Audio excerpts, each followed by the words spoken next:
Chapter 1. Ascension. In the heavenly realm, outside the magnificent hall of Lingxiao, Jiang Changshui, a native of Huaibei, has now completed his virtuous deeds and may join the celestial court.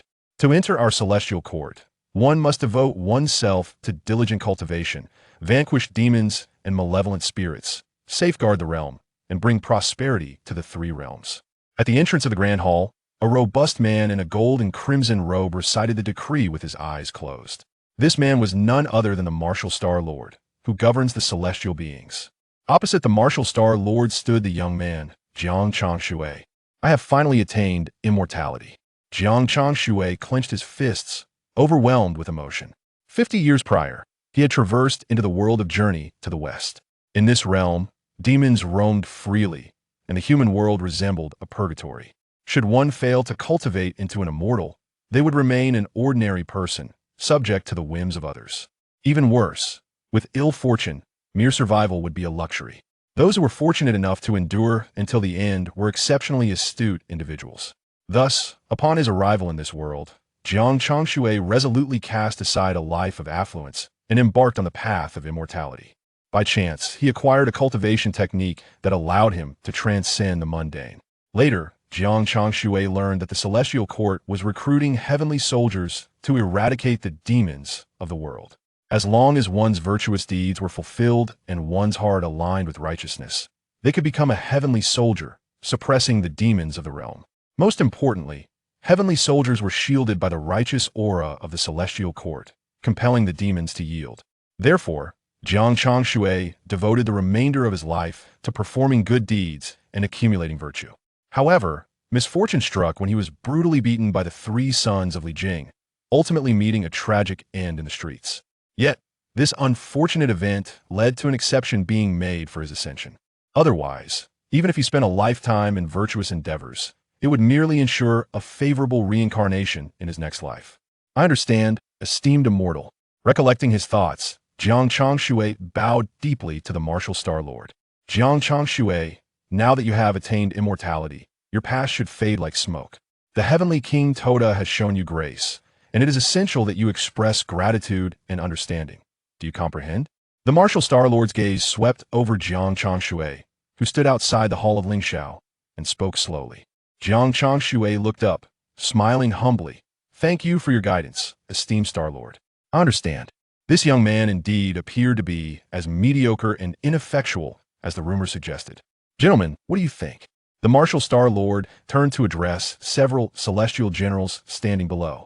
Behind these generals stood numerous newly recruited heavenly soldiers, each delicate and proud in demeanor. Why should we clean up the mess created by Li Jing's son?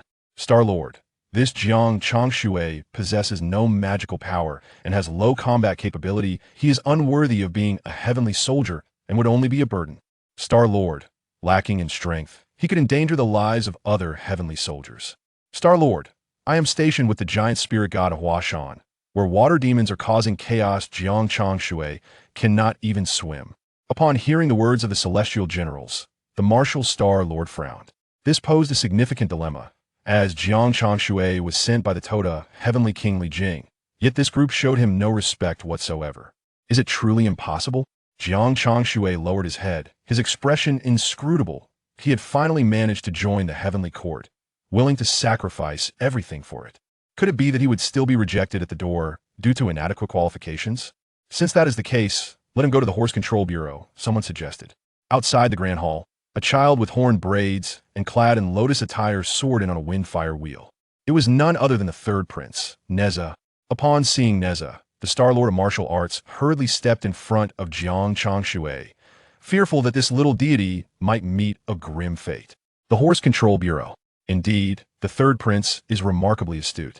The generals echoed in agreement, showering him with flattery. Jiang Changshui clenched his fists. He was well aware of what the Horse Control Bureau entailed. It was the very place where Sun Wukong had caused chaos in the Heavenly Palace during his initial banishment as a stable keeper. If Nezha were to kill him, that would be one thing, but to come here and meddle with his fate was utterly intolerable.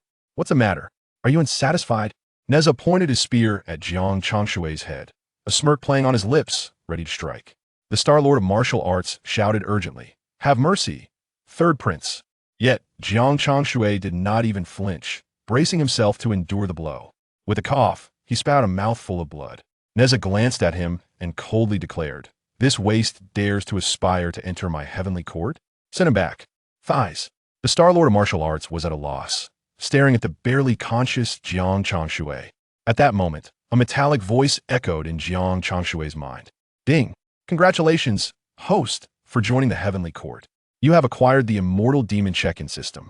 By checking in at specific locations, you shall receive substantial rewards." Taken aback by the announcement, Jiang Changshui paused momentarily. "Congratulations, host, for completing the check-in at the Lingxiao Hall. Reward: Creation and Transformation Primordial Skill. Creation and Transformation Primordial Skill. This was the most formidable technique cultivated by Sun Wukong. Congratulations, host, for receiving a beginner's gift package. 150 years of cultivation." With a sudden surge of insight, Jiang Changshui became instantly alert. He felt an overwhelming power coursing through him, igniting a blaze of fury within. "Little beast, halt!" With a thunderous roar, Jiang Changshui was infused with boundless strength, his aura soaring like a rainbow. How can this be? Why does this boy possess such abundant spiritual energy? How dare he address the third prince as little? Has he lost his mind? What did you say? Nezha, known for his tempestuous temperament, turned back in rage upon hearing this, swiftly manifesting his 3 heads and 6 arms, charging forth with the universe ring.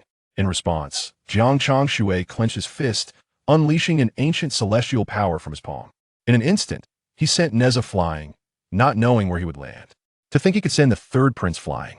What is this boy's origin? The guard were utterly stunned, their jaws agape. Jiang Changshui, having exhausted his strength, succumbed to darkness and collapsed. The Star Lord of Martial Arts, drenched in cold sweat, remarked, "Look, he is not without merit." This time, the assembled generals remained silent, choosing instead to flee in a state of disarray. Who would dare to take on the one who had struck the third prince? The Lord of the Wukong star-gazed down at the unconscious Jiang Changshui and murmured, "This poses quite a dilemma. Perhaps it would be best to send you to the side of Tianpeng." Ding! Congratulations to the host for completing the Tianhe sign-in and receiving a reward of 1 grain of stardust. The metallic voice roused Jiang Changshui from his stupor, and his eyes were met with a breathtaking expanse of stars. A celestial maiden clad in white remarked, "At last, you have awakened. Here are the records and the official seal of the Tianhe. From this day forth, you shall be known as a minor general of the Tianhe, under the command of Marshal Tianpeng." After delivering her message, the celestial maiden turned and departed, leaving Jiang Changshui in a state of bewilderment. Recalling the words of the system, Jiang Changshui hastily retrieved a glimmering grain of stardust from within his robe. Stardust contains a century's worth of spiritual energy. Absorbing, it can grant you 300 years of cultivation. At this revelation, Jiang Changshui was filled with immense joy. Could it be that by absorbing the stardust, he might ascend to become a heavenly soldier? Moreover, he would no longer have to fear retribution from the third Prince Nezha. In that moment, Jiang Changshui held the stardust close to his chest, spreading his palms wide, and felt an overwhelming surge of celestial energy emanating from the stardust. This potent energy surged directly into his body. Ecstatic, Jiang Changshui promptly seated himself and began to cultivate the Zhao Hua Hui Yuan Gong. Chapter 2. The Realm of True Immortals. As the spiritual energy contained within the stardust entered Jiang Changshui's body, it erupted instantly. The vast spiritual energy continuously washed through Jiang Changshui's meridians. After cleansing the impurities from his pathways, it commenced the process of marrow cleansing and bone refining, reshaping his physical constitution. Jiang Changshui could distinctly perceive the transformations occurring within him. His meridians expanded, akin to streams evolving into mighty rivers, while his inner reservoir transformed from a mere pond into a vast ocean, inundated by the overwhelming spiritual energy. Simultaneously, the aura within him steadily grew stronger.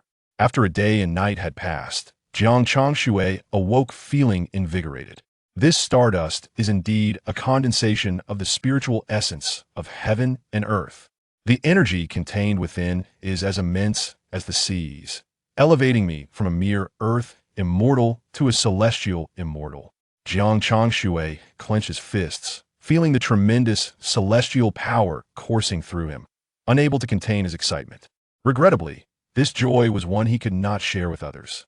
With a sigh, he gazed out at the endless Tianhe, where stardust shimmered above, while below lay the mundane world of mortals. Yet, that realm had become irrelevant to him now. All this boundless stardust belonged to the heavenly court, with no connection to Jiang Changshui whatsoever. Fortunately, this duty was relatively devoid of peril. Although across the river lay the wild lands inhabited by demons and monsters, they were fearful of the heavenly court. Moreover, they dreaded Marshal Tianpeng and would not dare to set foot even a single step into his domain. Next, I shall devote myself to mastering the Zhao Hua Hui Yuan Gong. After taking a few steps along the riverbank, Jiang Changshui found a spot rich in spiritual energy and settled down. This Zhao Hua Hui Yuan Gong is said to be the ultimate secret of the journey to the West, rumored to grant knowledge of the mysteries of the universe. Indeed, it is known that only the great sage equal to heaven, Sun Wukong, has grasped even a fraction of its profound teachings. This technique is divided into 3 volumes. The upper volume contains the 36 celestial methods, while the middle and lower volumes encompass the 72 earthly arts. According to Jiang Changshui's knowledge, the teachings that the heavenly Pangu acquired during his descent to endure tribulations are solely from the upper volume, and he was unable to master them, rendering him a mere novice. In contrast, the great sage had previously studied the middle and lower volumes, enabling him to traverse heaven and earth, causing 3 tumultuous disturbances in the celestial realm. This indicates that the creation mastery not only possesses immense power, but also allows for segmented cultivation. However, Jiang Changshui yearned to experiment with simultaneous cultivation. With the assistance of the system, mastering this technique was undoubtedly within his reach. Indeed, as Jiang Changshui toiled day and night, neglecting sleep and sustenance, he astonishingly succeeded in cultivating the upper volume to the 16th technique of resurrection and the middle volume to the 24th technique of demon slaying.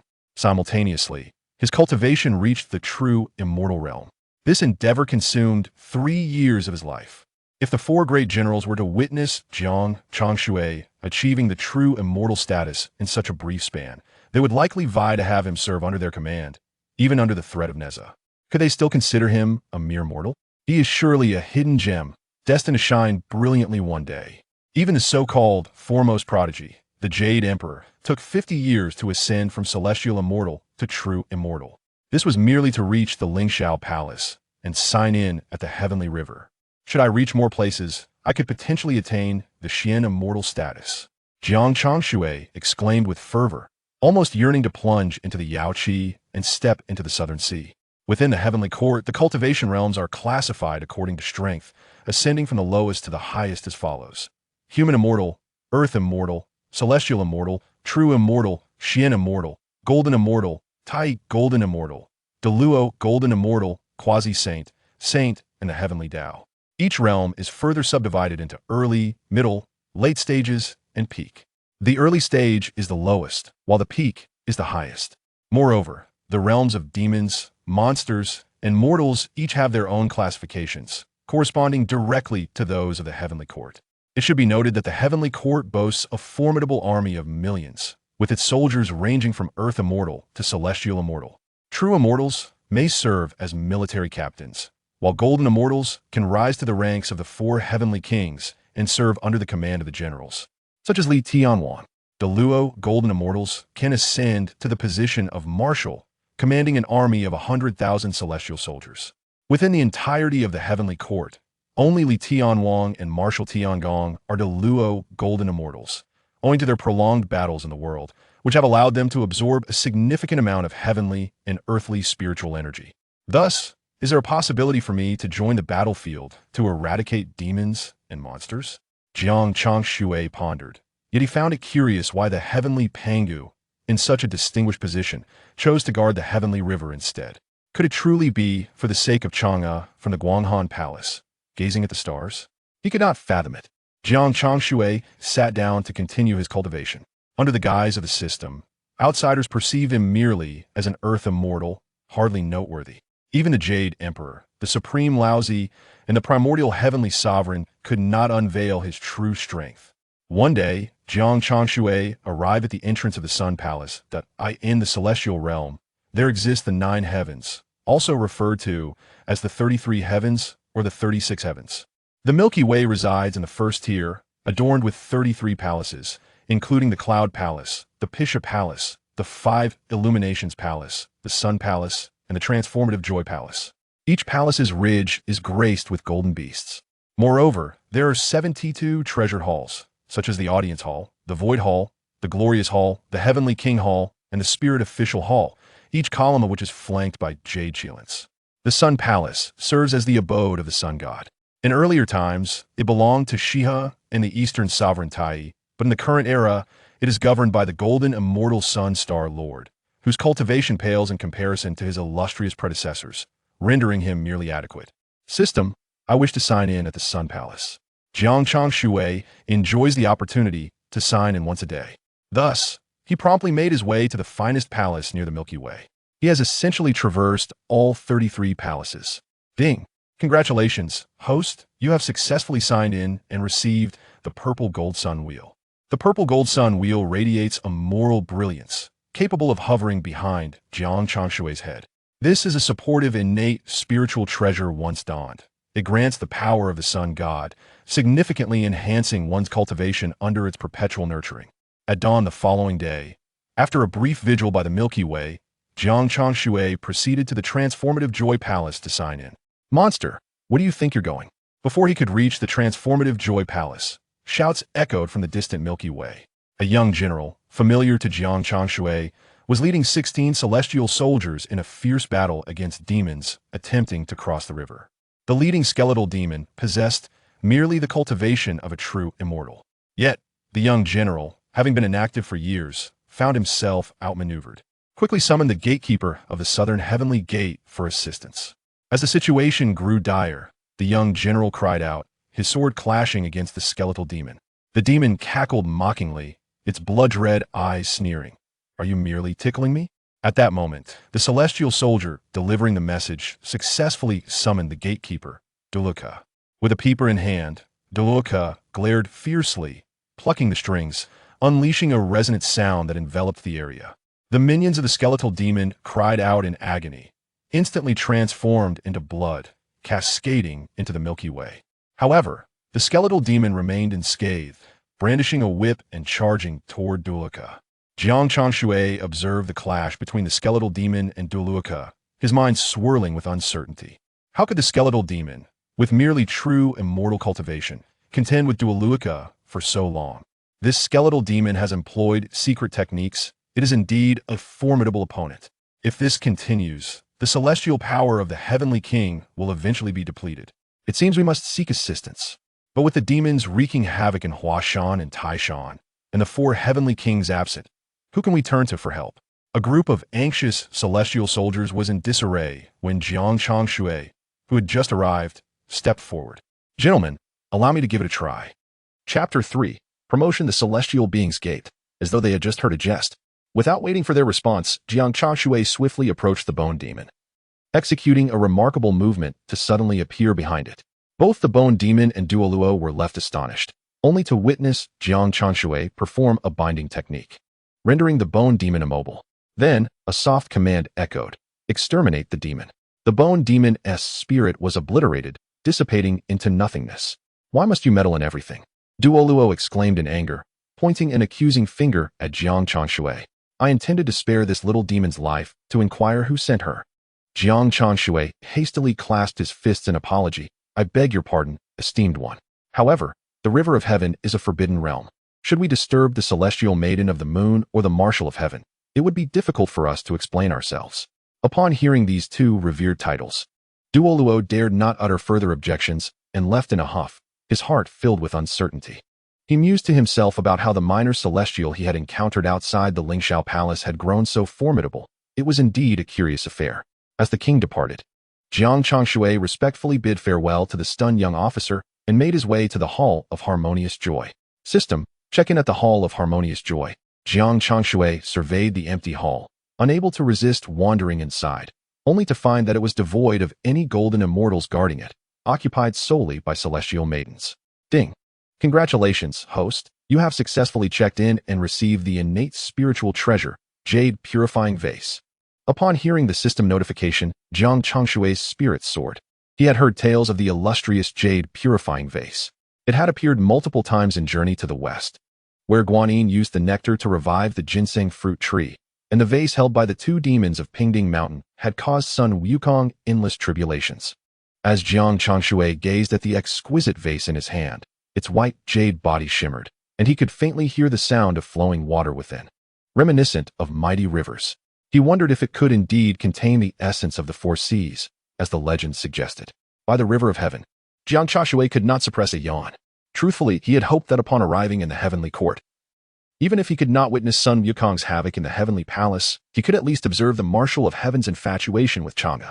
However, upon his arrival, he had neither encountered the illustrious marshal nor been able to step into the moon palace. Suddenly, a streak of light surged from across the river of heaven. Jiang Changshui gasped, quickly raising the long sword bestowed by the heavenly court to ward off the incoming light. With a resounding clang, the sword shattered.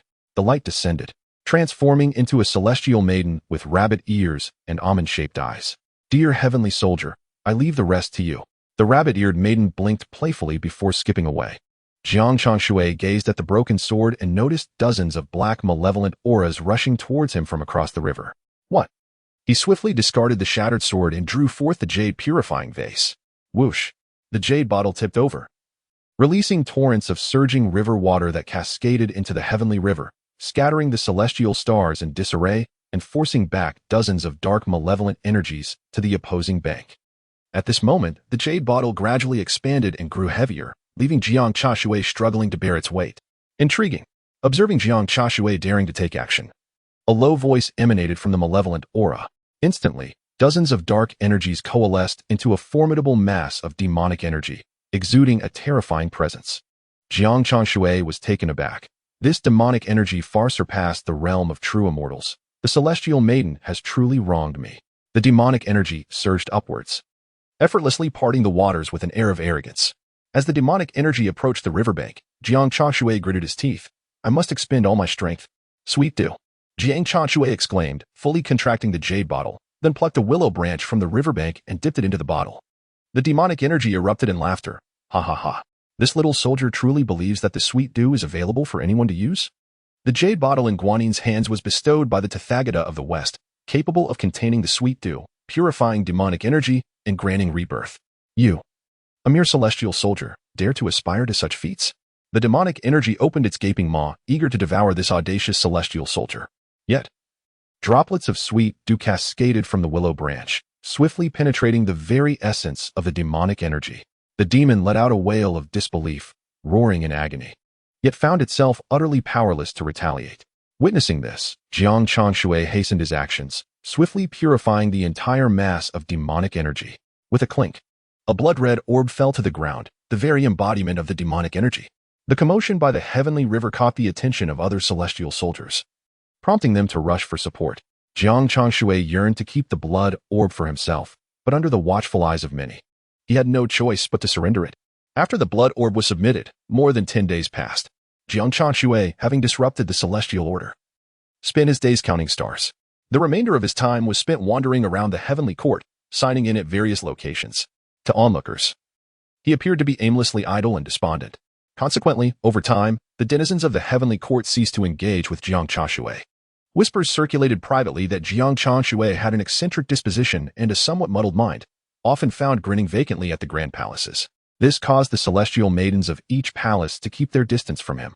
Nevertheless, Jiang Changshui remained indifferent to their opinions, focusing solely on his cultivation in solitude.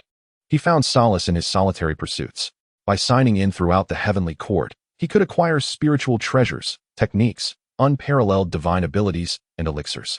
At this moment, Jiang Changshui's heart was solely dedicated to cultivation. He was determined to cultivate quietly, aspiring to become a great Luo golden immortal and astonish all. Yet, throughout the entire first heaven, Jiang Changshui had never ventured to one particular place, the White Sand Palace.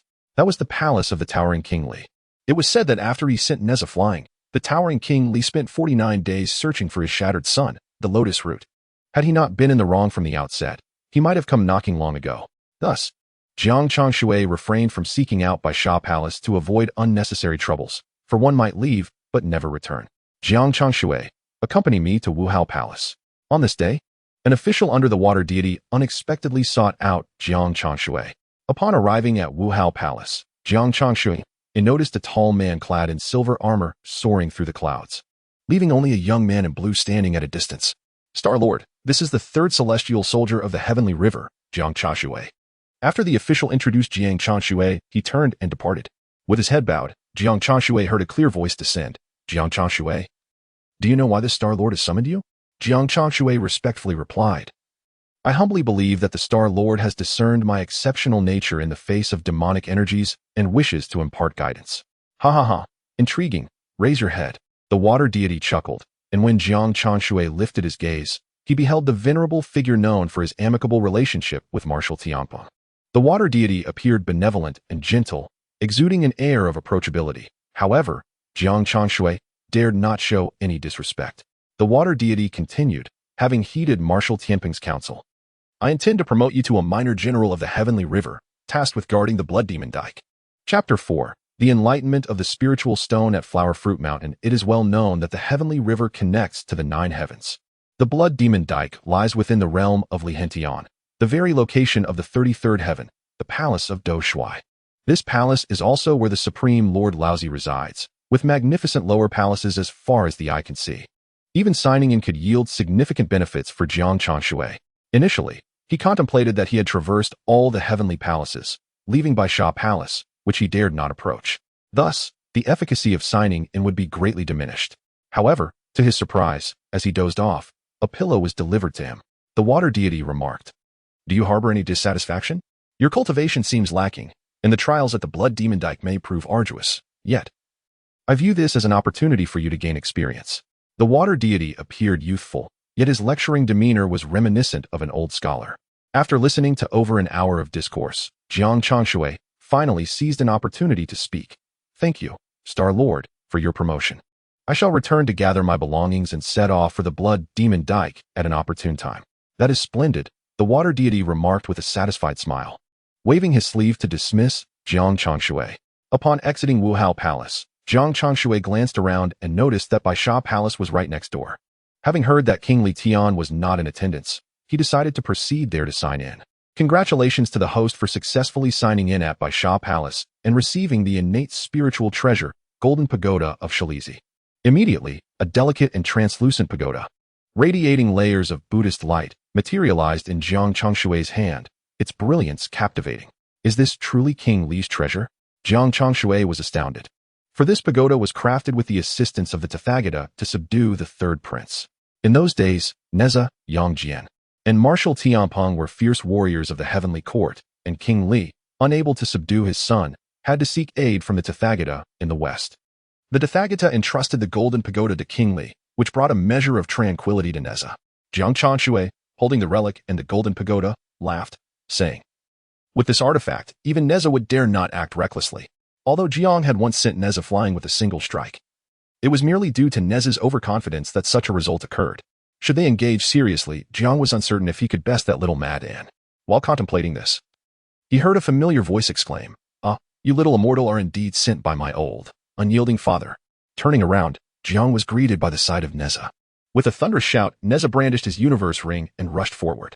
Maintaining his composure, Jiang produced the relic-laden golden pagoda, stating, Nezha, do you see what this is? Upon noticing the pagoda, Nezha immediately performed a somersault, retreating several paces while gritting his teeth, asserting, I knew it. Enough of this. I must head to Flower Fruit Mountain and will not quarrel with you, little immortal. Flower Fruit Mountain. Jiang was taken aback and quickly called out to Nezha, Hold on. Third Prince. Nezha halted, hovering on his fiery wheels, arms crossed, gazing down at Jiang with curiosity. What more do you want, little immortal? It was strange. The aura from this little immortal felt so different from that day. Unaware of Nezha's scrutiny, Jiang smiled, saying, Between men, there are no lingering grievances. I have long admired the third prince and wonder if we might share a drink? Nezha's eyes sparkled at this proposition. Having been treated as a child since his growth had halted after the incident at sea, no one in the heavenly court had thought to invite him for a drink. Delighted by Jiang's manner, Nezha felt a surge of joy. Yet, Jiang, shrewd as he was, had no intention of letting go of the past. He aimed to glean information from Nezha while he was intoxicated. As the three realms had not yet entered the era of the journey to the west, And with the Marshal Tianpeng still in command, while Sun Wukong's existence remained uncertain, Jiang was eager to inquire about Nezha's mission to Flowerfruit Mountain. After several rounds of drinking, Nezha became increasingly inebriated, ranting about the Tathagata and King Li, divulging all that he should and should not have to Jiang. It turned out that a peculiar spiritual stone, imbued with immense demonic energy, resided at Flowerfruit Mountain, prompting the Jade Emperor to dispatch Nezha to investigate. Should the stone's malevolence not be quelled, it was to be destroyed to prevent further troubles. Observing the intoxicated Nezha, Jiang's mind turned swiftly. Such an important task must not be delayed. Third Prince, let us make our way to Flowerfruit Mountain at once. With a flushed face, Nezha nodded in agreement, and Jiang guided him away from the heavenly court. With Nezha acting as a shield, their journey proceeded smoothly. As they soared through the clouds to Flowerfruit Mountain, Jiang noticed the palpable demonic energy in the distance, along with a host of sharp-toothed demon monkeys. While the cottages at the mountain's base lay in ruins, the journey to the west had described Flowerfruit Mountain as a sacred land. Yet it had now transformed into this dismal spectacle. Jiang Changshui was utterly astonished. After landing at Flowerfruit Mountain, he cast Nezha beneath a century-old peach tree and proceeded towards the source of the demonic energy. Congratulations, host, on completing the sign-in at Flowerfruit Mountain. You have acquired the Nuwa Spirit Stone. The mechanical voice of the system elucidated. The Nuwa Spirit Stone can be fused with the Earth Spirit Stone, resulting in a transformative effect. The spiritual entities produced will foster a sense of affinity towards the host. Upon hearing this, Jiang Changshui felt an even greater joy as he tossed the Nuwa Spirit Stone onto the enormous Earth Spirit Stone. In an instant, a thunderous roar echoed, and the entire Flowerfruit Mountain seemed to transform into a colossal furnace. Within it, the demon monkeys wailed in agony as all their demonic energy was extracted and surged into the Spirit Stone. Subsequently, with a resounding crash, tranquility returned to Flowerfruit Mountain, only to be shrouded again by dark clouds as torrential rain began to pour. Seeing this, Jiang Changshui felt reassured, with the clouds concealing his actions. It would take a while for the heavens to notice the commotion below. Great sage, I shall return to see you in 300 years, he sighed, making his way towards the heavenly court. Meanwhile, Nezha remained fast asleep beneath Flowerfruit Mountain, jolted awake by a sudden clap of thunder that left him disoriented. Upon returning to the River of Heaven, Jiang Changshui tidied himself and set off to report at the Blood Demon Dike. As he entered the realm of Li Jing, he was immediately enveloped by a warm aura. A jovial little celestial official remarked, Li Jing is the sacred domain of the supreme Taoist, Laozi, and is the highest celestial threshold of our Taoism, where one can receive protection from the old lord. I see. Thank you for the guidance, Jiang Changshui responded, bowing respectfully to the little celestial official. Noticing his black and white Taoist robe and the yin-yang whisk he held, Jiang Changshui inquired, Are you from the Tushita Palace? The little celestial official nodded, saying, Indeed, I am the Tai Xian boy under Laozi. So, you are the reincarnation of Zhang Liang. No wonder you appear so wise and charming, Jiang Changshui smiled. As it is my first visit to Li Jing, might you escort me to the Tushita Palace for a glimpse of the world? The Tai Xian boy nodded in agreement, of course, but outsiders are not allowed inside the palace. You may only observe from the outside. With that, the two ascended to the Tushita Palace on their celestial crane. Chapter 5. Signing in for 300 years. The Tushita Palace, perched atop the highest celestial peak, faces eastward and consists of 5 grand sections, exuding an air of solemnity. From a distance, one could see 9 majestic pillars supporting the roof, adorned with golden dragon statues, complemented by crimson walls and vermilion doors, showcasing a grandeur that was truly magnificent. Although Jiang Changshui did not enter the main hall, he could see the statue of the revered Laozi enshrined at the center of the main hall from the entrance, and he promptly bowed in respect. In an instant, a stream of golden light surged into Jiang Changshui's being, invigorating him and filling him with a sense of serene well-being. The Tai Xian boy remarked in surprise, It appears that the old lord holds you in high regard. If you return and cultivate this energy, it will be a significant opportunity. Jiang Changshui immediately expressed his gratitude with another bow, though this time, no golden light manifested. Unbeknownst to the Tai Xian boy, Jiang Changshui had already attained the pinnacle of true immortality. To him, that energy was merely a drop of rain in an ocean, hardly worth mentioning. Congratulations to the host for completing the sign-in at the north gate of the Tushita Palace, thereby acquiring the celestial treasure, the purple gold-red gourd. Every treasure obtained within the palace is intrinsically linked to the master of the palace. At this moment, Jiang Changshui could not help but feel envious. Recalling the remarkable artifacts crafted by the old lord of Tianshan, while also feeling a sense of satisfaction at the grandeur of the Tushita Palace. Such a vast palace offers the opportunity to sign in multiple times. However, time was of the essence if he delayed any longer in reaching the Blood Demon Dyke. He feared he would miss his appointed hour. Jiang Changshui hastily set off towards the Heavenly River. Half an hour later, Jiang Changshui finally arrived at the Heavenly River, only to discover that the Blood Demon Dyke was situated beside the waterfall of the Heavenly River. From a distance, he beheld the delicate stars cascading from the cosmos. Evoking the famous lines of Li Jing, the waterfall flows straight down 3,000 feet. It seems to fall from the Milky Way in the ninth heaven. What lay before Jiang Changshui was indeed the true Milky Way. On one side of the waterfall stretched an endless sea of clouds, where the golden crow and the Kuanping soared, while celestial steeds galloped past. By the riverside, a woman clad in gauzy garments was washing silk. As she lifted her red gauze, it fell upon the water, sending ripples that transformed the stars above into radiant hues, painting the cloud sea with their brilliance. Jiang Changshui recognized that the woman by the river was the fabled weaving maiden, while the old woman who was weaving nearby must be Huang Daopo. Jiang Changshui stood in awe, glancing back while hastening towards the Blood Demon Dyke. Yet, the further he ventured, the deeper he stepped into darkness. As if transitioning from twilight into the depths of night, the cold night wind howled, and he found himself struggling against the chill. It was said that this realm was the closest point between the heavenly court and the mortal realm, while the Li Jing was the nearest to the chaotic domain of demons. The two realms even intersected at places like the Blood Demon Dyke. Here, a sinister wind swept through, and faintly, one could hear the cries of phantoms, sending shivers down his spine.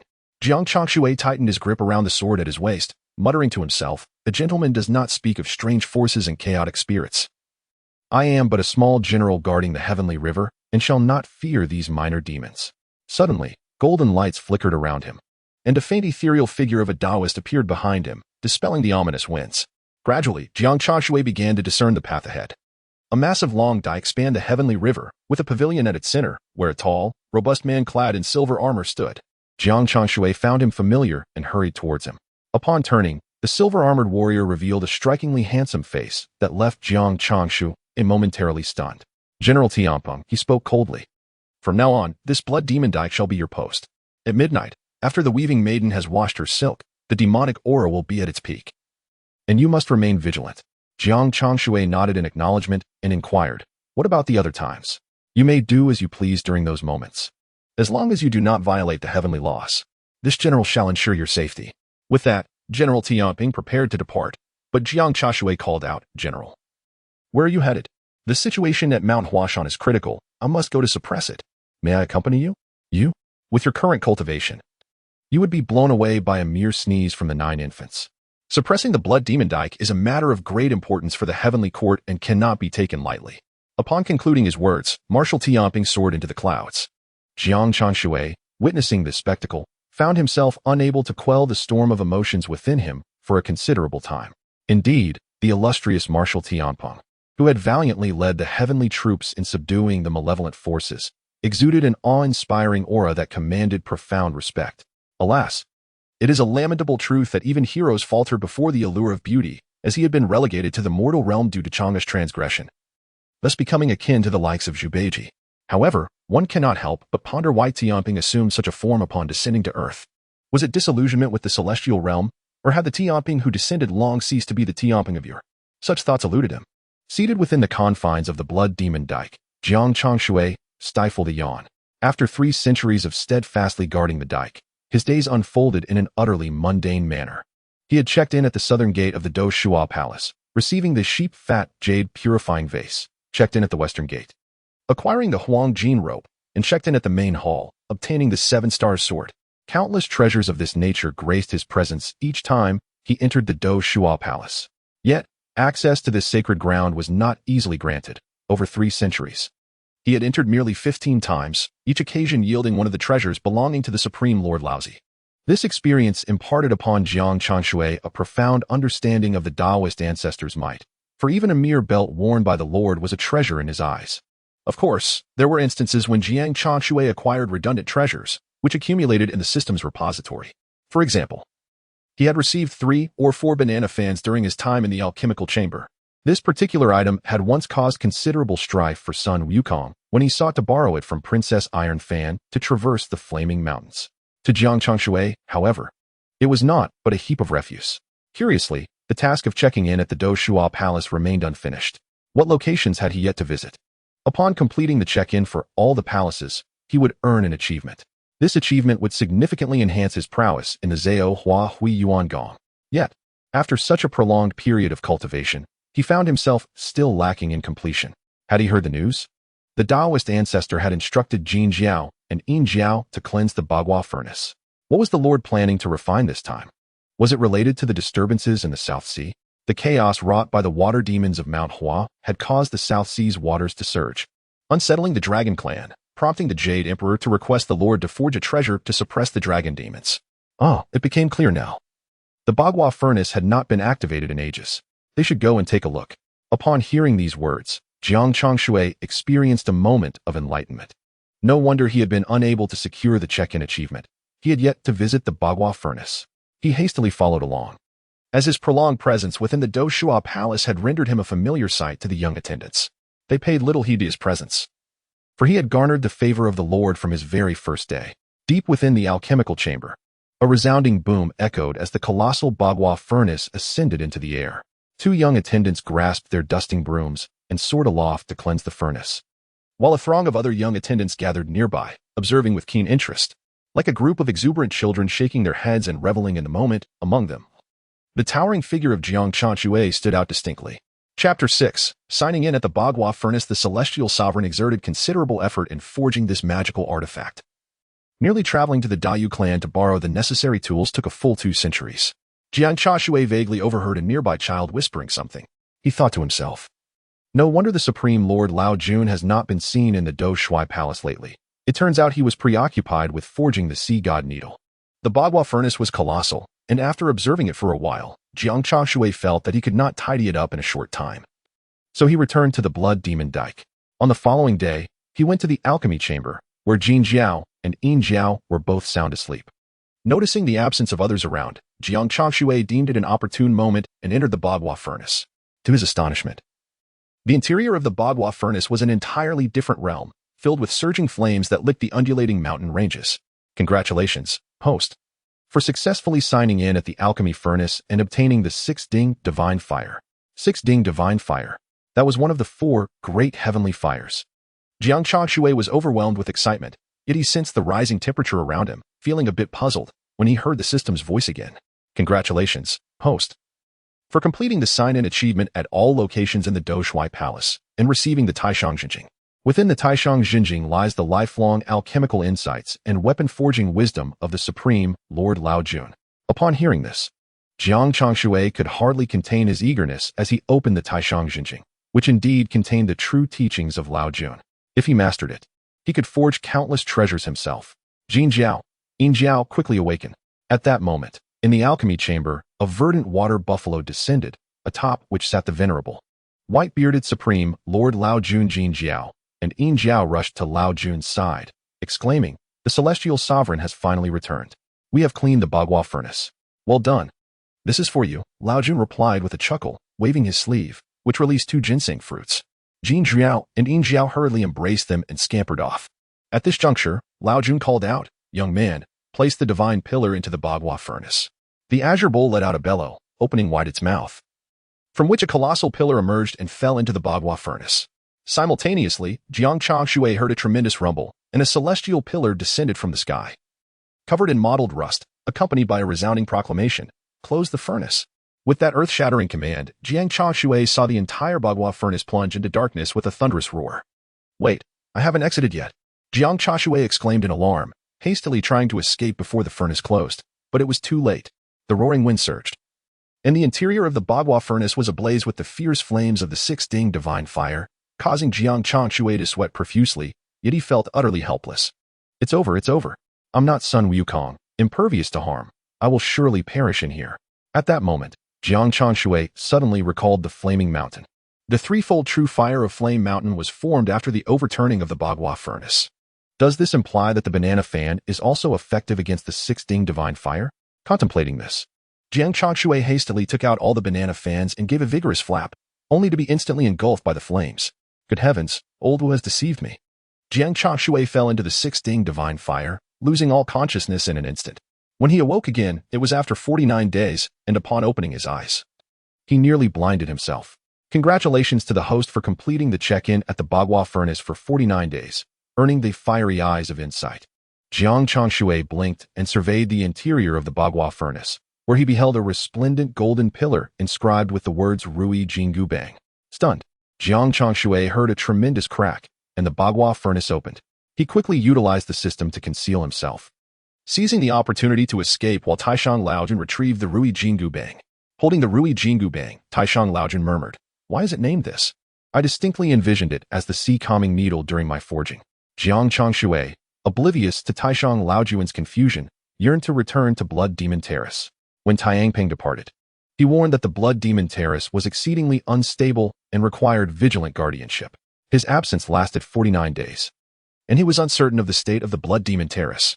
Approaching the vicinity of the Heavenly River, Jiang Changshui sensed an overwhelming aura of demonic energy, which had even tainted a stretch of the river red, resulting in a blood-soaked night for humanity for 49 days. Oh no, I might be held accountable by the Jade Emperor. Upon reaching the vicinity of the Blood Demon Terrace, the demonic energy had thickened into a fog-like density, and he could barely discern the path ahead through a glimmer of golden light. Jiang Changshui produced the Jade Purity bottle, from which willow branches released a cascade of nectar to disperse the surrounding demonic energy.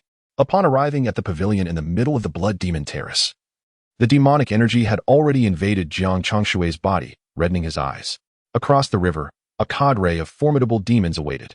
The nine-headed serpent demon whispered, with Tianping absent, "The junior officer is neglecting his duties. This presents an opportune moment for our invasion of the heavenly court. Haha, that little officer is merely a celestial being. He will surely succumb to the temptation of demonic power within an hour, at which point we shall open the gateway." A variety of demons lay in wait, their blood-red eyes fixed intently on Jiang Changshui in the distant pavilion. Jiang Changshui sneezed and murmured, "Why do I feel as though someone is watching me? Could it be that some celestial maiden has taken a liking to me?" The nine-tailed fox demon twitched at his words. "This demonic energy is formidable. It seems I must summon some of my own power." Jiang Changshui murmured, extending his hands, where a glimmer of silver light coalesced like fireflies in his palms. The nine-tailed fox demon chuckled. This little celestial is indeed amusing, utterly unaware of his own limitations. However, in the next moment, the assembled demons witnessed the tiny fireflies multiply and swirl throughout the Blood Demon Terrace, akin to the flurries of willow catkins in March or the snowflakes of December, swiftly devouring all the demonic energy. As for Jiang Changshui, the seemingly unremarkable young general, he was squatting in the pavilion, tidying up the litter strewn across the ground. How could it have become so filthy after merely 49 days of his absence? Jiang Changshui grumbled incessantly. At that moment, the demons across the river sensed the malevolent aura emanating from the Hydra. The nine-tailed fox remarked, "My lord, allow me to seduce that young general to open the gates for us." The Hydra narrowed its cold eyes and after a lengthy pause, replied, "You are the Qingxiu Fox Immortal. It is indeed easier for you to enter the Blood Demon Dike than for us. I entrust this task to you, but be sure not to reveal your true nature to that young general. Rest assured, I am a nine-tail. Such earth immortals cannot see through my disguise." The nine-tailed fox declared confidently. Upon entering the Blood Demon Dike, her expression twisted for a moment before she transformed into a breathtakingly beautiful woman. Meanwhile, Jiang Changshui was engrossed in reading the Tao Te Ching when he suddenly looked up to see a graceful fox approaching along the riverbank. Chapter 7. Capturing the fox demon. He is looking at me. He must have developed feelings for me, the nine-tailed fox thought, narrowing her eyes and casting a flirtatious glance towards Jiang Changshui in the pavilion. Jiang Changshui pondered, "Does this fox demon look down upon me?" Grasping his Qixing sword, he stepped outside, only to hear the fox call out, "Hello, young master, may I hey, demon, prepare to meet your end." Jiang Changshui exclaimed as he swiftly drew his Qixing sword, unleashing the full extent of his peak true immortal cultivation in an instant. The nine-tailed fox was taken aback and, while countering Jiang Changshui, exclaimed, "How did you see through my disguise? You are merely a young general at the true immortal level. Wait, how did this young general's cultivation suddenly reach the true immortal stage?" The nine-tailed fox thought, perplexed. Jiang Changshui then realized that the nine-tailed fox had indeed disguised herself, but his fiery eyes had effortlessly pierced through her ruse. Would this mean that he could no longer perceive various alluring demonesses in their true forms? Would the jade rabbit only appear as a rabbit, and the spider demon only as a large spider? How tragic! Jiang Changshui sighed, reflecting that fortune and misfortune are intertwined. Perhaps it was best to be rid of his fiery eyes. While lost in thought, Jiang Changshui blinked, and the fiery vision vanished. Before him now stood a stunning woman with long legs clad in a fox fur coat. Her petite face was heart-shaped, her fox-like eyes enchanting and seductive, embodying a beauty that could lead nations to ruin. Gulping, Jiang Changshui waved his hand, pulling the fox demon into his embrace. The moment he grasped her slender waist, he found himself unable to resist, unable to refrain from squeezing her. While gritting his teeth, he exclaimed, "You fox demon, how dare you attempt to seduce me?" "What?" The nine-tailed fox was taken aback, astonished that someone could be more brazen than herself. After all, she had been violated, yet here he was, turning the tables. In a fit of indignation, the nine-tailed fox twisted away from Jiang Changshui's grasp, brandishing a whip that struck across his neck.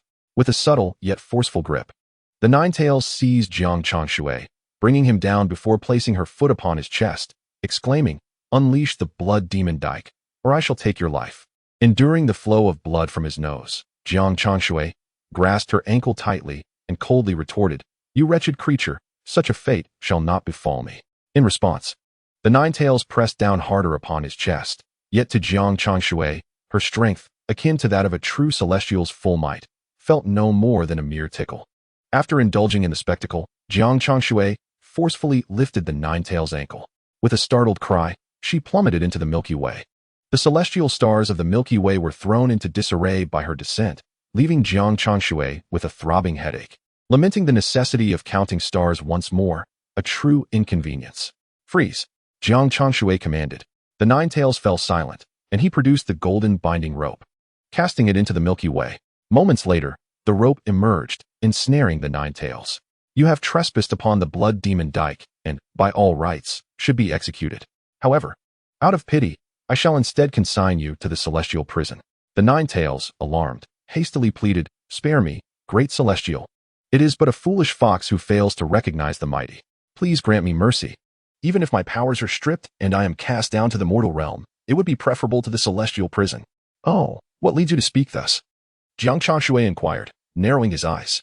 The nine-tails quickly explained, "You are unaware, Great One. The celestial prison is overseen by Chitian, whose methods of interrogation are exceedingly brutal.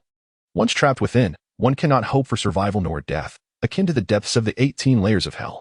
"Ah, I see," Jiang Changshui mused, then regarded the nine-tails, stating, "Yet I do not intend for you to enjoy your time in the celestial prison."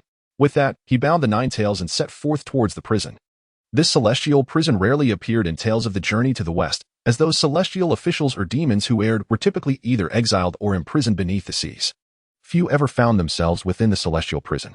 Along the path to the prison, the nine-tails incessantly pleaded for mercy, but upon realizing Jiang Changshui was impervious to her entreaties, she resorted to cursing. Finding her noise intolerable, Jiang Changshui severed her tongue, knowing that in the celestial prison, there would be means for her tongue to regenerate. It was not that Jiang Changshui lacked compassion. Rather, this nine-tails, as a formidable demon, had certainly taken many lives and caused untold suffering.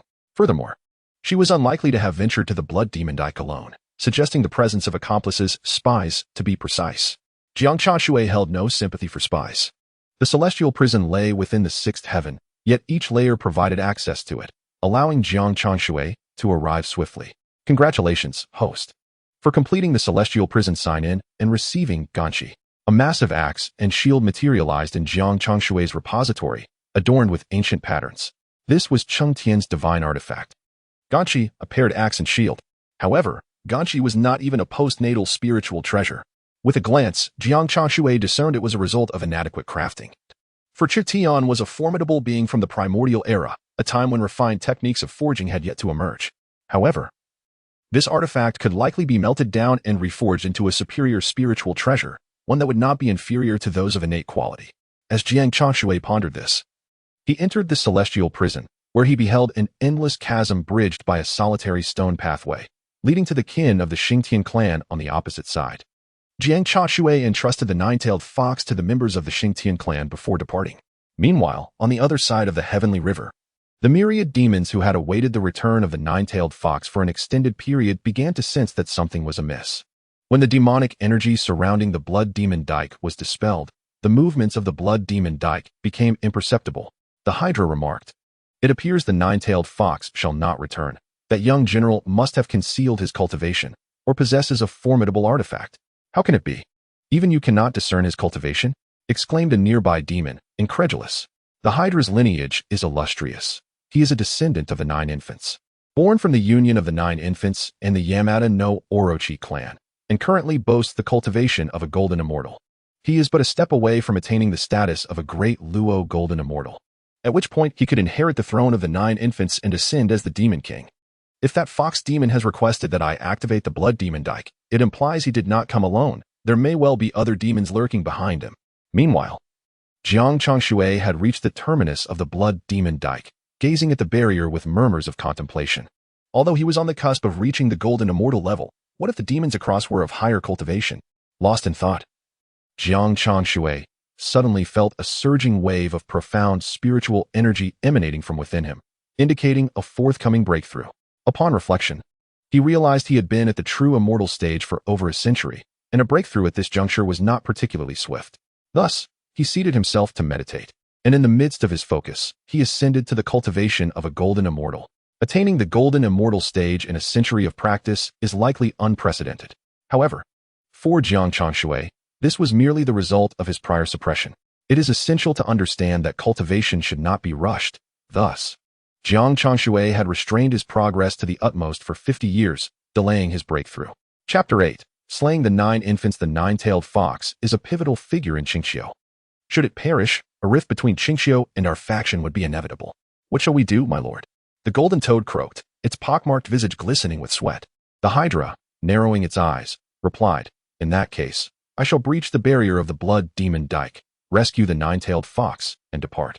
Little did they realize that during this time, the 9-tailed fox had already been sent to the celestial prison, leaving Jiang Changshui alone behind the entire Blood Demon Dike. In fact, within this brief interval, Jiang Changshui had advanced from the true immortal stage to the mid-level of the golden immortal stage. A gurgling sound emanated from the barrier of the Blood Demon Dike, prompting Jiang Changshui to rise, murmuring, could it be that those demons intend to breach the barrier? Reflecting on this, he recognized that the demons lack precision in their actions. Should they damage the barrier, it would spell trouble. Thus, it would be wiser to allow them passage. With this thought, Jiang Changshui subtly gestured, and his fiery golden eyes began to search for a method to unlock the barrier. It is essential to understand that when Tianpeng departed, he did not fully elucidate the circumstances surrounding the Blood Demon Dike, let alone disclose the method to breach the barrier to Jiang Changshui, a mere minor immortal. Thus, Jiang Changshui was left to rely solely on his own wits to discover a means of unraveling it. This barrier, intricately and antiquely crafted by the true immortal Tai, was not easily decipherable. The 9-headed serpent, gritting its teeth, proclaimed, if it cannot be breached, we shall resort to secret arts. Together, we shall surely succeed. With that, the 9-headed serpent seized a nearby great demon, tearing its flesh and blood, which cascaded onto the barrier. Instantly, the barrier succumbed to the encroaching demonic energy. Observing the effectiveness of this tactic, the 9-headed serpent struck again, delivering fatal bites, leaving the demons with no escape, all succumbing to its voracious appetite. At that moment, Jiang Changshui discovered the method to dismantle the barrier, and with a decisive click, he opened it. In an instant, the 9-headed serpent lunged into the barrier with its cavernous maw, only to be met with the deadly entrapment of the strangulation array. The colossal purple-gold-red gourd exhibited a tremendous pulling force, and Jiang Changshui, glancing sideways, shouted, 9-headed serpent, dare you respond to my call? What? The 9-headed serpent was taken aback, already ensnared within the purple-gold-red gourd. Inside, flames roared, and the 9-headed serpent summoned all its strength to gnaw through the gourd's base, escaping. Jiang Changshui, caught unawares, mused that indeed, a half-step to the great Luo golden immortal was not easily dealt with. Thus he produced the golden pagoda of the relic. Just as the 9-headed serpent emerged from the purple-gold-red gourd, it confronted the relic pagoda, unable to evade, and was promptly suppressed beneath it, its soul scattering in an instant. After the demise of the 9-headed serpent, Jiang Changshui cast its treasures into the heavenly river, possessing no interest in those worthless remnants. Meanwhile, sensing the commotion at the Blood Demon Dike, Tianpeng glanced skyward, casually dispatching a demon that dared to approach. Yang Jian shouted from the side, Tianpeng, for heaven's sake, focus on the battle. Tianpeng withdrew his gaze, surveying the ravaged land, littered with corpses, and wielded his precious golden spade. Concurrently, from afar, within Mount Hua, the 9 infants roared in fury, Dijuan, having slain my son, I shall not share the heavens with you. The invasion of the blood demon Dike quickly faded from memory, and Jiang Changshui continued his daily routine of signing in at the Tushita Palace. One day, as he intended to sign in at the Yaoqi, he heard a cacophony of chaos. Oh no, the spirit stones of Flower and Fruit Mountain have exploded, releasing a monkey. Huh, just a monkey. Look at how frightened you are. What trouble could it possibly cause? Not to mention that those spirit stones have transformed Flower and Fruit Mountain into a paradise. What can a mere monkey achieve? He is indeed lacking in ability, and was merely preparing to descend the mountain to acquire skills, claiming he sought immortality. Immortality? A jest. Achieving immortality depends on whether the heavenly court will accept you.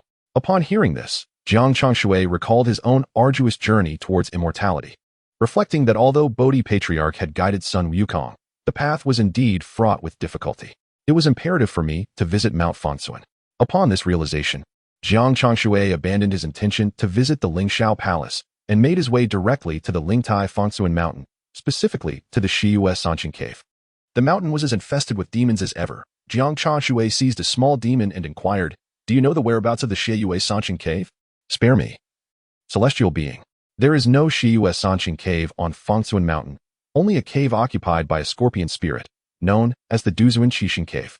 Jiang Changshui was taken aback by this revelation and instructed the small demon to lead the way. To his dismay, upon reaching Fengsuan Mountain, he found only the Duzuan Qixing Cave and no trace of the Shiyue Sanshin Cave. In a fit of rage, Jiang Changshui vanquished the scorpion spirit and commanded the myriad demons to scour the mountains for the Shiyue Sanshin Cave and to inquire about the whereabouts of Patriarch Bodhi. Yet they discovered nothing. That day, he returned empty-handed. However, a small demon ascended the mountain, exclaiming, "Celestial being, there is a monkey at the foot of the mountain claiming he wishes to ascend and seek a master." It turned out that during the 6 months Jiang Changshui spent searching for the Shiyue Sanshin Cave, he had slain numerous nearby demons, earning a formidable reputation, which attracted Sun Wukong's attention. He instructed the small demon to escort the monkey up the mountain, cautioning that they must not reveal their true forms. Jiang Changshui, finding himself with idle time, also taught these small demons the art of transformation, thereby turning them into devoted followers of Taoism. During this period, he arrived at the cave's entrance, and with a flourish of his sleeves, a magnificent Taoist temple materialized upon the cliff, surrounded by a grand Bodhi tree. In the distance, a stone tablet bore the inscription, Shiyue Sanshin Cave. Upon seeing this impressive and enigmatic inscription, the monkey felt assured that he had indeed found the right place. Looking up once more, he spotted an elderly figure clad in a gray robe standing at a distance, whose silhouette bore a striking resemblance to the one he had seen in his dreams. The monkey immediately rushed forward, kneeling and exclaiming, "Master, please accept my humble bow." Jiang Changshui, with his back turned to Sun Wukong, murmured to himself, "This is indeed Sun Wukong. If he discovers that I am merely an impostor posing as Patriarch Bodhi, will he not strike me down?" Coughing slightly, he corrected himself, "No, I am indeed Patriarch Bodhi now. Considering I have nearly perfected the Zao Hua Hui Yuan Gong, it would not be an overstatement to assume the role of this monkey's master." Turning around, Jiang Changshui gazed at the monkey and softly said, "Since you wish to join my ranks, you must have a name. We have 12 characters in our sect for naming, and you shall be the 10th generation disciple." The monkey asked, "What are these 12 characters?" Jiang Changshui pondered for a moment and recited, "As per the journey to the west, the 12 characters, broad, great, wisdom, truth, suchness, nature, sea, ingenuity, enlightenment, complete, awakening. You fall under the character Wu. Henceforth, your Dharma name shall be Sun Wukong." Upon uttering this name, a voice echoed in Jiang Changshui's mind, "Congratulations, host, for completing the sign-in at Shiyue Sanshin Cave, and for receiving 1 Bodhi seed." Chapter 9. The Rebellion of the Dragon Clan. If I were to teach Sun Wukong, would it imply that Tianpeng must also be instructed by him? Jiang Changshui settled beneath the Bodhi tree, closing his eyes to cultivate his spirit. On one side, Sun Wukong brandished his staff and remarked, "For some reason, I feel an innate closeness to my master upon first glance. I am grateful to my master for accepting me as a disciple." Jiang Changshui responded with a non-committal sound, surprised that Sun Wukong could recognize him even while he concealed his appearance.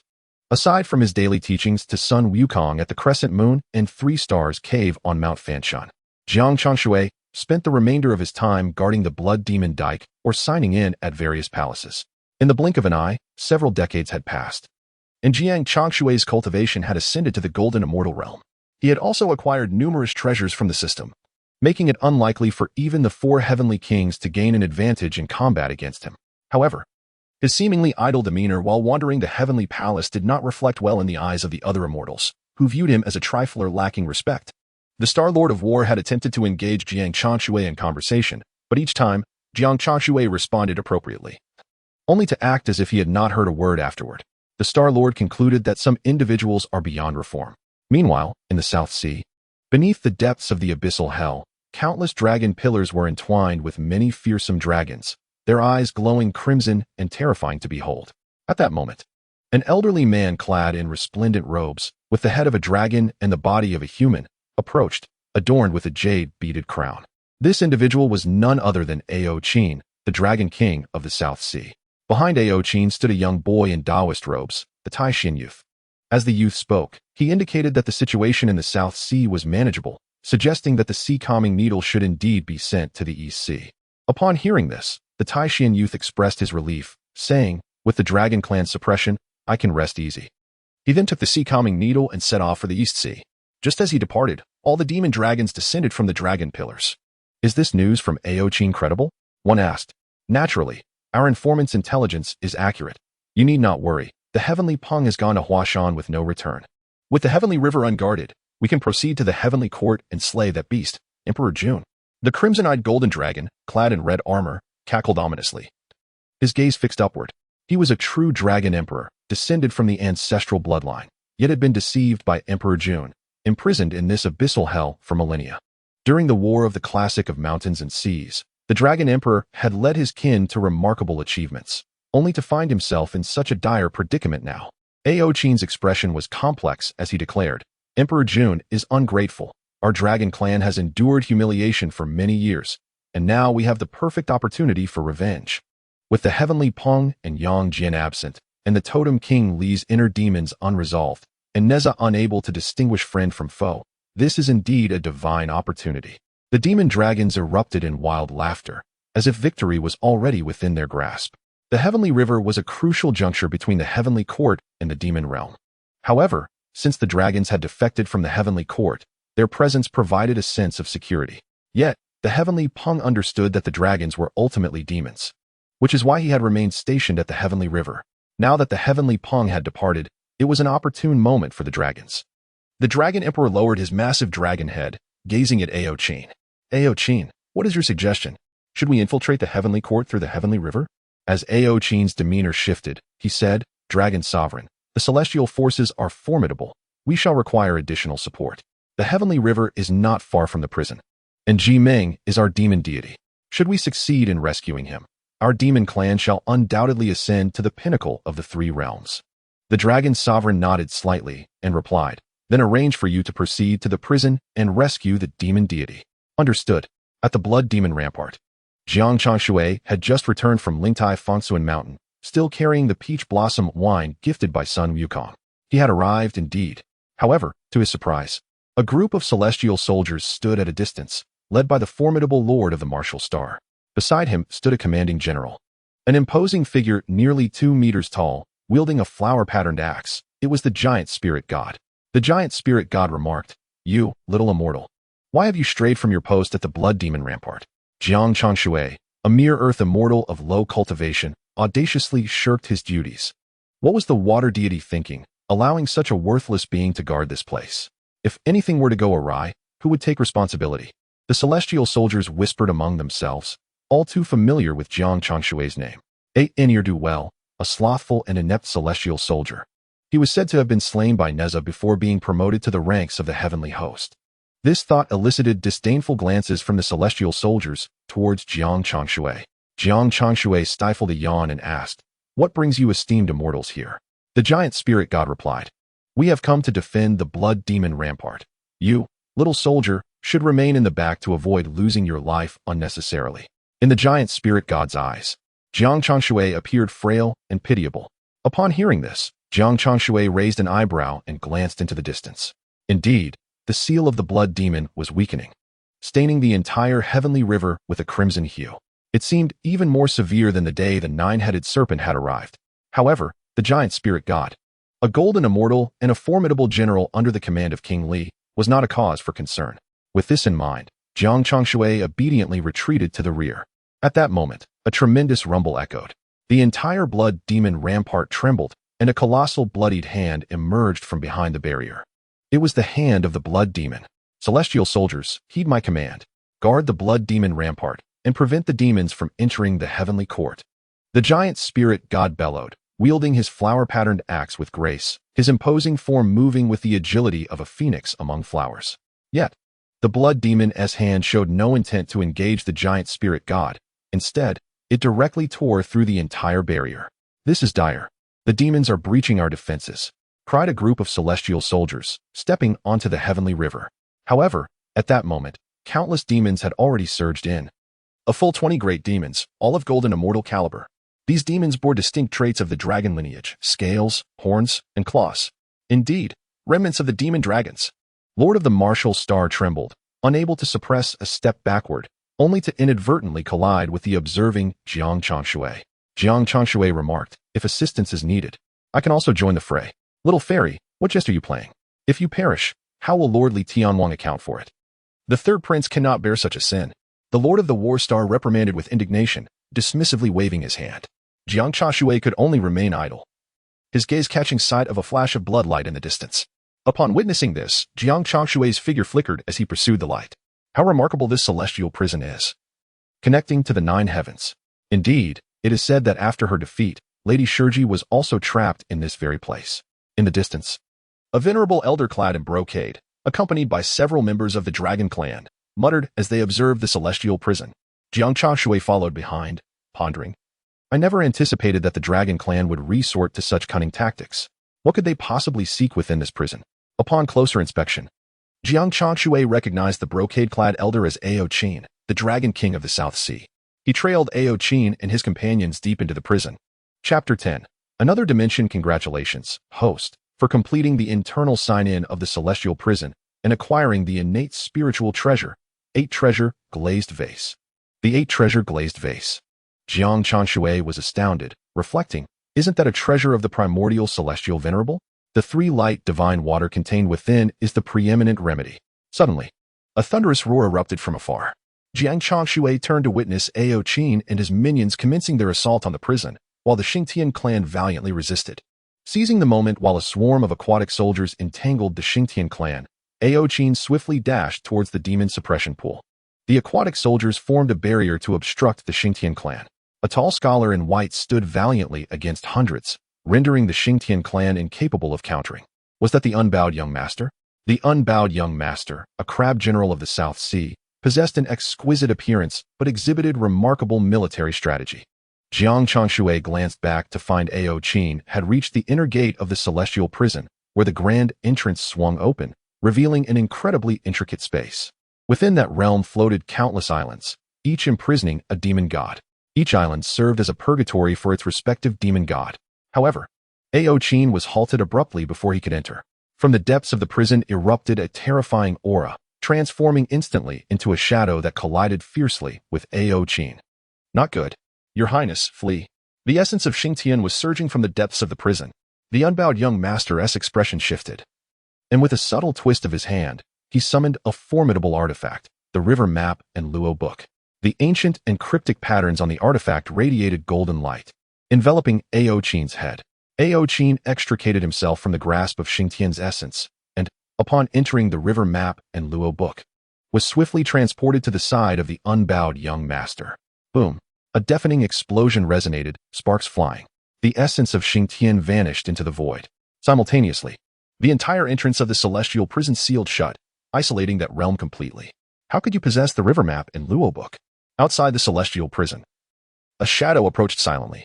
It seemed that something had been sensed, as the great gate of the prison suddenly swung open once more. And the intent of the Punisher surged towards that shadow. Yet, the figure gracefully evaded the oncoming force, rendering the Punisher's demeanor excruciatingly slow, akin to that of a hapless child. The unfeeling young master was utterly astonished, murmuring, how could it be? There exists such a formidable individual in this place. The figure that had sidestepped the Punisher's intent abruptly darted towards the river chart and Luo book held by the unfeeling young master. Before he knew it, a delicate celestial being appeared before him, smiling as he said, allow me to take a look at this. With that, Jiang Changshui seized the river chart and Luo book. vanishing from the prison. River chart and Luo book. The unfeeling young master gasped in shock. He had never anticipated that not only would he fail to rescue the demon god from the prison, but he would also lose the river chart and Luo book. Moreover, upon glancing down, he realized the South Sea Dragon King Ao Qin was nowhere to be found. It was well known that Ao Qin was a master of the late stage of the Tai Golden Immortal. The power of the Punisher's intent must far exceed that of the great Luo Golden Immortal, yet that individual had toyed with it so effortlessly. He must possess a cultivation level that surpasses the great Luo Golden Immortal. Who could this be? When did the Heavenly Court produce such a formidable expert? With this thought in mind, the unfeeling young master prepared to retreat. However, just as he lifted his gaze, he spotted the martial Star Lord and others approaching with reinforcements. Jiang Changshui was compelled to follow behind the martial Star Lord. The recent commotion had already drawn the attention of the Jade Emperor. In the Lingxiao Treasure Hall, the Jade Emperor gazed coldly in the direction of the prison, muttering, "Indeed, the Dragon Clan is nothing but a treacherous lot. Your Majesty, why not summon the Heavenly Commander to guard the River of Heaven?" suggested the brilliant star. "The Heavenly Commander has left. It is not so easy for him to return. And not to mention, the 9 infants are also a formidable challenge. Instead, it would be prudent to send King Li to take command." Very well. The brilliant star promptly made his way to the Tushita Palace to relay the message to King Li. After receiving the command, King Li and Nezha led the celestial soldiers towards the prison. Within the prison, the unfeeling young master's expression darkened considerably. They had not anticipated that the Heavenly Court had not only laid an ambush, but had also dispatched reinforcements so swiftly. Could it be that the useless Ao Qin had leaked information? The unfeeling young master cast a grim glance at the unconscious Ao Qin, and in a fit of rage, extracted Ao Qin's inner Dan. He swallowed the inner Dan whole, and instantly, his countenance contorted in agony. This is bad. He is about to transform into a dragon. Among the demon clan, any being with dragon blood could transform into a dragon simply by consuming a dragon Dan. In an instant, the unfeeling young master morphed into his true form, shedding his crab shell to reveal a multitude of scales, culminating in the emergence of dragon horns upon his head, transforming him into a bizarre creature that was a blend of crab and dragon. This metamorphosis elevated the unfeeling young master to the realm of the Tai Golden Immortal. The martial Star Lord's legs turned to jelly. The situation had shifted far too rapidly. No wonder they dare to come to the prison. It is indeed led by the Dragon King of the South Sea. A steady voice resonated from behind, and Jiang Changshui turned to see the formidable Li Jing, the Pagoda-Bearing Heavenly King, accompanied by Nezha. Nezha, spotting Jiang Changshui, exclaimed, "Jiang Changshui, what brings you here?" Jiang Changshui replied, "Prince, it is good to see you. As I guard the blood demon Dike, I naturally must follow." Nezha, with a firm pat on his chest, insisted, "This place is perilous. You should retreat. I will fend off these demons." Jiang Changshui merely smiled faintly. Nezha and the Pagoda-Bearing Heavenly King charged forward, facing a multitude of shrimp soldiers and crab generals. The heartless young master transformed into human form to resist Nezha and Li Jing, yet ultimately, he was outmatched. In just a few exchanges, he lost his limbs. It was merely a matter of time before he was captured. As the situation grew increasingly dire, the heartless young master's eyes flickered, and he abandoned his corporeal form, soaring towards the prison's exit. This was a clear abandonment of all the shrimp soldiers and crab generals. Meanwhile, Li Jing and Nezha found themselves ensnared by the shrimp and crab soldiers, unable to extricate themselves. Observing this, Jiang Changshui swiftly pursued the heartless young master. At that moment, at the blood demon Dike, the heartless young master, dragging his broken body, intended to breach the barrier. He had expected reinforcements from the dragon clan, yet to his dismay, only the corpses of shrimp soldiers and crab generals lay scattered. What has transpired? The heartless young master's expression shifted dramatically as he pondered. Could it be that Ao Qin has betrayed them? No, could it be something else? Taking a few steps forward, he beheld the barrier of the blood demon Dike, intact and unscathed. Just then, a celestial figure appeared above the river, smilingly inquiring, "May I ask where you acquired the river map and Luo book?" Upon hearing this, the heartless young master's pupils constricted, his scalp prickling with fear. Was this not the individual who appeared within the prison? How could his cultivation be merely that of an earth immortal? Could it be that I cannot see through him? Trembling, the heartless young master took several steps back, utterly drained of strength and unable to resist. In a sudden rush, Jiang Changshui appeared beside him. Chapter 11. Signing in at the Dragon Palace of the South, see the heartless young master lay on the ground, consumed by terror. Jiang Changshui remarked, "I have heard that the heartless young master can be reborn as long as he leaves behind a heart. Is that true?" At these words, the heartless young master's face turned ashen. Jiang Changshui continued, the weather has turned cool, perfect for indulging in crab meat. I believe having you by my side would be quite advantageous. With that thought, Jiang Changshui suddenly moved, the golden rope appearing to directly bind the heartless young master. Simultaneously, he shifted slightly, drawing the 7-star sword and plunging it into the heartless young master's body. With a subtle twist of his hand, a resounding crack echoed as streams of golden light erupted from the heartless young master, akin to the fading of brilliance. The heartless young master cried out, "No!" The dragon pill, the power of the dragon pill. Alas, it proved utterly ineffective. After the dragon pill shattered, the heartless young master grew even weaker. The Wuchang young master proclaimed, "That was entrusted to me by the Dragon Emperor. I am here to rescue the demon god." The Dragon Emperor?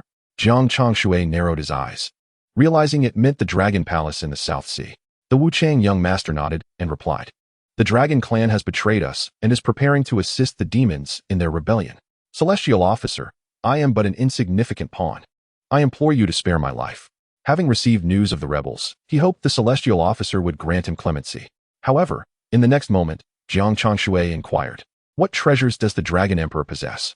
The Wuchang young master was taken aback and quickly responded, "Yes, indeed.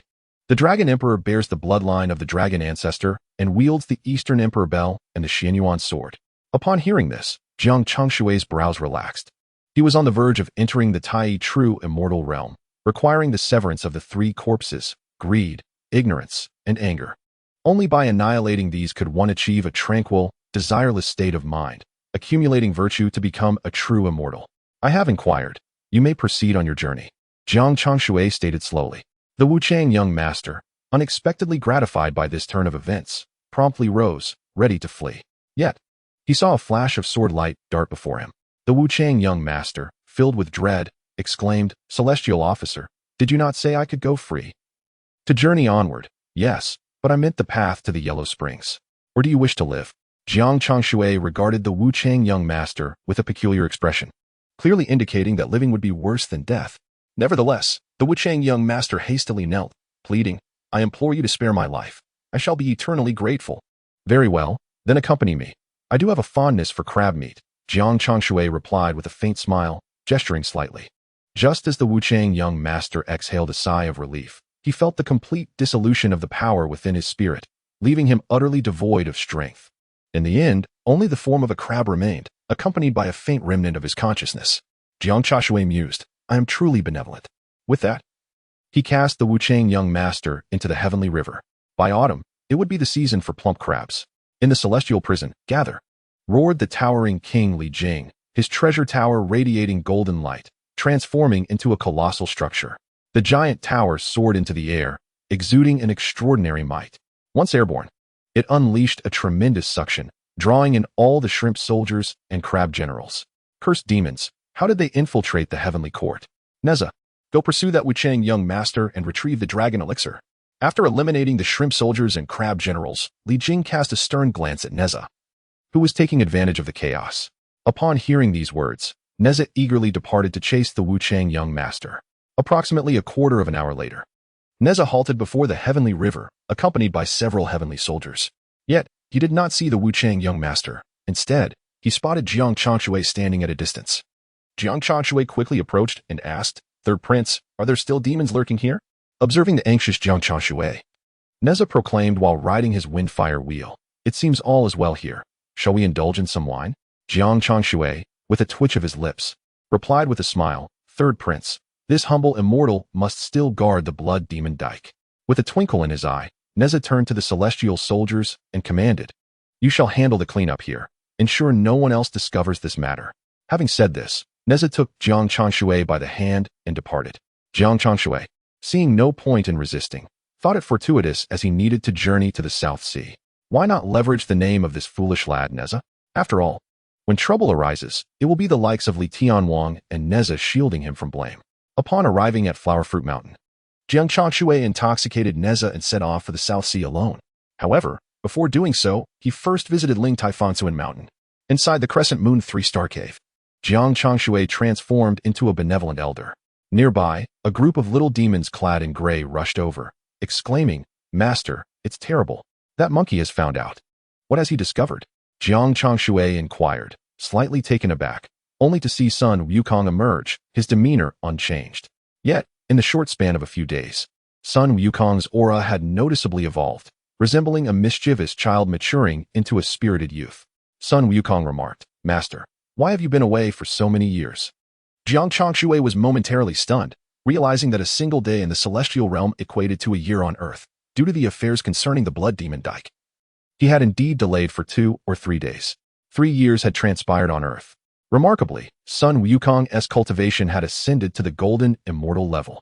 3 years to attain such a status left Jiang Changshui in awe of the great sage's extraordinary talent, truly befitting of one who had caused 3 great disturbances in heaven.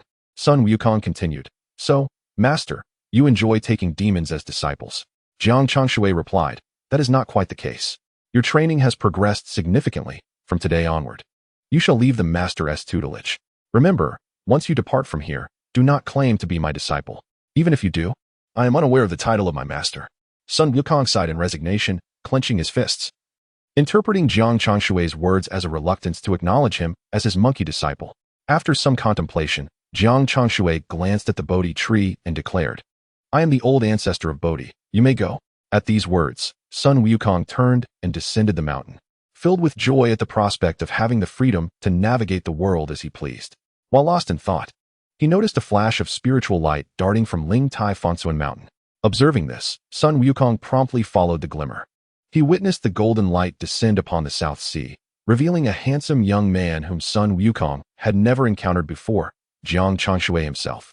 Jiang Changshui, aware of Sun Wukong trailing him, considered that since the latter needed to visit the East Sea to retrieve the sea-calming needle, it was a fortuitous coincidence. And thus he paid it no mind. Little did he anticipate that Sun Wukong would follow him directly. Jiang Changshui cast a fleeting glance at his little monkey, unable to conceal his amusement, and proceeded toward the depths of the ocean. After a considerable time, he arrived at the Dragon Palace of the South Sea. Upon reaching the entrance, a voice resonated, congratulating him for successfully signing in at the South Sea Dragon Palace and awarding him the sea-stabilizing Dragon Pearl. Chapter 12. The destruction of the South Sea Dragon Palace. A pearl, about the size of a regular bead, manifested in Jiang Changshui's hand, emanating a radiant luster. Although this sea-stabilizing Dragon Pearl was not as formidable as the sea-stabilizing Divine Needle, it possessed the ability to quell all tsunamis and typhoons. With a mere flicker, Jiang Changshui entered the inner sanctum of the South Sea Dragon Palace. At that moment, a series of mechanical sounds echoed in his mind. "Congratulations, host, on successfully signing in at the main hall of the South Sea Dragon Palace, receiving the South Sea Pearl. Congratulations, host, on successfully signing in at the side hall of the South Sea Dragon Palace, receiving the Dragon Pearl Heart Sutra. Congratulations, host, on successfully signing in at the treasury of the South Sea Dragon Palace, receiving the Dragon Ancestor Heritage." Upon hearing this, Jiang Changshui's gaze fell upon a golden scale within the treasury. That was the Dragon Ancestor Heritage. The Dragon Ancestor hailed from the primordial era, and possessing his legacy would grant access to the treasures from that ancient time. Jiang Changshui felt a surge of joy, but it was suddenly tempered by a sense of calm. With the system at his disposal, he had no need for the relics of the primordial era. Moreover, the supreme art of creation was the ultimate technique in the universe. Other methods paled in comparison. With this thought, Jiang Changshui became even more composed. A few days later, he completed all the sign-ins at the South Sea Dragon Palace. During this period, Sun Wukong had not joined him, presumably finding the experience lacking in excitement and returning to Flower and Fruit Mountain instead. After signing in, Jiang Changshui acquired a plethora of treasures, including a sea-stabilizing divine pillar and an entire piece of ancestral dragon bone, both of which were divine materials for crafting. Having traversed the entirety of the Dragon Palace, he wondered about the whereabouts of the Dragon King. Unable to locate him, he decided to inquire. With this in mind, Jiang Changshui approached a crab general and asked, "Where is your Dragon King? Who are you?" The crab general replied, staring at Jiang Changshui in confusion. Sensing the celestial aura surrounding him, he quickly added, "Oh, it is a celestial official. Please hold on a moment." The crab general hastily ventured deeper into the palace to report. At that moment, Dragon Princess Ayue was in discussion with Minister Turtle, and upon hearing the crab general's report, she paused in astonishment. "A celestial official? How is this possible so soon? Could it be that my father has already perished? What about Prince Wuchang? Is he safe?" Ayue appeared exceedingly anxious, seemingly prioritizing Prince Wuchang's safety over her father's fate. Minister Turtle promptly reassured her, "Do not worry, princess. This celestial official has come alone. It does not necessarily mean he is dispatched by the celestial court." Upon hearing this, Aoyue regained her composure. Meanwhile, Minister Turtle addressed the Crab General. "Go summon the leaders of the merfolk and the Yiksha clan." The Crab General inquired, "What about the celestial official?" Aoyue, displaying evident impatience, retorted, "Can the Dragon King be seen at will by anyone who desires it?" Her father, the Dragon King of the Four Seas, though not as formidable as the celestial deities of the heavenly court, was certainly not a mere minor immortal whom one could easily approach. Outside the Dragon Palace of the North Sea, the Crab General hastily emerged, urging, "Quickly return. The Dragon King is preoccupied with numerous affairs and has no time to meet with you, little immortal." Sighing softly, Jiang Changshui resolved to enter uninvited. With the Dragon King of the South Sea absent, he merely sought an excuse to intrude. "Begone." The gatekeeping Yiksha and Crab General, upon noticing Jiang Changshui's intent to breach the palace, rushed forward with their weapons drawn. Yet, their arms were repelled by Jiang Changshui's protective spiritual energy, sending them crashing against the walls, leaving them incapacitated. Without a glance at the fallen guards, Jiang Changshui continued onward. Upon passing an intersection, a multitude of shrimp and crab soldiers charged towards him. Just as they were about to reprimand him, Jiang Changshui merely flicked his wrist, unleashing a tidal wave that scattered them in an instant. The Crab General who had confronted him was thrown to the ground, and nearby palaces crumbled, burying him beneath the rubble. It was only after Jiang Changshui had distanced himself that the guards finally reacted, sounding the alarm. Aoyue was listening to the report from the Tortoise Minister when a commotion erupted outside, accompanied by the sounds of collapsing palaces, prompting her to sit upright in alarm. The Tortoise Minister remarked, "Indeed, that immortal has breached our defenses." At that moment, the leaders of the Yiksha and Mermaid clans hurried to the scene. The Tortoise Minister instructed, "Quickly, stop that immortal. I shall inform the Dragon Emperor." The two clan leaders rushed outside, as Aoyue and the Tortoise Minister prepared to descend into the underwater inferno. A deafening crash heralded the arrival of a figure before them. Jiang Changshui casually moved his fingers and inquired, "Might I ask where the Dragon Emperor is? What is happening?" The leaders of the Mermaid and Yiksha clans, at the level of golden immortals, were unable to withstand even the briefest of his powers. Was he perhaps a deity from the heavens? The Tortoise Minister trembled in fear, yet gritted his teeth to push Aoyue aside, exclaiming, "Princess, flee." Jiang Changshui chuckled, "Flee?" With that, he emanated a formidable aura, a force derived from the legacy of the dragon ancestors and the essence of the ancestral dragon. Instantly, all shrimp and crab soldiers, including the Tortoise Minister, were rendered immobile. The Dragon Emperor in the underwater inferno sensed this overwhelming pressure and was taken aback, only to witness the daughter of the Dragon King of the South Sea accompanied by a small immortal entering the realm. Jiang Changshui cast Aoyue to the ground, his gaze narrowing at the Dragon Emperor, bound within the Dragon Pillar, alongside countless dragonkin.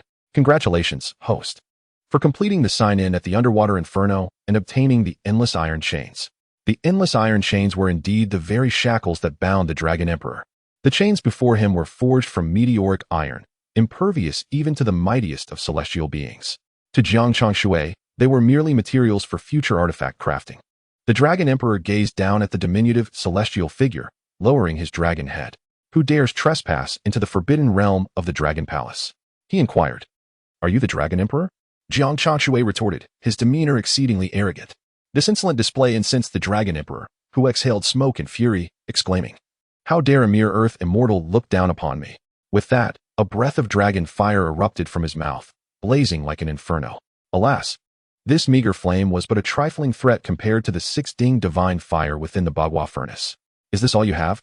Jiang Changshui scoffed, his fingers subtly moving to reveal the sea-calming pearl. The Dragon Emperor mocked, "The sea-calming pearl is a treasure of the Dragon clan. You are merely flaunting your inadequacy." Jiang Changshui replied indifferently, infusing the pearl with his magical essence. Instantly, turbulent tides surged forth, crashing into the Dragon Pillar, causing the blood of countless dragons to surge back upon themselves in agony. The Dragon Emperor, unable to withstand the onslaught, cried out, "What do you intend to do, little immortal?" Chapter 13. The Dragon Scale Armor Hand over the Eastern Emperor Bell and the Xianyuan Sword. Jiang Changshui had already observed that this place held nothing of value, save for treasures concealed beneath the protective dragon scales of the Dragon Emperor. It was said that the protective dragon scales were indeed remarkable treasures, yet regrettably, each dragon possessed only a single scale. As this thought crossed his mind, Jiang Changshui's eyes suddenly brightened. With so many dragons present, could he not craft an entire suit of armor from the protective scales? Unaware of Jiang Changshui's intentions, the Dragon Emperor stubbornly retorted, "What nonsense are you spouting? How could my dragon clan possess treasures of the human race?" Since he refused to speak, I shall seek them out myself. With that, Jiang Changshui leaped into the air, soaring to the distant dragon pillar, where he swiftly plucked a protective dragon scale. The dragons, stripped of their scales, could not resist the encroaching pillar and fell into despair with a wretched cry. Jiang Changshui sighed in regret, "If there are none here, then I shall move to the next." In an instant, the entire realm of purgatory echoed with the anguished cries of the dragons. As Jiang Changshui traversed the skies, he resembled a vengeful spirit, showing no mercy as he dispatched hundreds of dragons. Observing his offspring's gruesome fate, the Dragon Emperor roared in fury, "Li Jing, you have sent this little immortal to slaughter my dragon clan. If I do not avenge them, I shall not be worthy of our dragon ancestors." At that moment, the Dragon Emperor believed that the Jade Emperor had discovered the plight of the dragon clan and had sent Jiang Changshui for retribution. Jiang Changshui, amused to have someone else to bear the blame, offered no explanations. As he extracted the protective dragon scale, the Dragon Emperor let out a wail, yet did not plummet into purgatory. Simultaneously, the Eastern Emperor Bell and the Xianyuan sword found their way into Jiang Changshui's grasp. In that moment, Jiang Changshui felt a surge of vitality, the ocean within him roiling incessantly, as his aura ascended dramatically, indicating an impending breakthrough. Despite possessing the Eastern Emperor Bell and the Xianyuan sword, it was still insufficient. To sever the three corpses, at least 3 treasured artifacts were required. At this juncture, Jiang Changshui hastily produced the 6th Ding Divine Fire and cast it into the purgatory, only to find that the flames melted the endless iron chains with ease. Seizing the opportunity, the Dragon Emperor and Aou made their escape, while Jiang Changshui, eager to break through, paid them no heed. Earlier, Jiang Changshui had observed that the purgatory resembled a colossal furnace, presumably suitable for crafting. He cast countless heart-protecting dragon scales into the purgatory, along with the endless iron chains, the sea-calming pearl, and the 3 light divine water, among other innate treasures. Subsequently, he channeled all the spiritual energy within him, utilizing the entire seabed purgatory to forge the artifacts. Time passed, and beams of divine light emerged within the purgatory. As countless heavenly thunders coalesced in the skies above the South Sea, crashing down with thunderous might, golden light swirled within the purgatory, revealing a heart-protecting dragon scale armor before Jiang Changshui's eyes. This armor shimmered with radiant colors, astonishingly refining numerous dragon souls within the purgatory into itself. Once Jiang Changshui donned the heart-protecting dragon scale armor, he simultaneously set up a formidable array near the purgatory, preparing to enter seclusion and sever the 3 corpses. It was uncertain how long this seclusion would last. The commotion attracted the attention of the heavenly court. Suddenly, Laozi remarked, "There is an aura of supreme treasures manifesting." How curious indeed. Who could be forging such unparalleled artifacts? Amongst the celestial beings, the most formidable smith was Laozi, as all extraordinary treasures were crafted by his hand. Naturally, he felt perplexed upon sensing the unfamiliar aura of the artifacts. Thus, Laozi proceeded to the Lingxiao Treasure Hall to report to the Jade Emperor. The Jade Emperor stated, "The demon race has grown increasingly formidable in recent years. It is likely the South Sea Dragon Emperor's doing. The Dragon Emperor is but a fool. How could he possibly accomplish this? Your Majesty, we should dispatch someone to investigate." Laozi shook his head and departed with a wave of his sleeve. The Jade Emperor found his reasoning sound, yet upon surveying the heavenly court, he realized that all his formidable generals were dispatched to combat the demon race. No one remained at his command to venture to the South Sea. "Tai Bai, bring forth the Haotian mirror," the Jade Emperor commanded. With a wave of his hand, Tai Bai Jingxing hurriedly rushed to a distant palace to retrieve the Haotian mirror. The Haotian mirror, a treasure of the Hongjun Daozu from ancient times, was bequeathed to Emperor Jun by Hongjun, enabling him to observe the realms. As the mirror's surface rippled like water, fragmented characters of the South Sea Dragon Palace materialized upon it. The scene gradually unfolded, revealing a desolate ruin before the eyes of the Jade Emperor and Tai Bai Jingxing. Tai Bai Jingxing exclaimed, "What is happening? How did the South Sea Dragon Palace become a wasteland?" He hastily summoned his magical powers, anxiously thinking that the seabed purgatory must not be compromised. However, to his dismay, the image on the Haotian mirror halted completely at the entrance of the purgatory. "What is this? Why can I not proceed?" Tai Bai Jingxing was astonished. After all, he was a true immortal of Tai. Only a great Luo golden immortal could stand against him.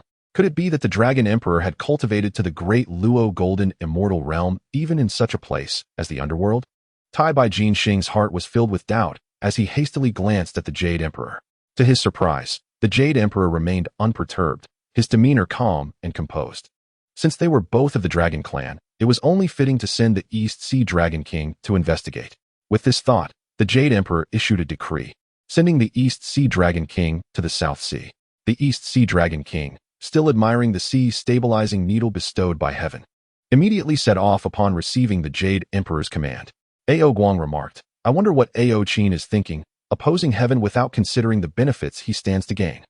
The third prince of the dragon, Ao Jing, replied, "Father speaks true. My uncle has become quite muddled." As the father and son made their way to the South Sea, they beheld the ruins of the South Sea Dragon Palace, a sight that filled them with sorrow. Yet, they could not shake the growing trepidation they felt towards heaven. Just as they were about to enter, they noticed an immortal official emerging from within. Jiang Changshui was momentarily taken aback upon seeing Ao Guang and Ao Jing. Thinking to himself, heaven's movements are surprisingly swift. Indeed, Jiang Changshui had just completed his seclusion, taking 3 hours to do so. After severing the 3 corpses, his cultivation had ascended to the realm of true immortal of Tai, with the system's concealment to outsiders. Jiang Changshui appeared merely as a minor official of the Earth immortal realm. He smiled and said, "The Dragon King has arrived. Allow me to report to heaven about the situation in the South Sea." With that, Jiang Changshui left with an air of nonchalance.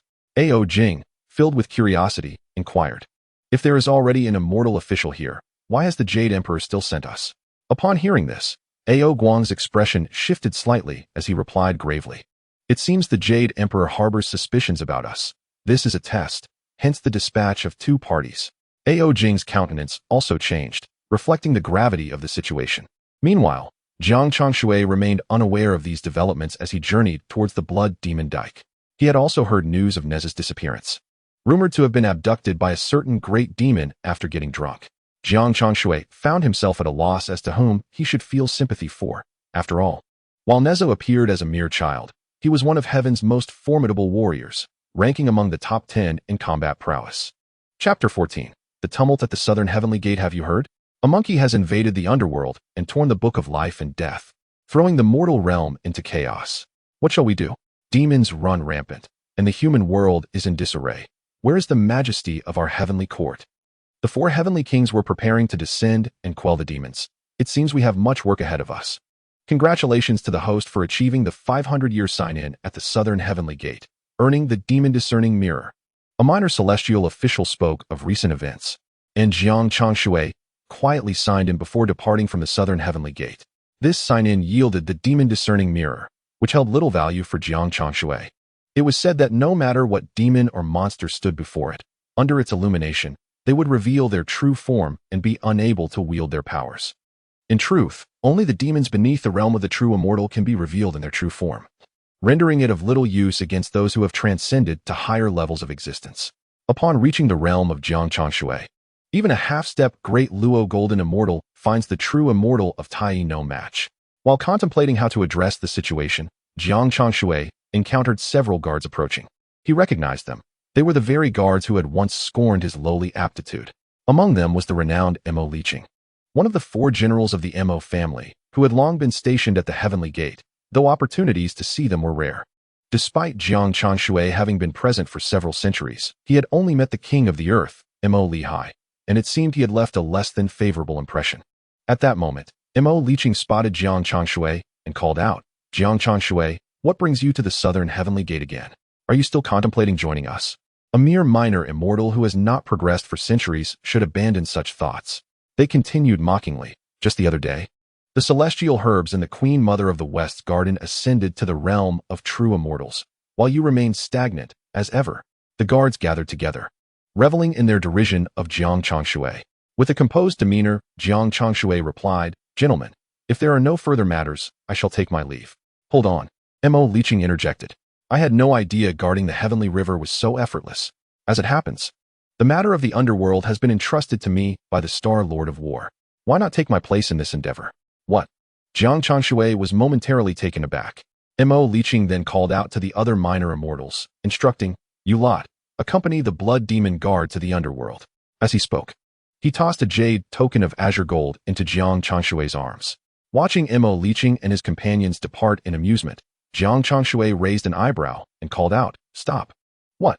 Has this fellow lost his mind to speak thus to the king of growth?" The assembly of immortals deemed Jiang Changshui to be deranged. A nearby minor immortal hurriedly grasped Jiang Changshui's arm, urging, "Guard, patience brings calm. You have little to occupy your time. What harm is there in going?"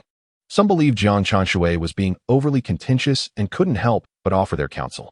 "I am quite busy," Jiang Changshui asserted. At this moment, Li Jing turned back, intrigued to discern what exactly Jiang Changshui was preoccupied with. Jiang Changshui approached Li Jing, tossing the token back into his arms with a smile, saying, "I am busy admiring the scenery." "What? Stubborn fool. Watch how I rectify your insolence." Li Jing, feeling a surge of indignation, drew his Qingyun sword and struck down. Yet, before he could draw near, Jiang Changshui was propelled back by the divine light emanating from his side. Enraged and embarrassed, Li Jing shouted and attacked once more. Yet his attempts resembled a child foolishly attempting to duel with an adult, revealing his ineptitude. "Freeze!" Jiang Changshui commanded lightly, allowing a fraction of his cultivation to manifest. Li Jing's expression shifted dramatically as he retreated several paces, exclaiming, "When did you attain the realm of true immortality?"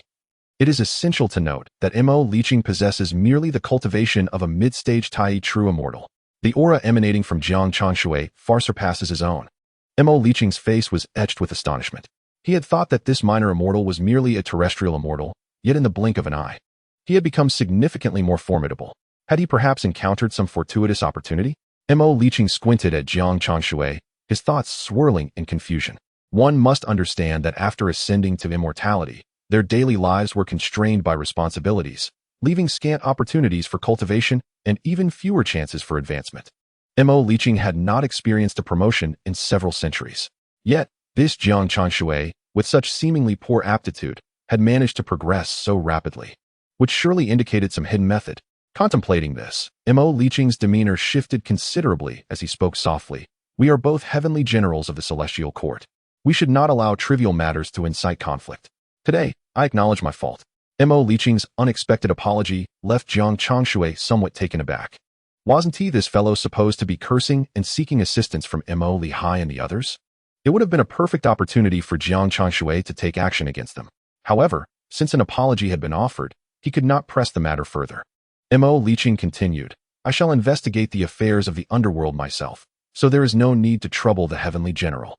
After saying this, Li Jing intended to turn away, only to discover that he remained immobilized. Jiang Changshui had yet to release his binding spell. Li Jing's expression shifted. Realizing he had inadvertently provoked a formidable opponent, why had he chosen to confront Jiang Changshui in the first place? Jiang Changshui's leisurely demeanor had nothing to do with them. At this moment, the Martial Star Lord and others approached, noticing the commotion and inquiring, "What is happening here?" Jiang Changshui replied, "Li Jing intends to spar with this minor immortal." "What?" The Martial Star Lord exclaimed, rebuking, "Li Jing, you must be exceedingly idle to challenge a mere terrestrial immortal. The disparity between immortal realms is vast. If you were to exert too much strength, what would happen if you accidentally harmed this blood demon general?" Hearing the Martial Star Lord's scathing reprimand, Li Jing's complexion fluctuated between shades of green and purple. He also observed that Jiang Changshui's cultivation had reverted to the terrestrial immortal realm. Was this minor immortal deliberately concealing his true capabilities? The rapid elevation of Jiang Changshui's cultivation evidently was not meant for others to discern. It was clear that he indeed possessed some concealed fortune. With this realization, Li Jing hoped no one would vie with him for this opportunity. He could only endure in silence, unable to voice his frustrations. "Thank you for your concern, Star Lord. The minor immortal is quite well now." Jiang Changshui smiled gratefully and produced a lapis lazuli token, stating, "Lord Li Jing also finds me too idle, which is why he has sought my assistance." Without waiting for the Martial Star Lord to respond, Jiang Changshui promptly departed. He could not afford to delay further. For if the Martial Star Lord were to reclaim the token, how would he proceed to the underworld? The underworld is composed of a full 18 layers, and signing in at such a place could potentially elevate one to the realm of the great Luo Golden Immortal. With this thought in mind, Jiang Changshui quickened his pace. Chapter 15. Signing in at the underworld. Upon arriving in the underworld, Jiang Changshui soon spotted the bruised and battered Yama. "What has happened to you, Judge Liu?" he exclaimed, rushing forward for a closer look. The injuries on Judge Lu's face were grotesque and alarming.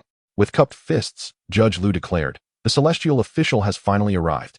A demon monkey invaded the underworld a few days ago, causing chaos in the Hall of Yama. I sustained these injuries while grappling with the demon monkey over the ledger of life and death." So that is the case. Jiang Changshui pondered the current state of the underworld, realizing that it was indeed Sun Wukong's doing. However, it appeared that Wukong had not exerted his full strength. As Wukong's master, Jiang Changshui was well aware of his prowess. Even without the use of magic, Sun Wukong's innate strength could easily diminish Judge Lu's life force. Furthermore, due to the influence of the Nuwa Spirit Stone, Wukong possessed a natural compassion for all beings. Even when subjected to the scorn of mortals on his way to seek a master, he had never entertained thoughts of vengeance. His intrusion into the underworld was merely a manifestation of his dissatisfaction with the concept of life and death, leading him to tear the ledger. It is important to note that the ledger of life and death in the underworld does not dictate the fates of spirits in the world. It merely serves as a record. Even if it is torn, another will inevitably take its place. Therefore, neither the heavenly realm nor the underworld places significant concern on this incident. The underworld's breach, however, would not be well received in public discourse, prompting them to send someone to handle the matter in a perfunctory manner. Judge Lu mistakenly believed that the heavenly realm had dispatched someone to uphold justice, only to find a minor celestial being before him, leaving him feeling irritated and disheartened. Jiang Changshui inquired, "Did this demon monkey mention his purpose for coming?" As Judge Lu led the way, he recounted the events. They soon reached the Ghost Gate. Congratulations to the host for completing the Ghost Gate sign-in, earning the Soul Summoning banner. Upon hearing this, Jiang Changshui noticed a new addition to his system's inventory, a Soul Summoning banner, which appeared ominous and foreboding. Simultaneously, waves of spiritual energy surged into his body, as was customary with each sign-in. However, this time felt distinctly different. Peering into his internal spiritual sea, Jiang Changshui discovered strands of soul energy entering his being. The underworld, as the final resting place for countless souls, naturally brimmed with soul energy. He absorbed the influx of soul energy effortlessly. After passing through the Ghost Gate, they traveled along the Yellow Springs Road, and with Judge Lu's guidance, they swiftly arrived at the banks of the River of Forgetfulness. At the Yellow Springs Road sign-in, he obtained the Rakshasa Tower. At the River of Forgetfulness sign-in, he acquired Wuyo water, and at the Naiha Bridge sign-in, he received Mengpa soup. During this process, he garnered a substantial amount of spiritual energy and soul energy, nearly overwhelming him with the impetus to break through to a new realm. The soul energy and spiritual energy resonated harmoniously, both capable of facilitating Jiang Changshui's ascension. Countless souls wept and wailed as they traversed the bridge of helplessness, ultimately becoming numb to their plight. While the waters of the River of Forgetfulness gradually rose beneath the bridge, the banks were adorned with an increasing number of the ethereal flowers known as the Other Shore Blossoms, and the statue of the Ksitigarbha Bodhisattva within the sea of flowers appeared to grow ever taller. Jiang Changshui, taken aback, whispered, "What is happening?" Lu Pan cast a glance at the distant statue of the Bodhisattva and replied, "Surely, you have heard tales of this revered figure?" Jiang Changshui shook his head. Lu Pan's expression darkened momentarily, but quickly transformed into a smile as he began recounting the story of the Ksitigarbha Bodhisattva. It is said that this being was originally an arhat by the side of the Tathagata, who, out of compassion for the countless souls who died unjustly, chose to descend into the underworld to offer salvation. Each act of salvation drew an immense resentment, and after centuries, he succumbed to demonic transformation. At that time, Hongjun Laozu had yet to depart from the Nine Heavens, and thus, alongside the Tathagata, he subdued the arhat, recognizing his good intentions, and fashioned him into a stone statue, thereby fulfilling his wish. While Lu Pan spoke with an air of nonchalance, Jiang Changshui felt a shiver of horror. Was this truly a fulfillment? Was it not a greater torment? Or was the intent to have him continue absorbing resentment, leading to an inevitable breaking of the suppression? As these thoughts swirled in his mind, Jiang Changshui turned his gaze toward the statue of the Ksitigarbha Bodhisattva, and to his astonishment, he perceived a sinister smile upon its visage. Lu Pan seemed to sense Jiang Changshui's unease and reassured him, "Fear not, esteemed official, with the Tathagata and Hongjun Laozu's suppression, this arhat shall never rise again." Yet, a sense of apprehension lingered within Jiang Changshui, and he could only hope that his concerns were unfounded.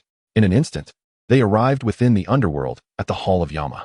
"Congratulations, host, on successfully signing in at the Hall of Yama. You have received the Judge's Pen." The Judge's Pen, a formidable weapon and a potent artifact, caused Yama, whose visage bore the marks of a panda's eyes, to gaze in astonishment at Jiang Changshui. As if to question whether the heavenly court was jesting, Lu Pan nodded and said, "Your Highness, this is the celestial official dispatched by the heavenly court." Jiang Changshui also offered a respectful bow, stating, "This humble official has merely come to investigate the situation. I kindly request your Highness to guide me through the underworld to ascertain the circumstances." Upon observation, Jiang Changshui noted that Yama's cultivation was merely that of a true immortal. Thus, even if he were to object, Jiang Changshui could conceal his presence and explore the 18 hells on his own. As long as he completed the sign-in, he could simultaneously enhance his cultivation within the underworld. After all, the underworld was a separate realm. Here, he need not worry about being discovered. The heavenly court was home to formidable figures such as the Jade Emperor and the Grand Supreme Elder Lord. Should they uncover any anomaly, it would spell disaster for him. At this juncture, Jiang Changshui lacked the confidence to contend with those two sages. A mere sneeze from them could lead to his demise. Thus, he resolved to approach the enhancement of his cultivation with utmost caution. At that moment, Yama waved his hand and declared, "Lu Pan, take the celestial official on a visit." Lu Pan nodded, and after exiting the Yama hall, he summoned the two ghost officials, Neo Tu and Ma Mian, saying, "You two, escort this celestial officer to observe the conditions of the underworld." Neo Tu and Ma Mian exchanged glances. Despite their somewhat grim expressions, they acquiesced to the task. Neo Tu remarked, "Please follow me, celestial officer." Jiang Changshui nodded in response. After a few steps, Neo Tu added, "Celestial officer." The demon monkey only traversed as far as the Yama hall. The other areas remain undisturbed. "Indeed, celestial officer, if you were to follow us, it would likely take an entire year," Ma Mian lamented, pleading for leniency. The underworld comprises 10 Yama halls and 18 layers of hell, along with the 6 paths of reincarnation. If one were to meticulously explore, returning would be no small feat considering this. Jiang Changshui found their reasoning sound. Thus he said, "In that case, you two may resume your duties. I shall wander about and return shortly. Rest assured, I have already acquired the knowledge I sought." Although Neo Tu and Ma Mian held reservations, they promptly departed upon hearing his words. Jiang Changshui watched them leave and shook his head, observing, "The underworld does not seem to hold the celestial court in much reverence." Chapter 16. The Great Luo Golden Immortal. Meanwhile, after exiting the underworld, Sun Wukong felt a pang of regret for his actions, prompting him to journey to Ling Tai Fong Siyuan Mountain, seeking guidance from the Patriarch Bodhi. However, upon arrival, he found no familiar Taoist temple. Even his former brothers were nowhere to be seen, and no one had heard of the Xie Yusen Xing cave. Infuriated by this revelation, Sun Wukong recalled the celestial being he had encountered. Junior brother? At that moment, a bull demon approached, one whom Jiang Changshui had previously enlightened during his leisure time. Having entered the fold slightly before Sun Wukong, Jiang Changshui entrusted him with some teachings of the transformative arts. Yet, like Sun Wukong, he did not disclose the name of the technique, merely referring to it as the great essence of celestial immortality. This encompassed the integration of the 72 transformations of the heavenly gangs and the sublime arts of manifestation and subtlety. The bull demon, having learned a more eclectic assortment, had only mastered a few aspects of the 72 transformations and was not as formidable as Sun Wukong. Observing this junior brother, the bull demon mused that with the conflict between demons and the celestial realm, it was indeed an opportune moment for him. Unfortunately, he lacked the requisite abilities. If he could ally with this powerful junior brother to resist the celestial court, he might find some opportunities for advancement.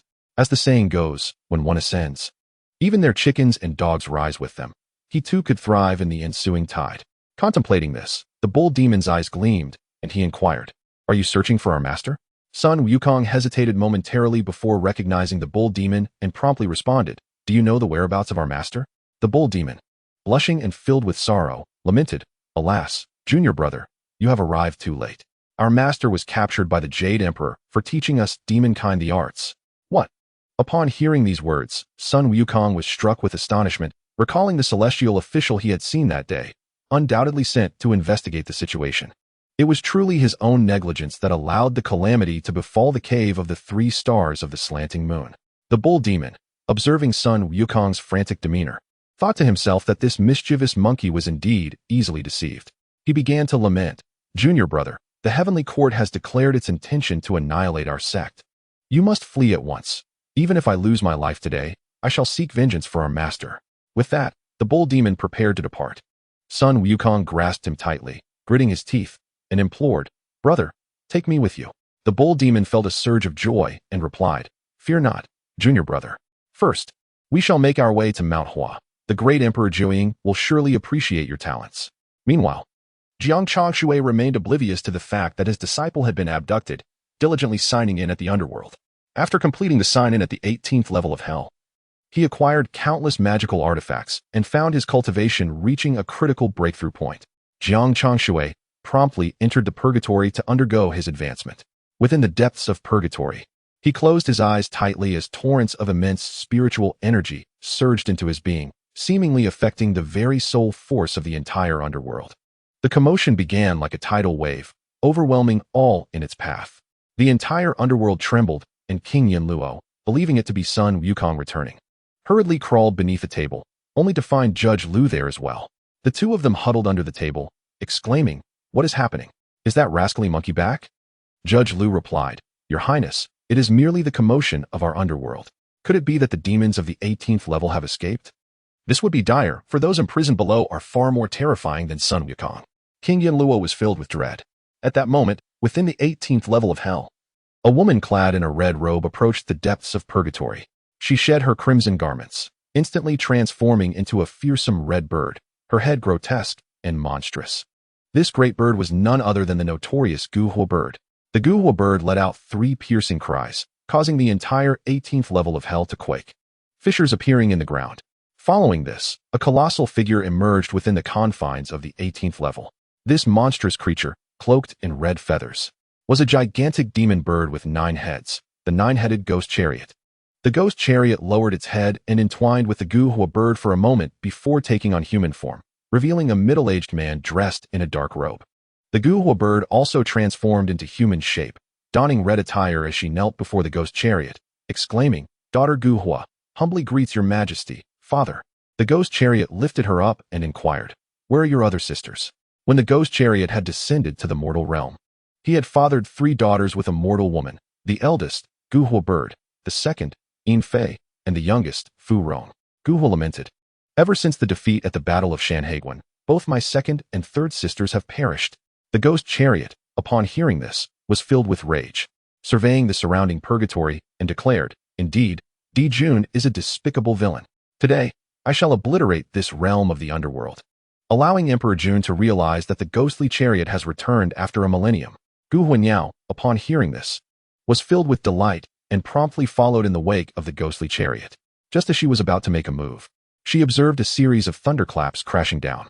The ghostly chariot paused, questioning, "Is the heavenly court acting so swiftly?" Gu Huanyao hastily evaded, only to discover that the thunder struck a single location, sparing them. She quickly exclaimed, "Father, do you see? Something has emerged from that place." The ghostly chariot squinted into the distance and beheld a figure clad in white approaching, exuding an overwhelming celestial aura. This was dire. It was a celestial official from the heavenly court. How despicable to use thunder as a cover for entry. The ghostly chariot cursed in anger. He had only just emerged, his vitality not yet restored. What if he were to be slain by that celestial official? However, as the celestial official drew nearer, the ghostly chariot noted that the opponent's cultivation had only reached the realm of Earth Immortal. How absurd that this Earth Immortal dared to intimidate him. With this thought, the ghostly chariot instantly reverted to its true form, intending to frighten this audacious celestial official. Jiang Changshui, who had just broken through, was indeed taken aback. He merely intended to ask for directions. But what was this creature? Was it a demon confined in the 18th layer of hell? Is the underworld now so accessible that demons can wander freely? The heavenly court is overly confident, indeed. "Excuse me, are you the ghostly chariot?" Jiang Changshui inquired, gazing at the 9-headed giant bird, momentarily unsure of its identity. This creature seemed familiar, resembling that Ghidorah, albeit without scales and with fewer heads. The ghostly chariot, momentarily stunned, assumed that this little celestial was insulting him and retorted angrily, "Ah, the heavenly court has truly grown more audacious." Gu Huanyao seized the moment to declare, "Father, allow me to deal with this little celestial." The ghostly chariot nodded, thinking that confronting such a minor celestial himself would be beneath his dignity. Jiang Changshui was taken aback as he watched the woman in red lunge towards him, her arms morphing into enormous wings. With a swift flap, she swung her wing at Jiang Changshui.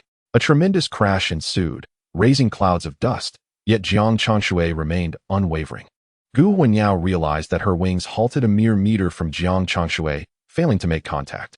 Jiang Changshui had not anticipated that Gu Huanyao would strike without giving him a moment to react.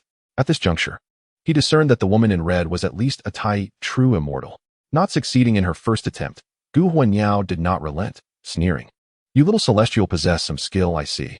With that, her feet transformed into claws, and she soared into the air, unleashing a flurry of sharp blades that spiraled downwards. Countless blades fell, piercing through any boulders they encountered in an instant. However, there was no way to approach Jiang Changshui even by a fraction. Jiang Changshui sighed softly and said, "I merely came to inquire about directions. If you choose not to respond, that is your prerogative, but do refrain from fighting." At this juncture, he produced the golden pagoda of the relic and infused it with his magical essence. Upon witnessing this, the ghostly chariot's eyes widened in alarm as it shouted, "Daughter, flee. This is the pagoda-bearing Li Tianwang." "What?" Gu Huanyao gasped, contemplating. Isn't the pagoda-bearing Li Tianwang an old man? Yet, in that fleeting moment of hesitation, the immense pagoda unexpectedly crashed down upon her, pinning her beneath it. "How dare you slay my daughter? She is one I could only hope to see once every few millennia." The ghostly chariot, witnessing its daughter's demise at the hands of Jiang Changshui, felt an overwhelming rage and immediately retaliated. Even if his vitality had not yet fully recovered, he was still a great Luo golden immortal. Slaying a pagoda-bearing Li Tianwang would be a trivial matter. Moreover, having just employed the golden pagoda, Li Tianwang must be fatigued and defenseless. With this thought, the ghostly chariot grew increasingly confident. Yet, it beheld that the young immortal produced another artifact, astonishingly revealing the purple gold-red gourd, a treasure of the supreme Lord Lao. What was happening? The ghostly chariot was taken aback. Could it be that this fellow was not the pagoda-bearing Li Tianwang, but rather a disciple of the Supreme Lord? Jiang Changshui recognized that the purple gold-red gourd had successfully blocked the ghostly chariot's attack. He then called out, "Ghost chariot, well-versed in the ways of the world." The ghostly chariot would not concede easily and struck again. Jiang Changshui, unfazed, evaded effortlessly, stowing away the gourd while remarking, "I knew this trinket would prove of little use." "If it's useless, why did you even bring it out?" The ghostly chariot roared. Jiang Changshui chuckled. Opportunities to showcase such treasures are rare. Upon hearing this, the ghostly chariot was momentarily stunned, only to observe the young immortal's fingers move slightly, revealing another artifact, the Dongwang Bell. Wasn't this artifact in the possession of the Dragon Emperor? How had this celestial being acquired it? No, what was this fellow's true background, possessing such an array of treasures? At that moment, Jiang Changshui activated the Dongwang Bell, releasing vast and ancient energies that emanated from it. These formidable forces rendered the ghostly chariot immobile. The ghostly chariot spat out a mouthful of blood, revealing its true form as it collapsed to the ground, allowing the hellfire to consume its wings, too weakened to move. Jiang Changshui regarded the ghostly chariot and remarked, "Why are you so feeble? I haven't even summoned my demon-discerning mirror or seven-star sword." With that, the ghostly chariot coughed up more blood, unable to stem the flow. How infuriating! How infuriating! Was this even human speech? In profound despair, the ghostly chariot queried, "Who are you? And how do you possess so many magical artifacts?" Each of these treasures, if displayed, would command respect across the realms. How could such a small immortal possess them? It is nothing short of wasteful. Upon hearing this, Jiang Changshui spoke softly. "I am merely the guardian of the heavenly river, of no great significance. However, it seems you have managed to escape, haven't you?" His gaze fell dangerously upon the ghost car, instilling a profound sense of terror within it. What could possibly be happening? The aura emanating from this minor celestial was inexplicably rising. The ghost car watched in astonishment as Jiang Changshui's cultivation instantly ascended to the realm of the great Luo Jingxian. Jiang Changshui produced an endless iron chain and remarked, "I found it curious that the Dragon Emperor of the South Sea managed to escape. What exactly are your demon clan plotting?" He smiled amiably and added softly, "Might you enlighten me?" On that day, anguished howls echoed from the depths of the 18 layers of hell. Even though the ghost car had miraculously escaped, it felt as if it could boast of surviving for several days. After all, it had endured the onslaught of all the heavenly treasures and yet still lived.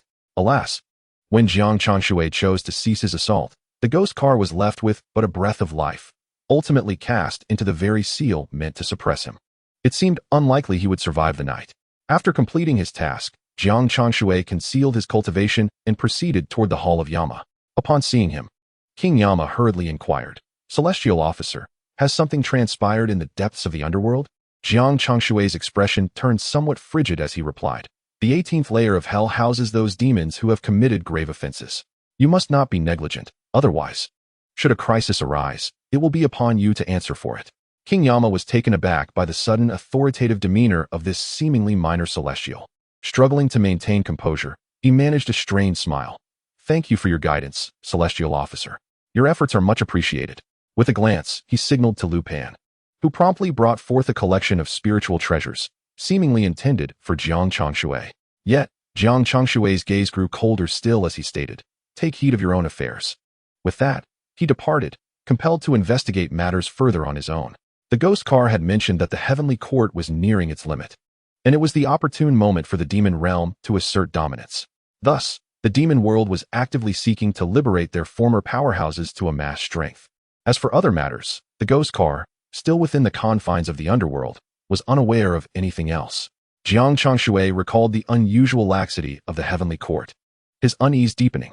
The court seemed oblivious to the turmoil, with celestial officers leading idle lives, indifferent even to the conflicts below. It appeared that a grand conspiracy was afoot within the demon realm.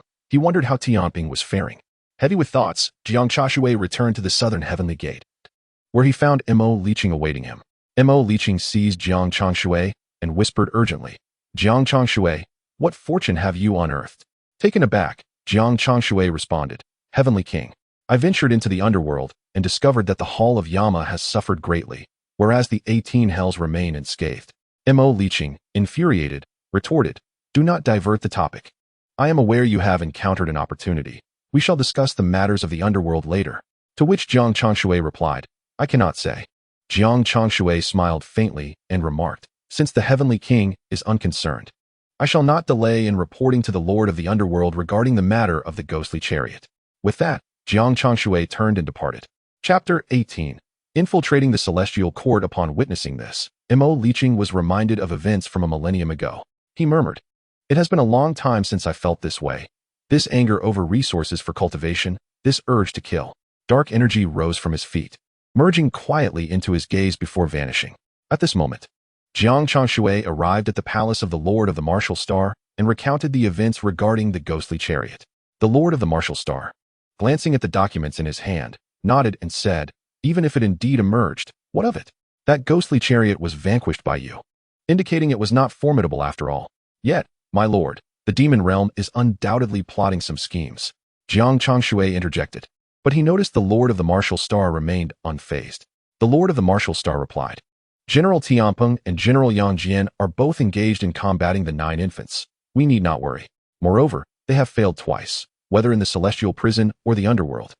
Their attempts have been fruitless. This suggests that those demons are incapable of significant endeavors. After speaking, the Lord of the Martial Star lowered his head. Just then, Jiang Changshui was about to respond when he heard a voice from outside calling, my lord, His Majesty summons you. Upon hearing this, the Lord of the Martial Star swiftly rose and hurried outside. Jiang Changshui, observing this, followed closely behind. He realized he had never set foot inside the Lingxiao Palace before. The Lingxiao Palace was a sacred place in the Celestial Court. Without the Jade Emperor's permission, even the Lord of the Martial Star could not enter. Jiang Changshui had always signed in from outside, and the spiritual energy and treasures he received were commendable. He wondered what rewards awaited him should he sign in within the Lingxiao Palace. With this thought, Jiang Changshui hastened to keep pace with the Lord of the Martial Star. Soon, they arrived inside the Lingxiao Palace, a grand and majestic hall, where a colossal statue in the distance could be seen. It was none other than the Jade Emperor. Congratulations, host, on completing the sign-in within the Lingxiao Palace. You have acquired Power of the Laws. The Power of the Laws represents the strength of the Heavenly Paths division, capable of merging into cultivation methods, accessible only to those at the threshold of sanctity. Jiang Changshui was astonished. However, what astonished him even more was the sight of Taishang Laojun present there. Meanwhile, the Lord of the Martial Star tremulously knelt, exclaiming, I am unaware of the reason for your Majesty's summons. The Jade Emperor remained silent, and Taibai Jinxing, standing to the side, spoke. It has come to my attention that a demon monkey is causing turmoil in Huagua Mountain, wreaking havoc in the North Sea and the underworld. Is there any truth to this? The Lord of the Martial Star, in a state of panic, realized this was a matter of accountability. Indeed, there is such a situation. I have already dispatched personnel to investigate. Fortunately, no celestial beings have perished. Tai Bai Jinxing responded. It seems that the demon monkey has not lost its reason. Since it has transformed from the essence of the earth and heaven's spiritual stone and has now attained immortality, it would be prudent to bring it into our celestial court. The Lord of the Martial Star hastily nodded. I shall make arrangements immediately. Having spoken, the Lord of the Wukong Star trembled as he withdrew, followed closely by Jiang Changshui. Upon exiting the Lingxiao Palace, Jiang Changshui inquired, what arrangements will the Star Lord make for that monkey? Alas! The still frightened Lord of the Wukong Star was startled by Jiang Changshui's voice. Why you? How did you come to be here? Jiang Changshui blinked and replied. I have always been present. However, Star Lord, I have heard that the demon monkey is quite formidable. I implore you to treat him with respect, for he may very well assist in subduing evil in the future. Upon hearing Jiang Changshui's words, the Lord of the Wukong Star waved his hand dismissively. You are overthinking this. Each year, the Heavenly Court recruits numerous spirit beasts, all of which are sent to Spirit Beast Mountain. What? Jiang Changshui was taken aback. Was not Spirit Beast Mountain a sanctuary for the Heavenly Court's pets? If Sun Wukong were to learn of this, he might not only create an uproar in the Heavenly Palace, but potentially annihilate it altogether.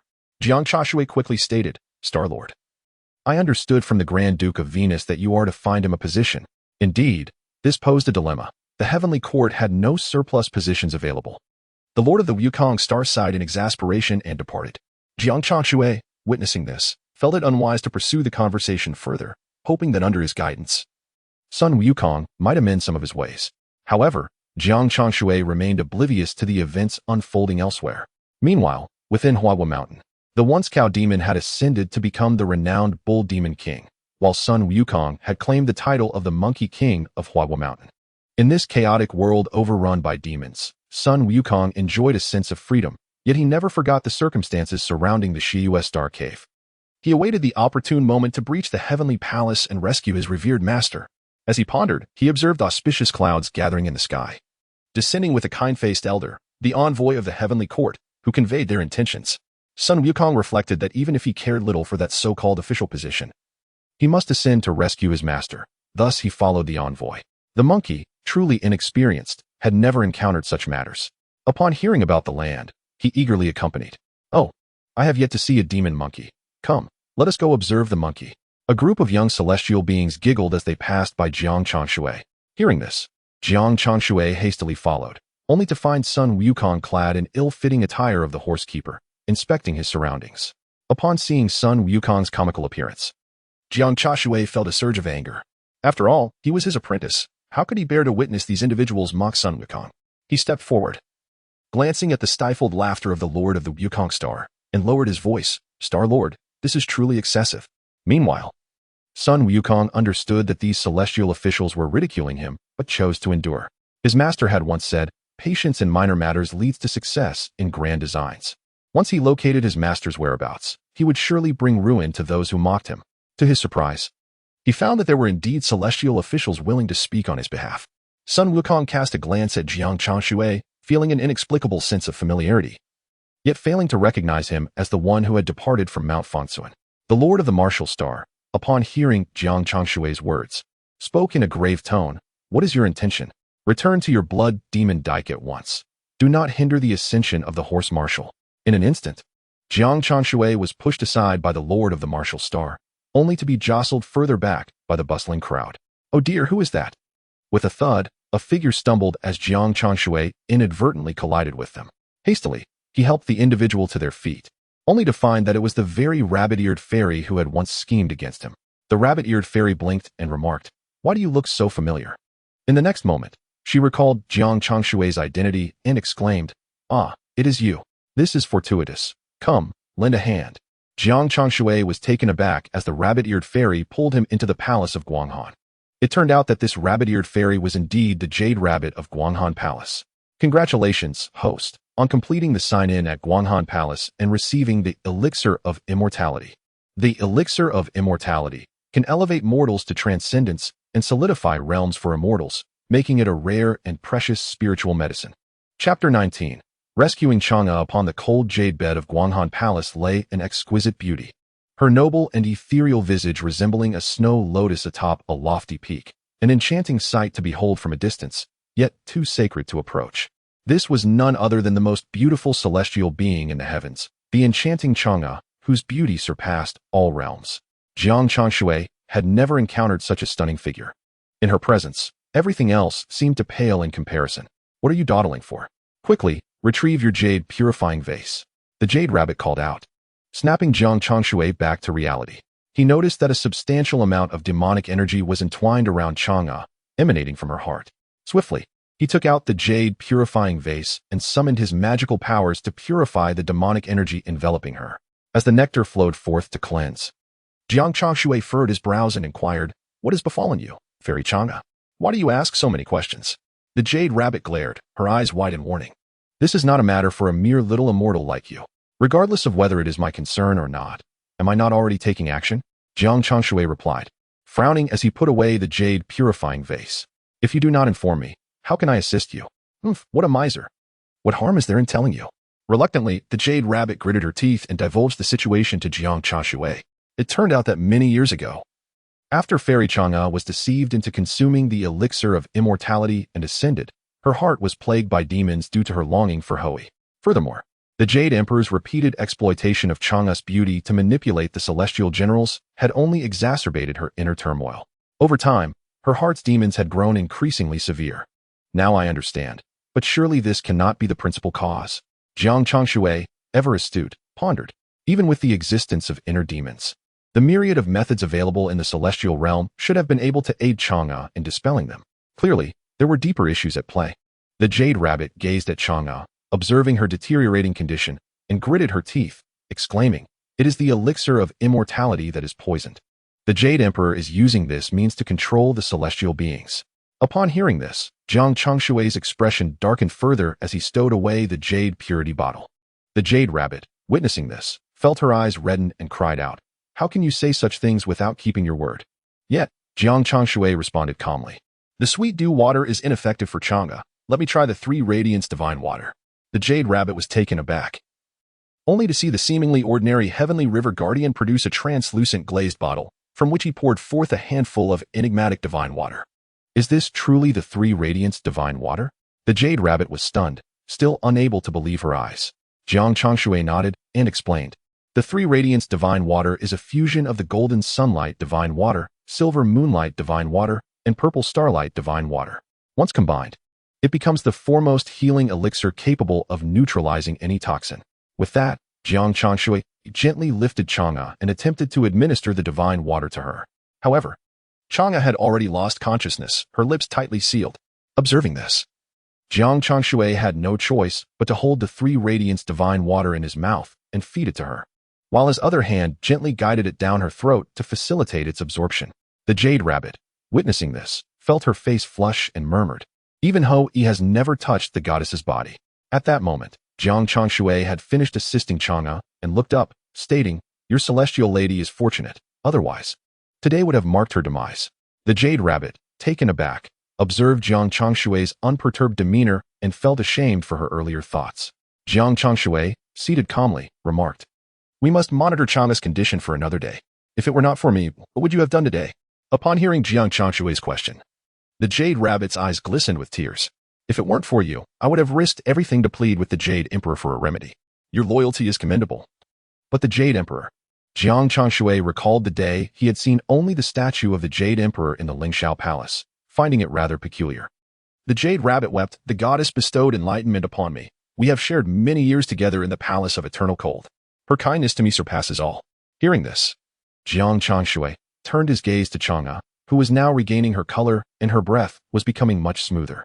Observing this, Jiang Changshui rose, saying, "In that case, I shall take my leave. Should there be any matters, seek me at the Blood Demon Dyke." The Jade Rabbit was momentarily stunned and quickly replied, "Once the goddess awakens, she will surely repay your kindness. Such great favors are not to be taken lightly. Perhaps the goddess could offer herself in gratitude." Jiang Changshui chuckled lightly and departed. Before he reached the Blood Demon Dyke, he encountered a procession of heavenly generals escorting the tall man towards the Lingxiao Palace. Jiang Changshui was taken aback and followed, inquiring, "What is happening? Who have you captured?" A celestial official whispered, "You are unaware, are you? We lost the battle at Mount Hua." "What? With the formidable Marshal Tianpeng and the esteemed Yang Jian, how could defeat be possible? Yet, in the face of loss, who then is this captured individual?" Jiang Changshui scarcely had time to ponder, hastily following the unfolding events, only to discover that the one in custody was none other than Marshal Tianpeng himself.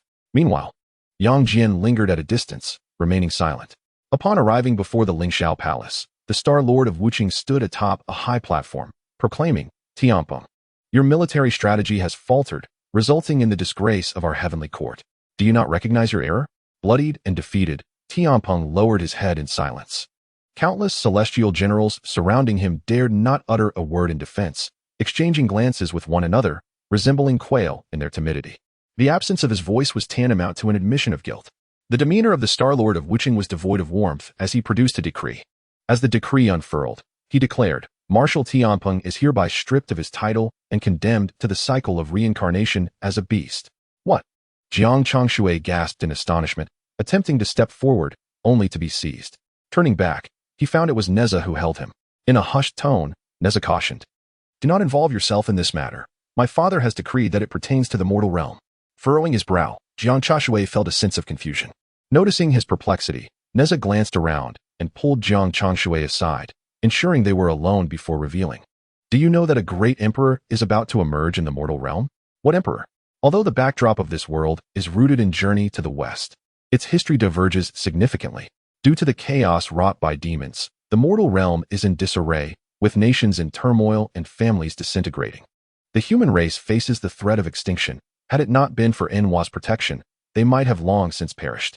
Thus, even when Jiang Changshui first arrived, he could only hasten his cultivation to escape the fate of humanity.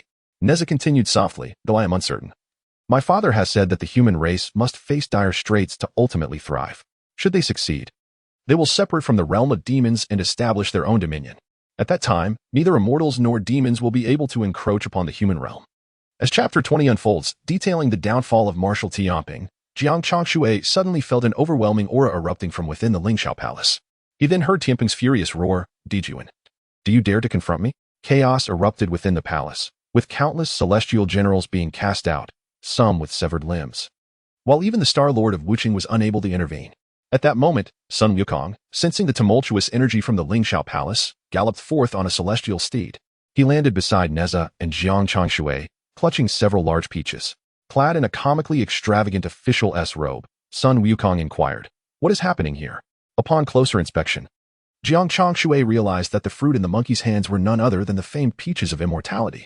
The peaches from the Garden of Immortality were meticulously documented, and should they be discovered, the consequences would be dire. Jiang Changshui exclaimed, "Wukong, why are you indulging in these delicacies recklessly?" Sun Wukong, momentarily taken aback, chuckled and replied, "Would you like a taste?" Speaking thus, he withdrew 2 peaches from his bosom, distributing them to Nezha and Jiang Changshui. Nezha instantly recognized them as the famed Pan Tao, but chose not to expose the truth. Instead, he feigned ignorance, wiped the fruit, and took a bite, casually recounting the incident of Tianpeng's capture. Observing this, Sun Wukong remarked, "It appears that Tianpeng is not as formidable as one might think, were I in his place. I would easily subdue those celestial generals. You boast quite gallantly, monkey. Tianpeng's prowess surpasses even yours." Nezha, rarely one to concede, acknowledged Tianpeng's strength. Upon hearing this, Sun Wukong promptly brandished his Rui Jinggu Bang, declaring, "If that is the case, let us engage in a contest." "Very well," Nezha responded, transforming into a figure with 3 heads and 6 arms, wielding the Qian Kuan circle and the Hunyuan silk, and they commenced their battle. Within the Lingxiao Hall, Yang Jian and Marshal Tianpeng clashed, while outside, Sun Wukong and Nezha were locked in combat, resulting in utter chaos throughout the heavenly court. Jiang Changshui watched this turmoil and murmured, "What has become of this?" Just then, a cheerful young monk appeared beside him, his height barely reaching Jiang Changshui's shoulder. Upon closer inspection, Jiang Changshui recognized the monk's cassock as somewhat familiar. The monk looked up, revealing a sinister grin that sent chills down Jiang Changshui's spine. "Reminiscent of the Itagarba Bodhisattva from the underworld. How did you escape?" Jiang Changshui gasped. The Itagarba Bodhisattva, grinning mischievously, replied, "Hee, you've discovered my presence. Come along with me." With that, he grasped Jiang Changshui by the nape of his neck and soared towards the distant heavenly prison. In the blink of an eye, they arrived within the prison, where the Xingtian clan members, upon spotting the Itagarba Bodhisattva, rushed to attack, but were effortlessly subdued with a mere wave of his sleeve. Jiang Changshui's expression shifted, Such prowess indicated that the opponent had attained the great Luo golden immortal realm. At that moment, the prison gate swung open, and the essence of Xingtian surged forth. The K-Itagarba Bodhisattva raised a hand, unleashing a torrent of formidable spiritual power, pinning the essence of Xingtian beneath his colossal palm. Indeed, it seemed he had reached the late stage of the great Luo golden immortal realm. This level of power was not far removed from Jiang Changshui's own. Yet with his myriad magical treasures, even a quasi-saint would struggle against him. Should he reveal his true strength, it would surely evoke astonishment among most. Achieving quasi-saint status in merely a century, Jiang Changshui stood alone in the three realms. The K-Itagarba Bodhisattva, lifting Jiang Changshui with a laugh, proclaimed, "Today, I shall unleash these demons for a grand revelry." After uttering this, he charged into the heavenly prison. By sacrificing celestial officials, these demons could be liberated. At this moment, Jiang Changshui grasped the true intent behind the K-Itagarba Bodhisattva's actions. The Bodhisattva produced a curved blade, pressing it against Jiang Changshui's neck, floating in the void, and called out, "Jade Emperor, Tathgata, brace yourselves for my wrath." With a metallic clash, the tension escalated. The curved blade shattered, and the king of K-Itagarba looked at Jiang Changshui in disbelief. Jiang Changshui spoke softly, "Stay still." In an instant, the king of K-Itagarba felt an overwhelming and irresistible force enveloping him, compelling him to heed Jiang Changshui's words. Was this the power of the law? The king of K-Itagarba, bewildered and incredulous, gazed at Jiang Changshui. Jiang Changshui continued, "No, you brought me here without even asking for my consent? To hell with you." The king of K-Itagarba, unwilling to yield, furiously summoned all the strength within him, attempting to break free from the binding force of the law. Yet he discovered that escape was utterly impossible. Who exactly was this celestial official from the Earth Immortal realm? Who are you? A mere celestial official cannot possess such power. This must be a trap set by the Jade Emperor and the Tathgata. All of this is merely a ruse to deceive him. How despicable. How shameless the Jade Emperor and the Tathgata remain after all these years. The king of K-Itagarba gritted his teeth in fury. Jiang Changshui, seemingly lost in his own thoughts, remarked, "Since you've come to this celestial prison on your own, it saves me some trouble." With a slight gesture of his finger, an endless iron chain several meters long materialized in his hand. He then glanced at the myriad of floating miniature worlds around him and casually tossed the king of K-Itagarba inside. The demons contained within were formidable indeed. Once the king of K-Itagarba entered, he would likely not survive for long. With that thought, Jiang Changshui departed the celestial prison. Just then, the essence of Xingtian, recently liberated from demonic grasp, rushed into the prison and, upon seeing Jiang Changshui, bowed respectfully. Jiang Changshui paused, then laughed heartily as he left. Quite amusing. At that moment, as the gates of the celestial prison were about to close, a pair of enormous demonic eyes opened, fixating on Jiang Changshui's retreating figure. Deep within the prison, where the most powerful formations held prisoners, a voice murmured, "Such a young and potent body. It has been ages since I have seen one like it. I wonder if it can withstand my power?" When Jiang Changshui returned to the heavenly court, the marshal of the heavenly canopy had already been cast down to the mortal realm. Meanwhile, Sun Wukong and Nezha were bound within the heavenly court, incessantly hurling curses at one another. Nezha called Sun Wukong a good-for-nothing steed keeper, while Sun Wukong retorted, labeling Nezha a wet-nosed little brat. The exchanges were relentless. With neither willing to relent, Li Jing stood quietly to the side, while the Star Lord of military prowess felt a headache coming on. He could not overpower either of them, nor could he afford to offend them. Li Jing said, "Star Lord, allow me to take this troublesome child back for punishment." The Star Lord of military prowess nodded vigorously. This hot potato was something he wished to avoid entirely. The assembled immortals watched as Li Jing opened the golden pagoda of relics and directly enclosed Nezha within. Nezha's face instantly drained of color, yet he found himself unable to resist. Chapter 21. The Underground Palace of Buried Earth on the Other Side. The Star Lord of the Marshal glanced at Sun Wukong and urgently exclaimed, "Hurry and release the great sage." At this moment, the Star Lord recognized the formidable power of Sun Wukong. Few in the heavenly court could contend with someone who could match Nezha in combat effortlessly. Offending him could jeopardize one's very life.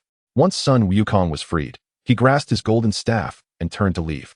The Star Lord quickly obstructed his path, asking, "Great sage, where are you headed? Since the heavenly court does not welcome me, I shall return." Sun Wukong responded with a sulky demeanor, leaving Jiang Changshui utterly perplexed. In Jiang Changshui's view, Sun Wukong had always been astute. How could he behave in such a manner? Something unusual must be afoot. suggesting that Sun Wukong had a purpose in coming to the heavenly court. Meanwhile, the Star Lord hastily attempted to explain, the great sage may not be aware. But the third prince is quite unruly, and the celestial officials have often reprimanded him. This is an entirely different matter. Sun Wukong retorted angrily, pray tell. Does the heavenly court regard me as unworthy by assigning me the role of a stable master? The Star Lord was left speechless, lamenting inwardly that had he known of Sun Wukong's extraordinary prowess, he would have arranged matters differently. What was to be done now? Previously, he had underestimated the great sage's might. Perhaps it would be best to assign him a different duty. The Star Lord's eyes darted as he sought to placate the situation. Jiang Changshui thought to himself, here it comes. They mean to send this monkey to the Garden of Heavenly Peaches. The position of land steward in the Garden of Heavenly Peaches was relatively idle, likely allowing Wukong greater freedom to operate. Well, it would be interesting to see what he would do. As expected, upon hearing of the land steward position, Sun Wukong's spirits lifted, and he eagerly expressed his desire to take up the role. Watching the Star Lord and Sun Wukong depart, Jiang Changshui returned to the Blood Demon Dyke. Matters of the human realm and those of the Jade Emperor seemed rather distant to him at that moment, due to his rapid ascension and cultivation. His mindset remained anchored in the inconspicuous realm of the Earth Immortal. As usual, Jiang Changshui sat cross-legged within the pavilion of the Blood Demon Dyke, engaged in his cultivation. Amidst the ongoing battle between demons and humans, the seal of the Blood Demon Dyke had weakened, preventing him from venturing out recently. However, he had managed to forge connections with nearby celestial officials and disciples, soliciting their assistance in gathering information regarding Sun Wukong and the Marshal of Heavenly Hosts. After entering the Garden of Heavenly Peaches, Sun Wukong had indeed settled down for a few days, reportedly developing a good rapport with the celestial maidens under the Western Queen Mother.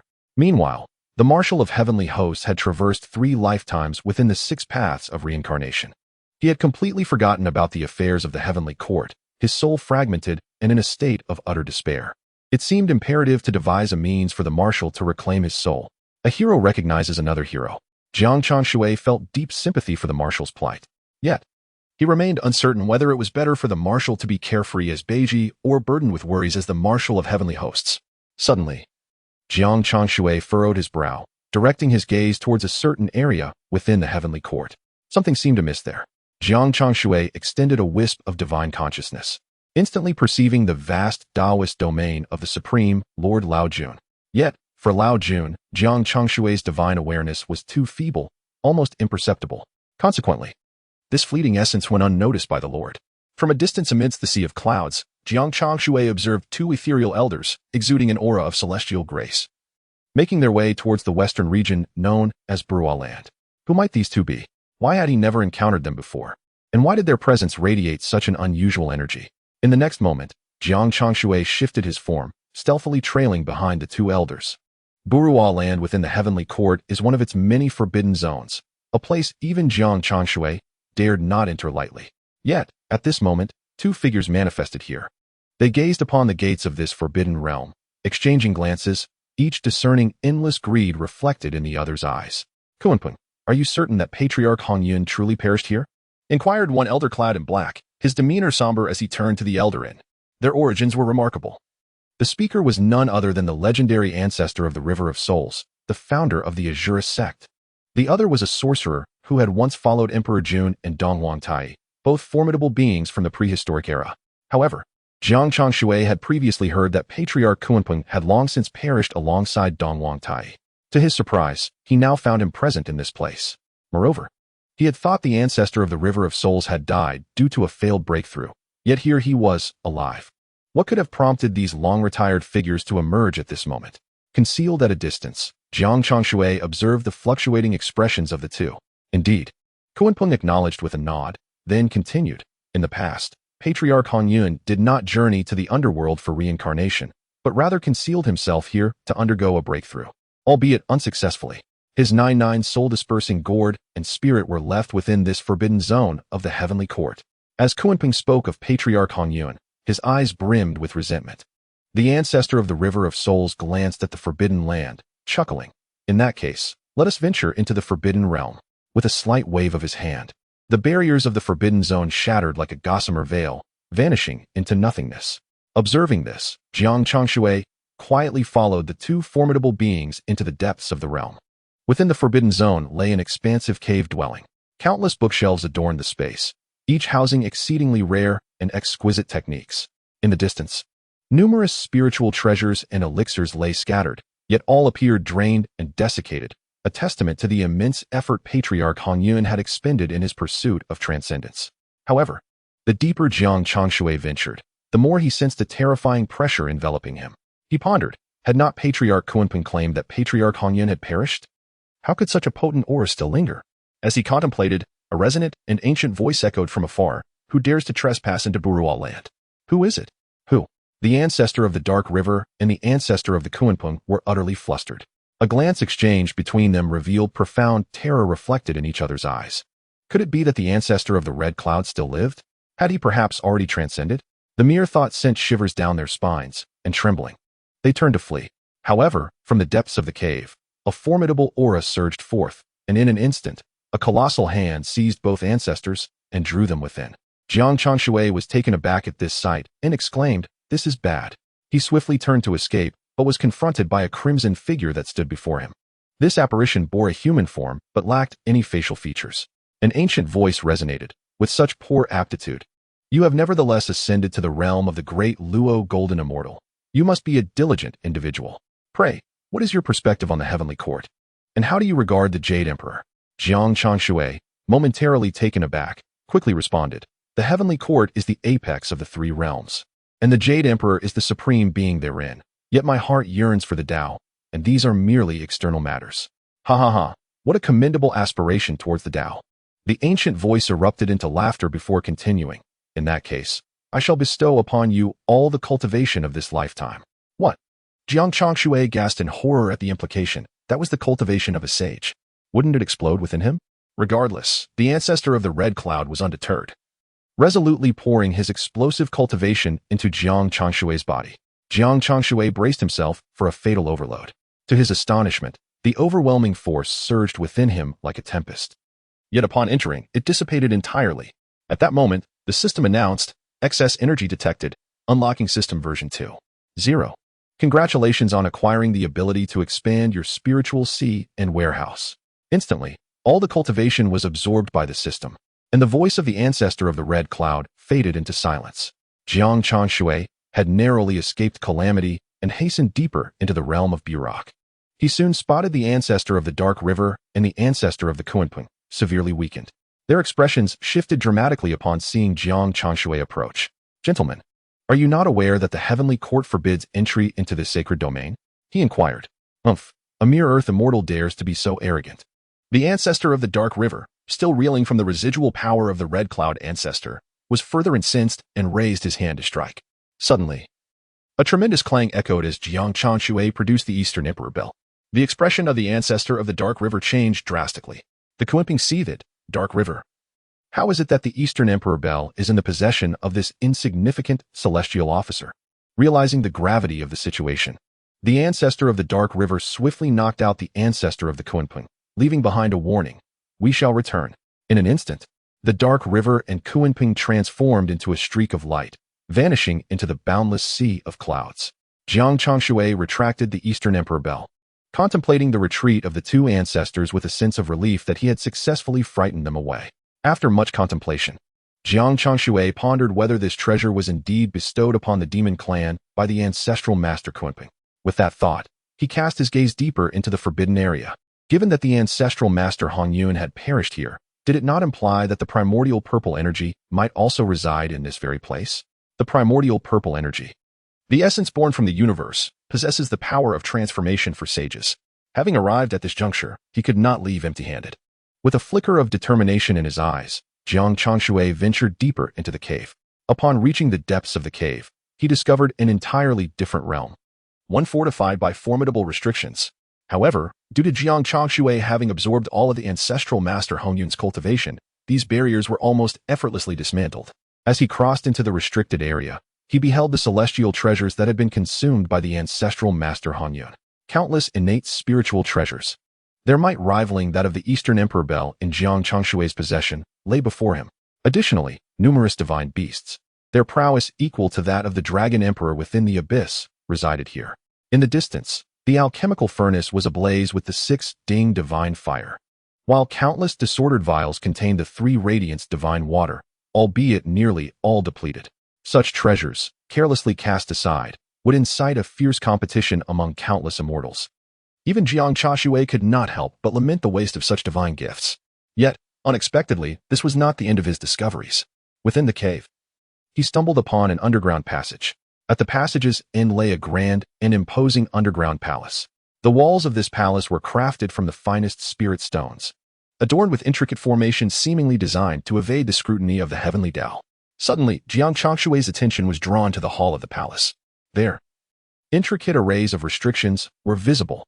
Within these formations sat a withered skeleton, draped in tattered cloth, emanating a terrifying aura. This familiar yet dreadful presence allowed Jiang Changshui to recognize the identity of the skeleton. Was this elder in the red robe truly Han Yun? He stepped forward and, with a wave of his hand, dismantled the formation.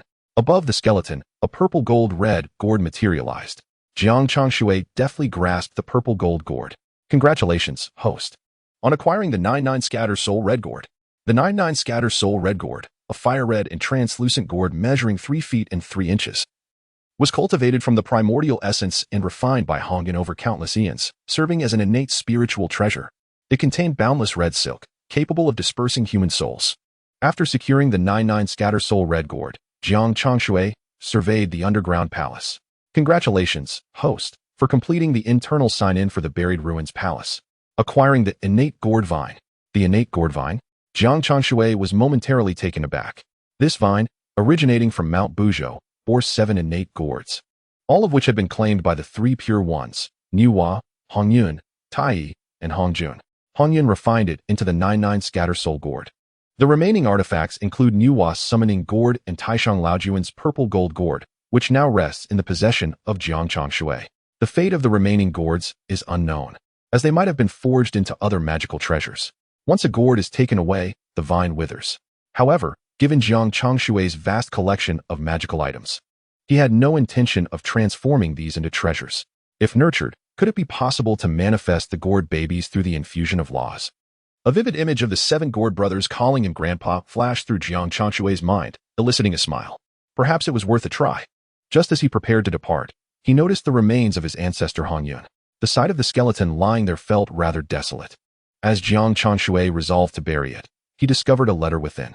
It was the final missive from Master Han Yun, indicating that his bones were imbued with a substantial amount of spiritual energy, hoping that a fated individual would return them to Wuzhuang Temple. Jiang Changshui mused, what a predicament. To perish in a forbidden place. If no one had intruded, who would fulfill this wish?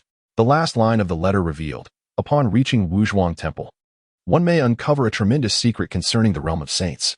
Jiang Changshui found himself intrigued. He collected Master Hongyun's remains and took out the 99 Scatter Soul Gourd for a moment of contemplation. Upon opening it, a stream of purple light burst forth. Within this luminous essence lay a fragment of the great Tao's law. Jiang Changshui was taken aback, pondering, could it be? As he delicately probed the light with his finger, he realized it was indeed the primordial purple qi. Astonishingly, Master Han Yun had not refined this essence even in death. A wave of pity and lament washed over him.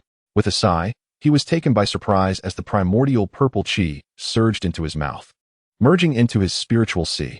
Concurrently, the system's voice echoed, ding. Congratulations, host, you have acquired primordial purple qi. The primordial purple qi, formed through the resonance of heaven and earth, embodies the laws of the great Tao, granting limitless longevity to mortal spirits devoid of any cultivation. Thus, it is also referred to as the foundation of the great Tao. Legend has it that understanding the laws within the primordial purple qi can lead one to the status of a saint. It is likely that Han Yun sought to comprehend this essence to transcend his limits, but ultimately failed. At that moment, the entire underground palace began to tremble ominously, seemingly collapsing due to the absence of Master Han Yun's presence. Observing this, Jiang Changshui hastily fled the scene. Chapter 23. Signing in at Wuzhuang Temple. As Jiang Changshui soared into the sky and glanced back, he saw that the underground palace had vanished entirely into the sea of clouds. This posed a significant problem. When the relentless Mingyi returned to find the palace gone, he would undoubtedly suspect his involvement. As Jiang Changshui pondered this, he murmured to himself that he must leave behind some clues, ensuring that suspicion would not fall upon him. He casually took out a palm leaf fan and tossed it into a corner of the sea of clouds. Meanwhile, within the Lingxiao Palace. High atop the statue of the Jade Emperor, Taishang Laojun and the Jade Emperor were leisurely engaged in a game of chess, seemingly oblivious to the turmoil of the outside world. Suddenly, Laojun paused, declaring, "You have lost." The Jade Emperor lifted his gaze to the distance, murmuring, "The ancestor has indeed departed." Taishang Laojun rose, brushing off the dust from his robes, and said, "I must return home. I left the fire unattended." The Jade Emperor, unaware if he had been heard, closed his eyes. Laojun summoned the azure bull and strolled away, appearing quite content. Several days later, having reinforced the seal of the blood demon Dike, Jiang Changshui finally arrived at the Wuzhuang Temple. Congratulations to the host for completing the sign-in at Wuzhuang Temple, earning the ginseng fruit tree. A ginseng fruit tree? I wonder what its taste is like. It is said to be quite delectable. Upon entering the Wuzhuang Temple, Jiang Changshui successfully signed in once more, this time acquiring the sleeve universe. This item is rumored to be a small world hidden within one's sleeve. In Journey to the West, Tang Xing and his disciples were all contained within the sleeve universe, indicating its capability to store living beings. Wuzhuang Temple is the dojo of Zhen Yuanzi, who shares a profound bond with Patriarch Hongyun. Thus, the temple contains numerous treasures. The vast expanse of Wuzhuang Temple occupies an entire mountain range, with remarkable palaces standing tall. To Jiang Changshui, this grand Wuzhuang Temple appeared to be an ideal location for signing in. With this thought, Jiang Changshui concealed his form and soared towards the temple, reveling in the experience much like Sun Wukong entering the Peach Garden. Within Wuzhuang Temple, Jiang Changshui signed in and acquired several items, most of which were rather ordinary. Yet, there were also precious finds. In a side hall of Wuzhuang Temple, he signed in and received a vial of the Fountain of Life, as well as a piece of Shirang. The rootless water is born from the source of the heavenly river, capable of nurturing celestial spirits and accelerating the growth of innate spiritual roots, even granting them a second chance at life. Shirang, rich in spiritual energy, can sustain any plant. With these two items, Jiang Changshui no longer needed to worry about the survival of the ginseng fruit tree or the gourd vine. He eagerly awaited the fruiting of the ginseng fruit tree and the emergence of the gourd babies from the vine. Subsequently, Jiang Changshui signed in at the Taiji Hall and received the cultivation method of Zhen Yuanzi. However, while this method was formidable, it held little value for him, as no technique could surpass the wonders of the creation and transformation method. Yet, mastering this technique to its pinnacle would allow him to create 3 identical clones, significantly enhancing his combat prowess. Upon contemplating this, Jiang Changshui felt compelled to engage in some arduous cultivation. Just as he was leisurely signing in, he suddenly sensed a formidable aura manifesting around him. Streams of golden light surged within the confines of Wuzhuang Temple, accompanied by a cacophony of commotion. The Earth Book was triggered. Intruders had breached Wuzhuang Temple. Quickly summon the master. We must not allow this scoundrel to escape. In the blink of an eye, countless disciples of Wuzhuang Temple surrounded Jiang Changshui. However, upon recognizing him as an official of the celestial court, they hesitated, frozen in place. Yet, the Earth Book showed no regard for Jiang Changshui's identity. The massive golden tome erupted with blinding radiance, forming colossal characters that coalesced into a vast array, encircling Jiang Changshui. The Earth Book intended to directly annihilate him. This is dire. Should a celestial court official perish here, it would spell trouble. A young man, witnessing the scene, shouted in alarm and prepared to intervene.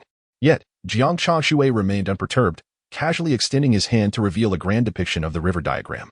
This was indeed the river diagram and Luo Book. With a thunderous crash, the river diagram and Luo Book collided fiercely with the Earth Book. Waves of terrifying spiritual power erupted, cascading outward. The surrounding structures crumbled into ruins, with innumerable disciples of Wuzhuang Temple collapsing under the shockwave. Who dares to invade my Wuzhuang Temple? A furious bellow echoed from the horizon. Jiang Changshui, having stored away the river diagram and Luo Book, looked up to see a middle-aged man approaching. Clad in a blue Taoist robe, the man exuded an imposing and wrathful demeanor. This individual was none other than the master of Wuzhuang Temple, Zhen Yuanzi. He was the progenitor of Earth Immortals and one of the few formidable beings within the 3 realms. However, his cultivation was merely at the Deluo Golden Immortal level, posing no real threat to Jiang Changshui. Upon sighting Jiang Changshui, Zhen Yuanzi's expression darkened further. Following the calamity of the witch and demon, Zhen Yuanzi's name had struck fear across the lands, and few dared to act recklessly within his temple. Yet, to his dismay, he had stepped out for a brief moment only to encounter someone brazenly provoking him, even daring to compare the river diagram and Luo Book with his own Earth Book. Did this imply a profound disrespect towards him, Zhen Yuanzi? As he pondered this, Jin Yuanzi's ire intensified, and he longed to slay the celestial official before him to vent his frustrations. Just as he was about to strike, he found himself unable to move. Jiang Changshui spoke softly. This humble immortal has come at the behest of Patriarch Hongyun to pay a visit to the master. I kindly request that the master dismiss his attendants. At these words, the crowd of Wuzhuang Temple gasped in astonishment. Jin Yuanzi scrutinized Jiang Changshui, seemingly deliberating the veracity of his statement. However, upon catching sight of the river diagram and Luo book in Jiang Changshui's possession, he waved his hand, commanding, "All of you, withdraw." "Yes, master." The disciples behind Jin Yuanzi retreated like a receding tide. At this moment, Jin Yuanzi flicked his sleeve, and a set of tables and chairs descended amidst the ruins. Jin Yuanzi extended his hand and said, "Please, immortal official, take a seat." Jiang Changshui was somewhat taken aback. This Jin Yuanzi was unexpectedly a person of leisure and grace, even willing to share a cup of tea under such circumstances. However, he did not decline, instead taking his seat and observing as Jin Yuanzi poured the tea. Jin Yuanzi inquired, "Might I ask what evidence you possess?" Jiang Changshui produced a letter from the revered Master Hongyun, stating, "Surely this can serve as proof?" Jin Yuanzi took the letter, paused in contemplation for a moment, then chuckled. "This does not substantiate anything. It seems you are unfamiliar with Master Hongyun's handwriting, are you not?" Jiang Changshui's lips twitched slightly. Then he retrieved the 99 Scatter Soul Red Gourd. Only then did Jin Yuanzi adopt a serious demeanor, "So it is indeed entrusted by the master. My earlier rudeness is regrettable." Jiang Changshui waved his hand dismissively, saying, "I am not idly doing good deeds. I brought you the remains of the red robe ancestor. Thus, you must reveal to me the secret pertaining to the ascension to the saintly realm." Jin Yuanzi was taken aback, glancing at Jiang Changshui with an expression of confusion. Why would this earth immortal, seemingly destined never to reach such heights, inquire about such matters?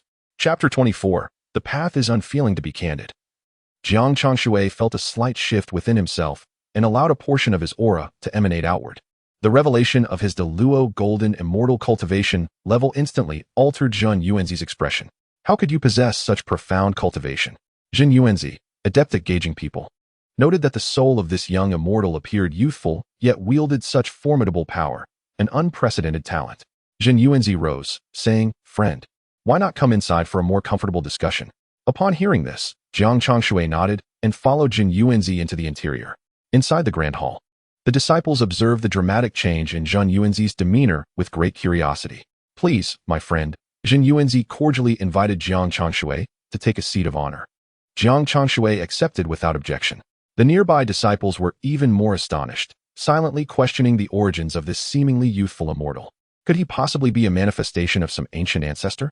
Jin Yuanzi waved his hand, calling out, "Child, go to the backyard and fetch 2 ginseng fruits."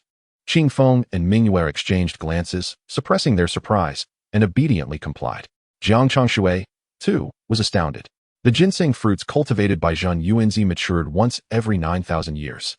Just a whiff could grant one an additional 360 years of life, while consuming one could extend life to 47,000 years. However, such effects were primarily for mortals. For immortals, the enhancement of cultivation was of greater significance. The ginseng fruits within Wuzhuang Temple had been nurtured for tens of thousands of years. Seeing Jin Yuanzi present the ginseng fruits as a gesture of hospitality, Jiang Changshui felt a sense of esteem. Before he could pose his inquiries, Jin Yuanzi pressed on, "What was the purpose of Master Hongyun entrusting you to come here? Furthermore, how did the 99 Scatter Soul Red Gourd come to be in your possession?" A series of questions followed in quick succession. Only then did Jiang Changshui realize that the words he had previously spoken had not been heeded by Jin Yuanzi. The revered Master Hongyun possessed profound cultivation, and upon hearing that the remains were to be sent, Jin Yuanzi had merely assumed he had misheard. With a sigh, Jiang Changshui explained, "It is indeed to deliver the remains of the master." He recounted the circumstances surrounding Master Hongyun's retreat and expressed his deep regret that the master had never comprehended the essence of the Hongmeng purple qi. It was truly as he had suspected. Jin Yuanzi appeared momentarily stunned before responding, "I distinctly witnessed the master entering reincarnation. I never imagined it was merely an illusion." Such retreats often bear ominous omens. The master likely wished to spare you worry. Jiang Changshui offered a word of comfort. At that moment, the gentle breeze brought forth the ginseng fruit, which indeed resembled a translucent green doll, appearing exceedingly tempting. Jin Yuanzi gestured, "Please, my friend." Jiang Changshui, not one to stand on ceremony, seized a fruit and took a hearty bite, a wave of sweetness and fragrant juice flooding his mouth. Simultaneously, a warm current coursed through his being, nourishing his meridians and enveloping him in comfort. Observing Jiang Changshui's reaction, Zinyuanzizi remarked, "You are truly remarkable, my friend. Please accept this other ginseng fruit as well." Jiang Changshui was pleasantly surprised by the offer. He had already contemplated that, given the fruit's extraordinary benefits, it would be a splendid gift for Wukong. After all, he would soon possess a ginseng fruit tree and had no pressing need for this single fruit. Jiang Changshui replied, "I am deeply grateful for your generous gift, but I cannot accept it without offering something in return." Saying this, he produced a peach from his possession and presented it to Zinyuanzizi. This peach had been acquired during his visits to the peach garden, though he had only managed to procure 5 or 6 in total. "Master, please accept this as a token of my gratitude." "Well then, I shall accept it," Zinyuanzizi said, gracefully receiving the peach into his sleeve. Upon noticing the 2 magnificent peaches Jiang Changshui had produced, Zinyuanzizi was even more astonished. He mused silently about Jiang Changshui's origins, pondering how he could possess such innate treasures. However, Zinyuanzizi dared not inquire further, as Jiang Changshui had not revealed his cultivation level from the outset, suggesting he had his reasons for discretion. Zinyuanzizi feared that pressing the matter might cause Jiang Changshui to take offense. After exchanging pleasantries, Jiang Changshui finally unveiled the remains of Master Hongyun. Upon laying eyes on the remains, Zinyuanzizi was overcome with emotion. He approached, murmuring, "Old fellow, how is it that you departed before me?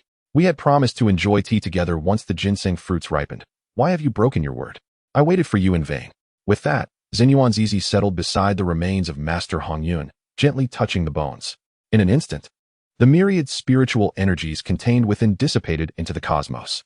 As leaves return to their roots and souls return to the earth, the voice of Zinyuanzi resonates with the weight of time, revealing a glimmer of starlight from his withered eyes.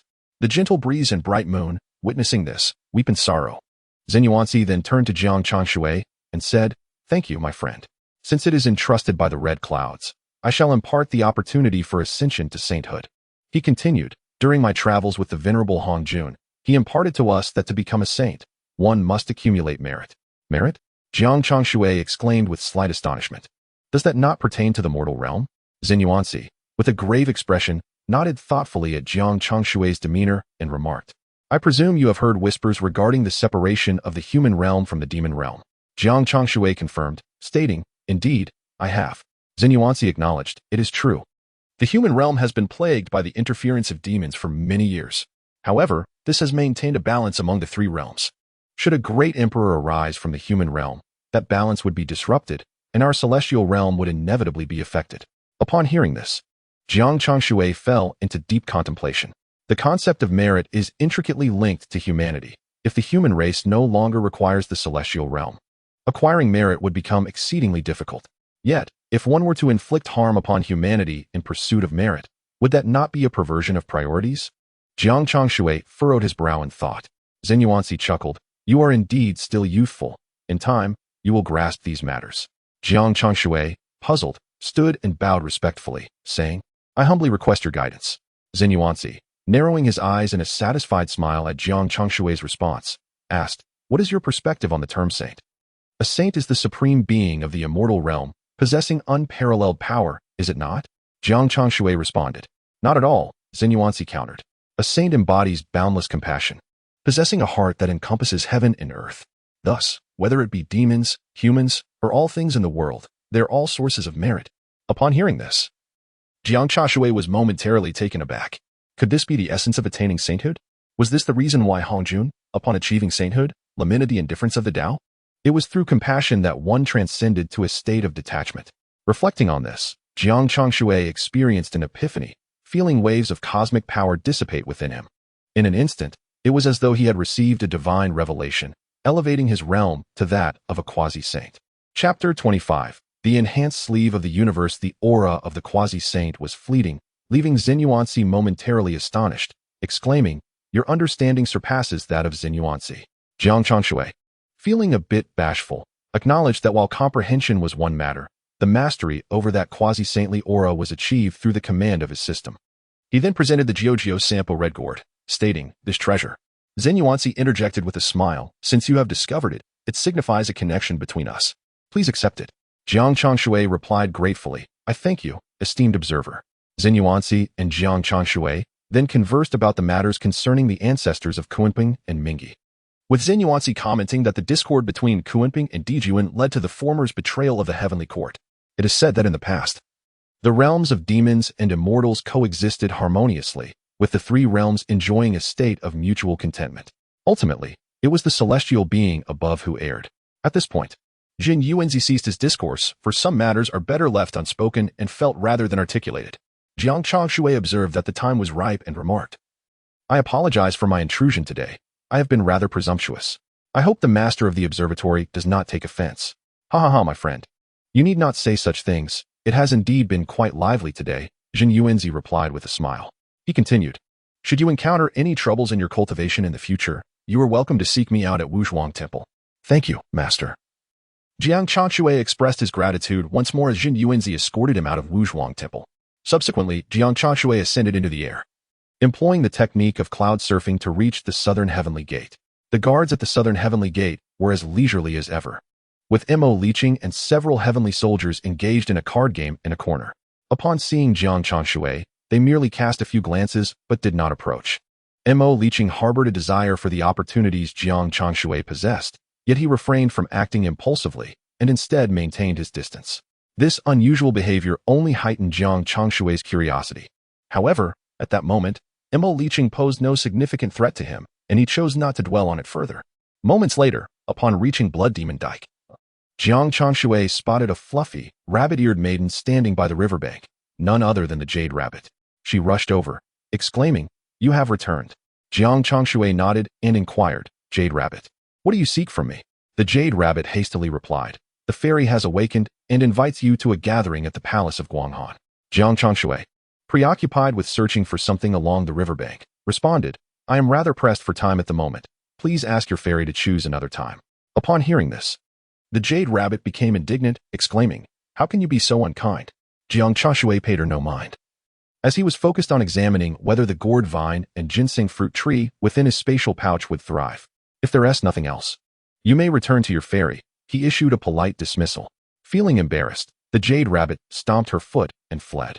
Afterward, Jiang Changshui opened his spatial pouch and discovered, indeed, a small world within. However, this realm was insufficient for nurturing the innate gourd vine and ginseng fruit tree. Contemplating this, Jiang Changshui mused, "Had I known, I would have asked Jin Yuanzi if there was a way to enlarge this spatial pouch." Refinement? Jiang Changshui chuckled. "With so many magical artifacts at my disposal and the insights of the old lord, why not attempt the refinement myself?" With this thought, he immediately set about his preparations. The spatial pouch, a treasure of space, was liberated, and Jiang Changshui integrated all the spatial artifacts he had previously acquired into it, as they were all postnatal crafted treasures. There were no stringent requirements. Jiang Changshui inscribed various spatial secret techniques upon it, ultimately creating an upgraded version of the spatial pouch. Within it, the realm now resembled the size of a city. Upon entering, Jiang Changshui placed all the treasures he had acquired within. He observed as the San Guang divine water suspended in midair transformed into the waters of the sun and moon spring. On the ground, he positioned the rootless water at a height, creating a waterfall that resembled the Milky Way cascading from the heavens. Additionally, the Xiangji instantaneously enveloped the entire space, exuding an overwhelming aura. Witnessing this, Jiang Changshui planted the primordial gourd vine and the ginseng fruit tree within the Xiangji, casually scattering the collected peach pit seeds along the riverbank. After completing these tasks, he departed from that realm, with the nurturing energy of those treasures. The spiritual essence of that world had surpassed any innate blessed land by far. Cultivating within would undoubtedly be swifter than outside. In the blink of an eye, 5 years had passed since Jiang Changshui returned from Wuzhuang Guan. During this time, the moon goddess Chang'e had ceased sending the Jade Rabbit, while Sun Wukong and Nezha occasionally visited for a drink. Sun Wukong often regaled Jiang Changshui with tales of the little fairies within the Queen Mother of the West Palace and recounted instances of scaring and beating various celestial officials.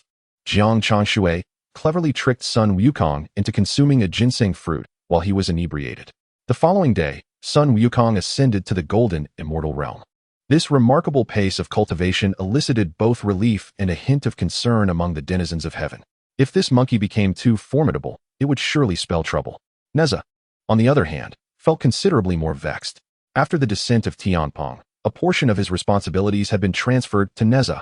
while the remaining duties were assigned to the newly promoted general of the curtain, whom Jiang Changshui had previously met, a seemingly honest and simple man, albeit one whom Nezha had teased on several occasions. One day, Nezha remarked, "Jiang Changshui, in a few days I shall journey to Mount Huashan. Would you care to accompany me?" "Hey, you mischievous child, do not think to drag Jiang Changshui along as your scapegoat," Sun Wukong admonished from the side. Nezha disregarded him, replying, "Indeed, with your meager cultivation, you would only hinder my progress." Upon hearing this, Jiang Changshui responded, "Third Prince, the battle at Mount Huashan holds great significance. I shall rely on you for this matter." His ability to contribute was negligible at best.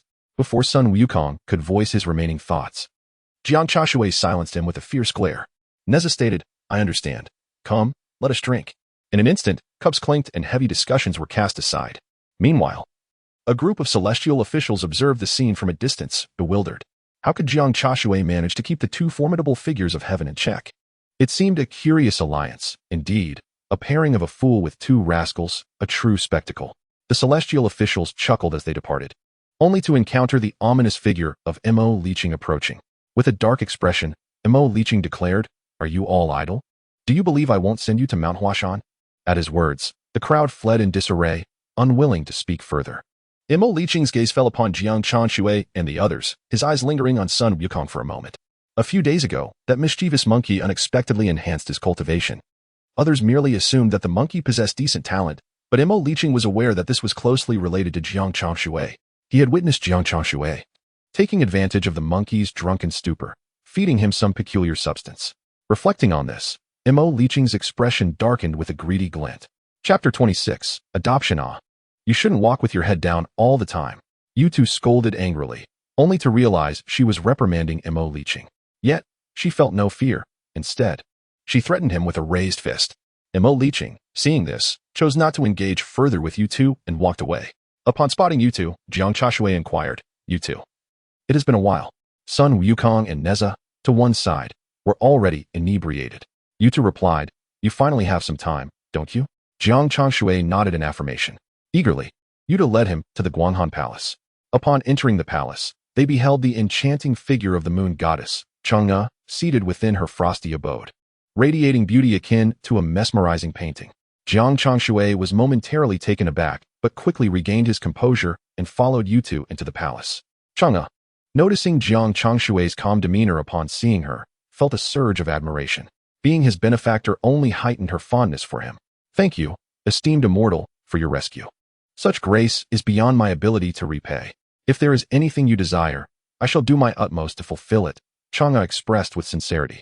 Jiang Changshui replied, "There is no need for such formality, esteemed goddess. It was merely a trifling effort on my part." Taken aback by his humility, Chang'e smiled and signaled Yutu, who gracefully stepped back. Jiang Changshui could not help but wonder if Chang'e truly intended to offer herself in gratitude. That seemed rather inappropriate, did it not? However, he soon watched as Chang'e approached a bookshelf, gestured, and revealed a hidden treasury filled with countless exquisite magical artifacts. Among them, she retrieved a particularly astonishing item, the map of mountains and rivers. Jiang Changshui was astounded, realizing that this artifact belonged to Nuwa. How could it possibly be here? And how had Chang'e come into possession of it? At that moment, the system's voice resonated, "Congratulations, host, for signing in at the Guanghan Palace and receiving the map of mountains and rivers. This treasure, a creation of Nuwa, contains the geographical layouts of the primordial mountains, capable of ensnaring even saints." At this juncture, Chang'e spoke, "This artifact was entrusted to me by Hui, instructing me to safeguard it. Now, I present it to you as a token of my gratitude for saving my life." Jiang Changshui accepted the map of mountains and rivers from Chang'e, thus acquiring two of these extraordinary treasures. Such artifacts were exceedingly rare, and he now possessed two. Jiang Changshui's emotions were complex. He mused that trading this for Chang'e's life would be an unfair exchange. Although Chang'e was undeniably beautiful, the potential of the map of mountains and rivers was boundless. It seemed that Chang'e also intended to use this artifact to distance herself from Jiang Changshui, not wanting others to know of her entanglement with a minor immortal. Nor did she wish for the Jade Emperor to discover that her poison had been neutralized. After Jiang Changshui received the map of the mountains and rivers, he departed from the Palace of Eternal Cold and never set foot there again. Time flowed swiftly, like a fleeting shadow, and in the blink of an eye, a decade had passed. During this interval, Jiang Changshui consistently marked his attendance in the heavenly court. The innate gourd vine and the ginseng fruit tree planted in his sleeve had thrived remarkably. The peach tree, nourished by the essence of the spirit, grew the fastest and had reached a height almost comparable to that of a human, nearing the time for cuttings. Jiang Changshui intended to borrow some branches from the peach garden, ideally before the peach banquet commenced, to replenish the peaches stolen by Sun Wukong. Alas, I truly am a benevolent master, he sighed to himself. Aside from cultivating various flowers and plants, Jiang Changshui had not neglected his own training, diligently attempting to refine the primordial purple energy. However, after many years, there had been no progress. It seemed that he still required fortune and merit, otherwise he could not advance even a fraction. Contemplating this, Jiang Changshui thought of Sun Wukong. If that monkey had not caused chaos in the Heavenly Palace and been suppressed beneath Five-Finger Mountain, how would the journey to the west have begun? Without Sun Wukong's protection along the way, Jin Shanzi would surely struggle to move an inch. Jiang Changshui shook his head slightly, his brow furrowed in concern. He enjoyed wandering while deep in thought, and before he knew it, he had arrived at the South Heavenly Gate. Jiang Changshui called Li Jing from outside the gate. Jiang Changshui noticed that a child, seemingly hairless, was accompanying Li Jing today. With a smile, he inquired, "Heavenly General, whose little monk is this? I found him outside the South Heavenly Gate, and I'm entrusting him to you. After all, you have nothing else to occupy your time," Li Jing said, handing the little monk directly to Jiang Changshui. "Heavenly General, I recall mentioning that I am quite busy," Jiang Changshui replied with a slight frown. "And I have no idea where this child came from. He had to attend to various matters in other realms and investigate affairs in the mortal world. He could not possibly take a child along. Moreover, he suspected that this child might have been sent by Li Jing to monitor him. How about this? You take him for a few days, and I'll inquire in the west about his origins," Li Jing said, and without giving Jiang Changshui a chance to respond, he dashed away. The little monk looked up at Jiang Changshui and said earnestly, "I'm hungry." Jiang Changshui did not respond. After a moment, he took the little monk to the peach garden and handed him over to Sun Wukong. "Here is a companion for you. He will need to interact with monks in the future, so it's best he gets accustomed to it early on." The little monk gazed at Sun Wukong and repeated, "I'm hungry." Sun Wukong casually plucked a peach from the tree and tossed it to the child, assuring Jiang Changshui, "Rest assured, I, Sun Wukong, will take good care of him." Following Li Jing's orders, the little monk clung to Jiang Changshui whenever he had the chance, though he spoke very little and said nothing else. Initially, it began as a mere act of surveillance over Jiang Changshui, yet as time wore on, the endeavor lost its intrigue, and the little monk found himself oddly captivated by Jiang. Gradually, he came to regard Jiang as one of his own, though he remained taciturn and perpetually wary in the presence of strangers. Sun Wukong often expressed disdain for the little monk's lack of eloquence, delighting in teasing him to elicit conversation. The little monk lingered by Jiang's side for over a decade, eventually maturing into a great monk, yet he still exuded little presence. With the Pan-Tao festival approaching, Jiang Changshui tended to the peach saplings within his sleeve of the universe, awaiting their ripening. He took the time to instruct the little monk, often cursing Li Jing under his breath for his prolonged absence on a journey to the west, exclaiming that the little monk had transformed into a great monk in his absence. In the celestial realm, a bald figure among the Taoist priests stood out remarkably. As Jiang observed the little monk reciting scriptures, Sun Wukong remarked, "I hear another celestial official has been cast down to the mortal realm." "Who?" Jiang inquired. Sun Wukong replied, "It is the recently promoted General of the Curtain, who, due to shattering a glass lamp, was demoted to the mortal realm. He escaped midway and has since become a demon in the Sand River." Jiang Changshui paused momentarily, muttering, "The world is ever so unpredictable." This incident had repercussions for many. It seemed Nezha would have to remain at Mount Hua indefinitely, unable to return until after the war concluded. Sun Wukong glanced at Jiang Changshui and suggested, "Should we not host a banquet to celebrate?" In Chapter 27, The Search for the Golden Cicada, Jiang Changshui stated, "I may need to enter seclusion for a few days. When you drink with him, please give him this." He then produced the map of mountains and rivers and entrusted it to Sun Wukong. With Nezha's journey likely to be fraught with peril, Jiang could only hope that the map would prove useful. Sun Wukong, with an unperturbed demeanor, accepted the map, though it remained unclear if he recognized its significance. At that moment, outside the peach garden, Li Jing entered, accompanied by 7 celestial maidens clad in garments of red, orange, yellow, green, blue, indigo, and violet, the 7 fairies of the Queen Mother of the West. One among them appeared to share a close bond with Sun Wukong. Li Jing announced, "With the General of the Curtain demoted, the task of gathering peaches now falls upon us. Jiang Changshui, I must rely on you and the little monk for a few more days. Jiang waved his hand as Li Jing instructed the maidens to enter and collect peaches. Jiang Changshui turned to Sun Wukong, who remained composed. This monkey truly seemed unperturbed by the possibility of being discovered. Once Li Jing and the others departed, he remarked, "I have grown weary of this heavenly realm. I long for Flower Fruit Mountain." Jiang Changshui led the little monk away from the peach garden, sighing inwardly, "Wukong, this time, I truly cannot assist you." In an instant, they arrived at the Blood Demon Dike, where Jiang Changshui suddenly heard the voice of the system. "Ding. Congratulations, host. You have acquired 1,100 fortune points." Jiang was taken aback, his heart brimming with astonishment. Why had he suddenly attained such fortune? In a moment of haste, thoughts elude him, and upon acquiring the admirable fortune of 1,100 points, he perceives a faint dissolution of the primordial purple chi. What could this mean? Contemplating this, Jiang Changshui finds himself utterly perplexed, only to notice a young monk sitting cross-legged by the riverbank, seemingly engrossed in profound reflection. After a considerable time, the young monk opens his eyes and speaks, "Immortal official, I have recalled my true identity." Jiang Changshui is momentarily taken aback as he observes the monk rise and address him. "I am Jin Chanzi, a disciple of Tathagata, destined to reincarnate in the mortal realm. However, I was unexpectedly brought back to the heavenly court by Li Jing." Jiang Changshui is astonished by this revelation. Should not the reincarnation of Jin Chanzi be under strict surveillance? How could he have arrived in the heavenly court? If this disrupts the reincarnation scheme, would it not affect the journey to the west? Through Jiang Changshui's investigations, he learns that the journey to the west is a strategy devised by the heavenly court in the west to retain the hearts of humanity, orchestrating a grand drama wherein the realms of man, Buddha, and Tao interdependently thrive. Thus, merit is acquired and fortune follows. It is feared that after the journey to the west, countless beings will attain sainthood. Jiang Changshui gazes at Jin Chanzi, his expression a tapestry of complexity. "Have you gained insight?" Jin Chanzi reflects on his past, realizing that he was sent into the cycle of reincarnation by Tathagata to elucidate the distinction between Mahayana and Hinayana Buddhism. "Not yet," he replies, "but I understand that I am not in error. My prolonged association with Jiang Changshui, a result of numerous reincarnations, has deepened my conviction that my Mahayana Buddhism is indeed the orthodox path. The fault lies not with me, but with the entirety of the West." Meanwhile, in the western spirit mountain, Tathagata sits majestically upon a lotus throne, flanked by a host of arhats, emanating an aura of unyielding authority.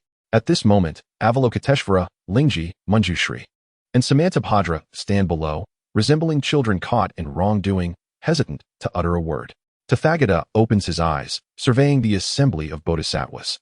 "Avalokiteshvara, how long has Jin Chanzi been incarnated?" Avalokiteshvara, holding a jade purity vase, steps forward. "Esteemed Buddha, Jin Chanzi has descended for 300 years, currently in his 8th incarnation, and he is now 18 years old." Manjushri then advances, stating, "This time, the mortal realm has been impacted by the Battle of Huashan. Jin Chanzi's parents perished, yet he still embraced Buddhism. Amitabha, the heavenly path flourishes with our Buddha." The bodhisattvas and arhats express their delight upon hearing this. Tathagata nods slightly, satisfied with the situation. When Sun Wukong causes turmoil in the heavenly palace, it will be the moment for their joint effort, seizing the merit of the entire mortal realm in their grasp. With this thought, Tathagata feels the attainment of sainthood is within easy reach. At this moment, the bodhisattvas are also filled with fervent anticipation. As the saying goes, when one achieves the Tao, even the chickens and dogs ascend to the heavens. Once Tathagata's cultivation elevates, they in the west shall be able to contend with the heavenly court. Just then, Tathagata raises his hand and solemnly inquires, "Where is Lingji?" Lingji Bodhisattva hurriedly stepped forward and said, "Disciple is here." The Tathagata replied, "From this day forth, you and Guanyin shall descend to the mortal realm to assist Jin Chanzi in his tribulations." Lingji nodded promptly, and Guanyin emerged, holding the pure jade bottle. After descending to the human world, Lingji and Guanyin proceeded to the place where Jin Chanzi was to be reborn. They beheld a vast river, where a fierce water demon wreaked havoc, slaying countless souls attempting to cross. By the riverbank stood a stone tablet inscribed with the words, "Flowing Sand River." Guanyin remarked, "Amitabha, this is indeed the place where Jin Chanzi's 10th incarnation shall take place." Lingji replied, "Then we shall wait here." In the underworld, the 10 kings of hell sat in the grand hall, their brows furrowed with concern. Yanluo Wang stated, "The Tathagata has issued a decree. The tribulations for the 10th incarnation are about to commence." Chujiang Wang, equally troubled, lamented, "The book of life and death has been torn. We currently have no knowledge of Jinshanzi's whereabouts. The absence of the book was a significant inconvenience for the Ten Kings, akin to losing a census record, necessitating extensive resources to reconstruct it. They dispatched capable subordinates to the mortal realm for a population count. Yanluo Wang solemnly declared, "No, we must speak candidly with the Tathagata." Meanwhile, in the Western Spirit Mountain, numerous arhats and bodhisattvas awaited the birth of Jinshanzi in the Grand Hall. Near the flowing sand river, within a grass hut, a woman cried out in anguish, anticipating the arrival of her child. The bodhisattvas observed with great excitement, even more fervently than the woman's husband. Virtue and fortune resided within this woman's womb. Contemplating this, their anticipation heightened as they wondered how Jinshanzi would endure his trials. However, a day and night passed without the child's birth, while the river demon continued its rampage. At that moment, a fierce wind howled for miles, and storm clouds gathered ominously. The Dragon King of the East Sea furrowed his brow and inquired, how much longer? Countless souls awaited the moment of Jinshanzi's birth. Yet, as midnight approached, there was still no sign of life. What was happening? Why had Jinshanzi not yet been born? The Tathagata frowned upon witnessing this. His voice deep and grave. "Where is Manjushri?" Manjushri Bodhisattva stepped forth, calculated with his fingers, but found no trace of Jinshanzi. He quickly raised his head and said, "Buddha, Jinshanzi's whereabouts remain unknown." "What?" The Tathagata's expression darkened ominously. Manjushri hastily knelt and implored, "Buddha, do not be angry. We shall certainly locate Jinshanzi." Thus, everyone realized that Jinshanzi was missing. Had he fled on his own? The assembly was left in shock. The Tathagata's countenance grew graver, calculating once more. He erupted with fury. "Manjushri, you must go to the heavenly court and summon aid. Bring along the 18 arhats." The bodhisattvas and arhats stood momentarily stunned upon hearing the Tathagata's command. With the 18 arhats in tow, does that imply that Ling Mountain is poised for a confrontation with the heavenly court? Chapter 28. The illusion array at this moment, within the heavenly court's Lingxiao Palace. The Jade Emperor appeared to be contemplating the reasons behind his defeat in the last chess match against the supreme Lao Jun below. The Tai Bai Jingxing held the Haotian mirror, observing the situation at the Liaoshawa River. He witnessed the torrents of floodwaters, sweeping away the laboring women into the depths. Yet, the golden cicada had yet to emerge. Tai Bai Jingxing remarked, "Your Majesty, it seems there is trouble brewing at Ling Mountain." The Jade Emperor replied, "What could possibly be amiss? Is it that the golden cicada has vanished?" At that moment, the supreme Lao Jun descended into the hall, clasping his hands in respect. "Your Majesty, the Manjushri Bodhisattva has arrived with the 18 arhats, seeking someone." "Who do they seek?" "The golden cicada." The Jade Emperor lifted his gaze and said, "Let them seek him themselves." "As you command." Tai Bai Jingxing acknowledged, exiting the hall, leaving only the supreme Lao Jun and the Jade Emperor behind. The supreme Lao Jun then stated, "The feast of the Pan Tao has commenced. Sun Wukong is likely causing a stir. Have the formations been set? We must ensure that the monkey does not catch wind of our plans." The Jade Emperor squinted. He had no desire to partake in the charade, leaving the task of crafting the illusion array to the supreme Lao Jun to deceive Sun Wukong. Lowering his head, the supreme Lao Jun responded, "Only that one can truly see through this array. Their bond is profound, yet for the sake of merit, that one will likely turn a blind eye." The Jade Emperor murmured and then turned to the supreme Lao Jun, "Let us play another round." By the banks of the heavenly river, at the Blood Demon Dike, the golden cicada was engaged in earnest discourse with Jiang Changshui regarding the matters of Mahayana Buddhism. It seemed that once his journey to the west concluded, the Tathagata would adopt his ideas. In truth, the Tathagata had similarly deceived the golden cicada. "The time has come for me to depart." At this juncture, Manjushri Bodhisattva had arrived with the 18 arhats, prompting the golden cicada to rise. Jiang Changshui remarked, "This child Wukong is now your responsibility. Take good care of him. He merely acts on impulse." The golden cicada nodded slightly, assuring, "As long as I am present, I shall ensure his well-being." With that, the golden cicada bowed to Jiang Changshui before departing alongside Manjushri Bodhisattva and the others. Manjushri cast a curious glance at Jiang Changshui, pondering why the golden cicada had shown reverence to a lesser deity. "Ding. Congratulations, host. You have acquired 30,000 fortune points." Once the golden cicada had departed, the system's voice resonated. Jiang Changshui's eyes widened in astonishment, subsequently allocating these fortune points to the primordial purple chi. However, these points proved to be trivial in comparison to the primordial purple chi. Jiang Changshui sighed, feeling the arduousness of this path. He couldn't help but wonder about Wukong's fate. Resolving to head towards the peach garden, he soon discovered that formidable arrays had been laid out in the vicinity of the garden. Beyond the array, Countless celestial soldiers were engaged in a fierce confrontation. Among them were the 4 heavenly kings. Jiang Changshui approached Li Jing and inquired, "What is happening here?" Li Jing cast a glance at Jiang Changshui and replied, "This is the decree of the Jade Emperor. Due to the peach tree banquet, we must remain sealed for 49 days. Jiang Changshui was taken aback, sensing something peculiar about the situation. With this thought, he discreetly left the line of sight of the celestial soldiers and concealed his presence. Entering the formation, inside the array, he discovered a forest, and in the distance, there was a palpable aura. Jiang Changshui concealed his appearance and approached the source of this energy, only to find it was the supreme Lord Laozi. However, he quickly realized that it could not be the true Laozi, but rather a fragment of his consciousness, exuding immense pressure. Despite Jiang Changshui being a quasi-saint, he could not contend with Laozi, who, though reverent towards the Jade Emperor, remained one of the most formidable saints in existence. Upon sensing Jiang Changshui's presence, Laozi remarked, "Since you have arrived, dear friend, why not take a seat and enjoy some tea together?" Jiang Changshui responded, "Did you anticipate my arrival?" Laozi, non-committal, replied, "Today marks a pivotal moment for the entire 3 realms. Should you delay, it may result in formidable adversaries for us all." He corrected himself, saying, "It should be formidable enemies from 2 realms, as Ling Mountain is not yet one of them." Jiang Changshui calmly stated, "Moreover, I am not one to discriminate. Thus, even aligning with the demon realm is acceptable. After all, as you have said, the Tao is devoid of sentiment."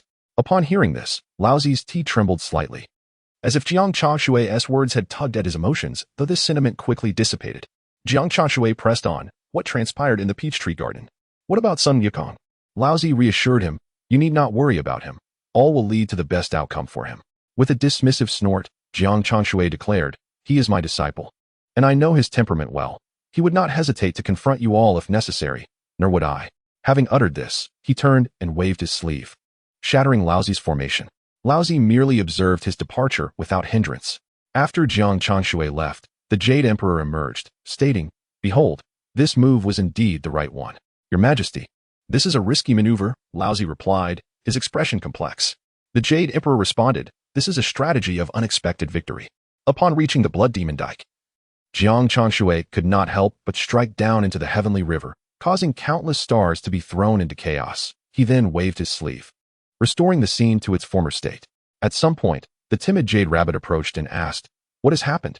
Why are you in such a temper?" Jiang Changshui, upon seeing the Jade Rabbit's naive expression, retorted, "What brings you here again? I have heard that the little monk has departed today, so I have come to offer you some comfort, lest you seclude yourself here in tears over the loss of a friend." The Jade Rabbit, hands on her hips, bore an expression of knowing. Jiang Changshui, with a hint of helplessness, replied, "How could I not acknowledge it?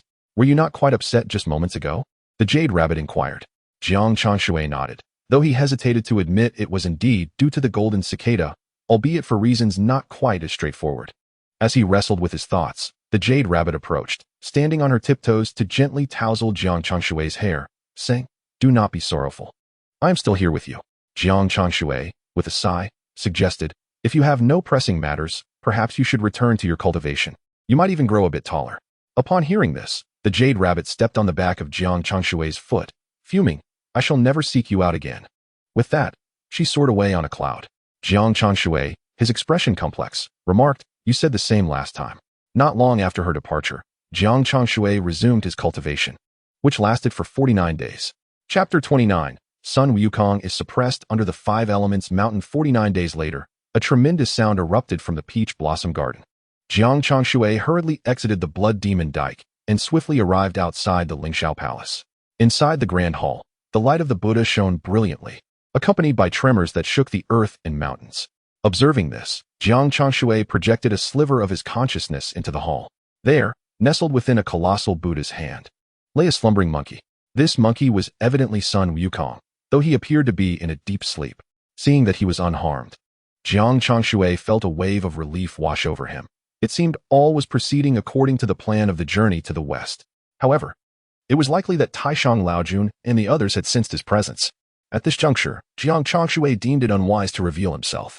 Taishang Laojun had probably discerned that Sun Wukong was being guided by someone, leading him to speculate about the existence of a formidable entity behind him. Yet he could not ascertain who that might be. Thus, he remained unaware that Jiang Changshui was indeed that powerful presence. For now, Jiang Changshui remained safe. At this moment, Jiang Changshui concealed his true form, transforming into the guise of a mysterious elder, and entered the Lingxiao Palace. There, he observed the Jade Emperor, Taishang Laojun, and the bright star of Venus positioned high above, surveying the scene below. They merely needed to confine Sun Wukong beneath the Five Elements Mountain for about 23 years to await the arrival of the Golden Cicada. At that point, their plan could commence, though he feared the demon realm might not cooperate. How dare they? As he spoke, the Jade Emperor waved his hand slightly, causing a scene to materialize within the Haotian mirror. Inside the hall of Mount Huashan, the Bull Demon King was bound to a stone pillar by Nezha, while the 9 infants and others were trapped within the river and mountains national map. However, the losses on the celestial side had also been quite severe. Nezha had suffered broken arms and numerous injuries. The 9 infants, confined within the river and mountains national map, shouted, "Nezha, do not let me out, or I shall annihilate you." Nezha chuckled and said, "Do step forward. I am the indestructible embodiment of Lotus Root, and I have ample opportunities to engage you in battle." Upon hearing this, the 9-headed serpent gritted its teeth in fury. At that moment, the Jade Emperor remarked, "Now that this 9-headed serpent has been defeated, once it is vanquished, the remaining demon clan will be like a headless dragon. However, who shall be tasked with the execution of the 9-headed serpent?" At this juncture, the bright star of Tai Bai lowered his head and inquired. This would indeed be a monumental achievement. When the journey to the west concludes and the merits are accounted for, the reward would undoubtedly be substantial. Tai Bai did not necessarily seek to slay the 9-headed serpent himself, but considered it advantageous to play a part. The Supreme Lord Laozi narrowed his eyes and spoke in a grave tone. Why not select one from the demon clan? This would foster collaboration between them and our heavenly court. The Jade Emperor nodded slightly. If a member of the demon clan were to eliminate the 9-headed serpent, the position of Demon King would naturally fall to that individual. However, as they would likely face exclusion for having committed the act, the heavenly court could extend a timely hand to assist that demon. With leverage in hand, that demon clan would submit to the heavenly court, much like the underworld. The Jade Emperor felt increasingly satisfied with this line of thought, yet the selection of a candidate proved to be a challenge. The Supreme Lord Laozi then gently suggested, "It appears that the Ox Demon has also cultivated celestial techniques. Perhaps we should choose him. After all, he is a disciple of Sun Wukong." Jiang Changshui was momentarily taken aback, pondering whether the old sage was extending an olive branch towards him, perhaps with intentions to win him over. In the journey to the west, the 2 key figures were indeed Marshal Tianping and Jin Chanzi. Most of the principal characters in the journey to the west were closely linked to Jiang Changshui. When it came time for reckoning, akin to the accounting in the investiture of the gods, his merits would be unparalleled. With this thought, Jiang Changshui focused his gaze on the Supreme Lord Laozi, silently questioning the old fellow's true intentions. Meanwhile, the Jade Emperor glanced at the Ox Demon and said, "That seems acceptable." Following this, the Jade Emperor turned to the bright star of Tai Bai, who slightly raised his hand and stepped into the Haotian mirror. At Mount Huashan, Nezha was somewhat astonished by the sudden arrival of Tai Bai. The bright star of Tai Bai produced a plethora of miraculous elixirs and stated, "Esteemed heavenly generals, you have worked hard. These are the pills crafted by the Supreme Lord Laozi at the behest of the Jade Emperor." With a wave of his hand, the elixirs were distributed among the heavenly soldiers. It remained uncertain how the Third Prince intended to deal with these demons. Tai Bai observed Nezha and inquired once more. Nezha replied, "Naturally, they shall all be slain, and the 9-headed serpent can be imprisoned in the 18 levels of hell. There happens to be a vacancy there." Tai Bai nodded and added, "However, the demons causing turmoil at Mount Huashan are merely a fraction. The remaining demons are innocent. Why must we invoke the heavenly decree of benevolence?" Nezha scoffed dismissively and stowed away the map of mountains and rivers. Had it not been for Jiang Changshui gifting him this treasure, he might very well have met his demise today. Tai Bai jinxing remarked, "The Jade Emperor intends to select a Demon King to rule over the monsters. Is this feasible? In due time, these creatures will all fall under the jurisdiction of the heavenly court, and there shall be no concern regarding their insurrection." Upon hearing this, Nezha replied, "Indeed, your trivial skirmishes will not concern you. My words are of no consequence." With that, Nezha departed. His injuries were quite severe, and despite consuming the elixirs provided by the Supreme Lord, little improvement was noted. It seemed he would require an extended period of seclusion to recuperate. As Nezha left, Tai Bai jinxing turned his gaze towards the remnants of the demon race and proclaimed, "Now that the Jade Emperor has decided to grant you amnesty, are there any among the demon kin willing to submit to the heavenly court?" However, the remaining demons, all of low cultivation, dared not utter a word. It was then that the bull demon boldly called out, Immortal official, I am a disciple of the Shiyue Sanjiang cave, deceived by the 9 infants. Jiang Changshui's expression darkened upon hearing this. He had not anticipated that the bull demon, though appearing sincere, harbored such malice within. Furthermore, by revealing the Shiyue Sanjiang cave, he risked provoking the Supreme Lord to investigate. Jiang Changshui glanced at the Supreme Lord, who indeed fell into contemplation for a moment. With the bull demon's declaration, several other demons also shouted, Immortal official, we too were misled, and now choose to abandon the darkness for the light. Very well, Taibai Jinxing responded, surveying them. Then the 6 of you shall accompany me back to the heavenly court. These 6 demons subsequently became the 6 great demon kings, the Bull Demon King, the Flood Dragon Demon King, the Rock Demon King, the Lion Demon King, the Monkey Demon King, and the Yuan Demon King. Jiang Changshui observed as these 6 great demon kings departed the heavenly court, leading countless celestial soldiers to the demon realm.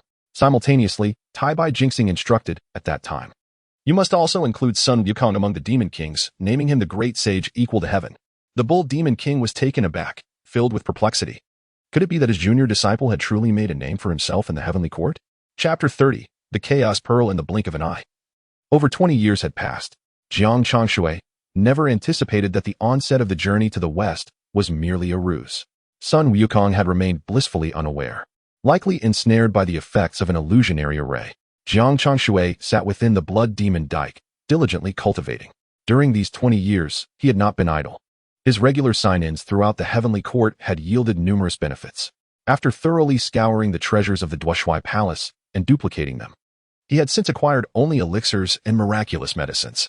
One day, Jiang Changshui ventured once more to the Tushita Palace to sign in, and from a distance, he spied Taibai Jinxing and the Supreme Lord approaching. Taibai Jinxing spoke, I have heard that the Celestial Master has refined numerous 9-turned golden pills. Might I request some for myself? At that moment, a voice resonated in Jiang Changshui's mind, announcing, congratulations to the host for completing the sign-in at the Tushita Palace, earning the Chaos Pearl. The Chaos Pearl is a supreme treasure of the primordial realm, containing the primordial world alongside the heavenly opening divine axe, the Genesis Blue Lotus, and the creation jade disc, collectively known as the 4 great chaos treasures. Ancient texts proclaim, the great Tao encompasses 50, the heavens manifest 49, and 1 must be concealed. This concealed entity refers to the Chaos Pearl. With the Chaos Pearl in possession, even the venerable Hongjun Daozu would find it impossible to unravel the past and future of Jiang Changshui. Within the primordial world lies an abundance of celestial energy, conducive to nurturing innate spiritual flora. Contemplating this, Jiang Changshui yearned to depart at once, transferring all that was contained within his sleeve universe into the Chaos Pearl. However, he surmised that the journey to the west was likely commencing at this very moment. Surely, Taishang Laojun and the bright star of Venus harbored some knowledge. He heard Taishang Laojun chuckle, if you desire the 9 turns golden elixir, feel free to take it. Yet, as he spoke, Taishang Laojun's expression subtly shifted, and he solemnly added, wait a moment, it seems there is an issue with my alchemical furnace. Taibai Jinxing was taken aback, and Jiang Changshui observed as Taishang Laojun swiftly vanished into the depths of the Tushita Palace. Upon entering, his form completely disappeared, as if another realm existed within the palace. Faintly, Jiang Changshui sensed a surge of chaotic energy emanating from within, which felt remarkably akin to the essence of the Chaos Pearl. He paused, realizing that it was no wonder he could acquire the Chaos Pearl today. It seemed Laoun had concealed one here. It appeared he had just detected the aura of the Chaos Pearl, which explained his sudden change in demeanor. Jiang Changshui could not help but admire Taishang Laojun's astuteness. Moments later, Taishang Laojun emerged, exhaling a sigh of relief. Fortunately, it has not been lost. Taibai Jinxing, witnessing this, inquired with a smile, what were you so concerned about? You were unaware, he replied. A few days ago, the Master of Heaven approached me, requesting that I safeguard a remarkable treasure. Should it be lost, I would have no explanation to provide the Master. Taishang Laojun sighed again. Upon entering, I sensed the treasure's aura leaking. I feared it had been stolen. Taibai Jinxing, astonished, asked, what treasure is so extraordinarily precious? It is indeed the Chaos Pearl. Upon hearing this, Taibai Jinxing was equally astonished, but then chuckled. Yet the heavenly court's defenses are stringent. How many could infiltrate your Tushita Palace? Taishang Laojun's expression shifted slightly as he gazed into the distance, remarking, there are those beyond us, and realms beyond our own. There are numerous capable individuals in this world of which we remain unaware. Bai Jinxing assumed Taishang Laojun was simply reflecting on something profound and refrained from further comment. After acquiring the 9 turns golden elixir, Bai Jinxing continued, in a few days. The journey to the west will commence. You should prepare accordingly. Taishang Laojun inquired, has that monkey not awakened yet? Sun Wukong's spiritual essence far surpasses our expectations. He has been aware for 3 years now. The Lord of the White Emperor spoke. We have long since laid down formations around here. During this period of his awakening, he has been in a state of confusion, unaware of the passage of day and night, living in a haze. This is indeed for the best. At this moment, a beam of Buddhist light descended from afar. Jiang Changshui expressed a hint of surprise, pondering the rumored discord between the two parties. Why had Guanyin come here? The Supreme Lao Jun, evidently aware of Guanyin's return, inquired, have you brought the items from the Bodhisattva? What items? Bai Jinxing furrowed his brow, questioning. Why is it that there are always so many matters from the west? Guanyin Bodhisattva held forth a scroll, saying, Amitabha, today I have come to craft this golden hoop. Jiang Changshui stealthily glanced at the scroll and saw that it prominently featured the golden hoop of the tightening spell. Guanyin continued, the Tathagata wishes for you to inscribe a formation to suppress Sun Wukong, lest that mischievous monkey inadvertently harm the golden cicada. Sun Wukong's disposition is unruly, and his muddled memories make him even more difficult to control. He possesses an indestructible body. Relying solely on the golden cicada may prove inadequate for suppression. However, Bai Jinxing interjected, Bodhisattva, we also have 2 great generals from the heavenly court, Tianpeng and the general of the curtain. They would certainly not allow any harm to befall the golden cicada. Guanyin replied, Amitabha, after Tianpeng descended, he too has lost his memories. His spirit is now fragmented, and he does not even know who he is. As for the general of the curtain, his inherent flaws remain unrectified, and his demonic nature unchanged. He is unlikely to care much for the journey to the west. Jiang Changshui was taken aback, realizing the magnitude of the uncertainties surrounding the journey to the west. And it was no wonder that the west would collaborate with the heavenly court. Bai Jinxing fell silent. The Supreme Lao Jun took the scroll and asked, when will the golden cicada arrive at Wuzishan? Guanyin cryptically replied, he will arrive when you finish the crafting. Then let him come in 9 days. The Supreme Lao Jun declared, waving his hand as a dismissal. Guanyin bore no offense. After all, the Supreme Lao Jun was the most formidable artifact master within the 3 realms. Those of great power often possess little quirks. Moreover, the alliance between the West and the Heavenly Court was merely temporary. Each side held its own grievances against the other, and perhaps there were hidden agendas at play. After Guanyin departed, Jiang Changshui quietly left the Tushita Palace. Reflecting on Sun Wukong's predicament, he felt a complex swirl of emotions. Only to see the young master of Taishan enter, appearing somewhat travel-worn. Jiang Changshui halted him, asking, where have you been, young master? The young master replied, I have just returned from the Blood Demon General's post. I recently visited the Lingtai Fengtsuan Mountain in the human realm. Jiang Changshui was slightly taken aback, realizing that having listened to the Bull Demon King, the Supreme Lao Jun had indeed dispatched someone to investigate. Thus, Jiang Changshui feigned surprise and asked, what was your purpose there? This was a directive from the Lord, the young master said. I went to observe, but there is no sign of the Xieyue Sanqing cave, and the common folk below have never heard of it. Chapter 31.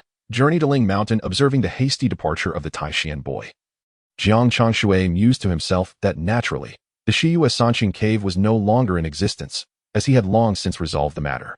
On the day when the Bull Demon King exposed the cave, Jiang Changshui had erased this event from the memories of those demons. Henceforth, only the Bull Demon King and Sun Wukong were privy to the existence of that realm. As Jiang Changshui gazed towards the direction in which Guanyin had departed, he suddenly realized that he had yet to venture into the west.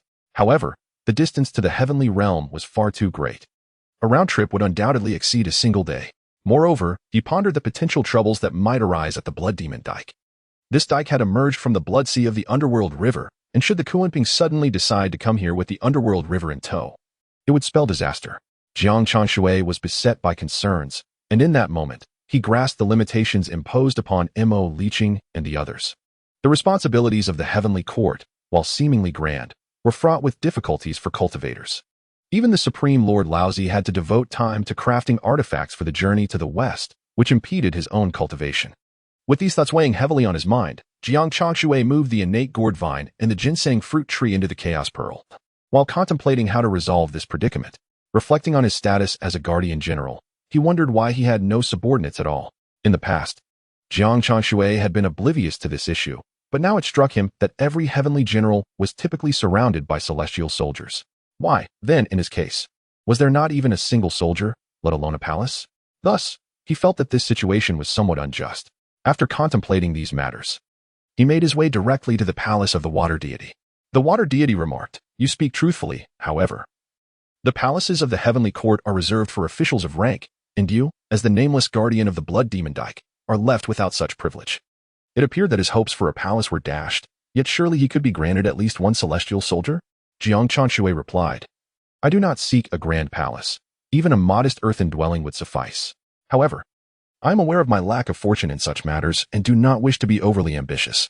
The water deity's lips twitched slightly at Jiang Changshui's words, finding it ironic that he could express such desires while claiming not to seek them. Jiang Changshui continued, "Nevertheless, I must also cultivate and interact with my fellow celestial officials, which may lead to some oversights. Therefore, I beseech the deity to grant me 2 celestial soldiers." Upon hearing this, the water deity fell into contemplation and finally said, "Very well, you may accompany Lingling to select your soldiers." With a slight wave of his hand, the water deity summoned a beautiful celestial maiden clad in blue robes, who approached Jiang Changshui and guided him outside. Lingling lifted her chin with an air of arrogance and said, "Guardian, here are the recently recruited celestial soldiers from the Heavenly River. Please take a look." Surrounding them were several other guardians, each of genuine celestial prowess. Upon seeing Jiang Changshui, they exchanged glances, their eyes filled with disdain for him. A commander of the Heavenly River remarked, "How can we persuade him to come over? Just a few days ago, we didn't even call for him during the selection. It is quite rare to encounter a commander whose cultivation is beneath that of the celestial soldiers." Hearing this, Lingling furrowed her brows and said, "Everyone, please remain quiet. Let us proceed with the selection." The other commanders, aware of Lingling's close affiliation with the water deity, promptly fell silent and led away several promising celestial soldiers. What remained was a diminutive figure, seemingly frail and delicate. Lingling's expression darkened. It was evident that they were bullying the commander of Blood Demon Dyke. However, Jiang Changshui was unconcerned. His intent was merely to find an excuse to depart from the heavenly court with a semblance of propriety. The celestial soldier was merely a fade, requiring no exceptional prowess. He chuckled, "So, fair maiden, shall I see this celestial soldier depart?" Lingling nodded slightly. Yet, the celestial soldier interjected, "Commander, I apologize, but I cannot accompany you." Jiang Changshui was taken aback, and the celestial soldier continued, "The Blood Demon Dyke is a place that offers no prospects. I would prefer to remain at the southern heavenly gate and sweep." After saying this, the celestial soldier turned and left. Jiang Changshui could only manage a wry smile and shake his head in resignation. Lingling, observing this, said, "What shall we do now? Perhaps the commander should select again in the next round?" However, at that moment, the remaining commanders of the Heavenly River had also arrived. Jiang Changshui remarked, "I fear the outcome will be the same. I might as well choose from those who have been eliminated." Upon hearing this, Lingling had no choice but to nod and led a group of rejected celestial soldiers toward him. Jiang Changshui scanned the crowd and suddenly spotted a celestial soldier in a corner. This individual was enveloped in both demonic and celestial energies, clearly an extraordinary person, albeit with modest cultivation. Jiang Changshui pointed and declared, "That person." The celestial soldier quickly looked up, astonished, and exclaimed, "Me? How can it be me? What, are you unwilling?" Lingling frowned, for he was the weakest among them, and if he hesitated, surely others would be even less willing. To her surprise, the celestial soldier waved his hand and said, "I am willing. I will do anything." Lingling breathed a sigh of relief, registered the celestial soldier, and instructed him to follow Jiang Changshui. Jiang Changshui glanced at the roster above and said, "Meng Dahai, come with me." The name struck him as peculiar. Jiang Changshui shook his head slightly and led Meng Dahai to the Blood Demon Dyke, explaining the situation there. He added, "There is only a gazebo here. If there is nothing else, you can stay here." Meng Dahai was taken aback, seemingly not expecting Jiang Changshui to be in such dire straits. Yet, he did not express any disdain, saying, "Commander, all I need is a place to shield me from the wind and rain." Jiang Changshui paused at his words and replied, "This place does not serve such great functions." After a brief cough, he continued, "However, I inquired with the water deity, who mentioned that houses could be built along both banks of the Heavenly River. Perhaps we might construct one ourselves. In the celestial realm, each palace astonishingly belonged to Jiang Changshui. It seemed that he alone among the deities had taken it upon himself to construct his own abode.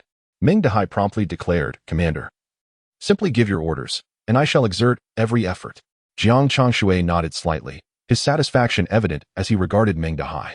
With both celestial and demonic energies, he felt untroubled by the encroachments of the blood demon tide. After arranging for Meng Dahai's comfort, Jiang Changshui set forth to Ling Mountain the following day. At that moment, Ling Mountain appeared to him as an exquisite sight for a sign-in. The abundance of treasures from the west filled him with joy. In the blink of an eye, he arrived at the foot of Ling Mountain, yet he sensed an eerie aura surrounding it. Before he could investigate, a resounding crash echoed, and a miasma of demonic energy enveloped the distant peaks. Simultaneously, a familiar figure soared forth from afar, none other than the old ancestor of the River of Oblivion. Chapter 32. The Mosquito Taoist provokes Ling Mountain. What business does the River of Oblivion have here? Jiang Changshui pondered, perplexed, as he believed the elder should have kept his distance. Just then, a voice called out, "Esteemed immortal, could you escort me to Ling Mountain?" Turning to the source of the voice, Jiang Changshui beheld a maiden clad in purple, anxiously gazing at him. "Are you one of the celestial maidens by the side of the Queen Mother of the West?" he inquired, taken aback. "What brings you here? Shouldn't you be in the Jade Pool?" I'm here to seek Sun Wukong," the celestial maiden replied timidly, biting her lip. "I heard that he is imprisoned beneath the Five Elements Mountain, and I wish to plead on his behalf. Esteemed immortal, since you are also heading to Ling Mountain, I implore you to take me with you." Observing the maiden's pleading expression, Jiang Changshui felt a wave of conflicting emotions. He was aware of the close bond between her and Sun Wukong, yet he had not anticipated it had reached such a depth. "Very well, I shall take you along," Jiang Changshui acquiesced. The celestial maiden's face lit up with joy as she quickly expressed her gratitude. "Thank you, esteemed immortal, thank you." With that, she hurried ahead, only to faint after a few steps. Jiang Changshui, collecting her into his sleeve, remarked, "How can you behave so feebly if I am to carry you?" Upon entering Ling Mountain, Jiang Changshui transformed his appearance into that of a tall middle-aged monk, garbed in a gray robe. Inside Ling Mountain lay a sprawling city, with the Grand Ling Mountain Hall at its summit, inhabited by various arhats and bodhisattvas from the west, including the Tathagata. However, as evening approached, Jiang Changshui refrained from ascending to the mountain's peak, anticipating that the palace's defenses would grow increasingly formidable at night. Thus, he sought a place to rest while contemplating the River of Oblivion's unexpected arrival. As Jiang Changshui pondered deeply, he was suddenly startled by the sound of anguished screams emanating from a distant temple. Simultaneously, flickers of fire illuminated the night, suggesting that some malevolent creature had infiltrated the sacred mountain. Upon arriving at the temple, Jiang encountered an elderly monk clad in a robe, clutching prayer beads, who was levitating in midair. Below him, a fellow monk cried out, "Mosquito Taoist, if the Tathagata were to learn of your sins, you would surely meet a most untimely demise." Jiang Changshui was taken aback upon hearing this, realizing with astonishment that this was indeed the infamous Mosquito Taoist. Wasn't he captured by the Zhuan-Ti in the past? Could it be that he had been released by the river of the underworld? Ha ha ha. What of the Tathagata? Look at the river of blood that awaits outside. It seems he has prepared quite the feast for me. The Mosquito Taoist's countenance was infused with avarice, and emboldened by the lack of opposition, he grew increasingly arrogant. At that moment, Jiang Changshui noticed the Mosquito Taoist's aura swelling tremendously. Suddenly, his mouth transformed into an enormous syringe, and a pair of massive wings sprouted from his back. As he truly morphed into a gigantic mosquito, with a buzz, the Mosquito Taoist flapped his wings and targeted a monk, striking with ferocity. An overwhelming force of devouring energy instantly consumed the monk entirely. Even more horrifyingly, the monk was reduced to ashes in an instant. Clearly, the Mosquito Taoist's powers had only grown more formidable over the millennia. Today I shall extinguish every monk on this sacred mountain, and I am curious to see how the Tathagata will respond. He cackled, brazenly challenging the sanctity of the mountain. In quick succession, he plunged his syringe into countless monks, transforming them into lifeless husks. Before long, a series of dried corpses appeared upon the sacred mountain. "Ah, brother, save me. The Mosquito Taoist has returned. Fellow monks, we must vanquish him. Quickly, inform the Tathagata that evil has breached the sacred mountain." Chaos erupted within the mountain, yet the palace atop remained eerily silent, as if oblivious to the turmoil below. At this juncture, a formidable arhat descended, exclaiming, "Mosquito Taoist, how dare you commit murder upon this hallowed ground?"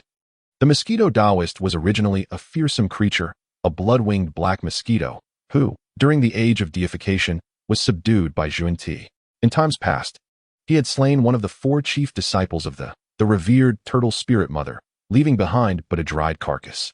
Subsequently, he infiltrated the Western Paradise, consuming the 12-tiered merit lotus, a sacred treasure of the Western teachings, reducing it to a mere 9-tiered lotus. In the cataclysm of the deification war, countless cultivators met their demise at the hands of the mosquito Taoist. You have escaped. At that moment, an enchanting beauty emerged from among the monks. Adorned in exquisite royal garments, her beauty striking all who beheld her. The other cultivators gasped in astonishment upon seeing her. Is that not the legendary Wudong Holy Mother? It is said that those from the have either perished or become mere pawns of the heavenly court, leaving her as the sole survivor. As a direct disciple of the celestial master, her presence assures our safety. The crowd exhaled in relief upon seeing Wudong Holy Mother emerge. Jiang Changshui found it rather amusing that in the sacred domain of Ling Mountain, reliance on a member was indeed a grand jest. Mosquito Taoist. Today I shall avenge senior sister Gui Ling. Wudong Holy Mother exclaimed vehemently. The formidable pressure of her mid-stage quasi-saint power erupted, surging directly towards the mosquito Taoist. Such an overwhelming aura intimidated all within 100 miles, causing countless monks to collapse. Yet, the mosquito Taoist remained unfazed. In his eyes, Wudong Holy Mother's strength seemed rather insignificant. Overestimating oneself, he waved his hand lightly, dissipating her power effortlessly. What? Wudong Holy Mother's expression changed as she quickly recited an incantation. As her spell was uttered, a golden orb materialized, floating in the air. Is that the sun and moon pearl? Jiang Changshui was momentarily taken aback, recognizing the orb in Wudong Holy Mother's grasp. The sun and moon pearl was once the treasure of Holy Mother Gui Ling. However, after her demise, it had come into Wudong Holy Mother's possession. Humph, mosquito Taoist. Today shall be either your demise or mine, Wudong Holy Mother declared, urging the sun and moon pearl. The pearl emitted a dazzling golden light, hurtling towards the mosquito Taoist. In an instant, a powerful spiritual energy swept across the entire Ling Mountain. The monks present were awestruck by the immense power of the sun and moon pearl. Their hearts somewhat reassured. With Wudong Holy Mother and the innate spiritual treasure, they were certain she could easily subdue the mosquito Taoist. However, the subsequent scene left them disheartened. The innate spiritual treasure is merely this formidable? The mosquito Taoist sneered. Chapter 33, Slaying the Mosquito Taoist in the High Heavens. A torrent of blood enveloped the sun and moon pearl entirely. Wudong Holy Mother instantly spat out a mouthful of blood, her complexion paling. The mosquito Taoist cackled. It appears this is your day to perish. With your quasi-saint cultivation, consuming you will surely elevate my own power. Wudong Holy Mother retreated in terror. She was no match for the mosquito Taoist at this moment. Just when everyone believed Wudong Holy Mother was doomed, a figure clad in gray robes stepped forth, proclaiming, Amitba. Meet your end. This audacious monk was none other than Jiang Changshui. Instantly, radiant golden light erupted from Jiang Changshui, as his quasi-saint cultivation overwhelmed the mosquito Taoist. The mosquito Taoist coughed up blood, infuriated by the disruption, yet he dared not underestimate Jiang Changshui's prowess. Before them, the figure of the mosquito Taoist erupted with formidable blood energy. Jiang Changshui furrowed his brow slightly, witnessing the boundless torrent of blood energy that obscured the entire sky. The mosquito Taoist waved his hand, stirring the blood energy and directing it towards Jiang Changshui. Wherever the blood energy passed, dark smoke enveloped the area, leaving no trace of life, as all the monks were utterly consumed. Was this truly all he had? Jiang Changshui cast a disdainful glance at the mosquito Taoist. Enraged by the audacity of this enigmatic quasi-saint to insult him, the mosquito Taoist wondered what confidence he possessed. Yet, in the next moment, he discovered Jiang Changshui's true strength. With a subtle motion of his finger, powerful heavenly lightning manifested in the skies above. These bolts carried with them an overwhelming force of law. Die! Came Jiang Changshui's calm declaration. Instantly, the surging blood was shattered, piercing through the clouds and descending upon the mosquito Taoist. Boom! The mosquito Taoist's body shattered into countless fragments, scattering like dust in the wind. How could this be possible? This was the mosquito Taoist, a being even the Wudong Holy Mother could not defeat. Yet he was vanquished in an instant? Was he perhaps a saint of which they were unaware? The crowd turned their gaze toward Jiang Changshui. Initially, they had found his presence amusing, but now they regarded him with admiration, a reverence for true strength. Had Jiang Changshui not appeared, not only would the Wudong Holy Mother have perished, but they too would have perished alongside her. At that moment, the Wudong Holy Mother regarded Jiang Changshui with a complex expression. Who was this person capable of dispatching the mosquito Taoist with a single strike? Was his cultivation level even higher than hers? Contemplating this, a spark ignited in her eyes. If she could engage this monk in discourse, it might greatly benefit her own cultivation. Her mind began to race with thoughts of how to befriend Jiang Changshui. As a renowned beauty, she believed no one could refuse her. Meanwhile, countless monks gathered around Jiang Changshui, expressing their gratitude. The Wudong Holy Mother stepped forward and said, "Thank you, fellow cultivator, for your assistance. Might I inquire your name, so that my sect may repay your kindness?" Jiang Changshui turned to her and smiled. "There is no need for thanks. Holy Mother, the defeat of the Mosquito Taoist was merely a stroke of good fortune." The Wudong Holy Mother's expression darkened slightly, thinking to herself, "Such luck is truly unmatched." She continued, "In the path of cultivation, fate plays an exceedingly vital role." However, before she could finish, she witnessed Jiang Changshui raise his hand and say, "Esteemed ones, I have matters to attend to. I must take my leave." With that, he turned and departed. The onlookers admired Jiang Changshui's composed demeanor, unperturbed by honor or disgrace. Only the unparalleled Holy Mother felt a slight vexation as her dignity had been affronted.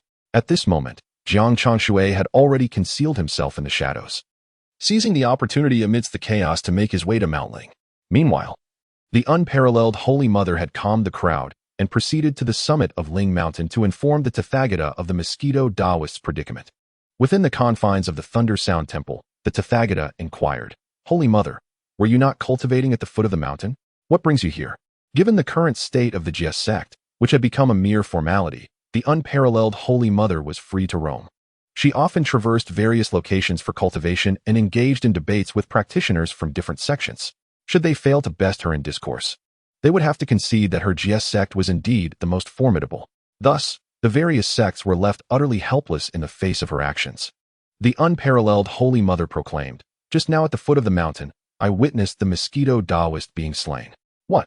How could the Mosquito Taoist be killed? Was he not imprisoned in the dungeons of Ling Mountain? After all, that is a private matter concerning our Buddhist sect. Who dares to commit such a shameless act? Holy Mother, your actions this time have gone too far. Several arhats and bodhisattvas cast suspicion upon the unparalleled Holy Mother. In their view, who would come to Ling Mountain to kill without reason? Moreover, the Mosquito Taoist was confined within the dungeon. The unparalleled Holy Mother retorted fiercely, "Do not falsely accuse the innocent. Had I not intervened, those monks at the foot of the mountain would have perished."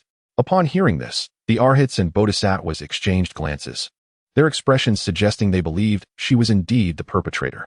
With no choice but to explain the circumstances surrounding Jiang Changshui's slaying of the Mosquito Taoist, she inquired about the gray-robed monk. "I was unaware that Ling Mountain harbored such a powerful monk. Which arhat or bodhisattva might it be?" At this point, the assembled individuals exchanged glances. All were present to discuss matters related to the journey to the west, with only Guanyin Bodhisattva and Lingji Bodhisattva absent, presumably occupied with their own pressing matters. Thus, the identity of the nameless monk remained a mystery. At this moment, the nameless monk, Jiang Changshui, boldly walked into the Thunder Sound Temple of Ling Mountain. "Congratulations, host, for signing in at the Thunder Sound Temple and receiving the Rui Demon-Subduing Vajra Staff." The Rui Demon-Subduing Vajra Staff. This was one of the powerful artifacts of the Dragon-Subduing Arhat, a formidable combat tool. Jiang Changshui's joy did not stem solely from this artifact, but from the realization that acquiring it meant he could also obtain the countless artifacts belonging to the arhats within the Thunder Sound Temple. The prospect of gathering such an array of artifacts filled him with delight, as he envisioned the potential materials he could collect to forge new items. However, if ordinary individuals were to learn of Jiang Changshui's thoughts, they would undoubtedly be astonished. To them, the artifacts of the arhats and bodhisattvas were unparalleled treasures, while for Jiang Changshui, they were merely subpar items in need of refinement. Presently, only innate spiritual treasures could barely capture his interest. As Jiang Changshui joyfully engaged in his routine, he was suddenly beset by a throng of monks, their expressions frantic as if they were in search of something. Leading the group was a formidable arhat, whose eyes burned with a fiery red hue, glaring fiercely as he bellowed, "Hurry, find this person."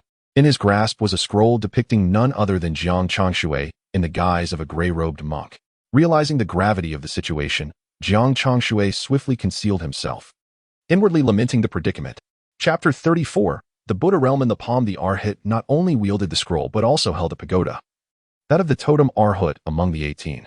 Judging by his cultivation, he stood at the pinnacle of the Tai true immortal realm, teetering on the threshold of golden immortal.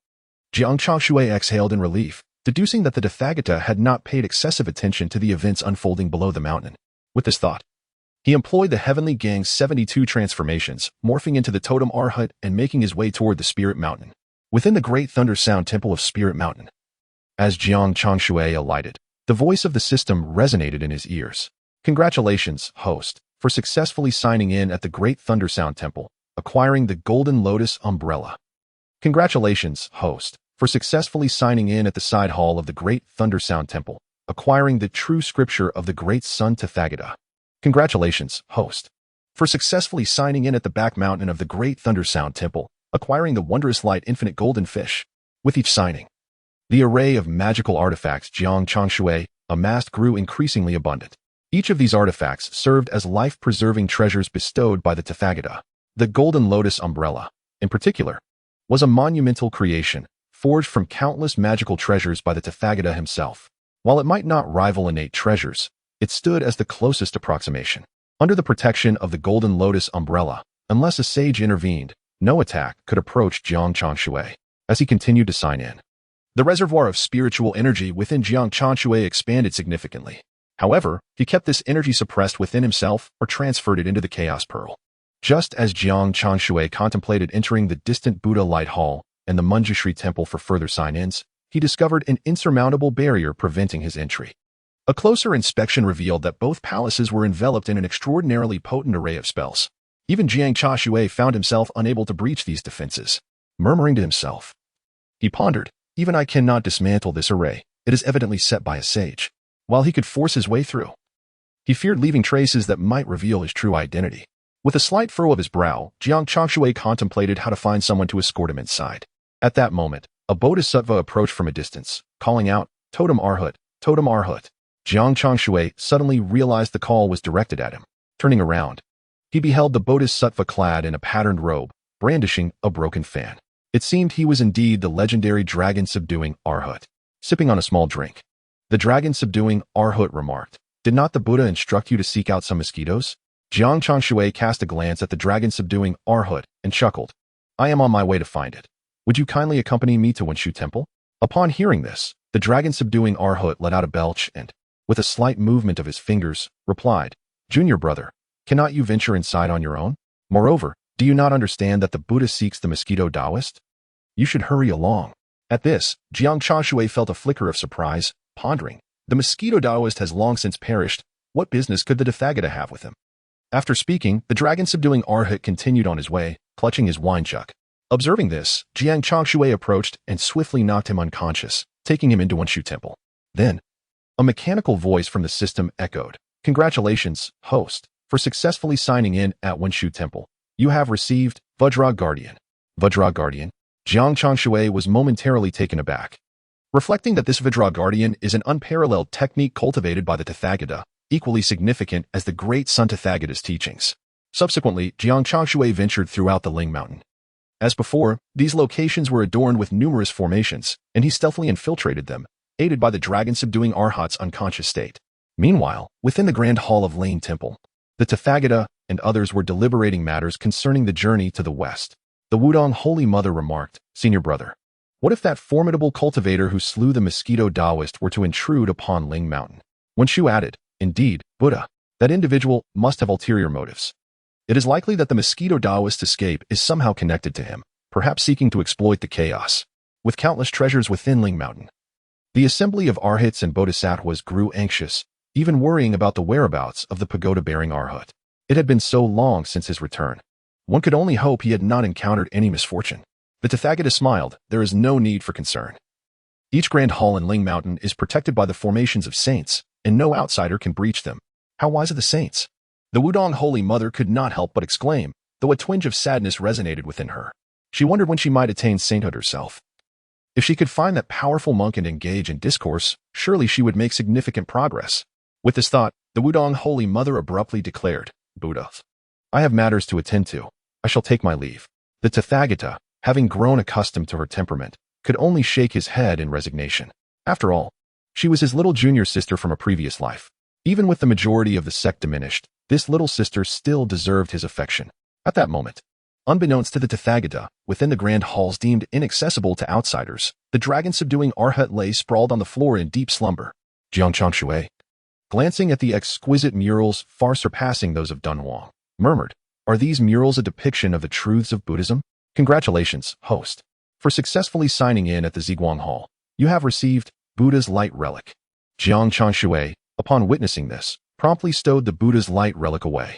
Previously, he had acquired quite a number of items in other grand halls, such as the Return to Origin Heart Method, the Illuminating Buddha Light, and the Tightening Spell. After much wandering, he finally arrived at the depths of the Thunder Sound Temple, where the distant echoes of Buddhist chants filled the air. At that moment, a figure hastily emerged from within and paused upon seeing Jiang Changshui, grasping his arm. "You." Jiang Changshui was slightly startled, pondering whether the Holy Mother Wudong had recognized him. However, he observed a fleeting look of confusion in her eyes before she inquired, "Have you found any trace of that monk?" Jiang Changshui quickly shook his head, responding, "That monk is truly formidable. I searched the Spirit Mountain but could not locate him." "Useless." The Holy Mother Wudong scolded before turning away with an air of authority, behaving as though she were on her own territory, utterly oblivious to her status as an outsider. At that moment, Jiang Changshui felt that maintaining the guise of the totem Arhut might not be wise. Thus, he transformed into the form of the dragon subduing Arhut and stealthily entered the Grand Hall. "Congratulations, host, for successfully signing in at the Great Thunder Sound Temple and obtaining the Buddha Kingdom in the palm." Upon hearing this, Jiang Changshui's heart surged with astonishment. He had only heard of such a thing in legends. The Buddha Kingdom in the palm is an exceedingly profound and mysterious divine ability, attainable only by mastering the Buddha's secret technique, the Return to Origin Heart Method, to the pinnacle of perfection. Chapter 35. Where is my bowl? The Buddha Kingdom in the palm, once successfully cultivated, allows one to annihilate a nation with a mere palm strike. Simultaneously, that palm embodies a nation. In the journey to the west, the contest of distance between Sun Wukong and the Tathagata was conducted using the Buddha Kingdom in the palm. Thus, even with the use of the somersault cloud, Sun Wukong was unable to escape the five-finger mountain of the Tathagata, as it was entirely under the latter's control in another realm. Just as Jiang Changshui basked in his joy, he heard the system's voice. "Congratulations, host, on completing the first sign-in at all the palaces of the Spirit Mountain and obtaining the innate spiritual treasure, Purple Gold Bowl. Moreover, the system stated, due to missing data, it will directly extract magical artifacts from this world." Jiang Changshui was somewhat perplexed by this statement. He casually stored the Purple Gold Bowl in his warehouse. Upon acquiring it, he recognized that, even as an innate treasure, it was among the weakest. Therefore, he had no desire to even glance at it. Furthermore, it was merely a bowl once used by the Tathagata for meals. In essence, it was just a bowl. However, the next moment, a furious shout echoed from within the Grand Hall. "Where's my Purple Gold Bowl?" To Jiang Changshui's ears, it sounded akin to, "Where's my bowl?" It resembled a giant infant wailing over the loss of its feeding bowl. The assembled Arhats and Bodhisattvas immediately turned their attention, only to discover that the Purple Gold Bowl, which had always been beside the Tathagata, had mysteriously vanished. The crowd was taken aback in horror. The Tathagata, a being of the quasi-saint realm, pondered the audacity of stealing the priceless golden bowl from his side. Was it not a testament to one's mastery surpassing that of a quasi-saint? Yet, such a formidable entity, why would they covet a mere bowl? The assembled Arhats and Bodhisattvas exchanged bewildered glances, struggling to comprehend the situation. At that moment, Manjusri stepped forth and declared, "The golden bowl is a sacred artifact that has accompanied our Buddha since his cultivation. It appears the individual behind this act is targeting our Buddha." Upon hearing these words, the Tathagata's countenance darkened further. The brazen act of taking his golden bowl was a glaring provocation. Who possessed such audacity? This was clearly an affront to our Lingshan, and one could surmise that the perpetrator was the monk who had slain the mosquito Taoist. A bodhisattva emerged, speaking with clarity. Jiang Changshui was taken aback. Realizing he had no intention of provocation, it was evidently a fault of the system. Why, then, was the information regarding the golden bowl absent? Just then, another bodhisattva spoke up. In that case, it stands to reason that the individual behind this has not yet departed from Lingshan. If we can summon another mosquito Taoist and declare that the monk's actions were a mere illusion, he will surely reveal himself once more. The Tathagata found this reasoning sound and promptly nodded in agreement. "Very well, I entrust this matter to you." The bodhisattva acknowledged and transformed into the guise of the mosquito Taoist, exiting the Great Hall. Upon encountering Jiang Changshui, the bodhisattva frowned and remarked, "Jiang Long, have you been drinking again? Do refrain." Jiang Changshui offered a bitter smile, but chose not to elaborate. It was fortunate he had entered, otherwise, He would remain oblivious to the peculiar thought processes of these arhats and bodhisattvas. As Jiang Changshui prepared to leave after completing his sign-in, he sensed a disturbance within his sleeves, the sleeve of space. Just as he intended to investigate, a sound erupted, and a celestial maiden flew forth. Jiang Changshui froze. The hall full of arhats witnessing the spectacle. The Tathagata bellowed, "Jiang Long, how dare you bring a woman to Lingshan?" "No, that's not it," Jiang Changshui exclaimed in a flustered attempt to grasp the celestial maiden, wishing to clarify. "You must listen to me. It's not as you perceive." The celestial maiden, already frightened, had taken refuge behind Jiang Changshui, her large eyes glistening with tears as if victimized. Observing this, Jiang Changshui promptly turned and withdrew from the great hall with the maiden in tow. The Tathagata, witnessing Jiang Long's audacity to flee, grew even more incensed, commanding, "Bring him back. Clearly, he seeks to descend to the mortal realm to undergo tribulation." Meanwhile, the beleaguered Jiang Long remained oblivious in a corner of the great hall. Soundly asleep, he mumbled in his slumber, "This wine is truly delightful. Splendid indeed." After exiting the hall, Jiang Changshui revealed his true form. The celestial maiden then realized, "Ah, it is you, immortal. You transformed into Jiang Long just now." Jiang Changshui urged, "There is no time for explanation. We must hasten our departure." However, scarcely had they taken 2 steps when a distant voice of the Buddha resonated. A figure emerged, standing before Jiang Changshui and the purple-clad celestial maiden. It was none other than the Bodhisattva disguised as the mosquito Taoist, still maintaining the guise of the latter. The purple-clad maiden's complexion changed dramatically as she trembled and exclaimed, "Is this truly the legendary mosquito Taoist?" The pseudo-mosquito Taoist cast a glance at Jiang Changshui and the celestial maiden, inquiring, "Have either of you seen the dragon-subduing arhat in a woman?" Jiang Changshui hastily shook his head, just about to speak, when a loud shout came from behind. "Fool! Isn't that the purple-clad woman?" Turning around, Jiang Changshui saw one Shu Bodhisattva rushing towards him, momentarily taken aback by Jiang's appearance. Jiang Changshui remarked, "Since you have both seen this, you cannot leave unscathed." Upon hearing this, the 2 bodhisattvas were first taken aback, then burst into laughter. "Ha! Dragon subduing. With your meager cultivation, you are surely doomed." Upon finishing, the pseudo-mosquito Taoist waved his hand, and a massive golden elephant descended from the heavens. The elephant let out a low roar, its colossal feet crashing down like pillars of heaven, shaking the surrounding mountains. At this moment, Jiang Changshui swiftly embraced the purple-clad maiden to evade the impending attack, then asked, "What is your name?" The celestial maiden blushed slightly, but promptly replied politely, I am the transformed essence of the celestial grass from the Queen Mother of the West Garden, named Zixia." "Zixia?"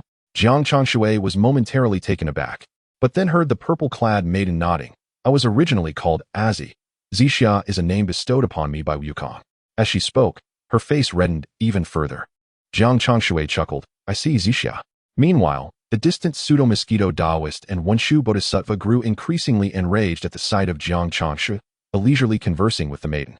"Obsessed and unrepentant, you shall pay dearly." They bellowed in unison, raising their hands once more, unleashing the enormous golden elephant alongside a flurry of golden lotuses towards Jiang Changshui. Jiang Changshui merely waved his sleeve, revealing a gigantic purple-gold alms bowl that shielded him from all assaults. At the same time, he urged Zixia, "It's perilous here. You must depart at once." Zixia was momentarily stunned, only to be directly pushed away by Jiang Changshui. After Zixia was escorted to safety, Jiang Changshui turned his attention to the pseudo-mosquito Taoist and Wenshu Bodhisattva. Wenshu Bodhisattva, now furious, demanded, "Dragon subduing, what in the world is happening? How did you come to possess the Buddha's purple gold alms bowl?" He continued, "If you remain so obstinate, you may well be cast down to the mortal realm." Jiang Changshui responded calmly, "I offer you a choice. Either leave now as if nothing has transpired, or submit gracefully, thus sparing me the effort." Upon hearing Jiang Changshui's audacious proclamation, even one Shu Bodhisattva grasped the gravity of the situation.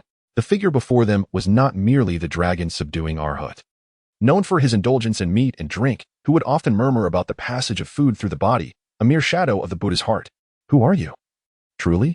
When Shu Bodhisattva inquired in a solemn tone, Jiang Changshui chuckled and said, "Do not inquire too much. The more you know, the more tragic your end will be." As he spoke, his fingers twitched slightly, causing a single drop of clear water to silently fall from his fingertip. Upon severing its connection with Jiang Changshui, the droplet erupted instantaneously.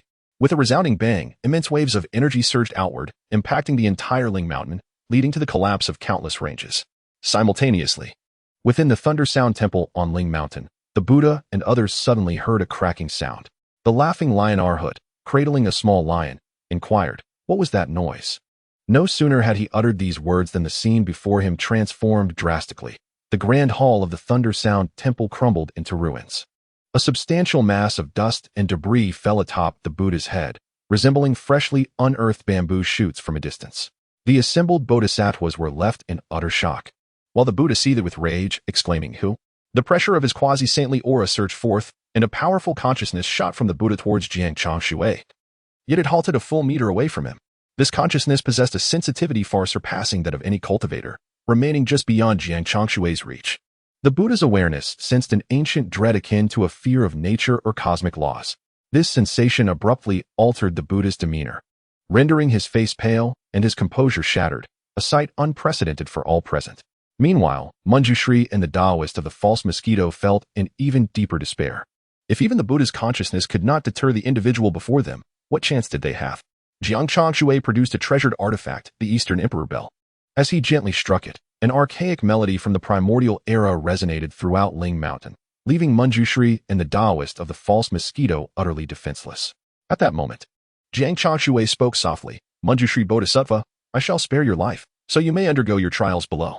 With that, he waved his hand, extracting Manjushri's soul from his golden body and casting it into the realm of reincarnation.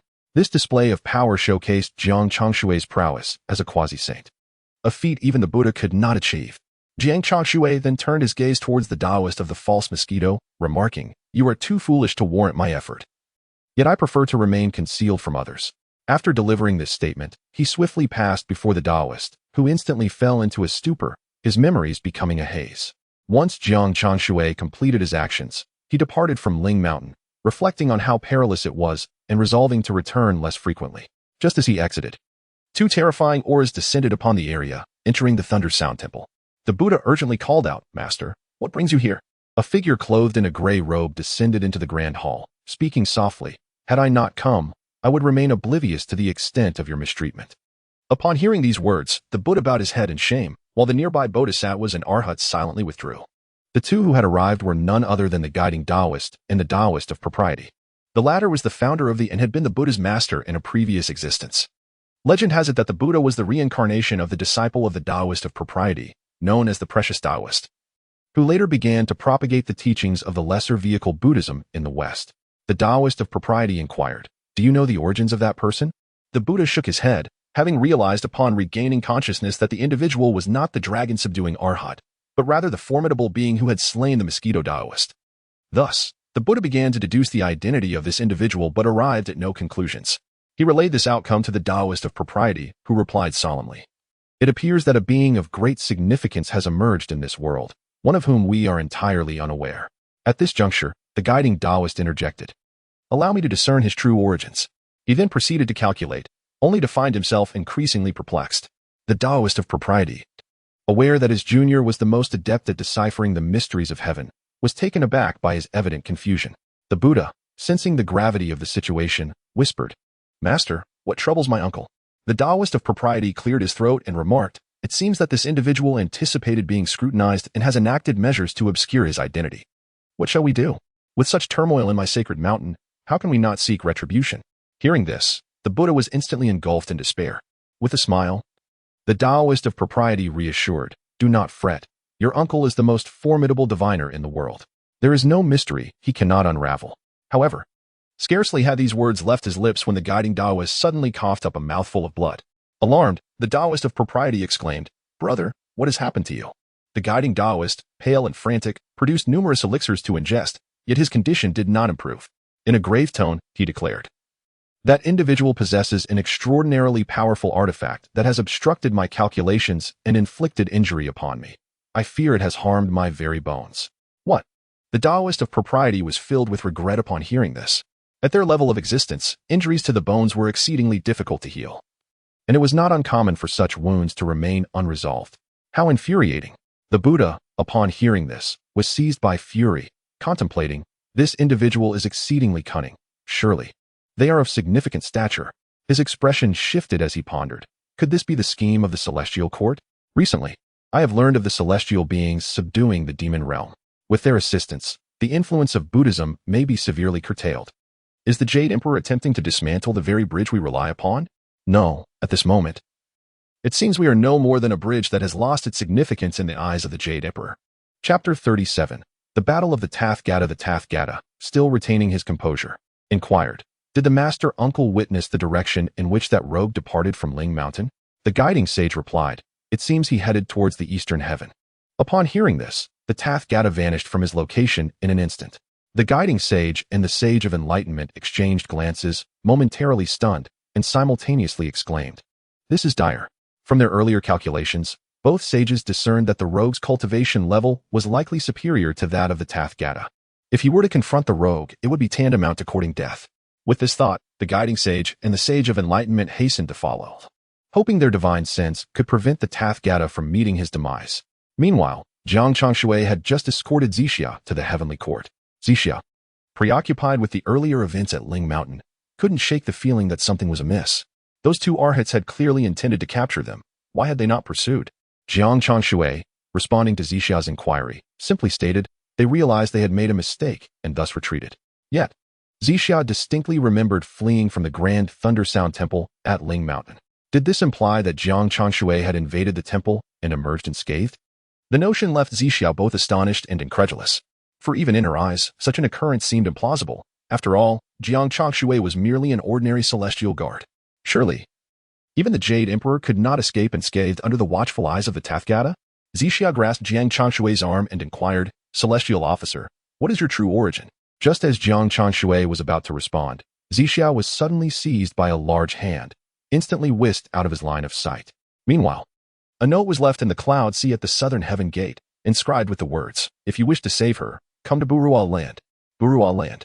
Jiang Changshui hastened towards Burual Land, initially believing it to be the work of Mingyi and Kuanping, only to discover it was the demon Li Jing. At that moment, Li Jing held Zixia captive and declared, "Jiang Changshui, simply relinquish the opportunities you have acquired, and I shall release her." Jiang Changshui furrowed his brow, remaining silent, and took a step forward, stating, "You choose not to tread the path of heaven, yet boldly invade the gates of hell." In a fit of irritation, Jiang Changshui swiftly struck Li Jing across the face. The impact contorted Li Jing's visage, shattering his teeth and facial bones in an instant. With a resounding crash, Li Jing collapsed onto the cloud sea, rendered unconscious. At that moment, a furious voice echoed from afar, "I never imagined you would not spare even your own kind." Following this, golden lotuses rained down, shattering mountains and cloud seas alike in their wake. Jiang Changshui, cradling Zixia, staggered backwards several paces, and upon looking up, beheld a colossal Buddha soaring high above, radiating golden light around him. As Zixia's pupils constricted, she cried out in panic, "It is Tathagata. He has actually come in person." Previously, Zixia had only perceived Tathagata as benevolent, never having witnessed such a furious countenance. The terror only intensified within her. In stark contrast, Jiang Changshui remained unfazed, remarking, "You possess some skill, indeed, to have located this place." Golden lotuses began to bloom increasingly around Jiang Changshui, while Tathagata squinted, saying, "A mere celestial official. What is your true origin?" "I?" Jiang Changshui smirked slightly, replying, "My surname is Yu, and my given name is Grandfather. Since the Buddha and I share a connection, why not address me as Grandfather in a friendly manner?" Upon hearing this, Tathagata furiously retorted, "You seek death." Immediately, a colossal hand materialized above Jiang Changshui, as if descending from the vast heavens, an overwhelming force to reckon with. A thunderous roar erupted as the enormous hand lunged toward Jiang Changshui. With a swift motion, Jiang Changshui pushed Zixia aside and raised his palm, revealing a formidable magical artifact, the Eastern Emperor Bell. The bell expanded in size, completely shielding him from Tathagata's onslaught. Observing this, Tathagata mused, "What of a congenital treasure? I possess one as well." With that, Tathagata struck again, conjuring a massive Vajra pestle in his hand. While a gigantic parasol appeared behind him, Jiang Changshui, unperturbed, smiled faintly and waved his hand, summoning an identical artifact behind him. Tathagata was taken aback, realizing that the treasures in Jiang Changshui's possession mirrored his own. Yet, the astonishment did not end there. As Jiang Changshui slightly raised his head, a gigantic hand manifested above Tathagata, his own divine palm. Tathagata's expression shifted dramatically. That was a technique he had created himself, one that even the 18 arhats had not mastered. How could this individual know of it? Moreover, The divine palm was infused with the power of profound laws. Even Tathagata himself had never achieved such perfection. Astonished beyond measure, Tathagata gritted his teeth and launched another attack. He managed to withstand Jiang Changshui's divine palm, while simultaneously, with a subtle movement of his fingers, he gathered countless golden lotuses into a single magnificent bloom. Within this grand lotus lay an equally potent force of law. Jiang Changshui, surprised, remarked, "I did not expect you to also be one who has severed the three corpses. Naturally, I am Tathagata of the West, the foremost figure in Buddhism. Severing the three corpses is a trivial matter," Tathagata proclaimed with pride. Then he declared, "Your demise is imminent." Following this, Tathagata waved his hand, enveloping Jiang Changshui within the golden lotus, attempting to constrict him.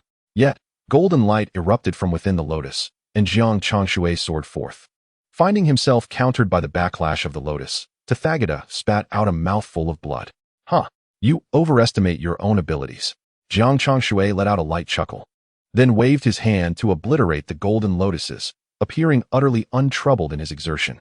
Meanwhile, within the heavenly realm, in the Lingxiao Palace, the Supreme Lord Lao Jun and the Jade Emperor were observing the scene within the Haotian mirror.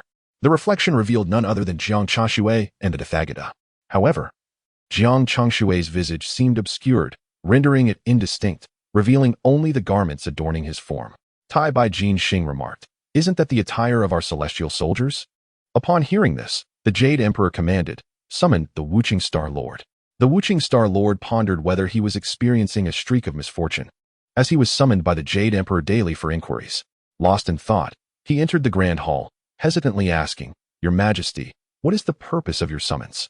With a grand gesture, the Jade Emperor pointed at the figure in the Haotian mirror and inquired, "Do you recognize this individual?"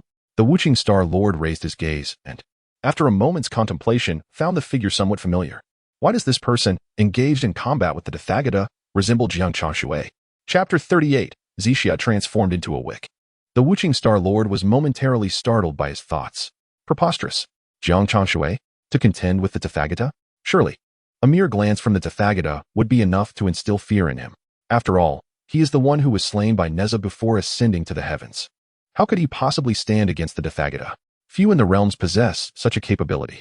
The Wuching Star Lord contemplated this, yet when questioned by the Jade Emperor, he replied, "I believe this cultivator bears a resemblance to the guardian of Blood Demon Dike in the Heavenly River." Hearing this, the Jade Emperor commanded, "Tai Bai, summon the guardian of Blood Demon Dike." At that moment, Jiang Changshui remained oblivious to the unfolding events, still facing off against the Tathagata.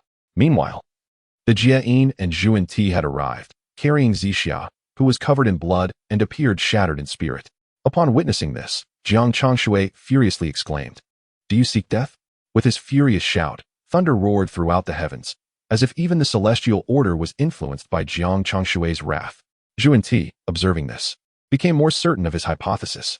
Just as he had surmised, this individual before him was likely the fabled Destined One, a rare being chosen by the primordial divine realm to bring balance to the myriad worlds.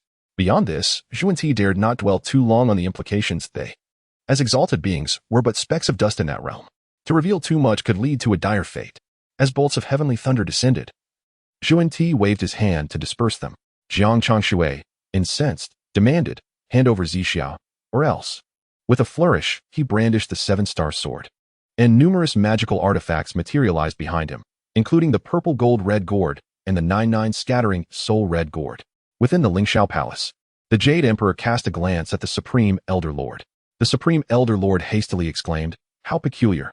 Hasn't my purple gold red gourd always been in my possession?" As he spoke, he produced his purple gold red gourd, which astonishingly resembled the one that appeared within the Haotian mirror, down to the last intricate detail of its pattern. The Jade Emperor remarked, "Could it be that the Jiuzhou Sampo red gourd was merely a counterfeit of the original?" However, the Supreme Elder Lord shook his head and replied, "Not quite. The Jiuzhou Sampo red gourd bears the mark of the Red Cloud Master, hence it is likely genuine." It was unexpected that the affair of Red Cloud was entwined with this individual. The Jade Emperor furrowed his brow slightly when he noticed the hurried entrance of the Star of Martial Music, who announced, "Your Majesty, it is grave news. The Blood Demon General is about to be taken away by Li Jing." Upon hearing this, the Jade Emperor waved his sleeve, and the scene within the Haotian mirror shifted instantaneously. A moment from an hour prior at the southern heavenly gate materialized, revealing the abduction, with Jiang Changshui closely following the assailants. Soon after, all visibility was lost. The Supreme Elder Lord sighed. Li Jing truly is a nuisance, causing such turmoil at this juncture. Nevertheless, the Blood Demon General possesses merely the cultivation of an Earth Immortal. How could he possibly match those within the Haotian Mirror? The Jade Emperor waved his hand lightly, signaling to move past the matter. As the star of martial music breathed a sigh of relief, he felt an unsettling chill upon reflection. It was astonishing that the Emperor had such understanding of even the trivial matters concerning a mere celestial soldier in the heavenly court. Yet, when the Jade Emperor sought to gaze into the Haotian Mirror again, he found it utterly obscured. The Supreme Elder Lord commented, "It is likely the handiwork of Zhuan Ti and Jie. Their audacity is remarkable, treating the heavenly court as their own dominion." The Jade Emperor lamented. If only Hongjun Daozu were not so preoccupied, it would be splendid if he could return like Jie and Zhuan Ti. Upon hearing this, the Supreme Elder Lord also sighed. Meanwhile, Jiang Changshui had arrived at the spiritual mountain within the Great Thundersound Monastery. However, this time he found himself at the rear mountain, where the Tathagata stood like a bewildered novice in the distance, keeping watch. Unbeknownst to him, Zixia lay grievously injured, unconscious upon the millennium-cold jade bed. Jiang Changshui inquired, "What on earth has transpired? If you cannot provide me with a satisfactory outcome, do not expect any favorable results from this journey to the west." At Jiang Changshui's threat invoking the journey to the west, both Zhuan Ti and Jie wore grim expressions. Yet, they found themselves at an impasse, as the journey to the west was currently their most accessible path to merit and fortune. Jie spoke, "Allow me to explain. Upon discovering that the Tathagata had come to the heavenly court, we followed closely behind and fortuitously witnessed this celestial maiden attempting to flee. However, she had already sustained severe injuries, which I deduced were caused by the river of darkness and the Kuimping. At that time, the mosquito Taoist within the spiritual mountain was also released by the river of darkness, leading to the subsequent events." Jie Yin's words effectively shifted the blame entirely onto the shoulders of the ancestor of the river of darkness. Upon hearing this, Jiang Changshui rose and approached Zixia, extending his hand and remarking, "Her soul has been severed. It appears to be the handiwork of the blood demon of the river of the underworld." The guide Taoist, witnessing this, promptly stood and said, "Friend, I possess a method to save her. However, I must inquire if you might agree to a condition." Hearing these words, Jiang Changshui hesitated momentarily. To be frank, Zixia is the wife of Sun Wukong, not his own. Yet, as his disciple's spouse, she seemed to be intertwined with him in some manner. Jiang Changshui inquired, "What condition do you seek?" The guide Taoist quickly replied, "We only ask that you refrain from disturbing the spirit mountain in the future, and please do not hold any grievances regarding the matters of the Tathagata." Upon hearing this, Jiang Changshui was immediately engulfed in distress. Truth be told, he had no fondness for the treasures of the spirit mountain. Yet the spiritual energy he garnered from signing in was of utmost importance. To ask him to refrain from signing in at the spirit mountain was akin to demanding he cease his cultivation entirely. However, it seemed, according to the guide Taoist, that the crux of the matter lay in not holding grievances against the Tathagata. Jiang Changshui nodded and agreed.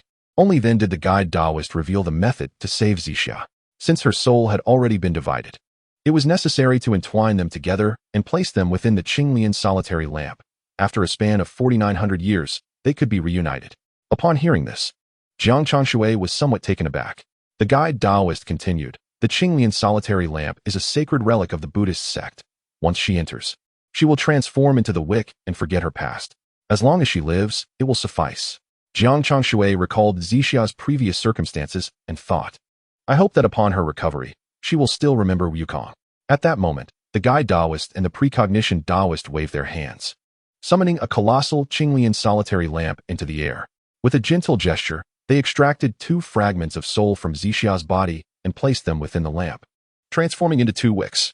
The lamp was then ignited, emitting an ethereal flame. The guide Taoist stated, "When these wicks burn out, it shall signify her healing and reintegration." Chapter 39. Disrupting the journey to the west. Having concluded their conversation, the Tathagata intended to depart. Suddenly, Jiang Changshui queried, "Might I ask how the Tathagata views Mahayana Buddhism?" The Tathagata paused slightly, candidly responding, "It is merely a heretical doctrine. There is no true Mahayana Buddhism, just empty discourse." The precognition Taoist and the guide Taoist exchanged curious glances, seemingly perplexed by Jiang Changshui's sudden inquiry, yet they did not dwell on it further. The 3 turned and departed. After they had distanced themselves, Jiang Changshui made his way towards the human realm. Prior to descending, he had performed some calculations. At this moment, the reincarnated Jin Shanzi had already arrived in the capital of the Tang dynasty, establishing a ritual altar for lectures. However, his descent seemed to be somewhat misaligned. Occurring in the evening. Though the altar remained, the presence of Tang Sung was conspicuously absent. Moreover, upon entering the city, Jiang Changshui was enveloped by an overwhelming aura of malevolence pervading the entirety of the Tang dynasty. Even within the Imperial Palace, it seemed as though formidable demons lurked. Not to mention the streets and alleyways, where monstrous entities roamed freely. Jiang Changshui casually seized a cat demon and inquired, "Do you know the whereabouts of Tang Sanzang?" The cat demon trembled and replied, "Are you aware of my identity? I am a favored creature of the esteemed concubine." Jiang Changshui inquired, "You mean Yang Yuhuan?" Taken aback for a moment, he realized that the most powerful demon in the capital must be the cat demon possessing Yang Yuhuan's body, with Yang Yuhuan causing chaos. The Taoist temples in the capital had been rendered obsolete, and few remained in the monasteries. If you know, why not hasten to release me?" The little cat demon struggled in Jiang Changshui's grasp and then, baring its teeth, exclaimed, "I am a favored companion of the concubine. Perhaps I can provide you with an escape route." Hearing this, Jiang Changshui released the cat demon, saying, "Take me to meet Yang Yuhuan." The cat demon, with a dismissive snort, assumed Jiang Changshui's low cultivation meant he sought an audience with Yang Yuhuan and paid little heed to him.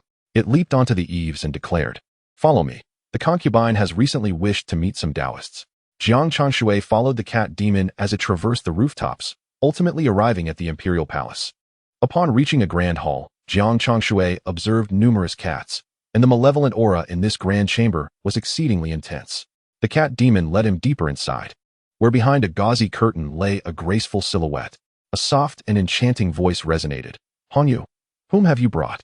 Before Yang Guifei could finish her sentence, she suddenly sensed a terrifying presence surge towards her, causing her to bristle in alarm, yet she found herself unable to move. Jiang Changshui, peering from behind the curtain, beheld the voluptuous woman reclining on a couch. Her skin was as smooth as jade, her features exquisite, and an alluring charm emanated from her brow. Upon seeing Jiang Changshui, Yang Yuhuan asked, "Who are you? Why have you come here?" With a subtle wave of his hand, Jiang Changshui unleashed a powerful surge of spiritual energy upon Yang Yuhuan, causing her body to convulse momentarily before gradually reverting to her original form. She transformed into a plump tabby cat, appearing exceedingly adorable.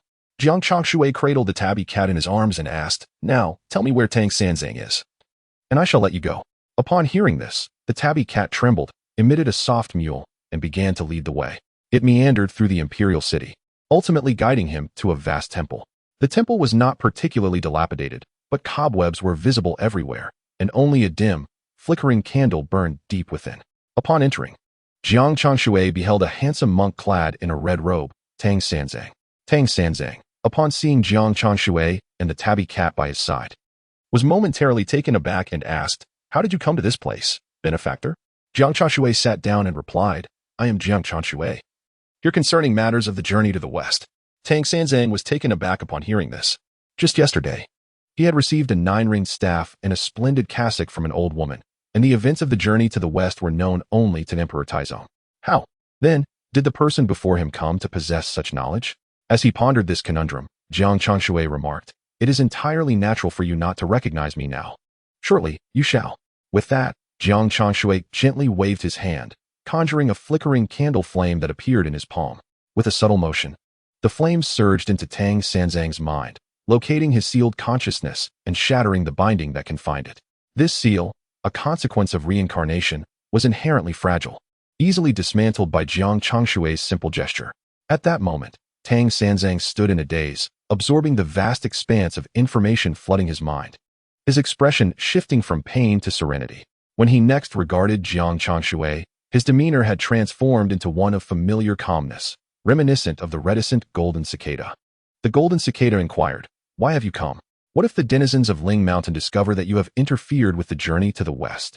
Although the journey was the only opportunity for the golden cicada to prove himself to the Tathagata, his first concern upon the potential disruption was for Jiang Changshui's well-being. Jiang Changshui felt a surge of conflicting emotions, relieved to have arrived. The Tathagata will not acknowledge Mahayana Buddhism. Therefore, there is no need for you to embark on the journey. This entire affair is a conspiracy of theirs. Upon hearing Jiang Changshui's words, the tabby cat, initially poised to depart, hesitated and withdrew its paw. Yang Yuhuan mused, "This individual seems rather formidable. Should I remain to observe?" The golden cicada's countenance darkened slightly as he replied, What then can I do against them? The Tathagata possesses such profound cultivation, I can only acquiesce to their designs.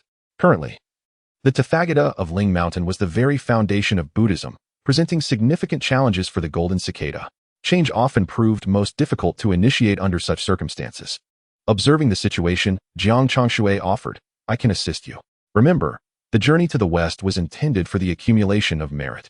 If you claim all the merit for yourself, they will have little recourse against you. Much like the investiture of the gods, the reckoning occurs only after the journey's conclusion. So for the time being, the Tathagata and the Jade Emperor are unlikely to discern anything amiss. Moreover, upon entering the palace, Jiang Changshui had already concealed the presence of Guanyin and others. Even the Jade Emperor's Haotian mirror could not reveal his whereabouts. The Golden Cicada inquired, what must be done? The celestial order of this realm had long been influenced by the sages, firmly under the control of the Jade Emperor and the Tathagata, rendering him completely subjugated. To intervene in such matters would require the presence of another quasi-saintly force to provide restraint. However, where could one find another quasi-saint? Jiang Changshui chuckled softly and replied, do not worry. I have allies supporting me, though he prefers to keep his identity concealed. The Golden Cicada nodded slightly, then listened intently as Jiang Changshui outlined the plan for the journey to the west. Chapter 40. The Rescue of Sun Wukong. Upon hearing Jiang Changshui articulate his plans, Jin Chanzi was momentarily taken aback, his expression reflecting a complex array of emotions. Having spent some time in the Heavenly Court, he was acutely aware of the connections between Jiang Changshui, Marshal Tianpeng, and Sun Wukong. One was a superior who had extended a hand of support, while the other was a companion with whom he shared camaraderie over drinks. Had Jiang Changshui already orchestrated all this while in the Heavenly Court? And what role did his own arrival play in this grand design? Any lingering doubts Jin Chanzi harbored regarding Jiang Changshui were swiftly dispelled. To orchestrate such intricate maneuvers beneath the gaze of the Jade Emperor without detection was a testament to Jiang's formidable capabilities. I assure you, I shall venture to Wuxing Mountain and rescue Sun Wukong. But what follows? How shall I compel him to heed my command? Jin Chanzi inquired. Jiang Changshui pondered for a moment before responding. The circumstances surrounding Sun Wukong's confinement are rather peculiar. I shall elaborate on this matter when the time is right. With that, Jiang Changshui had conveyed all that needed to be said, and he bid farewell to Jin Chanzi. Upon exiting the imperial palace, Jiang Changshui noticed a plump tabby cat trailing closely behind him. As he acknowledged its presence, the cat meowed and eagerly rubbed against him. Pausing, Jiang Changshui remarked, so you are indeed solid, not just a fluffball. The cat, Yang Yuhuan, halted momentarily, gazing up at Jiang Changshui with a sorrowful expression, mewing plaintively. Longing for him to take her away, Jiang Changshui scooped up Yang Yuhuan, saying, would it not be better for you to remain here, as the beloved consort of the emperor, enjoying a life of comfort and feasting on lychees? Yang Yuhuan shook her head vigorously, seemingly resolute in her attachment to Jiang Changshui. With a sense of helplessness, he realized he could not care for a cat and thus suggested that she transform into human form. I shall impart to you the Rui Golden Lotus technique. Whether you attain mastery depends on your own fortune. Upon hearing this, Yang Yuhuan promptly knelt, exclaiming, thank you, master. Thank you, master. Jiang Changshui nodded in acknowledgement and turned to depart, unaware that the technique he had bestowed upon her would ultimately enable Yang Yuhuan to become a formidable nine-tailed cat demon, recognized as one of the most challenging in the three realms. At that moment, Jiang Changshui made his way to Wuxing Mountain, where he perceived the ethereal aura of Buddhism emanating from its peak. Atop the mountain, a Buddhist verse resided, surrounded by a series of enchantments linking it to the Heavenly Court. Any intruder entering the confines of Wuxing Mountain would be detected by the celestial arhats above. Noticing this, Jiang Changshui furrowed his brow and promptly transformed into a small raccoon to infiltrate Wuxing Mountain. Upon stepping within its bounds, a system notification resonated in his mind. Congratulations, host, for signing in at Wuxing Mountain. You have acquired the Wuxing Mountain Buddhist verse. This particular verse was the very one that had ensnared Sun Wukong, imbued with the powers of the Tathagata and the Jade Emperor, making it a valuable one-time artifact. Jiang Changshui stored it away and continued on his journey forward. He could be seen bouncing and hopping towards the base of the Five Elements Mountain, and upon triggering the barrier, naturally, he caught the attention of the arhats from the Heavenly Court. The cloth bag arhat was resting with his eyes closed, and upon opening them, he noticed yet another group of insignificant creatures, disregarding them without a second thought. Meanwhile, Jiang Changshui smoothly located Sun Wukong's monkey head and surveyed the surroundings. To his dismay, he found Sun Wukong in a dazed state, surrounded by the remnants of peaches he had forcefully devoured. Jiang Changshui felt a pang of sorrow. After all, he was his beloved disciple, and witnessing his pitiful condition was disheartening. Wukong, Wukong, he softly called out several times, casually setting up a formation around Sun Wukong to shield him from the gaze of the arhats above. Slowly, Sun Wukong opened his eyes, glanced at Jiang Changshui, and then closed them again, resembling a malfunctioning machine. Realizing something was amiss, Jiang Changshui waved his hand, channeling a surge of magical energy into Sun Wukong's mind. He discovered a powerful and terrifying seal that had imprisoned Sun Wukong's memories. It appeared that the seal was the work of the Supreme Lord Laozi. This posed a significant dilemma. Frowning slightly, Jiang Changshui mused. However, since it is Laozi's formation, it should be possible to break it using his techniques. With that, he deftly flicked his finger, infusing a stream of spiritual energy that entwined around the seal. In an instant, the seal was shattered, just as Jiang Changshui had anticipated. Sun Wukong emerged from the fog of confusion as if awakening from a dream, gritting his teeth and declaring, "Watch me slay that little brat of the Jade Emperor." Yet, as he struggled, he realized he was unable to move, and upon looking ahead, he saw a small raccoon standing before him, while he appeared to be lying on the ground. A sudden and intense headache struck Sun Wukong, and he recalled that he had failed in a contest against the Tathagata. This was how he ended up trapped beneath the Five Elements Mountain. That Tathagata had deceived him with his sorcery. Sun Wukong recognized that the contest with the Tathagata had been somewhat dubious, yet he found himself powerless to refuse. Jiang Changshui observed Sun Wukong in a fit of fury and after a moment, spoke, "Wukong, do you still remember me?" Hearing the voice of his master, Bodhi Patriarch, Sun Wukong felt a rush of emotions and hurriedly exclaimed, "Master, where have you been? Why have you only just appeared now?" Jiang Changshui replied, "I could not make my presence known easily. Knowing you were in trouble, I came to lend a hand. The Bull Demon King said you were captured by the Heavenly Court. I thought I would never see you again. I was useless and failed to recognize that celestial official." Sun Wukong began to confess his previous mistakes before Jiang Changshui. However, Jiang Changshui reassured him, "It's all right, none of that is your fault. You are currently trapped beneath the Five Elements Mountain and entangled in the journey to the west, so I cannot extract you right away." Sun Wukong quickly responded, "As long as Master remembers his disciple, I am already very pleased." Jiang Changshui sighed, recognizing that although Sun Wukong was arrogant and proud before him, he remained merely a somewhat mischievous and haughty little disciple. Jiang Changshui then remarked, "In 6 months, a monk from the west will come to assist you in removing the Buddhist incantation. You must heed his words." Sun Wukong furrowed his brow, harboring little fondness for monks at that moment. However, since it was his master's instruction, he felt compelled to comply. Sun Wukong replied, "Disciple understands. But what exactly is this journey to the west that master speaks of?" At that moment, Guanyin had not yet had the opportunity to discuss the journey with Sun Wukong, and Jiang Changshui took it upon himself to reveal the truth of the journey to the west, as well as the fact that Jin Chanzi was one of their own. Reminded of the young monk, Sun Wukong felt less resistance, yet the more he absorbed the information, the angrier he became. He exclaimed, "Indeed, the Heavenly Court and the Western Tathagata are as cunning as snakes and rats, utterly deceitful." Chapter 41. Bestowing the techniques of martial Tiamp. After sharing everything with Sun Wukong, Jiang Changshui glanced at the time and resolved to head to Fuling Mountain. This location was a 2-year journey from the Five Elements Mountain where Sun Wukong resided. At that moment, martial Tiampeng was likely just awakening in the form of a pig, yet to receive enlightenment. Upon reaching Fuling Mountain, Jiang Changshui finally found the plump and rotund martial Tiampeng at a local farm. However, after enduring several cycles of reincarnation, the soul had become significantly fractured. Jiang Changshui produced the soul-summoning banner and waved it, activating its power.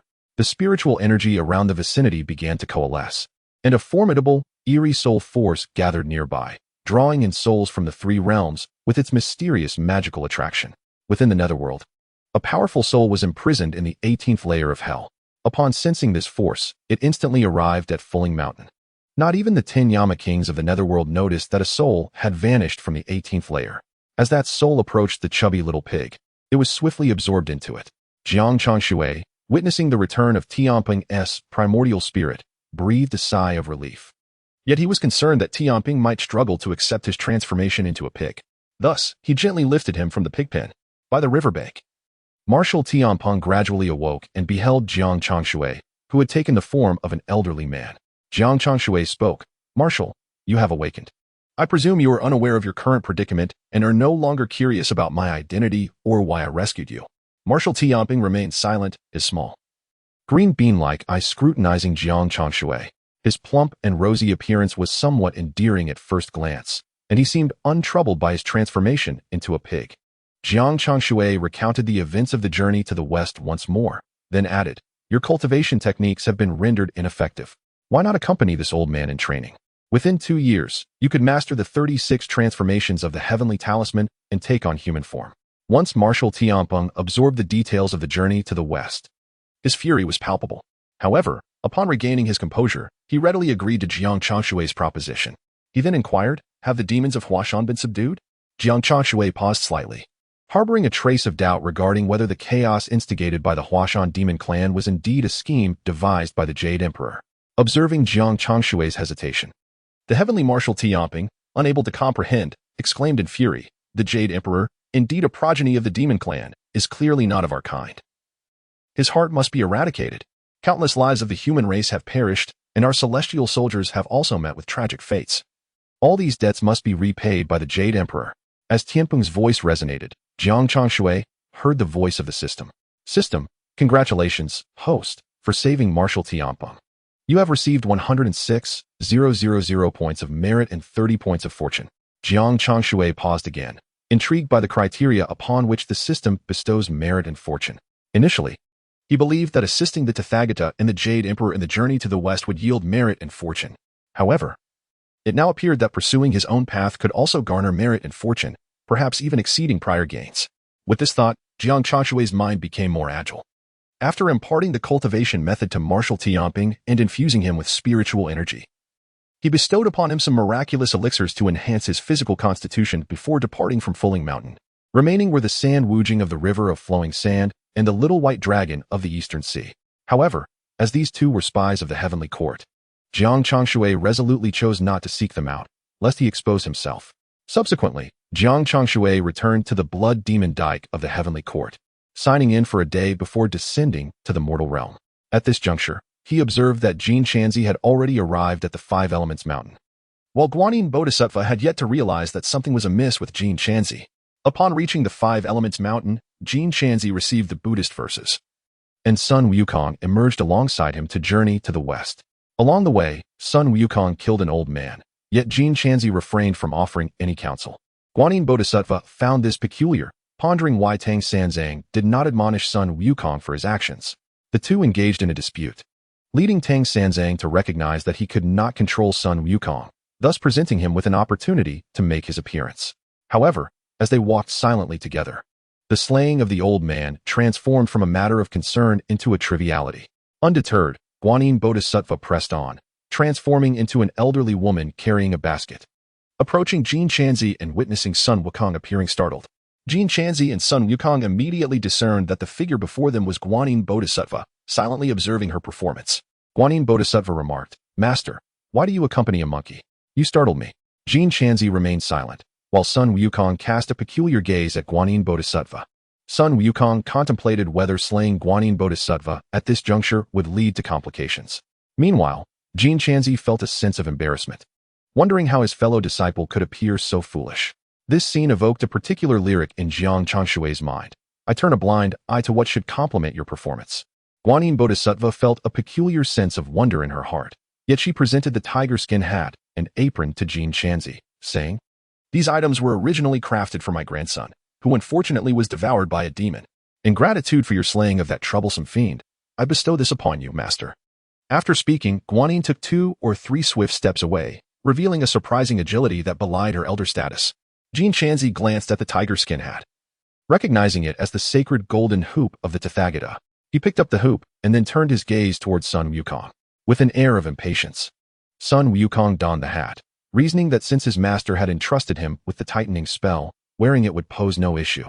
Observing from the shadows, Guanyin's intrigue deepened as she noted Sun Wukong's swift action, yet she chose not to dwell on it further, having accomplished her task. Jiang Changshui watched as the journey to the west progressed smoothly, hoping that Sun Wukong might seize this opportunity to completely conquer the demon race. After concluding his involvement with the journey, he began to check in at various locations in the heavenly court. With some leisure time, he decided to monitor the progress of the pilgrimage, noting that the 4 disciples had gathered and were making their way towards the kingdom of women in the west. This trial was one of love. During the cycle of 10 lifetimes, the mortal Tang Sung had nearly faltered amidst the worldly affections. Jiang Changshui was curious about how Jin Chanzi would react to the charming yet dignified queen of the kingdom of women, prompting him to descend to observe. Upon entering the kingdom, the 4 disciples were guided by the state master to the royal palace to pay their respects to the queen and the princess. Inside the palace hall, a vibrant atmosphere of song and dance filled the air. Upon hearing that she was to be given to a monk, the princess secretly approached to investigate, only to see Sun Wukong and mistakenly believe him to be her intended. From a distance, the monkey appeared strange and fearsome, causing the princess to weep in despair. Chapter 42. The Kingdom of Women in the West. The Queen of the Kingdom of Women, upon hearing her daughter's reluctance to marry Tang Sung, cast a glance at the handsome monk. After a moment of contemplation, she declared, "In that case, I shall marry Tang Sung myself." Jiang Changshui thought to himself, "Well, it seems you are rather infatuated with the grace of the esteemed monk." The queen then invited Jin Chanzi to the garden to admire the flowers, personally engaging in song and dance, while Jin Chanzi remained in a corner, seemingly oblivious to the spectacle. His expression remained unchanged, even when the queen touched his face, as if he were a statue. Aside from Jiang Changshui, the other arhats found the situation perplexing. Logically, given the several lifetimes of affinity between the queen and Tang Sing, he should have been moved by her affection. What could possibly be amiss? The arhat relayed this matter to Lingji Bodhisattva, who also found it curious and proceeded to the heavenly court. The queen of the kingdom of women was indeed affiliated with the celestial realm. Upon hearing this issue, Taibai Jingxing summoned the god of marriage, the deity of love.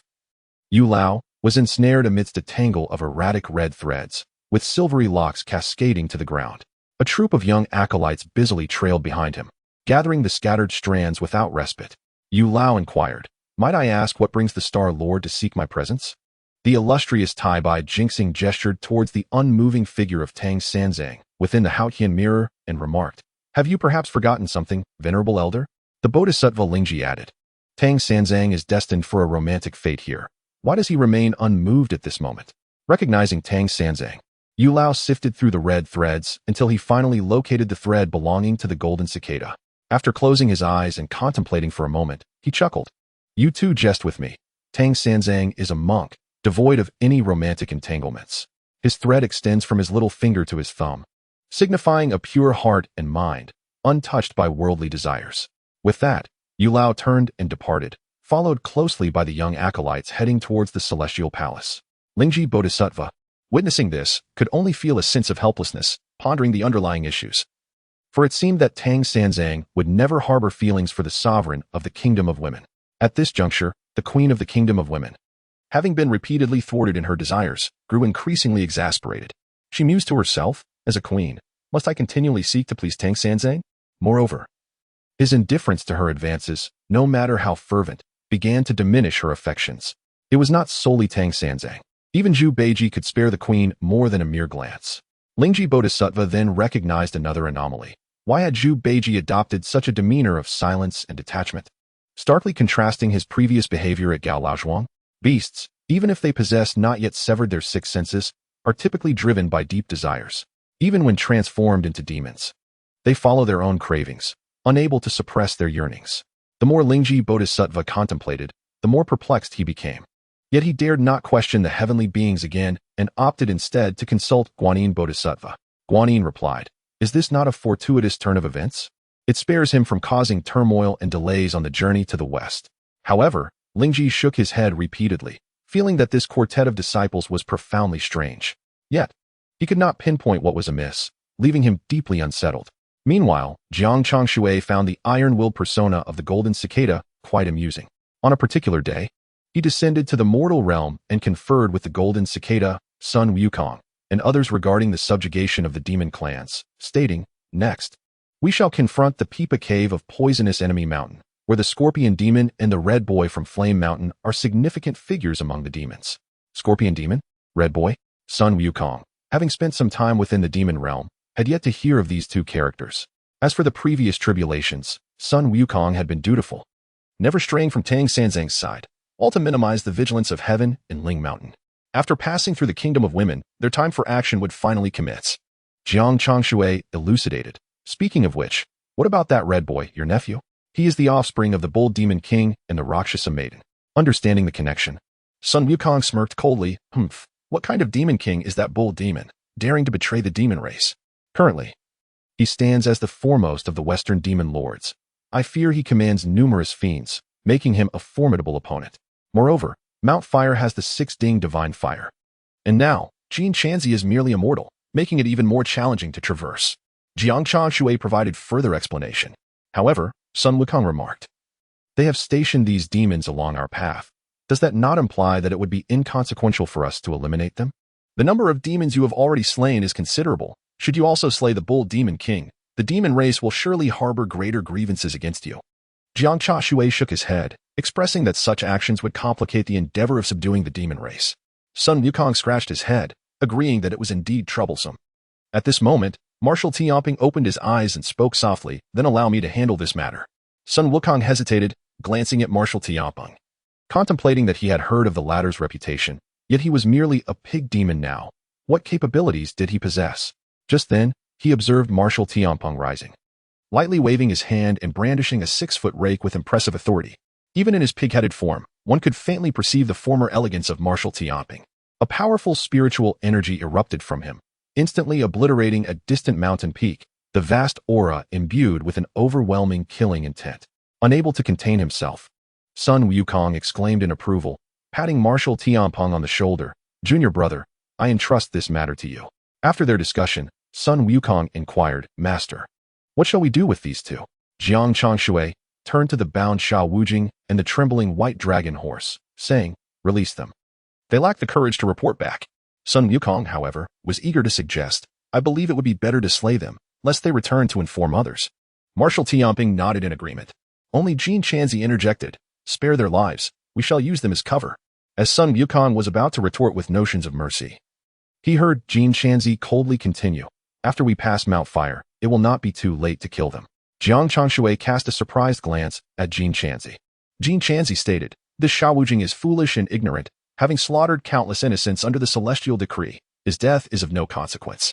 The white dragon has also caused turmoil in the rivers, and his involvement in the Huashan water demon incident is equally grievous." His indifferent gaze fell upon both, declaring, "Those who assist tyrants deserve no pity." "Ha ha ha, well said." Sun Wukong laughed heartily, finding Jiang Changshui increasingly agreeable. Chapter 43, Meeting the Nine-Tailed Fox Again in the Heavenly Court. At the Blood Demon Dyke, Jiang Changshui sat cross-legged within the long pavilion, while construction was underway on the nearby riverbank. At long last, Meng Dahai could no longer endure the hardships brought on by the relentless exposure to the elements and sought his friend's assistance in constructing a dwelling. From a distance, several celestial soldiers remarked, "You are indeed unfortunate to be aligned with such an unreliable figure. It would be far better to serve under Lord Li Jing, where at least you would have shelter and access to resources for cultivation each month. Alternatively, you could assist Lord Li Jing in monitoring him, being in such proximity. You needn't worry about being discovered." Their words stirred Meng Dahai's heart, yet he refrained from acquiescing, stating, "I appreciate your concern for me, but having committed to Blood Demon Dyke, I cannot abandon my post." "Ah, you stubborn fool, you may yet find yourself suffering in the future." The celestial soldiers shook their heads in dismay. Casting a glance at Jiang Changshui, who was cultivating in the distance, they then turned their eyes back to Meng Dahai. At that moment, Meng Dahai had already attained the true immortal realm, while the guard of Blood Demon Dyke was merely an earth immortal. The only one in the entire celestial court who allowed his subordinates to surpass him was Jiang Changshui. The celestial soldiers harbored increasing disdain for Jiang Changshui in their hearts. Just then, Jiang Changshui approached, saying, "Meng Dahai, come here. I shall provide guidance on your cultivation."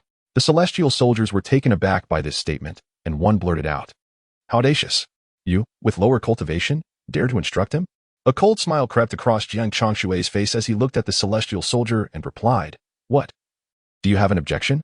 Quickly, Meng Dahai interjected, "Thank you, esteemed friends, for your assistance today.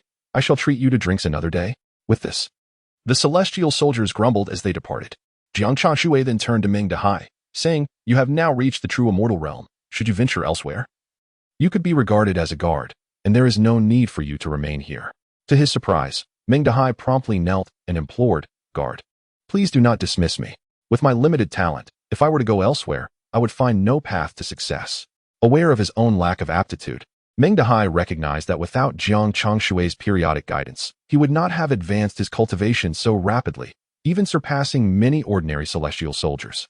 Such sentiments, however, he dared not voice aloud, for he understood that Jiang Changshui must harbor some secrets, which is why he remained hidden at Blood Demon Dike, merely serving as a guard. It was rumored that Marshal Tianpeng had also served as a guard at the Heavenly River for a time. Perhaps Jiang Changshui was similarly positioned.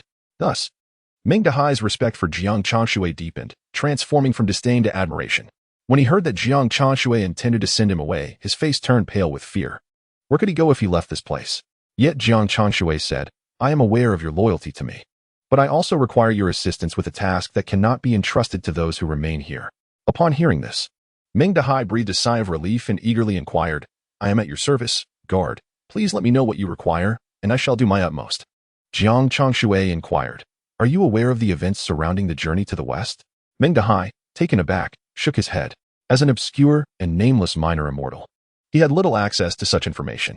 Jiang Changshui then elaborated on the journey to the west, omitting the intricate conspiracies behind it, stating merely that it was orchestrated to save the mortal realm.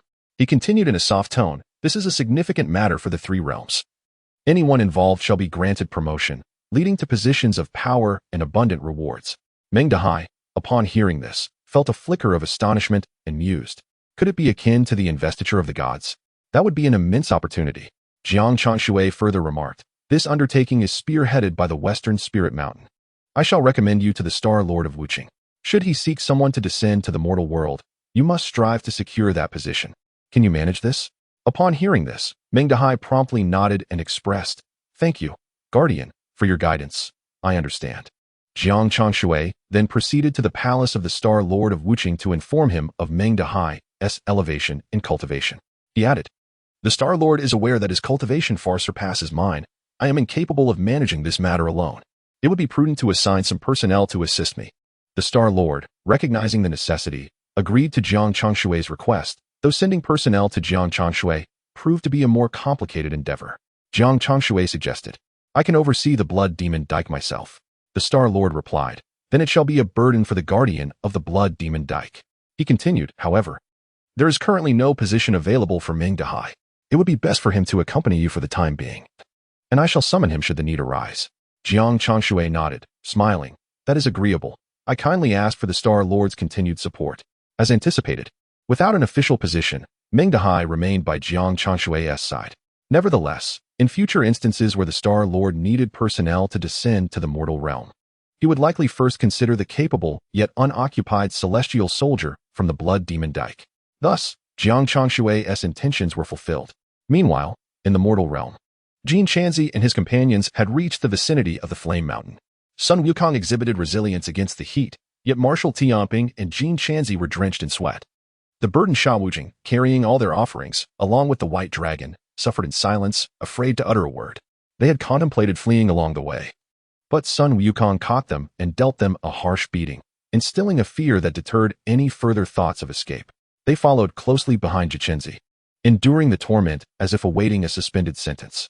Sun Wukong remarked, Though my master has bestowed the banana fan upon me, I must still make a trip to the banana cave to capture the Iron Fan Princess. After stating this, he departed. It is worth noting that they had circumvented the Red Boy's cave during their journey, hence they had yet to encounter him. Consequently, upon seeing Sun Wukong, the Iron Fan Princess felt little anger, preoccupied instead with the edicts from the Heavenly Court, unwilling to lend the banana fan to Sun Wukong. Sun Wukong remarked, Sister-in-law, Even if you disregard my face, you must consider that of my elder brother, the Bull Demon King. No? Princess Iron Fan, upon hearing this, grew increasingly incensed. Humph. Do not utter that accursed Bull Demon King's name. He has not returned home for 3 years. With that, she unceremoniously expelled Sun Wukong from her presence. Left with no choice, Sun Wukong sought out the Bull Demon King, only to discover him in an intimate embrace with the jade-faced fox of Mount Jile. Jiang Changshui, upon seeing the jade-faced fox, felt a flicker of surprise. Was that not the nine-tailed fox he had personally imprisoned in the heavenly dungeon? Yet, it appeared that this once mighty fox now had but a single tail left, her power significantly diminished. Chapter 44. Subduing the Bull Demon King. How did the Nine Tails, once a subordinate of the 9 infants, come to associate with the Bull Demon King? Jiang Changshui pondered in bewilderment. Master, it seems the Bull Demon is living quite well now. Sun Wukong, observing the scene at the Cave of Cloud-Making, felt a surge of indignation. He had not anticipated that the Bull Demon would exploit him from the very start. nearly provoking a war with the heavenly court and entangling him in the calamities of the journey to the west. With this thought, Sun Wukong's eyes gleamed with cunning as he said, "Master, please wait a moment." Afterward, Jiang Changshui witnessed Sun Wukong transform into the likeness of the Bull Demon King and enter the cave of cloud-making while the Bull Demon was away. When he emerged, the jade-faced fox had seen him off a good distance. Sun Wukong then proceeded to the Banana Leaf Cave, where he deceived Princess Iron Fan into giving him her banana fan. By the time he returned, it was already quite late. Yet Sun Wukong had timed his return perfectly to coincide with the Bull Demon King's arrival. Jiang Changshui did not inquire about Sun Wukong's activities, merely stating, "The Heavenly Court has bestowed upon you the title of the Great Sage equal to heaven. They intend to use us to dominate the demon race, do they not?" Sun Wukong sneered, fully aware of the Heavenly Court's intentions. "If we were to heed their words, I fear the demon race would never rise again." Jiang Changshui paused, then replied, "Wukong, you are quite astute. After you eliminate the Bull Demon, return to the demon race. I assure you, as long as I am here, the demon race will not recklessly act against the human realm. You needn't worry." Sun Wukong assured Jiang Changshui with a firm gaze. Jiang Changshui smiled and said, "In truth, all things in this world align with heavenly principles. You merely need to maintain a balance." "I understand, Master," Sun Wukong responded. After which he and Jiang Changshui entered the cave of cloud-making together. The Bull Demon King was momentarily taken aback upon seeing Jiang Changshui and Sun Wukong. Sun Wukong remarked, "What is this? Has my brother become so much of a lackey to the heavenly court that he no longer recognizes his own master?" The Bull Demon King, glancing at the elder beside Sun Wukong, smirked and replied, "Good brother, what nonsense are you speaking? What master? I have no recollection of such." The Bull Demon King thought to himself. He had investigated this matter thoroughly. There was no such place as the Crescent Moon 3-star Cave. It was likely that Patriarch Bodhi was not a figure of great profundity. Moreover, he is now the formidable Bull Demon King, and he must not allow anyone to discover that his master is merely an obscure figure. Additionally, the other demons harbor considerable grievances against Sun Wukong. Should he associate too closely with Sun Wukong, it would jeopardize his esteemed position. Over the years, he has painstakingly established his reputation. He cannot allow it to be undermined. With these thoughts in mind, the expression of the Bull Demon King grew increasingly unfriendly. He glanced at Sun Wukong and forced a smile, saying, "I wonder what brings the great sage here?" Sun Wukong, idly toying with his golden staff, replied, "Oh, nothing much. Just came to pay a visit and casually inquire about the debt you owe from years past." The Bull Demon King was taken aback and quickly retorted, "You must be mistaken. I owe you nothing." At that moment, the Bull Demon King was genuinely flustered. Jiang Changshui then spoke calmly, "I initially entrusted you with these skills because I saw your sincerity, but it appears that has changed." Turning to Sun Wukong, he said, "Wukong, it's time to clean house."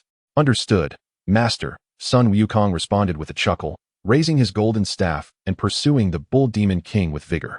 The Bull Demon King shouted, "What do you intend to do? I have the heavenly court backing me." "Sun Wukong, are you not supposed to be sealed by the Supreme Lord? How can you still possess such power? Someone help. Master, save me." Inside the Moya Cave, the jade-faced fox was so frightened that she dared not breathe, while a nearby little demon cowered in fear. Only Sun Wukong and the Bull Demon King were in a chaotic pursuit. Eventually, the Bull Demon King took refuge behind Jiang Changshui, kneeling and pleading, "Master, I realize my mistakes." The jade-faced fox was astonished, pondering, who exactly is this elder? Both the Bull Demon King and Sun Wukong are his disciples. If she were to learn that Jin Chanzi was also considered half a disciple of Jiang Changshui, her astonishment would surely deepen. "Stop running," Sun Wukong exclaimed, brandishing his golden staff as he charged forward, prepared to strike. However, Jiang Changshui intervened, saying, "Bull Demon King, since you do not wish to be my disciple, I shall not force you." "Master, how could you say that? How could your disciple dare to refuse?" Upon hearing this, Sun Wukong narrowed his eyes, gritting his teeth. "What do you mean you dare not? Let us not forget you just deceived me. Were you not just reluctant to acknowledge your master?" The Bull Demon King found himself at a loss for words, as Sun Wukong continued, "Master, we cannot let this treacherous scoundrel off lightly." Jiang Changshui chuckled, "Wukong, worry not. The Bull Demon King is merely cunning. He poses no true threat." Indeed, Master, I have never harmed anyone." The Bull Demon King quickly chimed in. He had just realized that Sun Wukong clearly intended to take his life, having narrowly escaped several deadly strikes. Had Jiang Changshui not been present, he feared he would have already met his demise. Jiang Changshui turned his gaze towards the Bull Demon King and remarked, "If you wish to survive, Summon the remaining 5 great demon kings, or take Wukong to the demon realm. The bold demon king, visibly troubled, replied, "It is not that I am unwilling to escort my junior brother. Rather, I am unaware of the entrance to the demon realm." Jiang Changshui was momentarily taken aback by this revelation. The bold demon king continued, "My master, you may not be aware that the demon race harbors immense suspicion towards us, and we are among the top 10 targets of their assassins. My junior brother is at the very pinnacle of that list. Should we wish to return to the demon clan, we may need to fight our way back." Upon hearing the bold demon king's words, Sun Wukong scoffed. "Those demons are no match for me. Once I return, I shall undoubtedly seize the position of demon king." Jiang Changshui nodded and glanced at the jade-faced fox beside him, saying, "Surely she knows the way back?" The jade-faced fox hurriedly interjected, "My lord, I have lived in the human realm since childhood and have never been to the demon realm." The bold demon king added, "Indeed, my concubine is merely a small fox demon." "A small fox demon?" Jiang Changshui smiled slightly and waved his hand. "Nine Tails. Have you forgotten your origin since emerging from the heavenly prison?" Nine Tails. Both the bold demon king and Sun Wukong were taken aback. The bold demon king had heard of her. She was a descendant of an ancient great demon, rumored to have accompanied Lord Zhu to the heavenly realm and never returned. So, she had been imprisoned in the heavenly prison. The jade-faced fox, now furious and embarrassed, exclaimed, "What nonsense are you spouting, old man? They must not know my true identity." Chapter 45. Jiang Changshui abandons the past, observing the jade-faced fox's indignation. The bold demon king and Sun Wukong exchanged glances. Jiang Changshui remarked, "Considering the timeline, it must have been 400 years since you were imprisoned in the heavenly prison, correct?" Upon hearing this precise figure, the jade-faced fox could no longer maintain her composure. She drew her magical artifact, preparing to strike. Sun Wukong chuckled, "A mere fox demon. Dare you act so recklessly?" As he raised his golden staff to strike, a flash of white smoke signaled the jade-faced fox's escape into the ground. Meanwhile, at Fire Mountain, Marshal Tianpeng, noticing that Sun Wukong and Jiang Changshui had not returned for an extended period, ventured out to search for them. En route, he encountered the jade-faced fox and, with a single swipe of his rake, struck her down.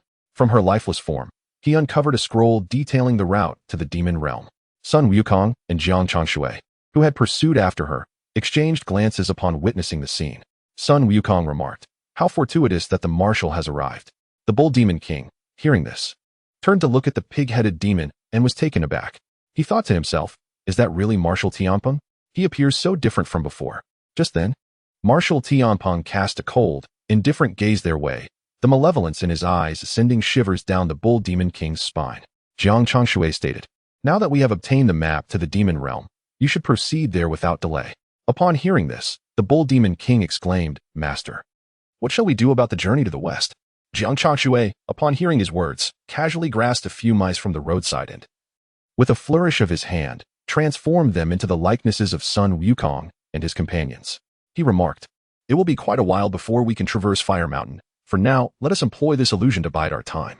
Jiang Changshui's gaze then fell upon the bold demon king as he continued, "You must gather the 5 great demon kings and prepare to incite a rebellion." The bold demon king was struck with terror at this notion. How could he dare to foment unrest? Moreover, how could he expect those 5 to heed his command? He only had a handful of ordinary cow demons under his control, utterly incapable of resisting the heavenly soldiers. The bold demon king was in a state of distress when Jiang Changshui reassured him, "You need only lead them in their folly, along the journey to the west. No matter the disturbances, the heavenly court will turn a blind eye." Marshal Tianpeng nodded in agreement upon hearing this. With newfound confidence, the bold demon king departed with the other demons. Meanwhile, Sun Wukong and Marshal Tianpeng split their paths, one heading to the demon realm and the other intending to return to the heavenly court to reclaim his physical form. Jiang Changshui returned to Fire Mountain, where he found Jiang Changshui and Shao Wujing, along with the white dragon still present. Upon seeing Jiang Changshui, Shao Wujing exclaimed, "My lord, you have finally returned." Shao Wujing was drenched in sweat, while the white dragon appeared weak and on the verge of death. In stark contrast, Jiang Changshui sat calmly, completely unaffected by the heat of Fire Mountain. Jiang Changshui was momentarily taken aback and turned to Jiang Changshui, saying, "They have all departed. What shall we do with these 2? Jiang Changshui glanced at Shao Wujing and the white dragon. In a desperate plea, Shao Wujing and the white dragon knelt, crying out, "Master, you are a monk, and a monk should embody compassion. How could you possibly harm us?" Jiang Changshui replied, "I originally intended to uphold my vows as a monk, but the Tathagata of the West does not permit it. Therefore, I shall slay you both, severing ties with him." With that, Jiang Changshui raised his staff and intoned a Buddhist chant. A radiant golden light shimmered beside him, poised to descend upon Sha Wujing. Sha Wujing, struck with alarm, quickly brandished his demon-subduing staff, deflecting Jiang Changshui's strike with a clang, and turned to flee. Jiang Changshui, however, swiftly positioned himself before Sha Wujing, his form aglow with golden light, blocking his escape. Sha Wujing, furious, shouted, "You bald donkey, are you not afraid that killing me will lead you astray? I am a servant of the heavenly court, under the protection of the celestial beings, and I possess great merits. Should you slay me, the heavenly laws will punish you." Jiang Changshui responded, "You have wreaked havoc in the river of sand for many years, and you are long devoid of celestial protection. You are merely a chaotic demon now." As he spoke, Jiang Changshui unleashed a powerful strike, summoning a torrent of strength from beneath his feet, manifesting as radiant golden lotuses. Ultimately, these golden lotuses ensnared Sha Wujing completely. As Sha Wujing found himself unable to evade, he yearned to break free from the confinement of the golden lotus, only to discover that his demon-subduing staff had become inoperative. He heard Jiang Changshui declare, "The demon-subduing staff is a sacred relic of Buddhism, usable solely by those of the Buddhist faith." With that, Jiang Changshui seized the staff, exerting a slight force with his other hand. In an instant, the golden lotus rose from below, piercing Sha Wujing's body, leading to the immediate obliteration of his spirit. Meanwhile, the little white dragon endured Jiang Changshui's assault. Bloodied yet still clinging to life, upon witnessing the ensuing conflict, it hastily sought to flee. Jiang Changshui did not impede the escape, for this was Jiang Changshui's method of breaking barriers. He could not intervene. In a flash, Jiang Changshui stood beside the little white dragon, who, alarmed, cried out, "Guanyin Bodhisattva, save me." High amidst the clouds, Guanyin turned her gaze downward. In her line of sight, she observed Tang Xing, Sha Wujing, and the little white dragon awaiting Sun Wukong and Zhu Beiji. Sun Wukong remained within the confines of the Bull Demon King's lair, oblivious to the situation. As for Zhu Beiji, it was uncertain where he had wandered off to in search of leisure. Guanyin shook her head, pondering, "This tribulation will surely bring much suffering to Tang Xing." Unbeknownst to her, the little white dragon had already perished, and Sha Wujing's body had left no trace behind. Having completed his actions, Jiang Changshui found himself momentarily bewildered, running his fingers through his hair, only to feel the short stubble. It suddenly dawned upon him the gravity of his actions. He knelt before Jiang Changshui, imploring, "Please take me away, from this day forth. There shall be no more Jiang Changshui in this world." Jiang Changshui sighed, responding, "Why must you go through such turmoil? In Mahayana Buddhism, there are no rigid confines. Even those who are not disciples of the Buddha can attain the enlightenment necessary to guide themselves and others, aiding all sentient beings." Jiang Changshui, wearied yet with eyes bright and clear, appeared to have gained profound insight into his path. Jiang Changshui nodded slightly, stating, "Very well. Then accompany me back to the heavenly realm." The vicinity of Blood Demon Dyke was under his array, ensuring that the heavenly court would not detect their presence for the time being. Jiang Changshui then remarked, "Since I am no longer a follower of Buddhism, why should I retain this name? Kindly bestow upon me a new one." Jiang Changshui paused before responding, "In that case, were you not once known as Jiang Luer?" Jiang Changshui nodded slightly, reminiscing about his past in the temple from over a decade ago, filled with a hint of nostalgia. Chapter 46. The Jade Emperor's Fury. Jiang Changshui, now renamed Jiang Luer, returned to the heavenly realm with Jiang Changshui. Upon their arrival, Jiang Changshui was suddenly greeted by the system's notification sound. "Congratulations, host. You have acquired 160,000 merit points and 300,000 fortune points." Jiang Changshui was momentarily astonished, contemplating, how could there be such an abundance of merit and fortune points? He continued to hear the system prompt, "Congratulations, host. You have gained 1,600,000 merit points and 350,000 fortune points. Congratulations to the host for acquiring 63,000 merit points and 6,000 fortune points. Congratulations once again for obtaining 78,000 merit points and 5,000 fortune points." As Jiang Changshui listened to the incessant notification sounds, beams of radiant laws flickered around him. Upon witnessing this, Jiang Luer hastily inquired, "Master, what has happened to you?" Jiang Changshui discreetly sensed the gravity of the situation and swiftly employed his magical powers to suppress the outpouring of merit and fortune surrounding him. However, this minor leakage had already aroused the suspicions of the Jade Emperor and the Supreme Old Lord in the Nine Heavens. In an instant, two formidable consciousnesses probed forth, colliding with one another in a terrifying display of might. Realizing the urgency of the moment, Jiang Changshui, grasped Jiang Luo and concealed themselves behind the southern heavenly gate, utilizing the system's cloaking technique to shield themselves from the two divine entities' scrutiny.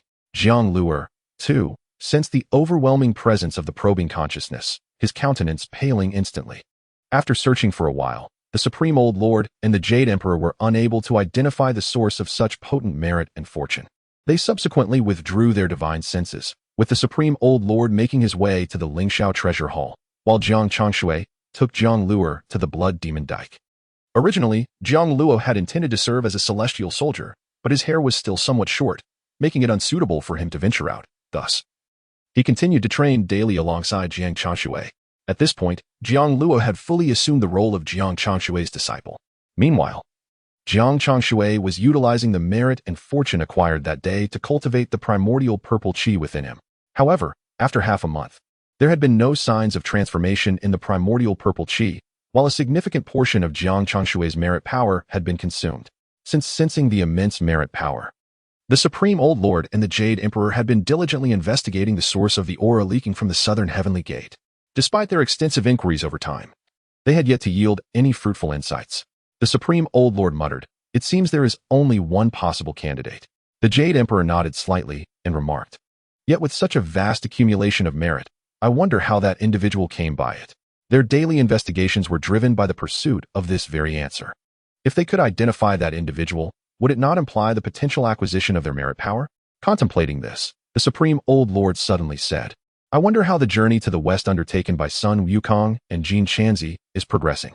The Jade Emperor waved his hand, causing an image to appear on the Haotian mirror. Tang Sanzang, Sha Wujing, and the White Dragon were trapped in the Flame Mountain, while Sun Wukong and Zhu Beiji were nowhere to be found. The Jade Emperor furrowed his brow, and the Supreme Old Lord declared, "I shall inquire with Guanyin Bodhisattva regarding Sun Wukong's whereabouts." With that, the Supreme Old Lord vanished, appearing above the Flame Mountain, where he found Guanyin Bodhisattva nestled within the sea of clouds, dozing off, alongside two arhats who had already succumbed to slumber. Sensing something amiss, the Supreme Old Lord frowned slightly and waved his Buddhist dust to awaken the three. When Guanyin Bodhisattva beheld the Supreme Laozi, she was momentarily taken aback and inquired, "Heavenly Master, what brings you here?" The Supreme Laozi replied in a gentle tone, "Where is Sun Wukong now?" Guanyin Bodhisattva gestured with her hand, parting the clouds to reveal the entrance of the Moya Cave, saying he should still be in the Moya Cave, awaiting the Bull Demon King to seek the Iron Fan Princess for the banana leaf fan. Upon looking towards the cave, the Supreme Laozi noticed that the weeds at its entrance had grown to a height of a person. He descended before the Moya Cave and, upon entering, discovered a decaying fox corpse within the cave, emitting a foul stench. "Is this what you mean by waiting for the Bull Demon King in the Moya Cave?" The Supreme Laozi's face subtly darkened with suppressed anger as he waved his sleeve and proceeded to the banana leaf cave of the Iron Fan Princess. To his relief, everything appeared normal there, as the Iron Fan Princess was tending to the returning red boy, wiping the sweat from his brow. Upon seeing Guanyin Bodhisattva approach, the Iron Fan Princess instinctively shielded her child behind her and guardedly asked, "What brings the Bodhisattva here? My son has not encountered Tang Song and his disciples, so he should not need to enter the Buddhist realm, correct?" Guanyin Bodhisattva replied, "Have Sun Wukong and the Bull Demon King been here?" The Iron Fan Princess furrowed her brow slightly and responded, "Sun Wukong visited about a month ago, but the Bull Demon King has not returned for 3 years." At this revelation, Guanyin Bodhisattva was taken aback, exclaiming, "Has it already been a month?" The Supreme Laozi's expression changed as he hastily made his way to the Flame Mountain, where he discovered the lifeless body of the White Dragon. Meanwhile, Sha Wujing and Tang Xing were nowhere to be found. Guanyin Bodhisattva, upon witnessing this, turned pale and muttered, "It's over, it's over. This time I am doomed." She quickly led the two arhats in search of the whereabouts of the 4 disciples. Simultaneously, the Supreme Laozi returned to the heavenly court to inform the Jade Emperor of the disappearance of Sun Wukong and the others. The Jade Emperor was momentarily stunned and promptly consulted the Haotian mirror to investigate the 3 realms. The Supreme Laozi began speculating about the potential locations of the 4. However, after half an hour, their expressions grew increasingly grave, and they exchanged a glance, each discerning the outcome reflected in the other's eyes. The Jade Emperor stated, "The Haotian mirror reveals no trace of them." The Supreme Laozi added, "Based on my calculations, Sha Wujing has perished. Sun Wukong seems to be in the realm of demons, while Marshal Tianping's whereabouts remain unknown, and Jin Chanzi is also unaccounted for. Their auras are shielded by a formidable power, and I cannot ascertain their location. Concurrently, both recalled the potent force they had sensed 2 weeks prior. The Jade Emperor exclaimed in anger, "So it is. The merit of the journey to the west has been entirely seized by that individual, daring to provoke at my southern heavenly gate." It became evident that the portion of merit obtained by Jiang Changshui was indeed that of the journey to the west. Yet, he had only temporarily acquired a fraction of it, as the remaining merit could not be claimed until the matter was fully resolved. The Grand Supreme Elder spoke in a deep voice. "It appears that one truly intends to engage in battle with us. Having acquired such immense merit, he is likely in seclusion, diligently cultivating his powers." The Jade Emperor, with a swift glance, commanded, "Jin Xing. Gather personnel and search throughout the 3 realms for an elder of the quasi-saint realm." Upon hearing this, Jin Xing paused momentarily before promptly venturing forth to seek out Yang Jian and the howling celestial dog. When it comes to locating individuals, he was undoubtedly the most suitable for the task. Chapter 47, The Guardian of the Southern Heavenly Gate, Jiang Lure in the River of Heaven, at the Blood Demon Dyke. Meng Dahai hurriedly returned to find Jiang Changshui and a cultivator seated within a long pavilion. Half a month had passed, and Jiang Lure's hair had grown to his waist. Such rapid hair growth would surely evoke envy in countless programmers. Upon seeing Jiang Changshui, Meng Dahai stated, "Master, I have received orders to accompany Yang Jian in search of an elder in the quasi-saint realm in the coming days." Jiang Changshui exchanged a glance with Jiang Lure, realizing they had been discovered. However, Jiang Changshui feigned surprise as he replied, "Aren't there only a few quasi-saints within the 3 realms? Why the need to search?" Meng Dahai responded, "It is said that a quasi-saint has interfered with the events of the journey to the west, and the Jade Emperor suspects that a powerful being of the saint realm is deliberately causing chaos. He believes that anyone capable of executing such deeds beneath their very noses must be a saint. That quasi-saint is likely a disciple of a saint, or perhaps even an avatar." The mention of a saint's avatar traversing the mortal realm caused Meng Dahai's expression to change. It is known that such occurrences have transpired only twice within the 3 realms, each time inciting great turmoil. Whenever chaos ensues, it is invariably linked to the machinations of a saint's avatar, which is why the Jade Emperor harbors such apprehension.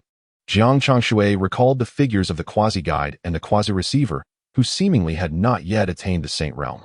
After hearing Meng Dahai's words, he turned to him and said, "This one is also a newly appointed celestial soldier. Take him to report at the southern heavenly gate." Meng Dahai glanced at Jiang Lure standing nearby, nodding and saying, "This junior brother appears quite spirited." Jiang Lure remained silent. Nevertheless, Meng Dahai was unbothered and led him toward the southern heavenly gate. It should be noted that Jiang Changshui had already arranged for Jiang Lure's identity among the celestial soldiers at the southern heavenly gate. The reason he was not stationed at the Blood Demon Dyke was twofold. First, Jiang Changshui was wary that the Blood Demon Dyke had likely been suspected by the Grand Supreme Elder. Second, it was also Jiang Lure's own wish. Having departed from the Buddhist sect, he aspired to become a general in the heavenly court, destined to descend to the mortal realm to vanquish demons and eradicate evil. At the southern heavenly gate, Jiang Lure's remarkable appearance drew the attention of Li Jing and others. Li Jing inquired, "What brings you to join the southern heavenly gate?" Jiang Lure replied earnestly, "This humble immortal joins the southern heavenly gate to slay demons and uphold the righteous path of the world." "Excellent." Upon hearing this, Li Jing chuckled and remarked, "You must perform admirably. Should this task be executed well, I shall have Lord Wutiu arrange for a position as a guard for you." Jiang Lure nodded in response, stating, "Rest assured, Heavenly General, I shall exert my utmost effort." Li Jing slightly inclined his head, and, upon noticing Yang Jian's arrival, promptly led the celestial troops in bowing, awaiting Yang Jian's instructions. Yang Jian commanded, "For great heavenly kings, you shall lead your subordinates to search in all directions for those 4 disciples, while I will venture to the underworld to locate them." Li Jing quickly acquiesced, taking Jiang Lure to the eastern realms of the human world. Meanwhile, after Jiang Lure and Meng Dahai departed, Jiang Changshui made his way to the burrow area. Although the palace had collapsed, the remaining caves and formations allowed Jiang Changshui to cultivate in peace. He manifested the primordial purple energy and noted that the formation here could conceal all traces of this energy. Observing this, Jiang Changshui began to utilize those functional powers to evolve the primordial purple energy. However, he found the primordial purple energy to be as unyielding as a stubborn stone. Utterly incomprehensible. What could be done in such a predicament? Jiang Changshui furrowed his brow, only to hear the system's voice resonate, "Congratulations, host, on successfully signing in at Burrow. Receiving System version 30. Jiang Changshui was momentarily taken aback as golden red light flickered around him. Subsequently, the primordial purple energy underwent a transformation, drawn into the system. In shock, Jiang Changshui exclaimed, "No? That is the primordial purple energy I painstakingly acquired. The laws of the heavenly path within it have yet to be evolved." Once the system settled, Jiang Changshui heard again, System version 30. This version updates to rectify the inability to evolve primordial purple energy. Upon hearing this, Jiang Changshui quickly turned his attention to the system, where a table appeared before him. This table contained 9 compartments, one of which now housed the primordial purple energy. Beneath this energy was inscribed, Evolution Progress, 75%. At the bottom of the table, another line read, Simply sign in at various locations across the 3 realms to enhance the evolution progress within the table. Upon hearing this, Jiang Changshui hastily proceeded to sign in at the Lingxiao Palace and the Southern Heaven Gate.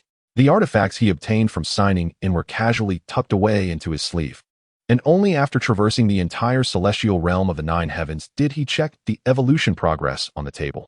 Evolution progress, 85%. Had only 10% been accomplished? Jiang Changshui sighed upon glancing at it, when suddenly he was approached hurriedly by Lord Wutiu, who collided with him. Lord Wutiu exclaimed, "Jiang Changshui, what are you doing idly here?" Jiang Changshui raised his hand in greeting and replied, "I am merely admiring the scenery, esteemed Star Lord. Behold, the ethereal sea of clouds, how exquisite it is. It truly inspires one to compose poetry. In these unsettling times within the heavenly realm, you still take pleasure in the scenery?" The Lord of the Wutiu Star, filled with fury, exclaimed, "Still contemplating poetry? I perceive you are courting your own demise." Startled by these words, Jiang Changshui promptly inquired, "What does the Star Lord mean by this? Has something significant transpired in the celestial court?" Embarrassed, he lowered his gaze and continued, "A couple of days ago, I indulged in the exquisite wine brought by the Third Prince and inadvertently overslept, which is why I have only just awakened." The Lord of the Wutiu Star, upon hearing this, was infuriated to the point of smoke billowing from his 7 orifices, and he had no desire to engage further with Jiang Changshui. With a disdainful exclamation of ill fortune, he hastily retreated to his palace. Jiang Changshui then seized a celestial soldier, inquiring, "Esteemed immortal, do you know why there are so many fewer inhabitants in the celestial court?" The soldier, already recognizing Jiang Changshui, was aware of his notorious reputation as a layabout, a wastrel who had lingered in the celestial court for a century yet remained at the earth immortal level. Though reluctant to converse, the soldier impatiently replied, "The travelers from the west have vanished. We are currently in search of them." Enlightened, Jiang Changshui responded, "Ah, I see. Have they been found?" The soldier, wearing an expression of incredulity, remarked, "If they had been found, would we still be searching?" Jiang Changshui offered an awkward smile as he watched the soldier depart in a huff. At that moment, Meng Dahai approached hastily, clad in the garb of a celestial general. Exuding an imposing presence, he joined Jiang Changshui's side. During his brief time on Earth, although he had not located Sun Wukong and his companions, he had vanquished numerous demons, adhering strictly to Jiang Changshui's teachings by targeting only those stirring chaos. Consequently, he had been elevated to the position of guard general. Jiang Changshui regarded Meng Dahai and said, "Congratulations, Dahai. My judgment of you was indeed astute." Meng Dahai, feeling shy, replied, "It is all due to your excellent guidance, master. And besides, isn't my junior brother even more formidable? Now, we are all celestial generals at the Southern Heavenly Gate." Jiang Changshui was momentarily taken aback as he observed a group approaching in the distance, led by Jiang Luer. Upon seeing Jiang Changshui, Jiang Luer bid farewell to those around him and approached, bowing respectfully. "Master, I have returned." Noticing Jiang Luer's attire, Jiang Changshui inquired, "Have you been appointed a celestial general? Are you stationed there?" Jiang Luer responded, "Disciple recently broke through to the golden immortal realm. Therefore the Lord of the Wutiu Star has assigned me to guard the heavenly river. I am now the general of the heavenly river." Jiang Changshui's expression grew complex. He felt a mix of pride and amusement. If the Tathagata were to learn that his golden cicada was serving as a celestial general in the celestial court, it would surely infuriate him. As Jiang Luer led Jiang Changshui and the others to his palace, he remarked along the way, "In recent days, I have increasingly realized that all my previous actions were misguided, and I am grateful for your guidance, master."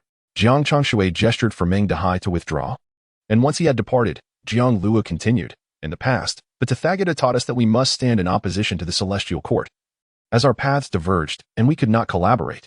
However, it now appears that the salvation of all beings knows no distinction between you and me. Such divisions are merely the machinations of those harboring ulterior motives.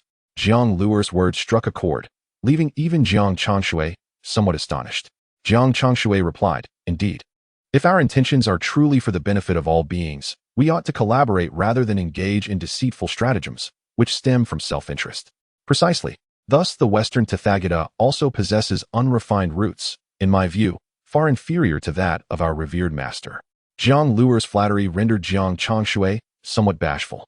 Jiang Luer remarked, "Our master has always been indifferent to personal gains and losses.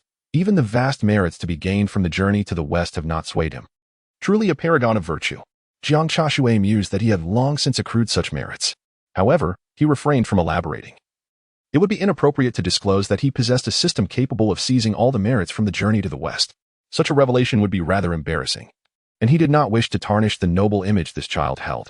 At that moment, Jiang Luer had finished speaking when, from a distance, Meng Dahai rushed in, exclaiming, "Master, the Star Lord of the Martial Curve seeks your audience." Jiang Changshui stepped outside to find the Martial Curve Star Lord frowning at him. Casting a glance at Jiang Luer, the Star Lord appeared to disapprove of their association. It is crucial to note that in the eyes of the Martial Curve Star Lord, Jiang Changshui was a veritable malignancy in the heavenly realm. Those accompanying him included Nezha, the Chaos Bringer, and Sun Wukong, who had thrown the journey to the West into disarray and was now missing. What if this newly arrived celestial was similarly ensnared by him? The Martial Curve Star Lord contemplated that he must have a serious discussion with the celestial from the River of Heaven, advising him to steer clear of Jiang Changshui. This blight, Jiang Changshui, observing the Star Lord's demeanor, inquired, "Might I ask why the Star Lord seeks me?" The Star Lord responded, "Jiang Changshui, the seal on the Blood Demon Dike has been reinforced. Since you have no pressing matters, accompany Yang Jian to the Demon Realm to seek out Sun Wukong." Jiang Changshui's brow furrowed slightly upon hearing this. This was not merely a request for him to search. It was an invitation to serve as bait to lure out Sun Wukong, was it not? Noticing Jiang Changshui's troubled expression, the Martial Curve Star Lord snapped, "What do you mean by this? Do you not wish to go?" Meng Dahai and Jiang Luo exchanged glances.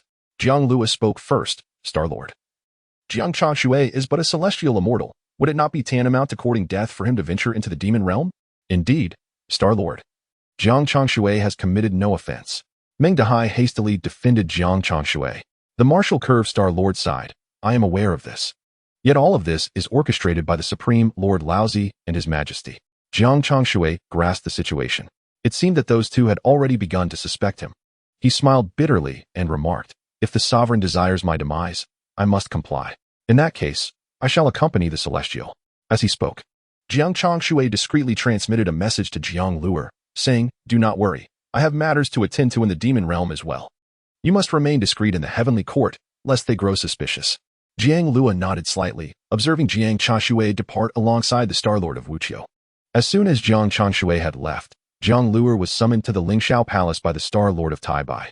In the Nine Heavens, within the Lingxiao Palace, it was as Jiang Changshui had surmised. Both the Supreme Lord Laozi and the Jade Emperor harbored suspicions regarding him. However, upon examining Jiang Changshui's earthly immortal cultivation and his exceedingly mundane appearance, they felt a considerable uncertainty.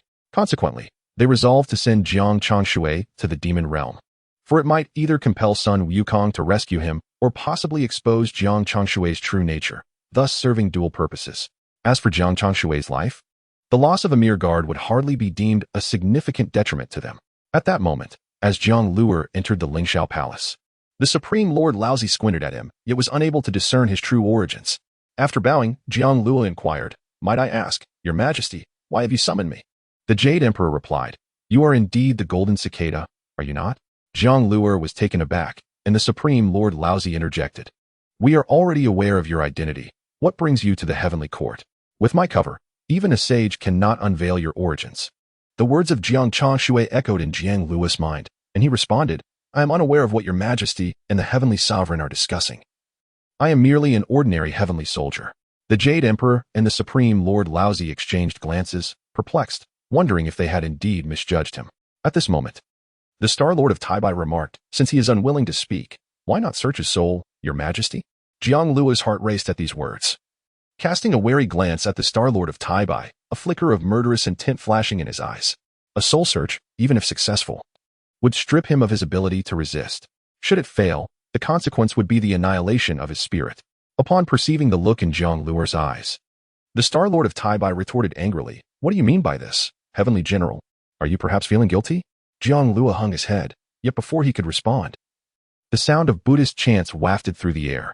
Soon after, a golden lotus descended upon the Lingxiao Palace, accompanied by an immense pressure. The Jade Emperor's expression shifted dramatically as he beheld a fragment of Hongjun Daozu's essence arriving alongside the Buddha. Hongjun Daozu inquired, "The Buddha has informed me that you have disrupted the journey to the west. Is this true?" Chapter 49, Divine Awareness within the Lingxiao Palace. Upon witnessing Hongjun Daozu's divine presence, the Jade Emperor's countenance paled. Hongjun Daozu continued, "Are you all aware of the whereabouts of the Golden Cicada?" The Supreme Lord Laozi instinctively glanced at Jiang Luer, yet hesitated to confirm his identity, fearing any misstep could ignite Hongjun Daozu's ire. Such a mistake would yield dire consequences. The Jade Emperor hastily knelt, exclaiming, "Daozu, I too do not know the location of the Golden Cicada." At this moment, Hongjun Daozu turned to the side and looked at Jiang Luer, saying, "Jinshanzi is right here. Do you still wish to slander him?" "What?" Taishang Lao Jun and the Jade Emperor were taken aback and quickly turned to Jiang Luer. It appeared they had not misjudged. The Taoist Yutue and the Taoist Jane gazed at the Tathagata. Upon seeing Jiang Luer, the Tathagata remarked, "Jinshanzi, how did you end up here? Did the Jade Emperor abduct you?" Jiang Luer replied in a deep voice, "I came of my own accord." The Tathagata's expression shifted as he summoned two arhats, exclaiming, "Take Jinshanzi back to Ling Mountain. Returning now would likely lead to dire consequences." Jiang Luer offered no resistance, aware of his limited cultivation. To resist would only exacerbate his predicament. It was wiser to conserve his strength and contemplate an escape. After witnessing Jiang Luer being taken away, the Jade Emperor's countenance grew increasingly grim. He thought to himself, Jinshanzi was hidden within his heavenly court, yet he remained oblivious. Hongjun Daozu spoke softly, "Dijuan, this heavenly court I entrusted to you is not merely for your amusement." With that, Hongjun Daozu's consciousness dissipated, returning to the purple cloud's palace beyond the 33 heavens. The Jade Emperor's expression darkened further as he commanded, "Investigate who brought Jiang Luer here." The Bright Star of Taibai nodded promptly, setting out to uncover Jiang Luer's origins. However, no matter how they inquired, they could not ascertain his background. He seemed to have materialized out of thin air. Even the martial Star Lord had hazy memories regarding his arrival. Meanwhile, Jiang Changshui followed Yang Jian to Flowerfruit Mountain, but encountered Marshal Tianpeng along the way. Marshal Tianpeng looked at Yang Jian and said, "Yang Jian, it has been a long time." Beside him, the howling celestial dog barked loudly, while Yang Jian replied solemnly, "The Marshal is here. Should you not hasten back to plead for forgiveness?" "Plead for forgiveness?" Marshal Tianpeng scoffed and replied, "I am no longer a denizen of the heavenly court. I am now of the demon clan." Yang Jian narrowed his eyes and declared, "Then vanquishing demons is my duty." With that, Yang Jian brandished his sharp, multi-pronged weapon and called, "Howling celestial dog, attack." Marshal Tianpeng shook his head and said, "In the past, you were not my equal. And that remains true now." He lifted his nine-toothed rake and struck down, causing the howling celestial dog to yelp in pain, too intimidated to attack again. As Yang Jian launched an attack, Marshal Tianpeng deftly evaded. Amidst the clash of blades, Marshal Tianpeng shouted, "Are you not going to flee?" Yang Jian's expression darkened, and he retorted, "You are indeed one of them." Jiang Changshui chuckled, "I wonder what the Heavenly General is saying. You will forget it all soon enough." In an instant, Jiang Changshui transformed into Bodhi Patriarch upon entering Flowerfruit Mountain. He observed the monkey demons of the mountain raising great banners, seemingly preparing for a grand celebration. Jiang Changshui ventured deep into Huahua Mountain and beheld Sun Wukong standing atop a high precipice. Upon noticing Jiang Changshui's arrival, he hastily descended, exclaiming, "Master, you have finally arrived. What news from the heavenly court?" Jiang Changshui replied, "Do you intend to confront the heavenly court to reclaim justice?" Sun Wukong asserted, "Naturally. If I cannot slay the Jade Emperor, my wrath shall remain unquenched." Jiang Changshui shook his head, stating, "Are you aware of the vast disparity between your cultivation and that of the Jade Emperor?" Sun Wukong retorted defiantly, "I am prepared to battle him to the death." With indomitable spirit, Sun Wukong exhibited his unwavering determination for vengeance.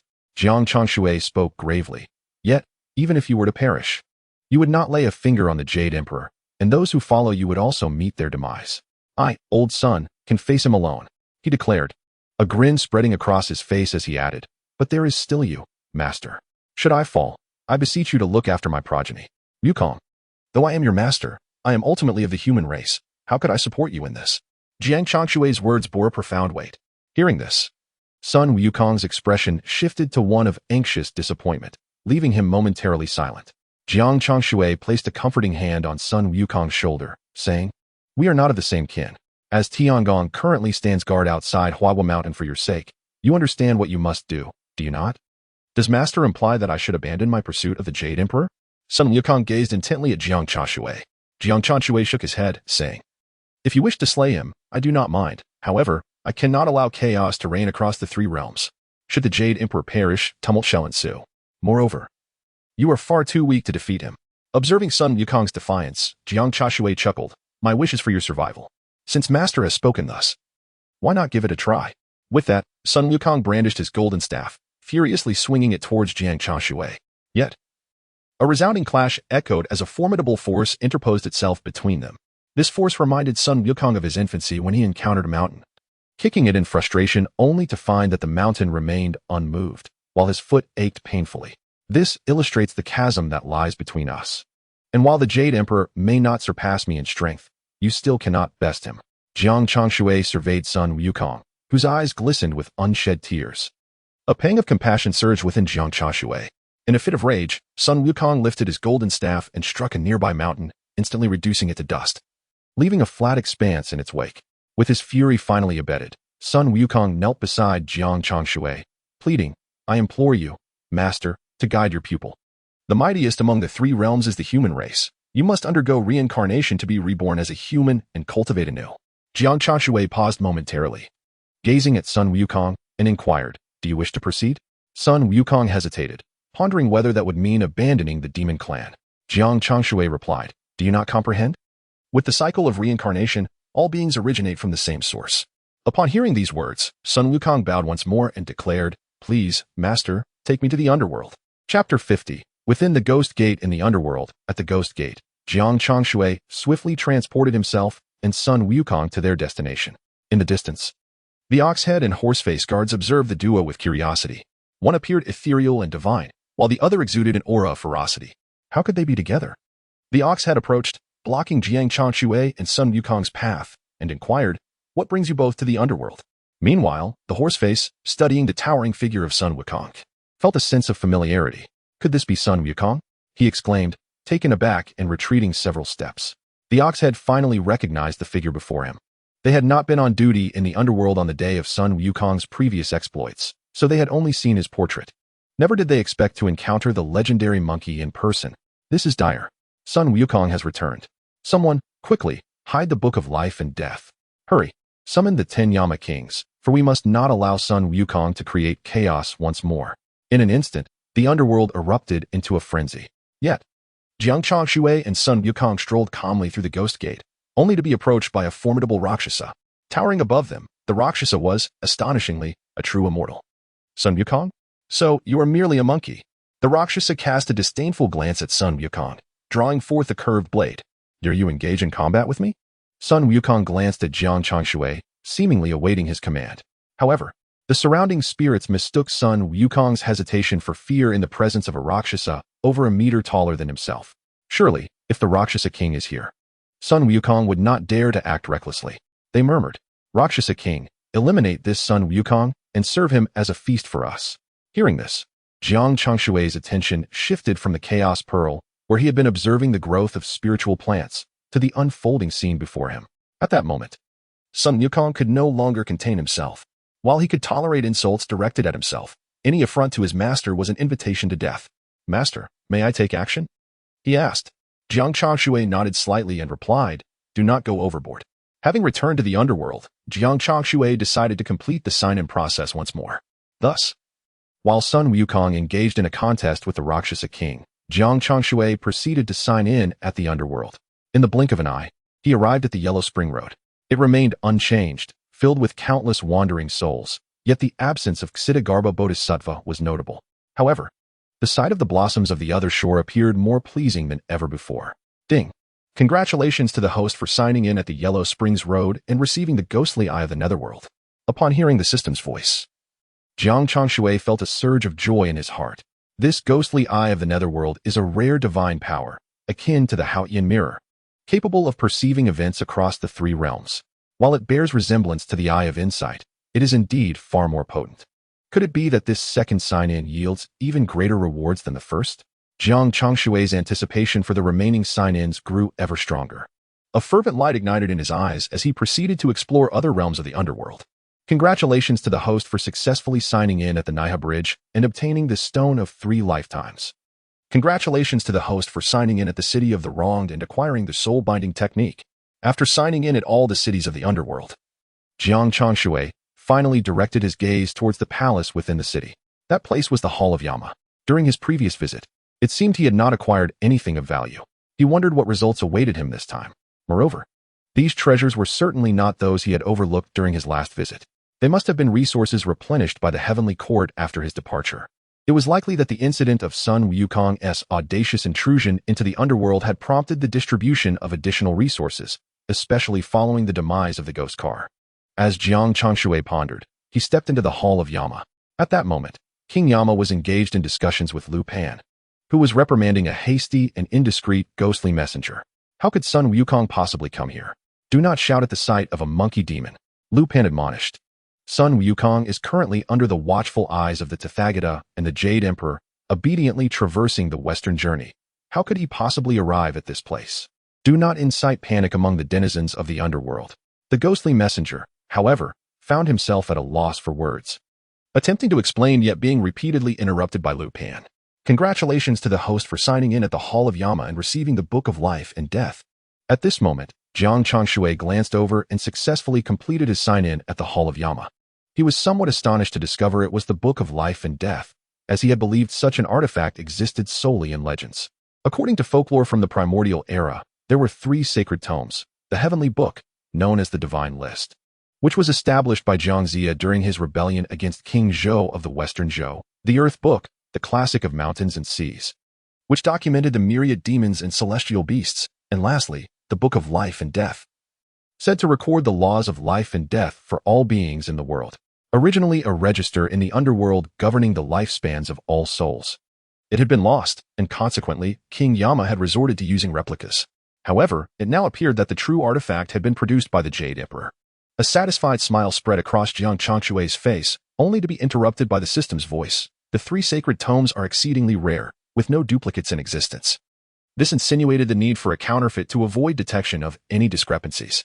Contemplating this, Jiang Changshui promptly transferred the Book of Life and Death he had previously obtained into King Yama's treasury. In a brief span of time, it is likely that they would remain oblivious to the fact that the Book of Life and Death had been substituted. After all, such a formidable artifact is seldom utilized by the underworld. Having accomplished all of this, Jiang Changshui proceeded to the Hall of Reincarnation.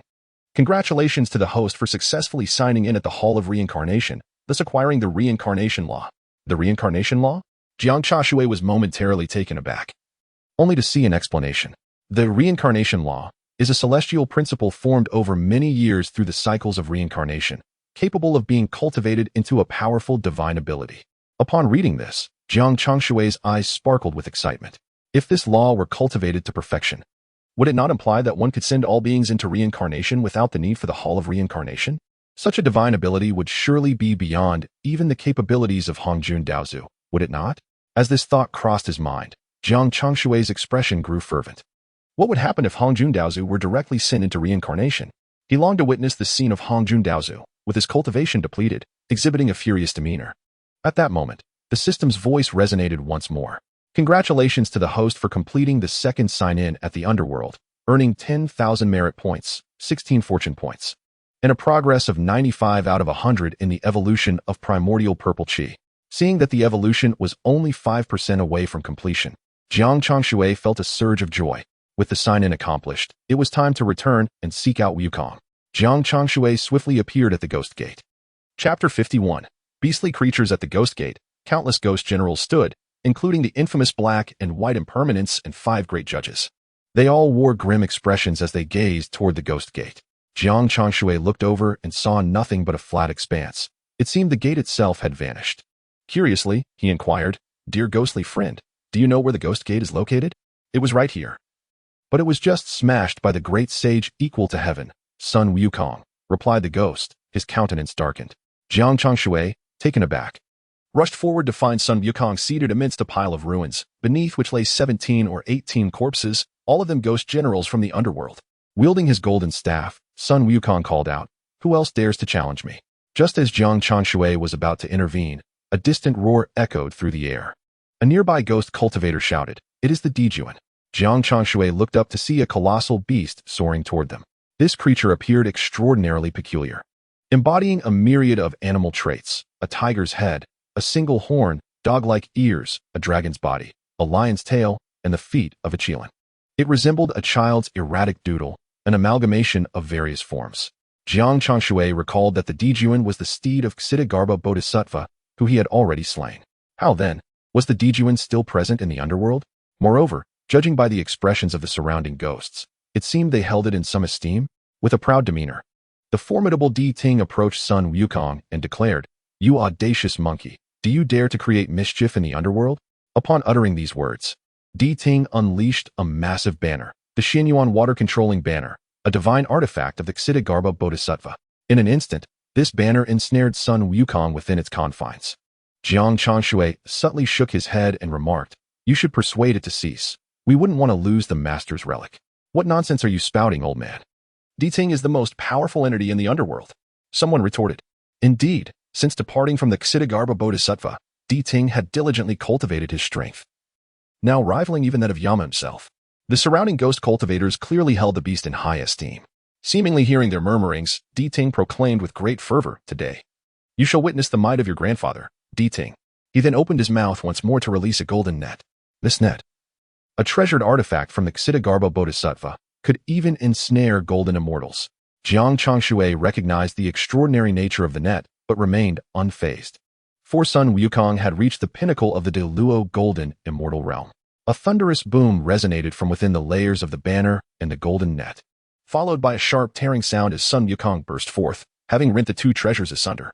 He lifted his Rui Jingu Bang and struck down towards Di Ting, disdainfully exclaiming, "How dare you act so recklessly in my presence? Impudent monkey, do you dare?" The 10 Yama Kings happened to witness Sun Wukong's intent to strike Di Ting down, but Jiang Changshui swiftly intervened, chuckling, "Gentlemen, isn't it a tad unsporting to interfere?" The Yama King, upon noticing Jiang Changshui's elderly appearance, grew increasingly dismissive and retorted angrily, "You old fool, why don't you just get lost? What do the youth care for your so-called sportsmanship?" With that, the shameless Yama King, accompanied by the remaining Yama Kings, advanced upon Sun Wukong, activating his Yama order, which burst forth as beams of golden light aimed at the monkey.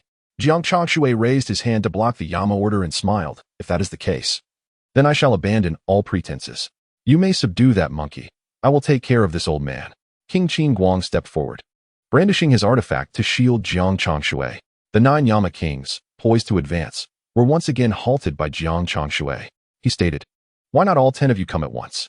I would prefer to avoid unnecessary trouble." Such audacity. The 10 Yama Kings were incensed, their faces turning a deep shade of anger. Emperor Song called out, "Then we shall all charge together. Kill this old fool, and then we can deal with Sun Wukong." With that, the 10 Yama Kings surged towards Jiang Changshui, each wielding their respective artifacts, unleashing formidable sword lights that cascaded down like falling meteors, a truly spectacular sight. Such a colossal assault would surely pose a challenge even for the Jade Emperor himself. However, onlookers witnessed a faint smirk of disdain curling at the corners of Jiang Changshui's lips as he remarked, "With such meager skills, you might as well return home early." Jiang Changshui did not flinch in the slightest. Instead, he produced the 9-9 Dispelling Spirit Red Gourd. This immense, innate spiritual treasure instantaneously countered all assaults from the 10 halls of Yama. Almost simultaneously, Jiang Changshui raised his hand slightly, and a formidable aura of spiritual pressure coalesced above the 10 halls of Yama, forming a colossal hand. This hand swiftly enveloped the entire underworld, and should it descend, the consequences would be unfathomable. Not good. Emperor Song let out a cry of despair, hastily attempting to activate the Yama order in his grasp. However, he soon discovered that the surrounding spiritual energy had been entirely commandeered by Jiang Changshui, rendering him utterly powerless to incite it. Subsequently, with a subtle gesture, Jiang Changshui collected the Yama orders from the hands of the 10 halls of Yama. With a slight exertion of his hand, a resounding crack echoed as all the Yama orders were instantly crushed to dust by Jiang Changshui. Deprived of the Yama orders, the 10 halls of Yama spewed forth a mouthful of blood, unable to maintain their stance. Yet, they did not relent. rising to proclaim, "Brothers, let us suppress this man." The 10 halls of Yama gathered all their strength, channeling an overwhelming force within the underworld towards Jiang Changshui. They were the sovereigns of the underworld. How could they possibly be vanquished by an enigmatic old man? Alas, they had overestimated their capabilities. Jiang Changshui merely flicked his finger, and the terrifying force that had seemed insurmountable to the 10 halls of Yama was obliterated in an instant. Boom! With a thunderous explosion, the 10 halls of Yama were sent sprawling, unable to rise again, their meridians grievously injured. At that moment, the colossal hand controlled by Jiang Changshui descended upon the 10 halls of Yama. Should that hand fully descend, it was feared that the entire underworld would vanish from the 3 realms. The distant mountains were crushed beneath the overwhelming hand, yet Jiang Changshui suddenly halted. With a wave of his hand, that terrifying force dissipated instantaneously. The 10 halls of Yama, barely clinging to life, exhaled a sigh of relief. Yet, their hearts were a tumult of emotions. Where had this elder emerged from, wielding such formidable power? Why did the heavenly court remain silent amidst such chaos in the underworld? And why had Sun Wukong appeared here? Enshrouded in confusion, the 10 halls of Yama succumbed to unconsciousness, temporarily evading these troubles. Chapter 52. Sun Wukong enters the cycle of rebirth. If the 10 halls of Yama were aware that the Ksitigarbha Bodhisattva, who had previously fled, had also fallen to Jiang Changshui, they would surely be even more astounded. For even the revered Hongjun Laozu could not completely eradicate the Ksitigarbha Bodhisattva, which led to the decision to confine him along the Yellow Springs Road. Meanwhile, the auditory beast was still engaged in a fierce struggle with Sun Wukong, though in truth, it was merely Sun Wukong toying with it. Amidst this tumult, the once mighty Ting had lost both legs and was blind in one eye, appearing utterly drenched in blood. Jiang Changshui spoke. "Wukong, cease your antics and accompany me to the Hall of Reincarnation." Sun Wukong halted his mischief and replied, "Master, I understand." In an instant, the master and disciple arrived at the Hall of Reincarnation. Sun Wukong entrusted his Rui Jinggu Bang to Jiang Changshui, saying, "I kindly ask you to hold on to this staff for me. After 18 years, I shall certainly return to the heavenly court to reclaim it." Jiang Changshui nodded slightly, then watched as Sun Wukong resolutely entered the cycle of reincarnation. Once Sun Wukong departed, Jiang Changshui heard the voice of the system. "Congratulations, host. You have acquired 168,000 merit points and 60,000 fortune points. Congratulations, host. You have fully evolved the primordial purple energy." Instantly, waves of law power surged into Jiang Changshui's spiritual sea, and his aura underwent a profound transformation. The entire underworld was enveloped in golden light, with faint, auspicious clouds gathering in the heavens. Yet behind those clouds loomed the terrifying presence of 9 bolts of heavenly thunder. Jiang Changshui's expression changed. Each bolt of thunder was akin to a full-force strike from a quasi-saint, a power he could scarcely withstand. At that moment, the heavenly court was drawn to the commotion. Taishang Laojun calculated with a furrowed brow, his complexion darkening further. It appeared that the figure behind the scenes was on the brink of becoming a saint. Notably, Taishang Laojun's ability to deduce was rare in the world. Even with Jiang Changshui's system veiling him, he could still discern certain truths. With a bit of contemplation, he could uncover most of the information. As Taishang Laojun prepared to venture to the underworld to investigate Jiang Changshui's tribulation site, he suddenly noticed that the 9 bolts of heavenly thunder had dissipated. Taishang Laojun paused, perplexed, and murmured, "Did the tribulation fail?" It was not Jiang Changshui's tribulation that had failed. Rather, he had utilized the system to postpone the trial by 500 years. If, after 5 centuries, he had not attained the form of a saint, he would succumb to the heavenly thunder. Moreover, the remaining 8 bolts of primordial purple energy were required for his evolution into a saint. After departing from the underworld, Jiang Changshui made his way to Huagua Mountain, where he found Yang Jian had been defeated by Marshal Tianpeng. Jiang Changshui addressed Marshal Tianpeng, saying, "You must reincarnate once more, then you need not maintain your current appearance." However, Tianpeng replied, "There is no need. Appearance is but a shell. Why should one concern themselves with it? That monkey entrusted me with a task to seek a celestial maiden named Zixiao in the heavenly court. Do you happen to know of her, master?" Jiang Changshui nodded, saying, "That Zixiao was recently taken away by the Taoist of progenitor and the Taoist of guidance." Marshal Tianpeng furrowed his brow slightly, seemingly perplexed. Yet, Jiang Changshui refrained from disclosing Zixiao's injuries, merely stating, "It is said that she shall return after 400 years, at which time she will have another opportunity." The Marshal of Heavenly Canopy, upon hearing the words, expressed his gratitude to his master and declared his intention to visit the Spirit Mountain. After watching the marshal depart, Jiang Changshui turned to Yang Jian, inquiring whether he should forget this matter on his own or if he required assistance. Yang Jian promptly waved his hand, decisively erasing the memories from his mind. It was a jest. The more one knew, the more grievous the fate that awaited them. However, from that day forth, Yang Jian subconsciously harbored an inexplicable fear of Jiang Changshui, despite the latter's seemingly frail and pitiful appearance as a terrestrial immortal. Jiang Changshui subsequently returned to the southern heavenly gate, bringing with him the unconscious Yang Jian and the howling celestial dog. He stated, "We encountered Sun Wukong on our journey. In general, Yang Jian was injured by him. In response, Li Jing hastily transported Yang Jian to the Tushita Palace to seek medicine from the Supreme Lord Li Jing. Meanwhile, Jiang Changshui returned to the Blood Demon Dike, where it was strangely quiet, with no one seeking him out. Both the Supreme Lord Li Jing and the Jade Emperor were markedly subdued, as if they had entirely forgotten their previous suspicions regarding Jiang Changshui. Within the Lingxiao Treasure Hall, the Jade Emperor gazed solemnly at the hell of the Haotian mirror and remarked, "We should provide the underworld with additional resources." Within the mirror, the entire underworld appeared as a desolate ruin, and the 10 Yama kings lay in an unconscious state. The Star of Venus promptly nodded and stepped out to arrange this matter. The Supreme Lord Li Jing commented, "That mysterious individual dared to break through in the underworld, but fortunately, he failed. Not a single bolt of heavenly thunder fell, it simply dissipated, which is unprecedented." The Jade Emperor furrowed his brow, sensing that something was amiss.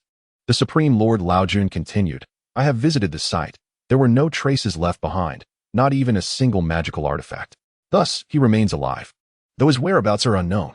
The Jade Emperor seemed to ponder this when suddenly, the Tathgata boy rushed in, calling out to the Supreme Lord Li Jing, "Respected one, Yang Jian has come seeking medicine." Yang Jian has returned. The Jade Emperor and the Supreme Lord Li Jing exchanged glances, and the latter hurried to assess Yang Jian's condition. Upon Yang Jian's awakening, the Supreme Lord Li Jing inquired whether Jiang Changshui had exhibited any peculiarities. At this moment, Yang Jian's memories had already been altered, and he simply shook his head, stating, "Jiang Changshui is too weak. Sun Wukong did not even strike him, yet he fainted." The Supreme Lord Li Jing, however, remained unconvinced and proceeded to search Yang Jian's soul.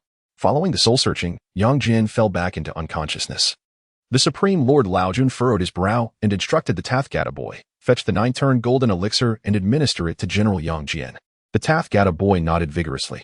Returning to the Lingxiao Treasure Hall, the Supreme Lord Li Jing conveyed the findings to the Jade Emperor. Yang Jian did not lie. Was this all mere coincidence? Meanwhile, at the Spirit Mountain, within the Great Thunder Sound Temple, the Tathgata's expression was one of deep discontent. To be honest, ever since the troubles of the journey to the west began, the Tathgata had not relaxed his brow. At this moment, his countenance was particularly grim, for he was aware of Sun Wukong's entry into the cycle of reincarnation. Indeed, the celestial realm is filled with treacherous individuals. Without their interference, how could the Monkey King, Sun Wukong, so effortlessly traverse the cycle of reincarnation?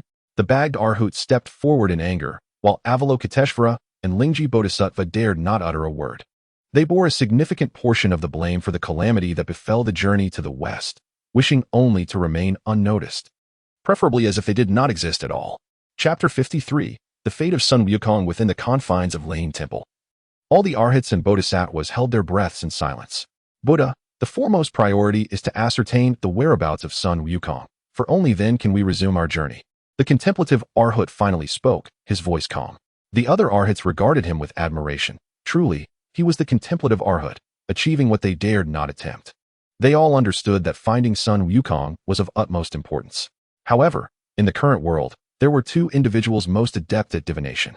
One was the Supreme Lord of the Nine Heavens, and the other was Hutu of the Witch Clan, whose divinatory skills surpassed even that of the Supreme Lord.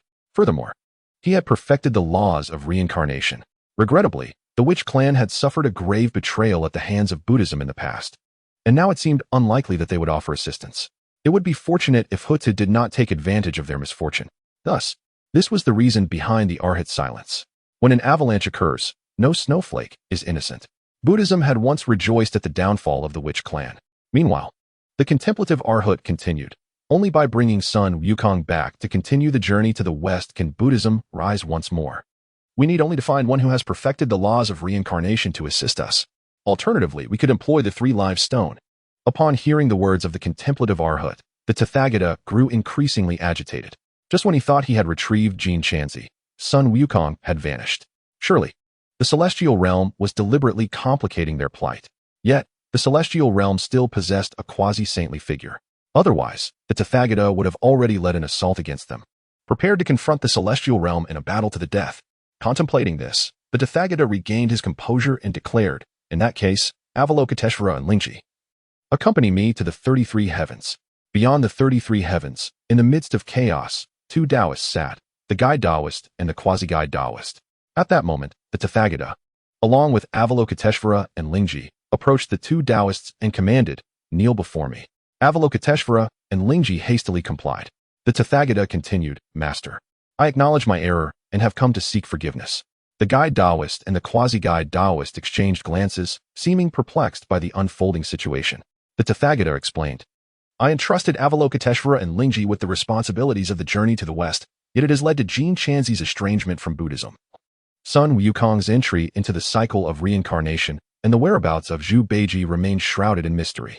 Upon further investigation, it has come to my attention that Ksitigarbha Bodhisattva and the listening to the truth have also perished alongside the destruction of the underworld."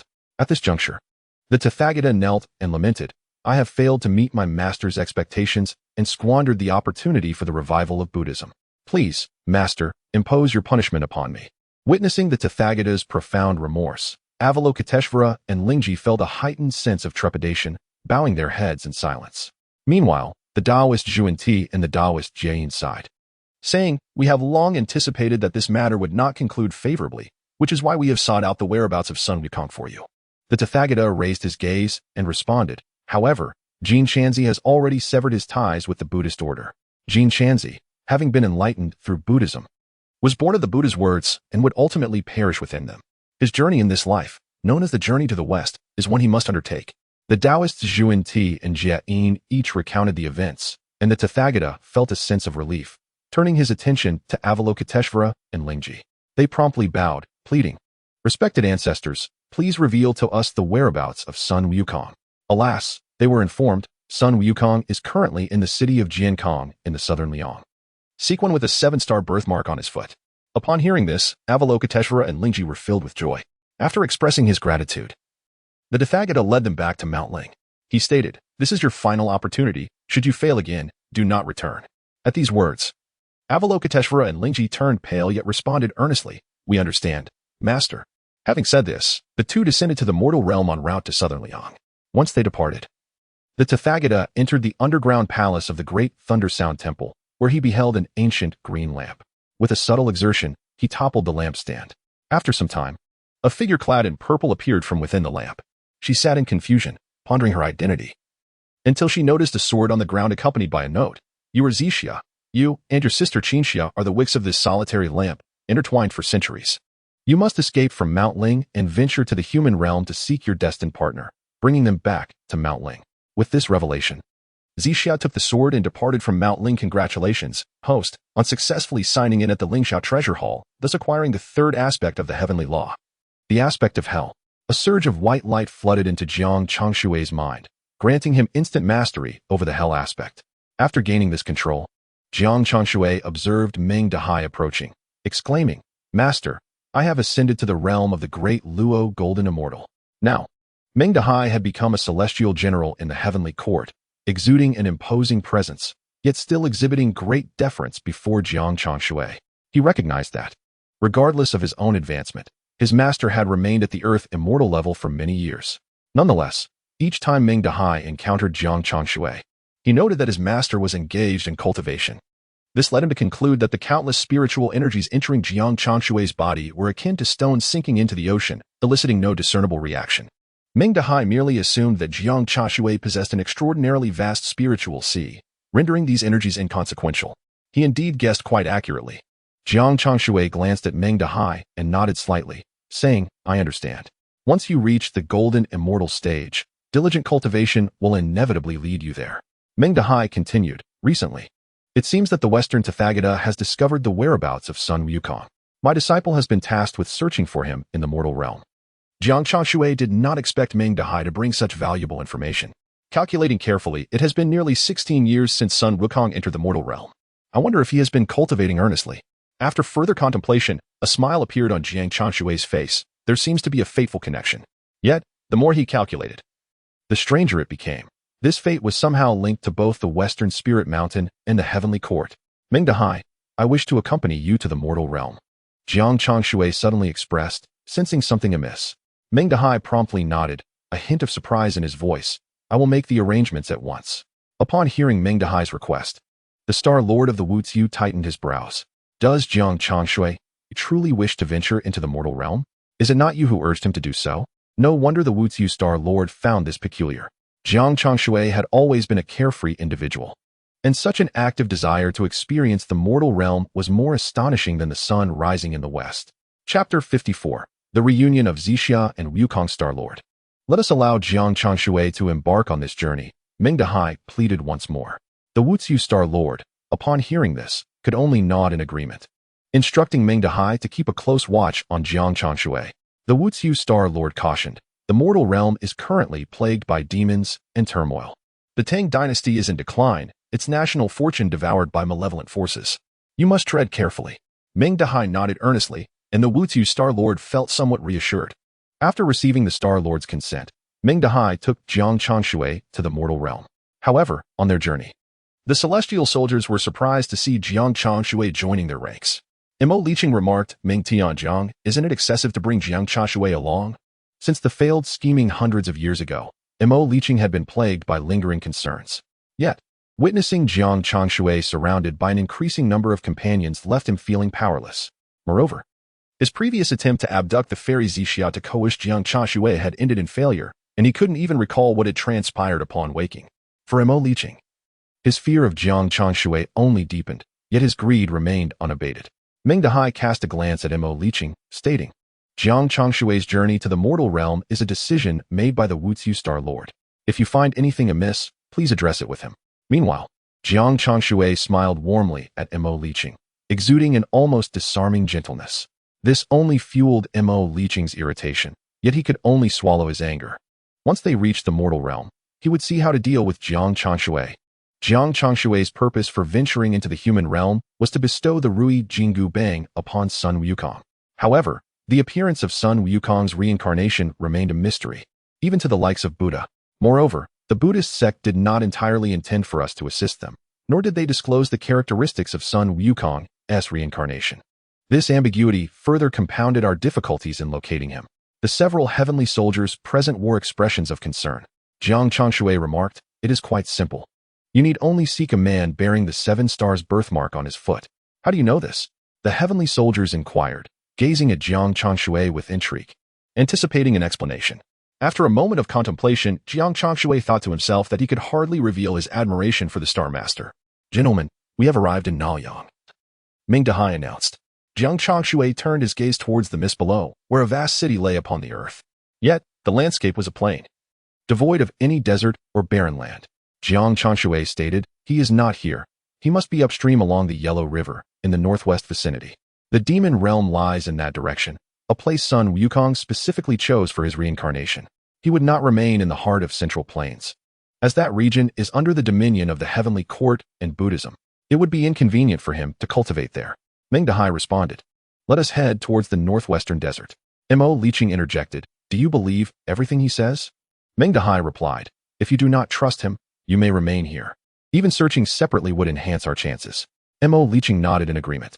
However, as the two factions prepared to part ways, he added, you must not reveal your divine powers before mortals. We Wu Ti want to frighten Sun Wukong.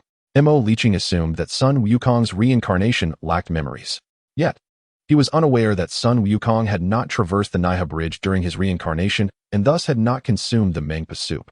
As long as he lived in the human realm until the age of 5, he would regain his former memories. Now, at the age of 15, Sun Wukong had likely progressed towards becoming an immortal through his cultivation in the human realm. As Jiang Changshui and the others soared towards the northwest, he transmitted a thought to Meng Dahai, saying, you all proceed to search for Sun Wukong. I have matters to attend to and shall not accompany you. Meng Dahai did not press for further details. Once separated, Jiang Changshui summoned the power of the reincarnation laws. His mastery of these laws had reached the 5th tier, allowing him to deduce the whereabouts of Sun Wukong. Before him appeared a magnificent wheel, displaying a myriad of celestial configurations. As the guardian of the heavenly river, Jiang Changshui was intimately familiar with these stars. He discerned that the constellations formed a roadmap. Pondering deeply, he mused. This stellar map likely corresponds to the topography of the mountains on the surface. As he contemplated this, Jiang Changshui soared into the sky, casting his gaze downward. He observed the alignment of the Qilin Mountains to the north of the Qinling Range, which seemed to correspond with the celestial map. After much searching in this region, Jiang Changshui finally located the reincarnation of Sun Wukong within an unnamed city. At that moment, Sun Wukong had completely restored his cultivation. He stood amidst the marketplace, listening to the chatter of the surrounding crowd, seemingly waiting for someone. Jiang Changshui's attention was drawn to a rather unremarkable young man whose demeanor exuded an aura that discouraged any approach. His fierce eyes scanned the passers-by, instilling fear that kept them at bay. With a resigned shake of his head, Jiang Changshui approached. Sun Wukong looked over and said, "Master, you have arrived." This time, Jiang Changshui did not alter his appearance and found Sun Wukong just as he had been. Noticing Sun Wukong's unperturbed expression, Jiang Changshui found it curious. "You recognize my identity?" Sun Wukong nodded, saying, "I had an inkling, but I dared not assume. Given your immense prowess, why not seek a position in the heavenly court to wield its power?" Upon hearing Sun Wukong's inquiry, Jiang Changshui clicked his tongue and replied, "I am not one driven by such grand ambitions, despite my capabilities. It does not necessarily imply a desire to undertake monumental affairs." Sun Wukong fell silent for a moment before glancing towards a few beggars in the distance. Upon reflection, he acknowledged that Jiang Changshui had indeed accomplished much, though his efforts were not solely for humanity. He considered the entire realm of demons as well. Thus, Sun Wukong bore no resentment towards Jiang Changshui, for their perspectives of the world differed. Jiang Changshui was a person of both indifference and deep sentiment. He asked, "Wukong, now that you have recovered, why did you not seek me in the heavenly court?" Sun Wukong replied, "It is only by witnessing the wonders of the mortal realm that I appreciate the world's splendor. Moreover, I am waiting for someone, anticipating her arrival." Jiang Changshui knew well that this person was not himself. In the distance, a young woman clad in purple approached, wielding a spiritual sword. As she walked, she inquired, "Can any of you draw this spiritual sword?" "Yes, it is a treasure, but only my beloved can wield it. As for me, I am not foolish. I await the one who rides the rainbow clouds to come and marry me." Chapter 55. The Rebirth of Journey to the West. It was Zixia. Jiang Changshui fell silent. He remarked, "Wukong, many years ago, Zixia was injured by the River of Oblivion. She should now be healing in the Spirit Mountain. The Buddha promised me that as long as I do not venture to the Spirit Mountain, Zixia's wounds could heal, but it would take 499 years. Upon hearing Jiang Changshui's words, Sun Wukong asked, "By any chance, did you bring my Li Jing Gubang?" Jiang Changshui handed the golden staff to Sun Wukong. Suddenly, Sun Wukong approached Zixia, who, upon noticing him, was momentarily taken aback. Grasping her spirit sword, she inquired, "Would you like to give it a try?" Sun Wukong accepted the sword and promptly unleashed its power. Zixia exclaimed with delight, "Could it be you? Are you truly the one destined for me?" A man nearby interjected, "My lady, I have yet to attempt it. Perhaps I too could succeed." Others chimed in, "Indeed, we have yet to try. Allow me to take a chance." This group, captivated by Zixia's beauty, placed her in a rather awkward position. Sun Wukong, wielding the spirit sword, cast a cold glance at the crowd, declaring, "I am curious to see who dares to approach." As his voice echoed, a resounding blast erupted, sending a shockwave that pushed back the throng surrounding them, along with distant structures. At that moment, a radiant light flashed from the horizon as Guanyin Bodhisattva and Lingji Bodhisattva appeared, calling out, "Sun Wukong, come with us to Ling Mountain and continue the journey to the west." Zixia, seizing Sun Wukong's hand, smiled and said, "Since you are my destined partner, let us journey to Ling Mountain together." Sun Wukong paid no heed to Guanyin or Lingji in the sky, but turned to Zixia, asking, "Do you know what Ling Mountain truly is?" Zixia hesitated, pondering why she felt so compelled to bring her beloved to Ling Mountain. Meanwhile, Sun Wukong addressed Guanyin, stating, "If you can retrieve the golden cicada, I shall embark on the journey to the west." "Is that truly so?" Guanyin Bodhisattva felt a surge of joy. Sun Wukong nodded in affirmation. Consequently, Guanyin and Lingji hastened back to Ling Mountain to inform Tathagata. Upon hearing this, Tathagata remarked, "Since he has made such a statement, let us send the golden cicada down to the mortal realm." The disciples understood. Exchanging glances, Guanyin and Lingji brought forth the golden cicada, who had long refused to shave his head. Jiang Lua looked at Tathagata and said, "Even if I journey to the west, what of it? Tathagata, you must understand.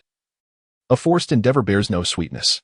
Though a force fruit may lack sweetness, it still quenches thirst, Tathagata replied, waving his hand, transforming Jiang Luer entirely back into the golden cicada, sending him towards the flame mountain. As for the deceased Sha Wujing and the white dragon, Tathagata revealed the treasured purple golden bowl, within which streams of soul energy and earthly spirit coalesced, gradually forming two figures. At that moment, Manjushri Bodhisattva arrived from the underworld, holding the souls of the white dragon and Sha Wujing. Tathagata invoked his powers, resurrecting both the white dragon and Sha Wujing. In the mortal realm, in southern Liang, Jiang Changshui scrutinized Zixia, assessing her injuries. Though her wounds persisted, he knew he could heal her. He withdrew his gaze and asked son Wukong, Wukong, do you truly intend to return to the journey to the west? Indeed, one cannot allow them to incessantly buzz around me like bothersome flies, can one? After son Wukong concluded his statement, he turned serious and said, Master, I hope you will take good care of Zixia. Rest assured, when you return, Zixia will be completely healed, Jiang Changshui replied, only to see son Wukong soar into the sky towards the vicinity of Flame Mountain. Zixia initially intended to pursue him, but was halted by Jiang Changshui. Fairy Zixia, do you still remember me? He inquired. Yet, at that moment, Jiang Changshui noticed Zixia's expression abruptly turn icy. You are mistaken. I am not Zixia. I am her sister, Qingxia. With a frigid demeanor, Zixia raised her spiritual sword, pressing it against Jiang Changshui's neck. Jiang Changshui turned his gaze to the horizon, realizing that dusk had already fallen. However, he had no intention of provoking Zixia or reciting any grandiose lines. Instead, he swiftly rendered Zixia unconscious and took her back to the heavenly court. Meanwhile, Ming Dehai and Li Jing were still unaware of Sun Wukong's reincarnation, only discovering half a month later that he had long returned to the west. Jiang Changshui arrived at the heavenly court with Zixia and was intercepted by the Star of Tai Bai upon reaching the southern heavenly gate. Are you the blood demon Dike General? Tai Bai inquired. Jiang Changshui nodded slightly, and Tai Bai urged, follow me. Zixia trailed behind Jiang Changshui as they proceeded to the blood demon dike, where they beheld the entire Milky Way shrouded in blood mist. A surge of alarm coursed through Jiang Changshui, and his expression shifted slightly. He calculated rapidly and exclaimed, the master of the underworld river has been here. He must have already entered the heavenly court. Tai Bai's expression darkened as a maniacal laughter echoed from within the blood mist. You little celestial possess quite a bit of skill to deduce my origins. In an instant, the master of the underworld river materialized above the Milky Way, waving his hand to disrupt the entire celestial order. Jiang Changshui raised an eyebrow, lamenting, that took me ages to organize. Upon hearing Jiang Changshui's voice, the master of the underworld river turned, astonished. It's you. You're still alive. He was taken aback. Logically, after that day when the tomb of buried ruins was destroyed, this lad should have perished. Why had they fled, yet he remained unscathed? The master of the underworld river was astonished and also felt a hint of trepidation towards Jiang Changshui. Jiang Changshui smiled and said, perfect timing. I need to settle a score with you. Zixia was injured because of you, wasn't she? The master of the underworld river glanced at Zixia beside Jiang Changshui, struggling to recall. After all, with so many lives taken and injuries inflicted, how could he remember such an inconsequential celestial? Nonetheless, he chuckled, even if I did injure her. What of it? What of it? I merely wish for you to experience the sensation of your soul being torn asunder. As Jiang Changshui's voice faded, he gently raised his hand. In an instant, an immense force enveloped the river of the underworld completely. The expression on the river's face shifted as he struggled to break free from the encirclement.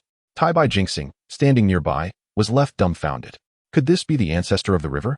If so, how could this blood demon general recognize him? With a resounding crash, the river of the underworld was unable to escape Jiang Changshui's onslaught, standing motionless in the cosmic river like a stone. Subsequently, he coughed up a mouthful of blood, his complexion turning an ashen hue, as if he had sustained tremendous damage. Jiang Changshui spoke softly, this is merely the beginning. The river's eyes widened in alarm, hastily raising his hand to thwart Jiang Changshui's impending attack. Yet, under the overwhelming pressure exerted by Jiang Changshui, he found himself utterly immobilized, his legs trembling uncontrollably. Moments later, a force of the void manifested beside the river, tearing his very soul asunder. With a slight wave of his hand, Jiang Changshui conjured a reincarnation portal beside the river. The river's eyes widened in shock as he exclaimed, who are you? How do you comprehend the laws of reincarnation? Shouldn't only Huta be privy to such knowledge in this world? Yet, this man not only understood the laws, but appeared to have cultivated them to the fifth heaven. Jiang Changshui replied softly, me? I am your grandfather." After uttering these words, he exerted a gentle force with his hand, causing the river's soul to fragment instantly, thrusting him into the reincarnation pathway. Thus, even upon entering reincarnation, the river would be rendered incapable of further cultivation due to the loss of his soul. Such a ruthless and decisive maneuver left Bai Jing trembling with fear. At that moment, Jiang Changshui turned his gaze towards Bai Jing and said, "It's unfortunate that you had to witness this." He then lightly tapped the immobilized Bai Jing on the head. Moments later, Bai Jing regained his senses, bewildered. "Where am I?" Jiang Changshui reassured him gently. "Did you not come to escort the Princess of Purple Cloud back to the Queen Mother of the West?"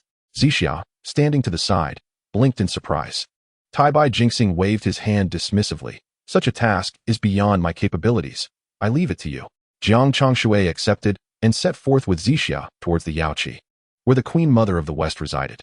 After a considerable time, Zixia finally asked, "You are truly remarkable. How did you manage to defeat that seemingly formidable opponent so effortlessly?" Jiang Changshui replied softly, "This is a secret between us. Do you understand?" Zixia nodded eagerly. Jiang Changshui continued, "In truth, I am the embodiment of the heavenly Tao. Thus everything in this world is within my control." "Wow." Zixia's eyes sparkled with admiration as she exclaimed, "How impressive. No wonder you can serve as my husband's master." Although she acknowledged Jiang Changshui's prowess, her reverence for Sun Wukong overshadowed it. Jiang Changshui was momentarily taken aback, a line of thought flashing through his mind.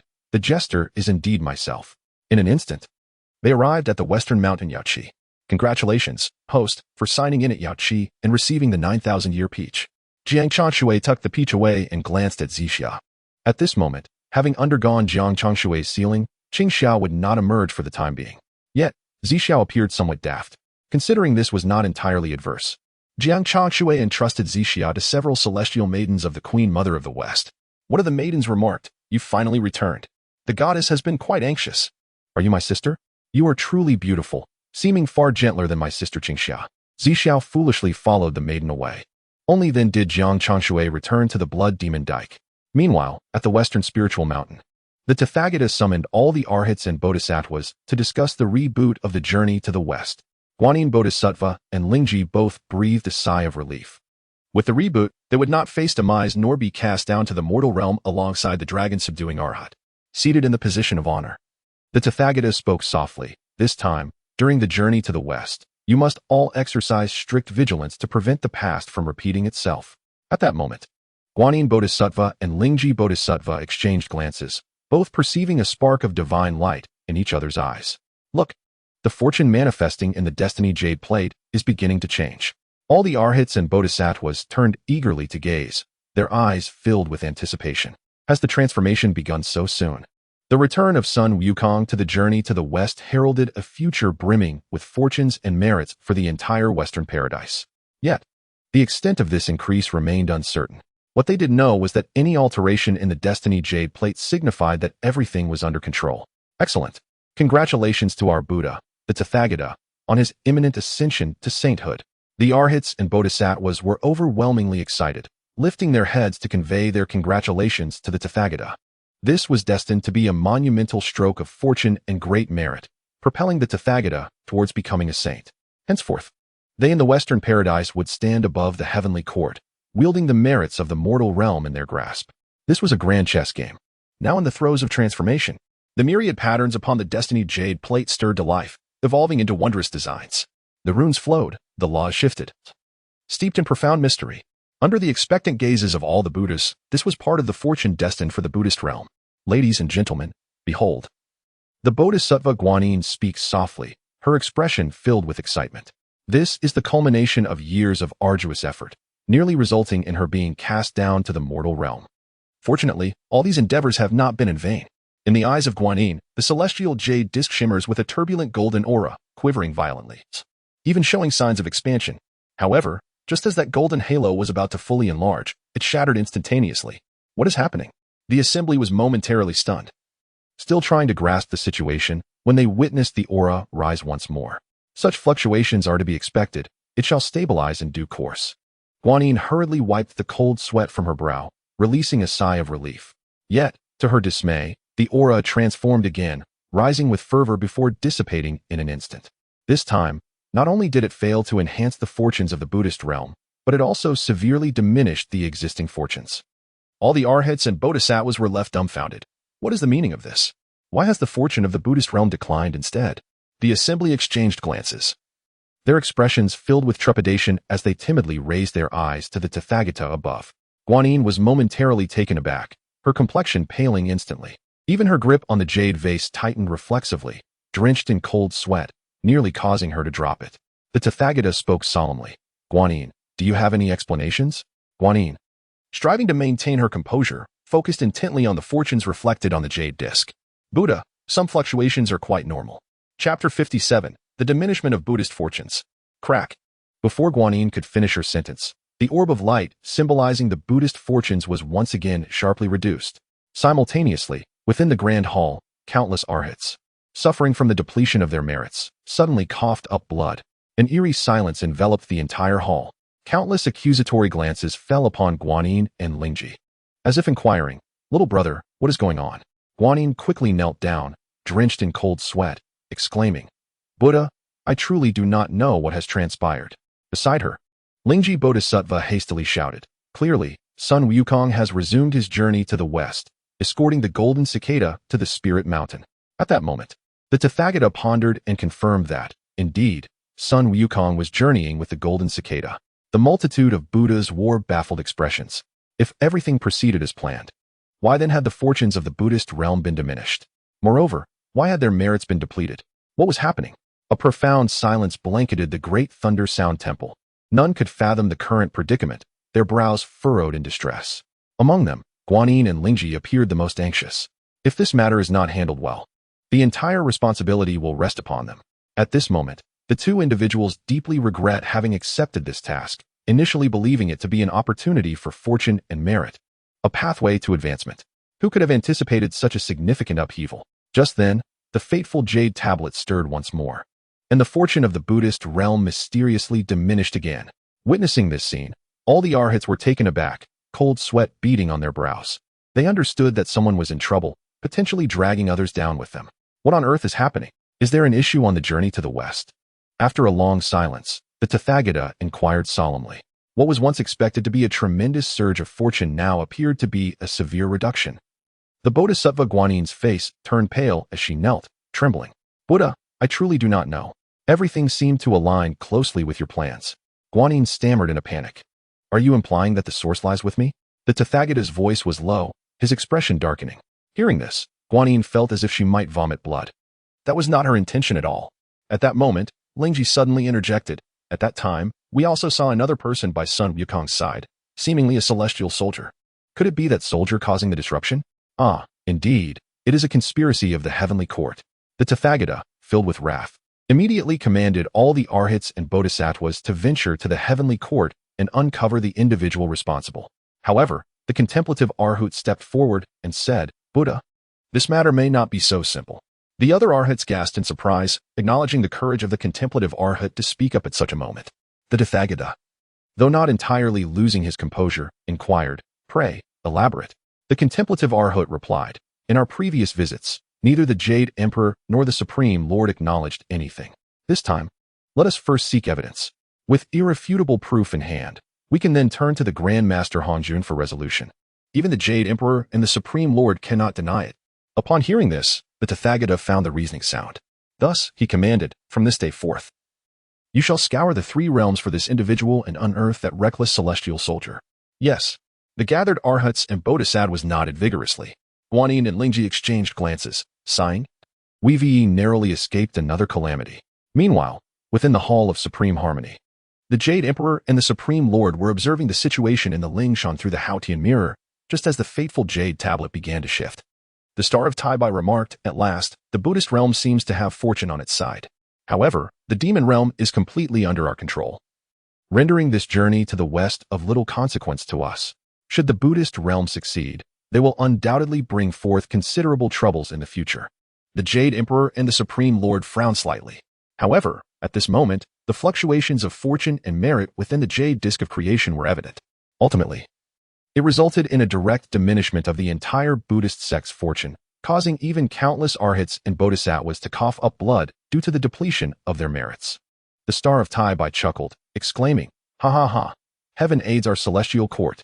It seems the Buddhist sect is on the verge of collapse, as their fortune has been diminished by the journey to the west."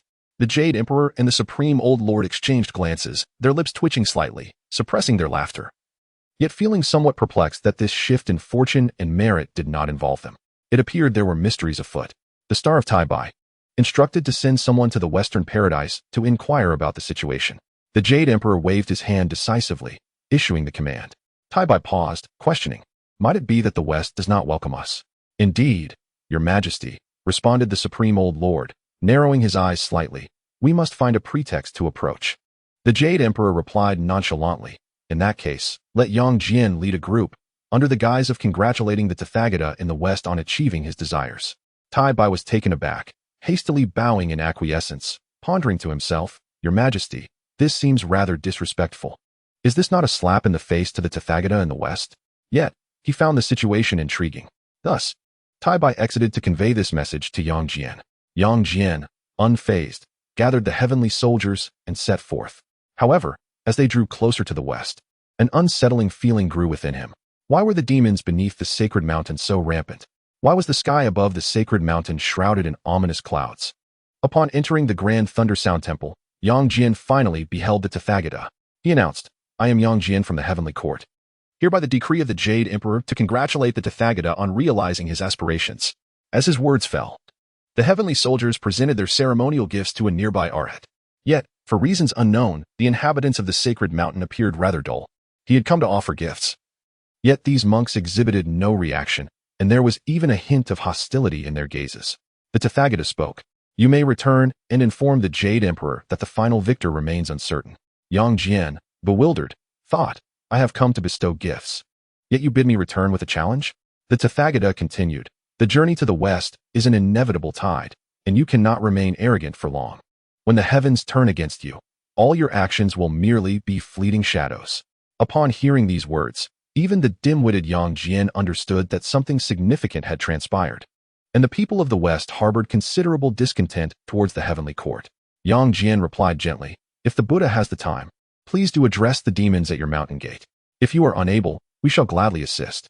Chapter 58. Sun Wukong invades the sacred mountain within the Grand Thunder Sound Temple. A profound stillness enveloped the atmosphere. After leaving that remark, Yang Jian turned and departed, leaving only the Tathagata, consumed by a righteous fury. After a considerable time, the Tathagata finally inquired, among the newly arrived, "Is there anyone who stood by Sun Wukong on that day?" Avalokiteshvara Bodhisattva stepped forward and gently replied, in response to the Tathagata, "There is none. Find him." The Tathagata gritted his teeth and declared, "Even if I must turn the entire three realms upside down, I shall uncover the whereabouts of that celestial soldier." Yet, at that moment, a tremendous sound reverberated from the horizon. A hurried arhat rushed in exclaiming, "Buddha, something terrible has happened. Sun Wukong and Jin Chanzi have returned." What? Within the grand hall, all the arhats and Buddhas exchanged glances. Sun Wukong should not have arrived at this time. Even if they were on a journey to the west, they should only have reached the Lesser Thunderclap Temple by now. Suddenly, a voice echoed from the sky, as Sun Wukong called out, "Where is the Tathagata? I, your old son, have journeyed to the west, so hand over your scriptures at once." Inside the Thunderclap Temple, Sun Wukong stood with one foot on an arhat and seized another by the arm. Meanwhile, Zhang Luder stood nearby, wielding a spiritual sword poised at the neck of a bodhisattva. Further away, Shao Wujing and the White Dragon were trembling in a corner. Additionally, the magical rake of Martial Tianpeng held down 4 or 5 arhats, while the surrounding bodhisattvas dared not approach him. This was indeed Martial Tianpeng, a figure renowned for his valor during the battles recorded in the classic of mountains and seas and the conflicts with the Witch clan. Should he strike, it would be a certain death. The Tathagata, witnessing this scene, became infuriated, his face turning a shade of fury. Not to mention their astonishing speed. Was this a pilgrimage? It resembled a robbery instead. The Tathagata thundered, "Sun Wukong, what on earth do you intend to do? What do you mean? Aren't you the ones forcing us to journey to the west?" Sun Wukong narrowed his eyes, casting a dangerous glance at the Tathagata. At that moment, his cultivation had already reached the level of the great Luo Golden Immortal, a half-step to becoming a true saint. If it came down to a fight, the Tathagata would not emerge unscathed. Upon hearing his words, veins bulged on the Tathagata's forehead. Avalokiteshvara Bodhisattva interjected, "Since you have agreed to the journey to the west, You ought not to act so rashly. You should follow the path step by step as designated. Indeed, the trials and tribulations along the way, the 99 and 81 difficulties, are the essence of the journey to the West. If you do not vanquish demons and eliminate evil, how can you become the victorious fighting Buddha? The assembly of bodhisattvas felt themselves incapable of contending with Sun Wukong and thus began to offer words of persuasion. However, Sun Wukong abruptly tossed out a bag, from which tumbled several severed heads. They were indeed the heads of the various demons encountered along the way. Sun Wukong laughed and said, "Is this what you call the 99 and 81 difficulties? It is hardly a match for my staff." Jiang Luer added, "Speaking of which, the Lion Camel King was rather weak. Any celestial soldier from the heavenly court could easily surpass him." Celestial soldier. Not everyone is as monstrous as Jiang Changshui. The expressions of the Buddhas within the Thunderclap temple turned grim. The Tathagata, filled with rage, exclaimed, "What nonsense! Is it true that by behaving in this manner, you forfeit your merit? Thus, you shall be deprived of fortune?" Sun Wukong, with a series of scornful chuckles, directed pointed inquiries within the confines of Thunder Sound Temple. He lifted his golden staff, aiming it directly at the exalted Tathagata, exuding an aura that far surpassed that of the Buddha, despite standing below. This formidable presence only served to intensify the Tathagata's fury. Yet, at that moment, Sun Wukong abruptly ceased his actions, departing with Jiang Luer and Marshal Tianpeng. He turned and declared, "Tathagata, the journey to the west has concluded. Should you seek me again, I shall obliterate your sacred mountain.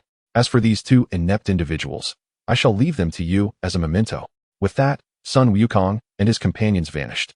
On the side, Manjushri Bodhisattva hastily pursued, calling out, "Great sage, wait. If the journey to the west were successful, you could remain as the victorious fighting Buddha. Who desires that?" Sun Wukong retorted disdainfully. Manjushri then turned to Marshal Tianpeng and said, "What of you, Marshal? The Pure Land Guardian is a lucrative position. I am a Taoist. What connection does your Buddhist Pure Land Guardian have with me?" Marshal Tianpeng looked at Manjushri as one might regard a fool. Manjushri, embarrassed, offered a sheepish smile before addressing Jiang Luer. "Jin Chanzi, for the sake of your senior brother, please stay. I beg your pardon, but I have severed ties with Buddhism. I am merely a guardian of the heavenly court now." Jiang Luer offered no concession to Manjushri. Seeing no other recourse, Manjushri returned to the great Thunder Sound Temple, lamenting, "Guanyin, I can assist you no further."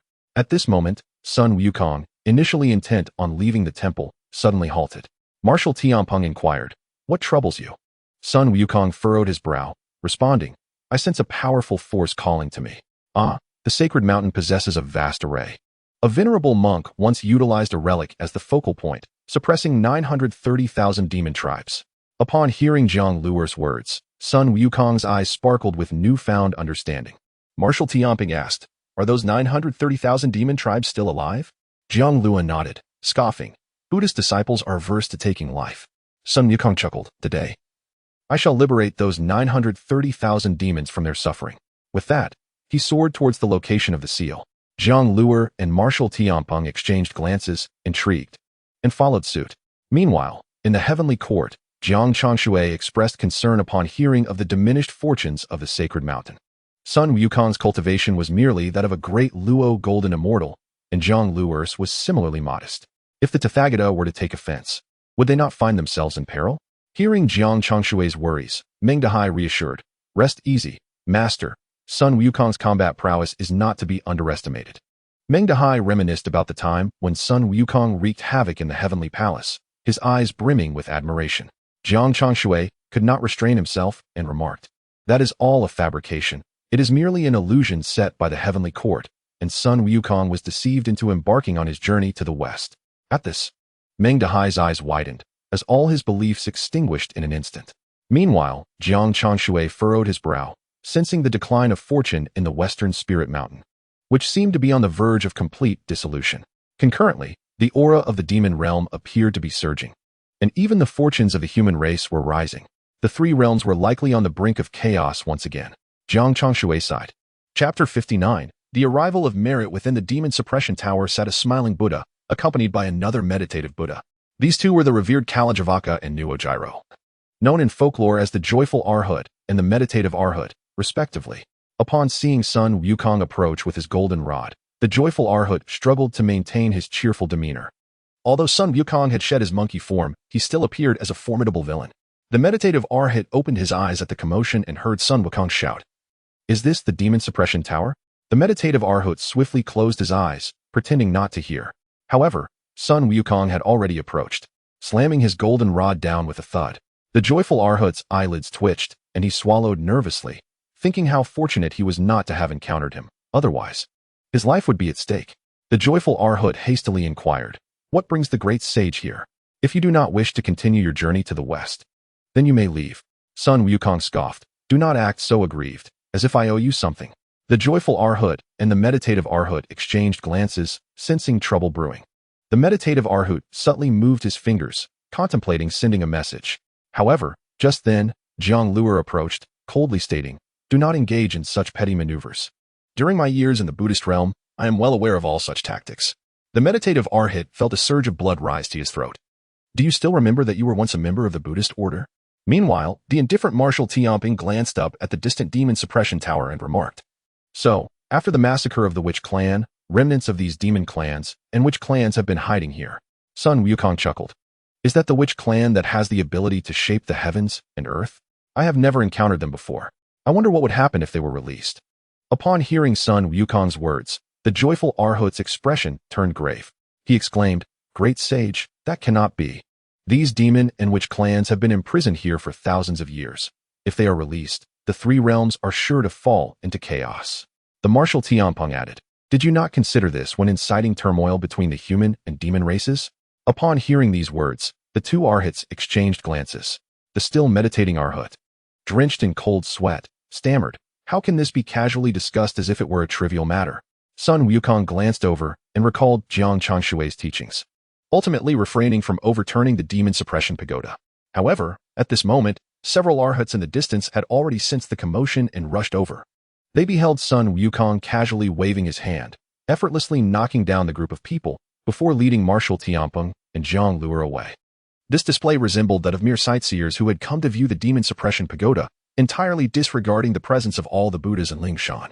At that moment, Jiang Changshui was wandering through the heavenly court, signing in at various locations, and eventually found himself within the heavenly prison. Upon seeing him, the aura of punishment emanating from the prison showed no sign of agitation, as if it were utterly unconcerned about Jiang Changshui attempting a jailbreak. Yet, Jiang Changshui was not there for that purpose. If he wished to elevate himself to the realm of a sage, he would require 9 strands of primordial purple energy.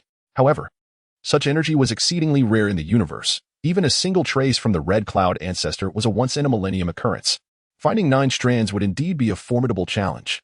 Reflecting on this, Jiang Changshui set out to seek the whereabouts of primordial purple energy throughout the heavenly court. Having existed in the 3 realms for ages, the heavenly court possessed the greatest collection of treasures. Just as he had signed in countless times at the Lingshan Palace, he consistently acquired unique treasures, showcasing the vast financial resources of the heavenly court. Yet, primordial purple energy was not a mere treasure, but rather a manifestation of laws and fate, arising solely in locations rich in spiritual energy. Congratulations, host, for signing in at the heavenly prison and obtaining the Sun Lu golden water altar. Jiang Changshui's eyes lit up as he gazed at the ancient altar in his hands. This artifact had existed since the primordial era, obtained by the Grand Master Hongjun from an ancient relic, capable of trapping cultivators below the Great Luo Golden Immortal level. However, this magical tool bore a significant flaw. Due to potential issues during its crafting by ancestors, any cultivator trapped within would be teleported to various locations upon release. Therefore, unless absolutely necessary, it was best not to free any enemies confined within. Just as Jiang Changshui was about to stow away the Sun Lu Golden Water Altar, he heard the system's prompt once more. Congratulations, host, for acquiring 960,000 merit points and 300,000 fortune points. In an instant, golden laws entwined around Jiang Changshui, while within his body, all meridians transformed into mountainous formations. In his spiritual sea, a chaotic expanse began to rise, reminiscent of the primordial state of the universe. Within this chaos, 2 strands of law power spiraled around each other, one representing the law of reincarnation, and the other extracted from the primordial purple energy. At present, Jiang Changshui remained unaware of the precise function of that particular law. Within the vast expanse of the river, there were signs of primordial awakening. However, far beyond the 33 heavens, the Tao ancestor Hongjun opened his eyes and calculated with his fingers. Yet, after a long while, he was unable to discern the origin of the mysterious force or comprehend why an unsettling feeling lingered in his heart. Summoning the Taoists Zhuanti and Jane with a wave of his hand, he remarked, "The events of the journey to the west may still hold unforeseen twists. You shall descend to the mortal realm and investigate." Exchanging a glance, Zhuanti and Jane promptly withdrew. Upon arriving at the Spirit Mountain, they beheld the complete disintegration of its fortunes, while countless demons wreaked havoc at its base. Throughout the continent, any place that housed a temple lay in ruins. Witnessing such a scene, the expressions of Zhuanti and Jane grew increasingly grave. Upon entering the Spirit Mountain, they inquired, "What has transpired at the Spirit Mountain? To what stage has the journey to the west progressed?" Despite their inquiries, both the Tathagata and the other Buddhas remained silent. After a prolonged silence, the Tathagata finally spoke. "Indeed, Sun Wukong has reached the Western Paradise, but he has now departed, and Jin Chanzi has completely severed ties with the Buddhist order." "Fools!" Zhuanti exclaimed in fury, overwhelmed by an unprecedented surge of anger. It was not only that they had previously aided the journey to the west on multiple occasions, but also that they had been shielded from various external factors. How could they possibly have failed? Zhuanti was nearly driven to the brink of despair. Sun Wukong's cultivation had ascended to the level of a great Luo golden immortal, and Zhang Luer and Martial Tianpeng were not far behind. Such prowess could indeed command respect across the three realms. The inhabitants of the Spirit Mountain lamented their dire predicament. In the celestial prison, members of the Xing Tian clan knelt upon seeing Jiang Changshui. The essence of Xing Tian actively opened the prison doors, honoring Jiang Changshui's arrival. Jiang Changshui was momentarily taken aback by this display, only to hear the system's voice resonate. "Primordial purple energy detected. Do you wish to absorb it?" Upon hearing this, Jiang Changshui stepped into the celestial prison but did not receive a sign-in. His gaze then fell upon the floating islands, resembling small worlds. He pondered, "Am I meant to enter these realms?" Just as he was about to proceed, a voice called out from behind, "Master, it is dangerous within."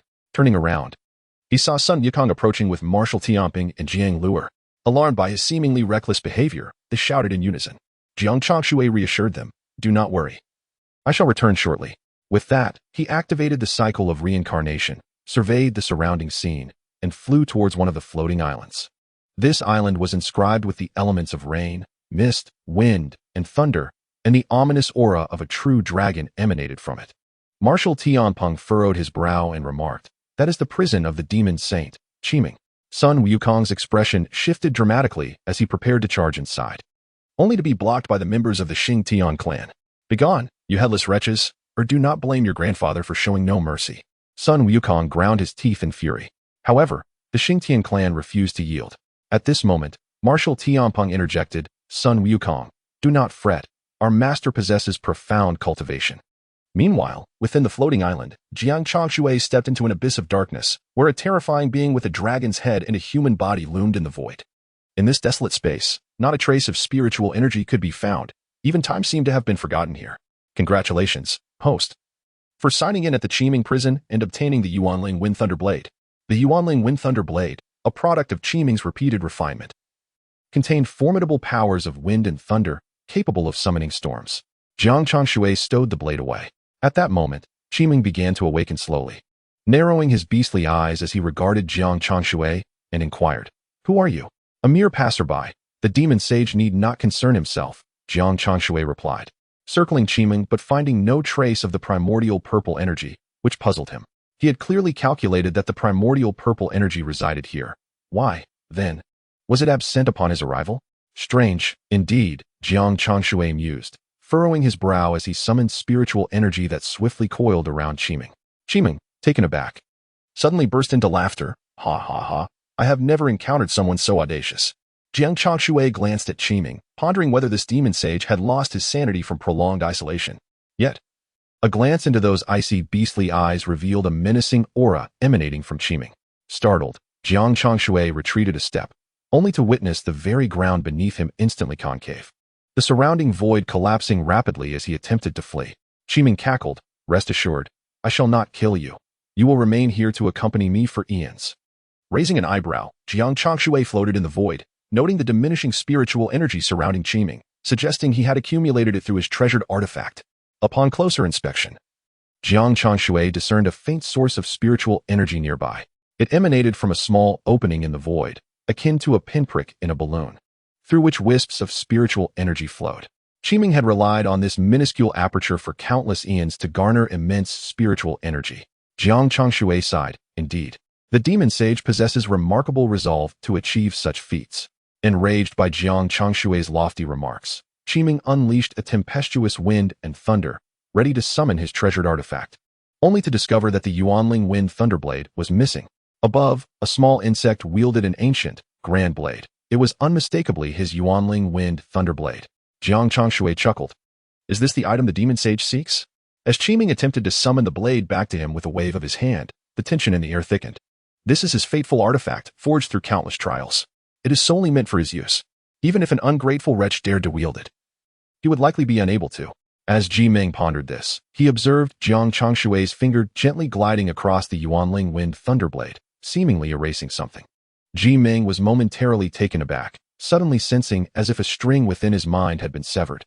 In an instant, blood began to flow from all 7 orifices, and an overwhelming pain surged from the depths of his soul. Yet, in that fleeting moment, Qiming swiftly regained his composure, forcibly sealing his soul and senses. Bloodied but resolute as he gazed upward at Jiang Changshui. There he stood, resembling a malevolent spirit, surrounded by an aura of sinister energy. This malevolence could be summoned without any reliance on spiritual energy, casting a terrifying sight from afar. Jiang Changshui raised an eyebrow slightly and took out the 99 Sampo red gourd, intending to completely subdue Qiming. However, he soon noticed that within the malevolent energy there seemed to be something else. The profound and mysterious laws of the Tao entwined around Qiming like chains. Jiang Changshui was momentarily stunned, recognizing it as the primordial purple qi. Yet, this primordial purple qi had intertwined with Qiming, whose consciousness had been utterly lost. At this moment, Qiming had completely lost his rationality. Upon seeing Jiang Changshui, he charged forward, gathering all the spiritual energy he had accumulated within him, unleashing it in an explosive surge. Witnessing this scene, Jiang Changshui's heart sank, and he raised his hand to deflect Qiming's attack. Upon a second glance, he found himself ensnared within a tempest of wind, thunder, and lightning, as if caught in a cage. Jiang Changshui furrowed his brow and drew the Yuanling Wind Thunderblade, cleaving through the confinement. The sound of heavy breathing echoed in Jiang Changshui's ears, sending a shiver down his spine. Turning his head, he was startled to find Qiming had somehow appeared behind him, wielding a chaotic power, which descended upon him in that very moment. Bang! A tremendous roar resounded. Qiming stared ahead, only to realize that Jiang Changshui had vanished. Could it be that his attack had obliterated him completely? Not even a trace of dust remained. The remnants of Qiming's consciousness could not fathom that Jiang Changshui had fled. Within the Chaos Pearl, Jiang Changshui inhaled sharply. Qiming was indeed formidable. His reflexes were astonishing. Had it not been for the Chaos Pearl, he might have sustained injuries just moments ago. In this accursed place, who could predict the consequences of being wounded? Jiang Changshui glanced at the surrounding spiritual plants, contemplating a strategy to contend with Qiming. Chapter 61. Sending Qiming into reincarnation in a realm of void and darkness. Qiming sat cross-legged, blood continuing to flow from his 7 orifices. He was drenched in blood, yet his brow remained unfurrowed. At that moment, a peach of immortality materialized before Qiming, its enchanting fragrance and immense spiritual energy irresistibly drawing him in. Qiming glanced at it, contemplating whether it was merely an illusion conjured by the celestial prison's enchantments. However, after an hour had passed, he looked again and thought, what harm could there be in indulging? With that in mind, Qiming seized the peach. Astonishingly, it was real. He was taken aback as he caressed the velvety surface of the peach, then took a decisive bite. The overwhelming spiritual energy surged into his body, simultaneously healing his wounds. Hastily, Qiming settled into a meditative posture, activating his 5 senses and opening his spiritual sea to absorb the precious energy that was often elusive to him. It felt akin to a parched traveler encountering an oasis in the desert. The joy swelling within Qiming was beyond description. Meanwhile, Jiang Changshui, observing this scene within the Chaos Pearl, felt a twinge of melancholy. Seizing the opportunity while Qiming had unsealed his internal restrictions, Jiang Changshui emerged and struck Qiming, swiftly extracting the primordial purple energy. Congratulations, host, on acquiring primordial purple energy. Evolution progress, 0%. Please proceed with evolution promptly. The system's mechanical voice rang out. At that moment, Qiming was momentarily taken aback, exclaiming in anger, "Despicable villain! How dare you launch a sneak attack?" Jiang Changshui glanced at him and replied, "The times have changed, great demon sage." However, upon looking at Jiang Changshui again, Qiming retorted, "Even without a sneak attack, you could not defeat me." I merely wish for your survival." After saying this, Jiang Changshui felt the laws of reincarnation stir around him as he prepared to leave Floating Island. Yet, his feet were suddenly seized by Ji Ming. Not only did Ji Ming grip Jiang Changshui, but he also bit down fiercely, declaring, "Today, you will either remain here or take me with you." At this point, the passage was fully open, leaving Jiang Changshui unable to prevent Ji Ming's escape. The moment Ji Ming departed from the floating island alongside Jiang Changshui, he contemplated fleeing. However, Jiang Changshui swiftly restrained him. Jiang Changshui glanced back at the floating island, which had automatically self-destructed upon Ji Ming's exit. "This is troublesome," he muttered, furrowing his brow as he held Ji Ming's fate tightly in his grasp. Ji Ming struggled, realizing that in the hands of this young man, he felt as helpless as a child. Even his attempts to resist went unnoticed by Jiang Changshui. The latter spoke softly. "If the Jade Emperor, the Supreme Elder, or the Primordial Ancestor were to discover that I have released you, it would certainly invite considerable trouble." Jiang Changshui was deeply troubled, scanning the surroundings, recalling the time he had subdued the king of the underworld, pondering whether he could simply toss Ji Ming onto another floating island. As he pondered, Ji Ming had already discerned Jiang Changshui's intentions and hurriedly exclaimed, "Youngster, if you dare to cast me in there, I shall slay you." "Demon Sage, do you not understand? One must not provoke those stronger than oneself." With that, Jiang Changshui exerted a slight pressure with his finger, and a colossal hand descended with a resounding thud upon Ji Ming. Ji Ming spat blood, retreating several dozen steps. Yet, he did not abandon his escape, seizing the opportunity. He darted towards the celestial prison. Jiang Changshui shook his head, producing an endless chain to bind Ji Ming once more, ignoring his cries of desperation. "I suppose I shall place you inside," Jiang Changshui stated.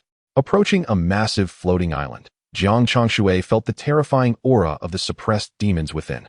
Ji Ming's complexion turned even paler as he gazed at the ruins atop the island, murmuring, "The three-legged crow, this is the prison of the golden sunbird." The golden sunbird, a creature that existed before the primordial chaos, possessed energy comparable to the sun itself, and was one of the ancestors of the demon race. Being a hybrid of both demon and human blood, Ji Ming felt an overwhelming pressure from the depths of his soul as he neared the floating island. "Respected one, I acknowledge my wrongs. Please do not cast me inside." Ji Ming immediately knelt, confessing to Jiang Changshui. He had endured within the floating island's prison for many years, yearning for the day he could escape. Now that he had finally managed to emerge, he could not bear the thought of returning. Moreover, entering the prison of the golden sunbird would be a one-way ticket to death. It was a being whose very emergence would provoke a great drought across the land. The energy it possessed could turn everything to ashes, which is precisely why the great deity Pangu had imprisoned it within this celestial prison. Jiang Changshui cast a glance at Ji Ming, who continued, "I am privy to the secrets of the demon realm. If you allow me to return, I shall help you control the entire demon world, making you the supreme ruler of the three realms." Jiang Changshui slightly parted his lips, replying, "I have no interest in being the supreme ruler of the three realms." "What?" Ji Ming's eyes widened in shock. Could there truly be someone uninterested in unifying the three realms? Was this person not of sound mind? Jiang Changshui sighed, saying, "What good is being the supreme ruler of the three realms?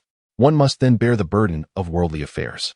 What I seek is freedom, absolute freedom, and the reverence of all beings." Ji Ming, upon hearing this, was even more astonished. Such grand ambitions, such novel and magnificent ideas were unheard of to him. Indeed, times had changed.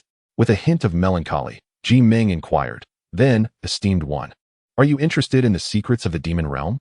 Jiang Changshui nodded, stating, "Tell me, and I may spare your life. But you must undergo reincarnation and forsake all your past." Ji Ming replied, "That is only natural. The past is but a fleeting memory, of no significance to me now." "Speak, then, of the secrets that lie within the realm of demons and monsters." Upon hearing Jiang Changshui's inquiry, Ji Ming responded in a measured tone. "When the great Pangu fell, he left behind a heart of 7 apertures, which now resides within the demon god's temple." "The heart of 7 apertures?" Jiang Changshui furrowed his brow. "What purpose does it serve?" Ji Ming continued, "To possess the heart of 7 apertures is to unlock the most profound mysteries of the universe. It is said that the renowned creation art was inscribed by a sage after merely gazing upon it." Jiang Changshui's pupils constricted at the mention of the creation art he had cultivated. It seemed imperative for him to venture into the realm of demons. After Ji Ming spoke, he clasped his fists in respect and remarked, "Within this celestial prison lie countless demons. If you have the time, esteemed one, perhaps you might send them into reincarnation." Jiang Changshui gazed into the distance at the multitude of floating islands, where anguished souls cried out for salvation in his ears. However, Jiang Changshui replied, "Do I appear to have the leisure? I am exceedingly busy. Rescuing even one of you would prove quite troublesome." With that, he produced the Mingpa soup he had acquired from the Path of Yellow Springs and offered it to Ji Ming. This soup was regarded as one of the most formidable elixirs in the three realms, regardless of one's cultivation or origins. Consuming it would seal away all memories prior to reincarnation. Ji Ming hesitated for a moment as he held the Mingpa soup. After all, he had labored for millennia, and now everything was to begin anew. Yet he thought, 18 years from now, I shall rise again. A capable person never fears starting over. Resolving himself, Ji Ming drank the Mingpa soup and stepped into the reincarnation prepared by Jiang Changshui. Once Ji Ming had departed, Jiang Changshui began to contemplate his future. Observing the movement of the Ziwei star and the fluctuating fortunes of the human realm, he felt his expression stiffen. The signs of separation between the human realm and the realm of demons were fading. Yet, he noticed the fortunes of the human realm ascending dramatically, even surpassing those of the heavenly court and the demon realm. Could it be that Ji Ming is destined to be the emperor? Jiang Changshui raised an eyebrow. Turning to exit the celestial prison, he feared that the heavenly court and Ling Mountain would certainly cause an uproar upon witnessing such developments. Outside the prison, Sun Wukong and Marshal Tianping remained, engaged in a standoff with the Xing Tian clan while vigilantly watching for any signs of the heavenly soldiers discovering the anomaly. At that moment, the great doors of the celestial prison swung open, and Jiang Changshui emerged unscathed. Upon sensing his aura, Marshal Tianping's expression shifted slightly. "Congratulations, Master, on your further advancement in cultivation." Sun Wukong hurriedly approached and inquired, "Master, have you sustained any injuries?" Jiang Changshui shook his head. "I am unharmed." What transpired at Ling Mountain? Why has its fortune diminished so drastically? As he mentioned Ling Mountain, Jiang Changshui sensed something amiss and began to calculate. To his astonishment, the fortune of Ling Mountain had completely dissipated. Yet, a formidable force remains, striving to restore the fortune of the Spirit Mountain. Jiang Changshui maintained a composed demeanor. Sun Wukong remarked, "What is the fuss? Aren't they merely wishing for us to embark on the journey to the west? Well, I shall oblige." Even surpassing the planned timeline exponentially, Sun Wukong wore an expression of innocence, believing none of this to be his fault. Zhang Luer turned to survey his surroundings. Appearing somewhat guilty, a twitch played at the corner of Jiang Changshui's mouth. He understood the significance of the journey to the west, which was grand in scale, ideally ensuring that the entire world was aware of the Buddha's disciples venturing forth to vanquish demons. However, those encountered along the way were not mere demons. They were clearly disciples of the Buddha. Any confrontation with Sun Wukong would guarantee an elevation in status. Why not seize the opportunity? Yet, unexpectedly, Sun Wukong dispatched them all, leading to a loss of reputation and enmity with the demon realm. It was no wonder that the Buddha's fortune diminished in an instant, teetering on the brink of collapse. The four disciples sat in the celestial prison, contemplating the significance left by the Buddha. Despite the Buddha's decay and corruption, they had, over the years, accomplished much in subduing demons and had offered assistance during crises in the human realm. However, these factors were not Jiang Changshui's reasons for aiding them. It must be acknowledged that the current state of the Buddha is the result of their own actions. The Buddha teaches the concept of cause and effect. All of this is karmic retribution. Yet, the solution to this predicament is rather straightforward. Eliminate Tathagata. Once Tathagata is gone, the Buddha will be leaderless. However, the Buddha requires a faith and a target to pursue, which need not necessarily exist.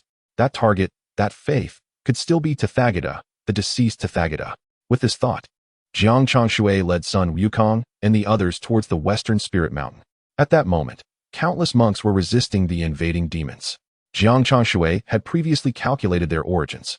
After the chaos wrought by the ancestor of the underworld river and the ancestor of Kunpeng, they were suppressed beneath the western demon suppression tower. This tower was guarded by arhats and fortified by a saintly formation, rendering it nearly impenetrable. Yet, the ancestor of the underworld river and the ancestor of Kunpeng were nonetheless released. This individual was, of course, Tathagata. Tathagata required merit and fortune to ensure the prosperity of Western Buddhism, which would also facilitate his ascension to sainthood. However, he had not anticipated that the ancestor of the underworld river and the ancestor of Kunpeng were so formidable that even Tathagata could not control them.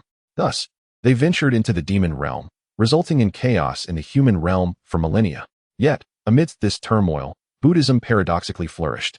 At this moment, within the great Thunder Sound Temple, as Jiang Changshui set foot on Spirit Mountain, both the Taoist of proficiency and the Taoist of guidance sensed his arrival. Simultaneously, Tathagata declared, "Master, Sun Wukong undoubtedly has the celestial court as his backing.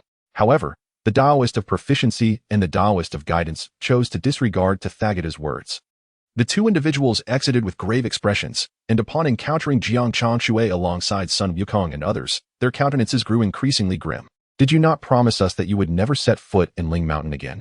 The Taoist of Zhuanti spoke in a somber tone, cultivating formidable spiritual energy in his hands. Should Jiang Changshui harbor any intentions of aggression, he would resist in an instant, even at the cost of his life. He would protect Ling Mountain. Upon hearing Zhuanti's words, Jiang Changshui's aura surged dramatically, and suddenly, two golden laws manifested beside him, adorned with countless black runes. The power of the laws entwined around Jiang Changshui, enhancing his already extraordinary presence. Neither Zhuanti nor the Taoist of Jing had ever witnessed such a display. The latter feigned composure and inquired, "What brings you here, esteemed one?" Sun Wukong, brandishing his golden staff, chuckled, "Summon the Tathagata. Does the Buddhist doctrine not emphasize cause and effect? Today, his retribution has arrived." With a flourish, the statue of the Tathagata appeared above the entirety of Ling Mountain. Leaning down, he gazed at Sun Wukong and declared, "The reckless monkey is indeed ignorant. Do you not understand that this cause and effect is determined by the heavenly laws, which I have always adhered to?" The Tathagata's self-satisfied demeanor resembled that of one who had discovered a loophole in the celestial order, exuding an air of invulnerability. Zhuanti and Jing were incensed by the Tathagata's arrogance. Zhuanti rebuked, "Descend at once and confess your wrongs." Startled by these words, the Tathagata's gaze shifted to Jiang Changshui, who was enveloped in the power of the laws, and his expression shifted dramatically. The sheer magnitude of the law's power astounded him. Trembling with unease, the Tathagata murmured, "Who on earth are you?" Jing turned to Jiang Changshui and asked, "Might there be any means to rectify this situation?" Zhuanti, seizing the Tathagata directly from the Grand Hall of Thunder Sound Temple, declared, "There is a way. Eliminate the Tathagata." Chapter 63, Eliminate the Tathagata, Part 2, Eliminate the Tathagata. This proclamation, imbued with potent law power, echoed in the ears of Zhuanti and Jing. The Tathagata, now pale with fear, was at a loss. Zhuanti and Jing exchanged glances, seemingly reaching a silent consensus. However, Jing, after a moment of struggle, inquired, "Are there no other remedies? The Tathagata may relinquish his position as Buddha. He is also my disciple. How could I bear to witness his demise?" Zhuanti could not help but plead. Meanwhile, the Tathagata's expression darkened further, fully aware that he was at the mercy of circumstances beyond his control. Yet, upon perceiving Jiang Changshui's demeanor, he realized his fate was sealed. With this realization, the Tathagata discreetly took a step back, and a golden lotus blossomed beneath his feet, vanishing in an instant. Attempting to flee, Sun Wukong scoffed, his golden staff descending to shatter the lotus beneath the Tathagata's feet. The Tathagata's face paled as a great sun-like palm descended toward Sun Wukong. And then he turned to escape. In the distance, Jiang Luer and Marshal Tianpeng stood firmly in their respective positions, effectively blocking all escape routes for the Buddha. Even the Taoist Zhuanti and Taoist Jie exchanged a glance before directly seizing the Buddha. "Master!" the Buddha exclaimed in alarm, realizing that he was utterly alone on the sacred Ling Mountain. After capturing him, Zhuanti threw the Buddha at Jiang Changshui's feet, saying, "We request that you hand over the Buddha for our disposal. If he is to reincarnate and forget everything, please spare him." Hearing this, Jiang Changshui replied, "Even if he were given another chance, he would likely repeat today's actions." As his words lingered, Jiang Changshui summoned the power of the laws surrounding him. Threads of reincarnation laws entwined around the Buddha, scorching both his body and soul as if engulfed in flames, reducing him to ashes.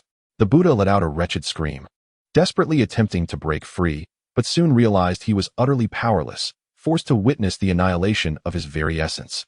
Gradually, the power of the laws enveloped him entirely, leaving only a statue of the Buddha suspended above Ling Mountain. Jiang Changshui proclaimed, "From this day forth, this shall be the Buddha. Henceforth, the Buddhist realm shall be devoid of the Buddha, yet the essence of the Buddha shall persist." Do you comprehend? Both Zhuanti and Jie were already awestruck by Jiang Changshui's actions, but this statement jolted them into clarity. It implied that the Buddhist community would now be leaderless. Since there is no longer a Buddha, let the great Thunder Sound Temple be dissolved. They laughed heartily. Sun Wukong, bursting with laughter, charged into the Thunder Sound Temple, seizing the Buddha and declaring, "Hurry down the mountain. I ascend at the duty of monks to deliver all beings. The world is currently engulfed in suffering. If you do not descend now, when will you?" Noting the plight of the demons, he urged, "Quickly descend and eradicate these evildoers." Do not linger. Zhang Luer and Marshal Tianpeng found the situation amusing and joined the ranks persuading the Buddhas to leave. The Buddhas, known for their compassion, though unaware of the absence of the Buddha, naturally began to pack their belongings upon hearing Sun Wukong's exhortations. They felt the need to seek the Buddha's approval. To their astonishment, the Buddha, who typically kept them confined to Ling Mountain, merely uttered a word of kindness, allowing them to descend. Thus, the inhabitants of Ling Mountain began to depart, leaving only the compassionate statue of the Buddha within the great Thunder Sound Temple. Zhuan Ti and Jie turned to Jiang Changshui and asked, "Might we inquire if you are now satisfied?" Jiang Changshui nodded slightly, responding, "All of this is for the sake of Ling Mountain. The Buddhist realm requires a degree of tranquility. Your words resonate profoundly," they quickly affirmed. Jiang Changshui then waved his hand, and a colossal tome materialized in his grasp. This is the merit gold book that he has forged over the past few days. A formidable treasure crafted by Jiang Changshui, using the unused merits. He tore off a page and gently let it fall upon the entire spirit mountain.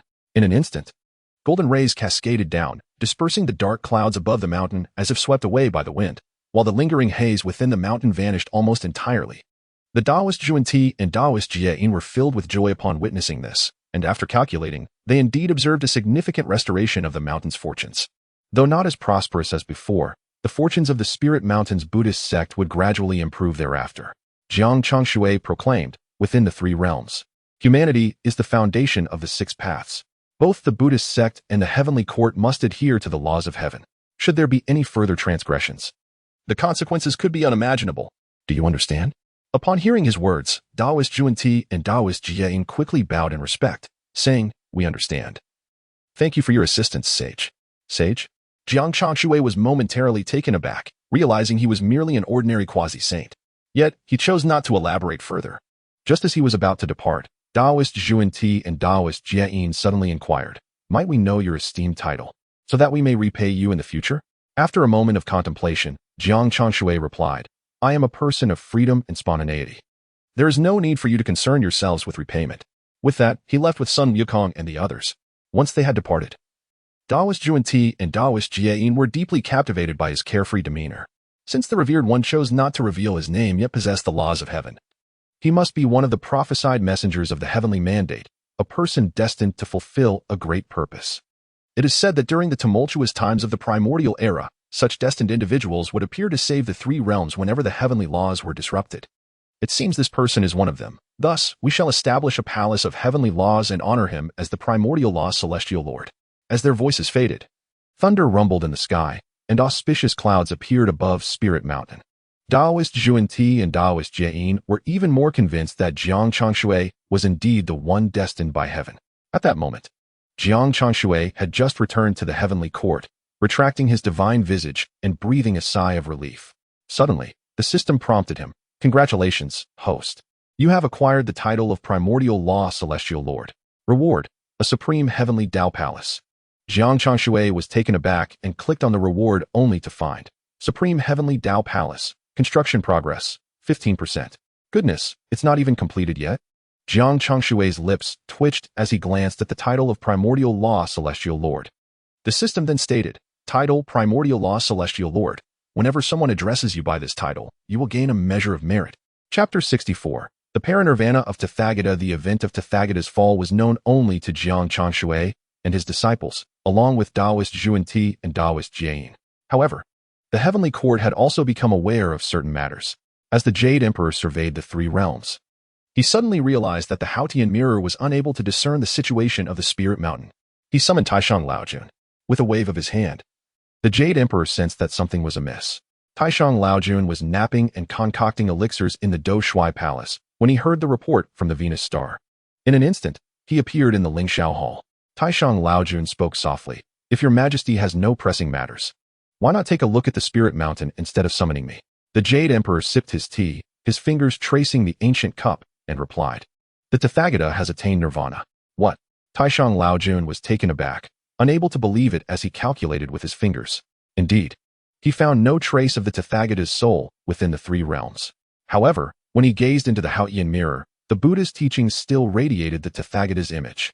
Strangely, the fortunes of the Buddhist sect appeared to have neither diminished nor faltered. Rather, they seemed to have flourished considerably. The Jade Emperor's voice was laden with perplexity. Taishang Laojun. Upon hearing this, calculated again and confirmed that the fortunes of the Buddhist sect had indeed regained half of their former strength. What could be the cause? Had the Tathagata ascended to the rank of a saint, rendering his presence undetectable? Venus Star, investigate the situation of the Buddhist sect discreetly. Remember, do not reveal anything about the Tathagata as circumstances, understood? Commanded the Jade Emperor solemnly. The Venus Star nodded hastily and departed the Lingxiao Hall in a hurry. The Tathagata had indeed attained nirvana, yet why did the three realms remain so tranquil? The Venus Star was filled with trepidation. Upon leaving the Lingxiao Hall, he spotted the formidable Meng Dahai patrolling with celestial soldiers in the distance. Meng Tianjiang, you must immediately head to the Spirit Mountain and ascertain what has transpired there. He called out. Meng Dahai was momentarily taken aback, but accepted the task without delay. However, he first returned to the Blood Demon Dike, where he found Jiang Changshui diligently practicing his cultivation. Sun Wukong and Marshal Tianping were oblivious to the situation, while Jiang Luer had returned to the Heavenly Court to continue serving as a guardian. Meng Dahai relayed the instructions given by the Venus Star to Jiang Changshui. He was aware that Jiang Changshui had recently ventured to the west, likely in connection with their master. Jiang Changshui remarked, the affairs of the demon realm and the matter of the Grand Master of the River of the Underworld were incited by the Tathagata, leading to his punishment by the Heavenly Tao. If the Tathagata has perished, will the Buddhist sect not descend into chaos? Meng Dahai was slightly startled by Jiang Changshui's words and promptly inquired further. Jiang Changshui responded, the Tathagata has indeed died, yet the Buddha remains alive. His image will continue to illuminate the great Thunder Sound Temple of the Spirit Mountain. Meng Dahai, somewhat puzzled, asked, what do you mean, Master? In the future, the Buddhist sect will no longer pose a threat to the Heavenly Court, but the mortal realm may gain many more monks to uphold righteousness. What is there to lament? Jiang Changshui replied with a hearty laugh, revealing little more. Meng Dahai, not lacking in intelligence, quickly grasped the implications of Jiang Changshui's words. In the realm of Buddhism, chaos reigns without a leader. Having received his answer, Meng Dahai departed from the Heavenly Court en route to the Western Thunder Sound Temple. Meanwhile, Jiang Changshui, after his departure, proceeded to sign in at various locations within the Heavenly Court. During this process, an inexplicable sense of loss enveloped him. Ever since he became involved with the affairs of the Buddhist sect, even the act of signing in had turned laborious. The sense of freedom he once enjoyed had long since faded. Congratulations, host, for successfully signing in at the Peach Garden and receiving a 9,000-year-old peach. The announcement resonated in his mind. Pondering this, Jiang Changshui settled outside the Peach Garden, only to see an elderly figure emerge from within. Upon noticing Jiang Changshui, the old man performed a respectful bow and inquired, what brings the immortal official here? The scenery of the Peach Garden is quite delightful. I merely wish to enjoy it. Jiang Changshui replied, glancing into the garden before looking back at the old man. Are you the guardian spirit of the Peach Garden? The old man nodded affirmatively. Hearing this, Jiang Changshui produced a peach and asked, might you know what has transpired with this peach? Recently, he had observed that the peach trees within his chaos pearl seemed incapable of retaining their fruit for long. The 9,000-year peaches were no exception. The fruits in that grove would fall within a fortnight, failing to accumulate any spiritual essence. With no other option, he had given a portion of the soon-to-drop peaches to Sun Wukong to take back to Huagua Mountain, while the remainder was discarded beneath the ginseng fruit tree and the primordial vine, serving as fertilizer. Were others to discover that Jiang Changshui used spiritually enriched peaches as fertilizer, they would surely decry such an act as wasteful. The guardian spirit, examining the peach in Jiang Changshui's hand, asked, where did you acquire this? Having served in the peach garden for many years, he was well acquainted with its fruits. The aura emanating from this peach was unmistakably that of the peach garden. Yet how could this minor guardian of the heavenly river have obtained it without arousing suspicion?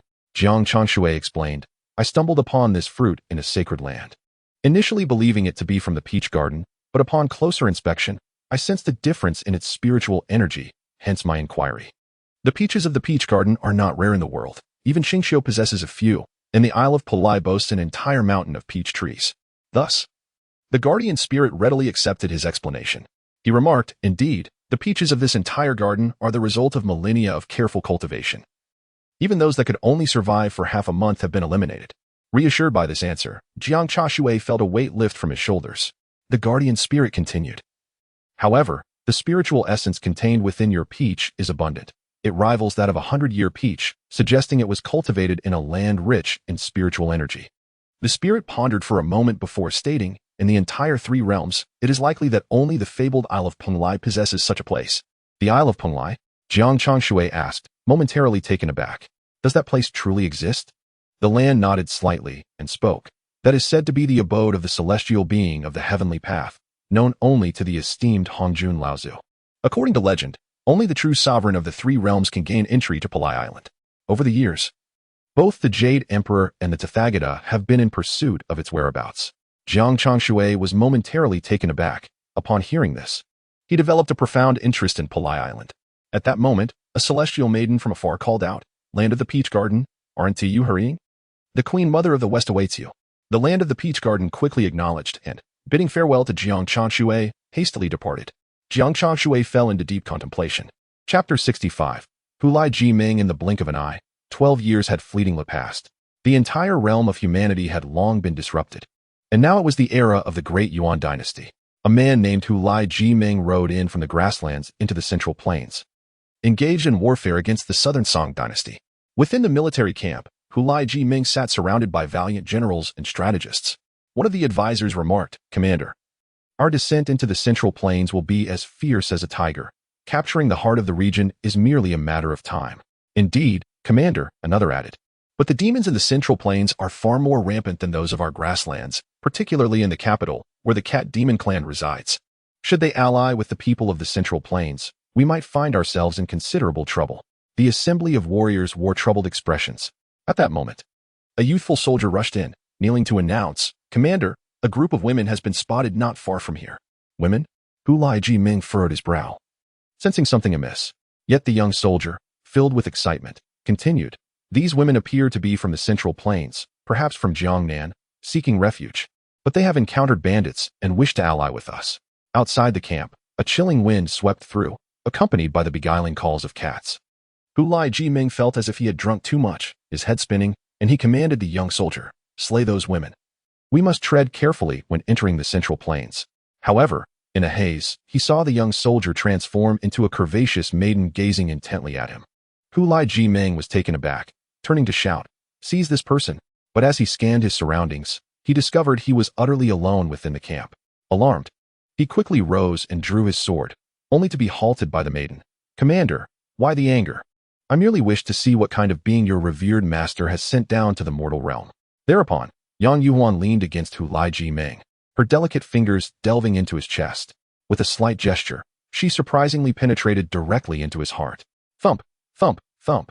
Li Jing could hear his heart racing, only to be suddenly seized. Waves of pain surged from his heart. Simultaneously, his eyes turned crimson, and he roared, "Get away!"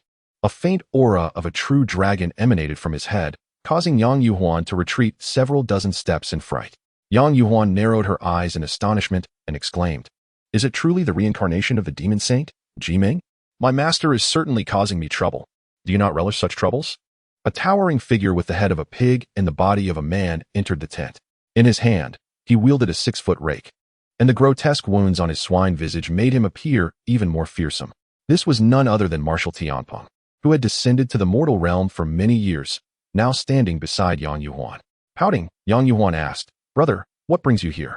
Marshal Tianpeng wiped the blood from his hands and replied, "Do not call me brother. Master has yet to acknowledge you as his disciple." After receiving guidance from Jiang Changshui, Yang Yuan had long claimed the title of his disciple. However, Jiang Changshui had forgotten that he had such a disciple in the mortal realm. Yet, Yang Yuan never ceased her search for him. Although she failed to locate Jiang Changshui, she inadvertently attracted Marshal Tianpeng instead. Later, when Marshal Tianpeng inquired in the heavenly court, Jiang Changshui recalled that he had indeed imparted a technique to Yang Yuan. Since then, Yang Yuan had assisted Jiang Changshui in his earthly endeavors, accumulating considerable merit and fortune for him under the name of Yuanshi Tianzuan. Alas, all that merit had been expended on the evolution of the primordial purple energy. Marshal Tianpeng remarked, "Master has tasked us with investigating the location of Penglai Island. What are you doing here?" Yang Yuan squinted her eyes and replied, "Well, isn't he the demon saint, Jiming? Having lived for so long, he surely knows the whereabouts of Penglai Island." Upon hearing this, Marshal Tianpeng also looked towards the unconscious Li Jing, finding some merit in her reasoning. However, since Jiming was a being whose memories had been sealed by Jiang Changshui and cast into reincarnation, Marshal Tianpeng was not inclined to act hastily. He said, "Do not entertain such thoughts. If Master were to find out, it would surely cause great trouble." After pondering for a moment, Yang Yuhuan pouted again and said, "Brother, please take me to the heavenly court to see Master. It has been nearly a century since I last laid eyes on him. If you wish to go to the heavenly court, you must strive and cultivate diligently. Only then can you attain immortality," Marshal Tianpeng replied nonchalantly. At this moment, Yang Yuhuan's cultivation had reached the divine spring realm, her power comparable to that of an earthly immortal, yet she lacked a formal title. However, having missed the opportunity during the journey to the west, it would likely take her a long time to attain immortality in the next cycle. The last large-scale ascension of immortals in the heavenly court occurred after the investiture of the gods, where all those who assisted Jiang Zia, be they generals or soldiers, had become heavenly soldiers and generals. Reflecting on this, Marshal Tianpeng continued, "However, attaining immortality is not the only path. You could construct a supreme divine palace for Master in the heart of the central plains, allowing the common folk to pay their respects, thereby enhancing Master's merits. In due time, Master will naturally come to see you." Upon hearing Marshal Tianpeng's words, Yang Yuhuan's eyes brightened, and she exclaimed, "Brother, you are truly wise. I shall set off at once." Yang Yuhuan turned to leave, but after a moment's thought, she waved her sleeve to dispel the illusion within the tent. Once she departed, Marshal Tianpeng turned his gaze towards Li Jing and roused him from his slumber. Upon awakening, Li Jing found himself face to face with a rather imposing figure. Instantly seizing a nearby longsword and proclaiming with indignation, "Who dares to disturb me?" Unfazed by Li Jing's bravado, Marshal Tianpeng mused to himself that it was no wonder his master had favored this individual. He then spoke, "I have come to inform you that there lies an ambush from the Southern Song dynasty ahead at Dingha Slope. Exercise caution, should they triumph in battle. Your forces shall surely achieve victory." With that, Marshal Tianpeng departed. Li Jing suddenly felt a wave of disorientation, and as he regained his senses, he noticed a young officer still kneeling before him. However, this report was not concerning any woman, but rather conveyed that the path ahead at Dingha Slope was entirely secure, suitable for leading a night march. Upon hearing this, Li Jing rose and, with his long sword in hand, struck downwards. In an instant, the officer's head was severed from his body. Li Jing scanned the vicinity and, noticing several others sweating profusely, he dragged them forth, exclaiming, "A celestial being has visited me in a dream, claiming that you conspire with the Southern Song. Is this true?" One among them quickly knelt and declared, "Marshal, I am utterly loyal to you." Yet, no sooner had he spoken than a flash of steel swept through the air, and his life was extinguished. Li Jing warned, "Should any of you harbor treachery, your fate shall be no different." Chapter 66. The palace completed. After witnessing Li Jing's actions, Marshal Tianpeng returned to the heavenly court. Jiang Changshui had just returned from reporting to the Lingxiao Palace. Upon seeing Marshal Tianpeng, Jiang Changshui inquired, "What is the current situation regarding Jiming's reincarnation?" "He has already brought his forces near the Huai River, and the Southern Song dynasty finds itself at the end of its tether. Li Jing is a decisive warrior. I fear he will not cease his conquests," Marshal Tianpeng replied. Jiang Changshui nodded, saying, "In the vast wilderness, with myriad races and anomalies, only someone like Li Jing can lead humanity out of its plight. Once he unifies the human race, a brighter future awaits us." Imagining the flourishing of humanity in the days to come brought a measure of joy to Jiang Changshui, for they all hailed from the human lineage and ought not to forget their roots. At that moment, Marshal Tianpeng continued, "I have spent 20 years in the mortal realm without uncovering the whereabouts of the Penglai Island. Yet I have managed to have the cat demon attract numerous followers for you." Jiang Changshui sighed upon hearing this. "Even without followers, it matters not. Each day, my attendance grants me a certain measure of merit and fortune from the various palaces, so I need not worry about the evolution of the primordial purple energy."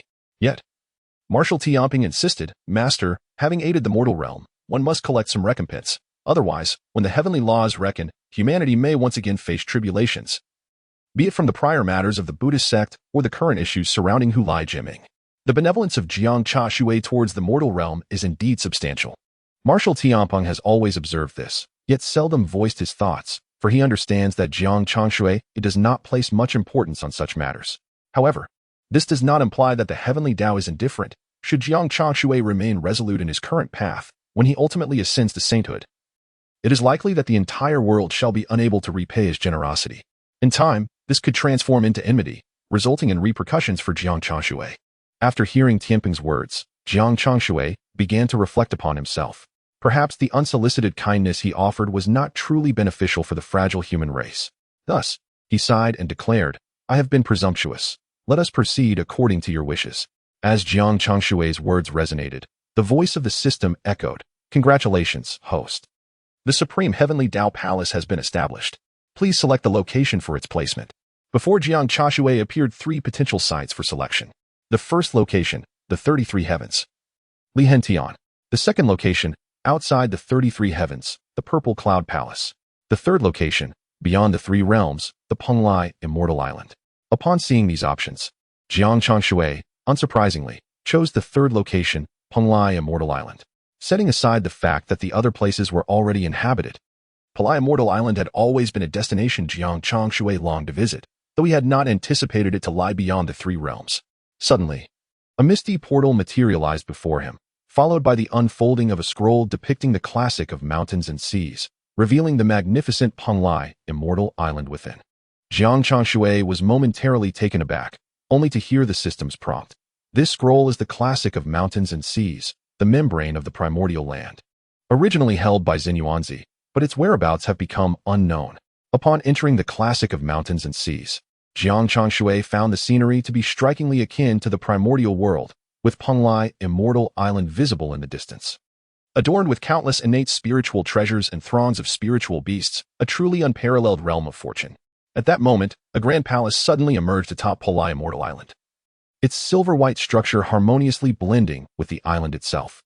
Above the palace, a few characters were inscribed, Heavenly Tao Palace.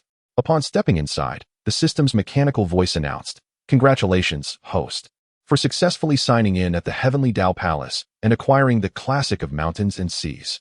At that moment, the scroll completely fell into Jiang Changshui's hands. He tucked away the classic of mountains and seas, a formidable membrane of the primordial land, boasting extraordinary defensive capabilities. The owner of the classic could summon it, akin to the Kwa Fu clan, treading upon the earth, drawing upon an endless wellspring of power to bolster their defenses. Furthermore, through the classic, one could establish the Earth Book Grand Formation, the most potent defensive array of the primordial realm, impervious to all but saints.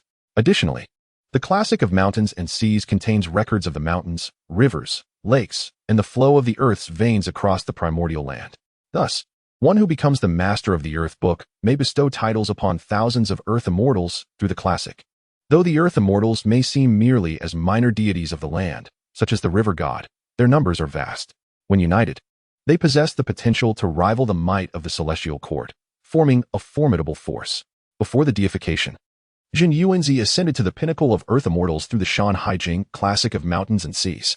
However, post-deification, all Earth Immortals fell under the jurisdiction of the celestial court, and the Li Jing vanished without a trace. Thus, when Jiang Changshui encountered the Li Jing, he was taken aback, for Xinyuanzi still possessed a copy. Yet after exchanging a few moves with Xinyuanzi that day, he sensed something amiss. The golden tome in his grasp could withstand the Earth Book, which clearly indicated that Xinyuanzi's version was a counterfeit. Subsequently, Jiang Changshui inquired further and indeed discovered the tale of the lost Li Jing, which was one of the reasons for Xinyuanzi's recent retreat into seclusion at Wuzhuang Temple. Jiang Changshui lamented, concealing the Li Jing within the Chaos Pearl. The fact that Xinyuanzi had misplaced the Li Jing would surely haunt him for countless years. Meanwhile, within the Lingxiao Hall, the Jade Emperor, sensing a surge of immense spiritual energy, suddenly opened his eyes. A golden light flashed upon his Haotian mirror. The Tai Bai Jinxing exclaimed, "Your Majesty, Your Majesty. There is movement from Penglai Island. The Haotian mirror has located it." Within the Haotian mirror, an island emerged, floating amidst numerous peaks, adorned with cascading springs and countless immortal cranes soaring gracefully, a scene of continuous auspiciousness. The Jade Emperor quickly scanned the surroundings, only to find that this place seemed to be within the celestial court. "Your Majesty, does this place not seem familiar? Is that palace not our Lingxiao Hall? Has Penglai Island truly appeared within our celestial court?" Tai Bai Jinxing suddenly realized, exclaiming in astonishment. The smile on the Jade Emperor's lips nearly became uncontrollable. He had not anticipated that the long-sought Penglai Island lay within the celestial court. Such a splendid occurrence deserved to be shared among the 3 realms. At this thought, the Jade Emperor felt a pang of regret that the Tathagata had not lived to witness this moment. Otherwise, it would surely have driven him to fury. Nevertheless, although the Tathagata was gone, The Taoist of Jing and the Taoist of Zhuanti remained. With this in mind, the Jade Emperor waved his hand and commanded, "Prepare the West Queen Mother and convene the peach banquet ahead of schedule." Upon hearing the Jade Emperor's command, the West Queen Mother couldn't help but smile in exasperation. The incident from centuries ago, where she was made to use her peach orchard for a performance, had not yet faded, and now he wished for another peach banquet? If she readily complied, it would be quite undignified. The West Queen Mother inquired, "Your Majesty, unless you can provide a clear reason for convening the peach banquet, I suggest you abandon this notion." After hearing this, the Jade Emperor replied, "Sister, are you aware of Panlai Island?" The West Queen Mother furrowed her brows, still unaware that Panlai Island had manifested within the celestial court. After listening to the words of the Jade Emperor, the Queen Mother of the West remarked, "Your Majesty has mentioned that there are palaces atop the Panlai Fairy Island. If there are palaces, it implies the presence of inhabitants. What joy can be derived from that?" The Jade Emperor furrowed his brow at her insightful observation. What if there truly were people on Panlai Fairy Island? The Queen Mother suggested, "Why not send Chang'e to investigate? If there are formidable beings present, they would not easily hold her accountable." Upon hearing this, the Jade Emperor nodded slightly and gestured for the Tai-Bai Jinxing to summon Chang'e. However, the response received was one of refusal. The Jade Emperor spoke in a deep tone. It appears she is unwilling to accept the remedy. Moreover, Ho-E remains imprisoned in the heavenly jail for the matter of slaying the golden crows. Within the Palace of Eternal Cold, upon hearing Tai-Bai Jinxing's words, Chang'e's expression changed dramatically. In disbelief, she questioned, "Is what you say true? Has Ho-E truly been confined in the heavenly jail?" Seeing her profound sorrow, Tai-Bai Jinxing felt a pang of sympathy and replied, "There is no need for the celestial maiden to worry. Should you acquiesce to His Majesty's request, there is a chance that Ho-E may be released one day." "Nonsense! You old fool, do not dare utter such threats against our mistress. You court death. Begone at once." The Jade Rabbit, incensed, glared at Tai-Bai Jinxing, ready to charge at him. Yet, Chang'e intervened. She looked up at Tai-Bai Jinxing and said, "Very well. I shall go." The Jade Rabbit, unable to bear it, exclaimed, "Celestial Maiden, you." After receiving her response, Tai-Bai Jinxing hurried back to the Lingxiao Palace, pondering why Chang'e would refuse such a request. After all, the Jade Emperor had always ensured she was well fed and cared for in the heavenly realm. She had expressed her aversion to noise and had been granted the finest palace, the Palace of Eternal Cold. Why then was she still so sorrowful? Tai-Bai Jinxing found himself perplexed. Meanwhile, after changing her attire, Chang'e made her way towards the Milky Way, where she learned that Panlai Fairy Island was situated nearby. The Jade Rabbit had initially intended to accompany Chang'e, but concerned about the dangers, Chang'e urged her to stay behind. Upon entering Panlai Fairy Island, Chang'e beheld celestial cranes and white deer wandering among countless spiritual plants, and in the distance, she spotted a grand palace. The plaque above the palace bore the three characters, Heavenly Tao Palace. A young man clad in a moon-white robe emerged from within, adorned with a feathered crown, exuding an ethereal aura. Upon seeing him, Chang'e was momentarily taken aback. Jiang Changshui was equally surprised to encounter Chang'e there and inwardly thought it ill-timed, asking, "What brings the celestial maiden here? Could it be curiosity about Panlai Fairy Island?" Upon hearing this, Chang'e understood Jiang Changshui's implication. It was indeed curiosity. She replied, "I have come at the behest of the Jade Emperor to ascertain who dwells upon Panlai Fairy Island." Jiang Changshui chuckled and said, "What does the Jade Emperor mean by this? What if there are inhabitants? And what if there are none? The Isle of Panlai appears once in a millennium, existing beyond the three realms, with little connection to the heavenly court. How do you know so much?" Chang'e furrowed her brow, feeling a touch of bewilderment. At that moment, she noticed a white deer with plum branches on its antlers approaching, affectionately nuzzling Jiang Changshui. Chang'e's eyes widened in astonishment as she exclaimed, "Could it be that you are the master of this palace?"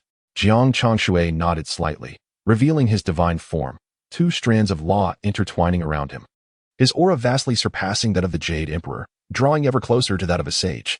He spoke softly, "I am the master of the supreme heavenly path divine palace, known as the Primordial Law Celestial Venerable." Chang'e gazed at Jiang Changshui in shock, incredulity causing her to cover her mouth, fearful that her exclamation might disturb him. If she angered him, her life could very well be at stake. However, Jiang Changshui retracted his divine form, summoning a set of tables and chairs with a gentle gesture, saying, "Fairy, please take a seat." Chang'e hesitated for a moment, but eventually complied. Jiang Changshui continued, "Everything here is shrouded by the heavenly path, and the Jade Emperor is unaware of the circumstances here." As he spoke, he poured tea, revealing an ancient and exquisite teapot filled with fragrant peach leaves. Upon lifting a cup and taking a sip, Chang'e's eyes sparkled. This is... She looked down to find the cup filled with tiny peach fruit particles. Jiang Changshui smiled. This is fruit tea made from my peaches. I hope the fairy enjoys it. In truth, Jiang Changshui had an abundance of peaches he could not consume, so he put them to good use. Yet, such a considerate gesture struck Chang'e as rather complex. Chang'e remarked, I did not expect your identity to be so extraordinary. Thank you, Celestial Venerable, for your assistance in the past. Jiang Changshui waved his hand slightly, saying, there is no need for gratitude. It was merely a trivial effort. At this point, Jiang Changshui paused and inquired, but how did the fairy come to be here? Without the Jade Emperor's poison, should you not have departed the heavenly court? After all, Hui had vanished after entering the primordial chaos, and Jiang Changshui had assumed Chang'e would seek him out. Chang'e replied softly, even if I leave the heavenly court, there is nowhere in the three realms for me to go. Furthermore, I have just learned that Hui is imprisoned within the heavenly dungeon. What? Jiang Changshui was taken aback, recalling the scene he had witnessed in the prison of the three-legged crow, where a humanoid figure wielded a massive bow. Could it be that Hui was trapped on the floating island where the three-legged crow resided? Surely not. That would be an unimaginable torment for Hui. Jiang Changshui dared not dwell on such thoughts. At this moment, Chang'e expressed, I only hope to do more for him. Witnessing the beauty's sorrow, Jiang Changshui felt a deep sense of sympathy. At this moment, Chang'e spoke again. The Jade Emperor has sent me to inform you that the heavenly court will be hosting the Pan Tao Grand Assembly, and I am here to extend the invitation. Jiang Changshui nodded in acknowledgement and replied, I understand. Please convey to the Jade Emperor that I shall attend. Chang'e nodded slightly upon hearing this and then rose to take her leave. Chapter 68, The Pan Tao Assembly in the Blink of an Eye. The Pan Tao Assembly had arrived. The news of the emergence of Panlai Island in the heavenly court indeed sent shockwaves throughout the three realms. Countless cultivators and demons eagerly anticipated the opportunity to glimpse Panlai Island, the fabled abode of the celestial beings of the Tao. The inhabitants of the three realms harbored diverse thoughts on the matter. Meanwhile, in the demon realm, Demon Emperor Chen Yao also received an invitation from the Heavenly Emperor. He gazed at the distant figure of the Kunping Master and inquired respectfully, Master, is the Jade Emperor preparing a grand banquet? The Kunping Master reassured him, Fear not, Your Majesty. Di Jun is, after all, one of our kind. I suspect this invitation is sincere, though likely intended for ostentation. Ostentation? Chen Yao furrowed his brow, unable to comprehend such behavior. After all, Panlai Island is a dominion of its own. Should not the three realms regard it as a formidable threat? Why did the Jade Emperor appear unperturbed? Was it possible that, since the demise of the Tathagata, he no longer intended to unify the three realms? Chen Yao was lost in thought, yet undecided about whether to venture to the heavenly court, for the matter was fraught with peril. Nevertheless, his curiosity regarding the true nature of Panlai Island was piqued. The Kunping Master interjected, If Your Majesty is curious, then do go and see for yourself. The Pan Tao Assembly is a grand occasion for the three realms, and there is no need for excessive concern. Chen Yao nodded slightly in agreement. His willingness to comply stemmed from the fact that the great Taoist Hongjun had once imprisoned Hui within the celestial prison. Otherwise, the entire demon clan might have severed ties with the heavenly court entirely. Meanwhile, within the confines of Wuzhuang Temple, Qi Feng delivered the invitation to Jin Yuanzi. Upon seeing the words Panlai Island, Jin Yuanzi's expression shifted dramatically. As the master of the classic of mountains and seas, he was well aware of its significance, the key to unlocking the gateway to Panlai Island. The emergence of Panlai Island now suggested that he could summon the classic back. With this thought, Jin Yuanzi hastily began to calculate, only to discover that he had no means to establish contact with the classic.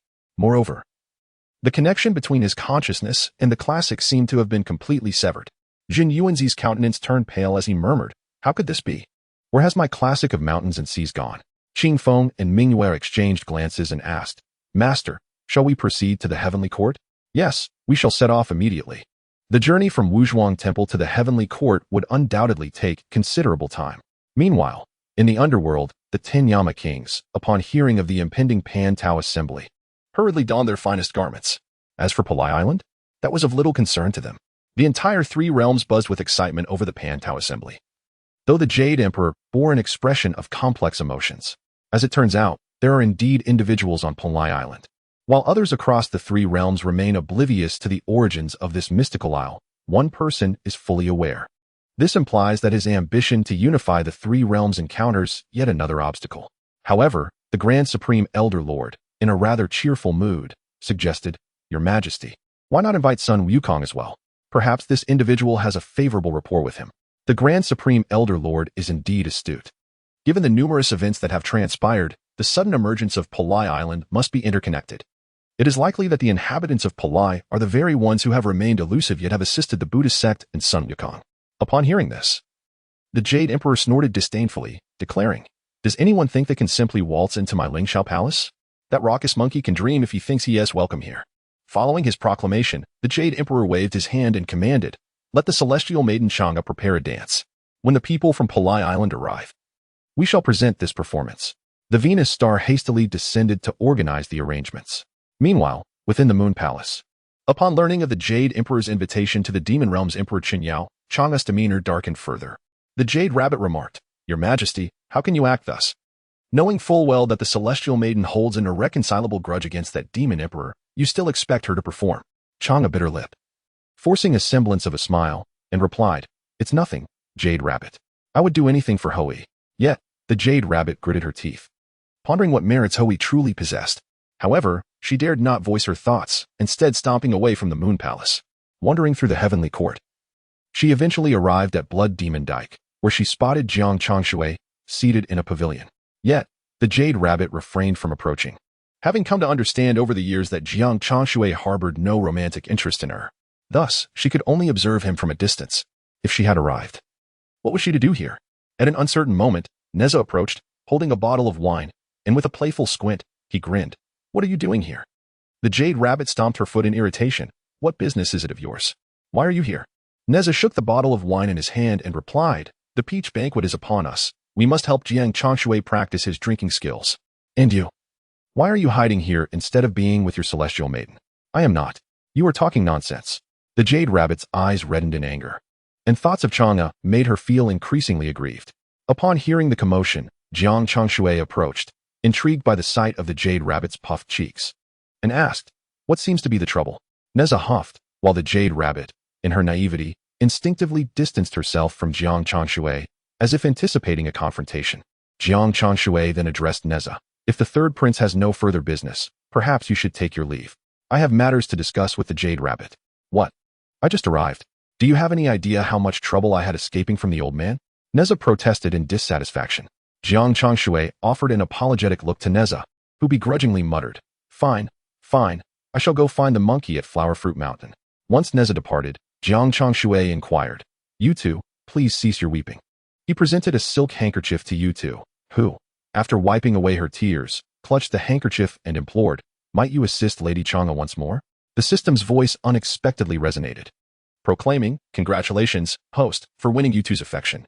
Should you aid her in rescuing Hui, you shall earn 160,000 virtue points and 3,000 fortune points." Jiang Changshui, taken aback for a moment, gazed at Yutu with a complex expression, asking, "How can I assist her?" Yutu recounted the plight of Hui, expressing her indignation over the Jade Emperor's demand for Chang'e to perform a dance for Qinyao.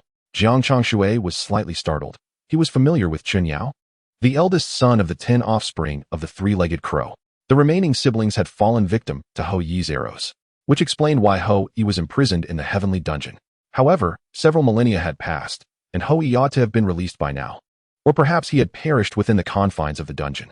With a heavy heart, Yutu lamented, "If we could rescue Hou Yi, it would allow the goddess to leave the heavenly court." Jiang Changshui sighed in sympathy and replied, "I shall seek an opportunity to visit the dungeon."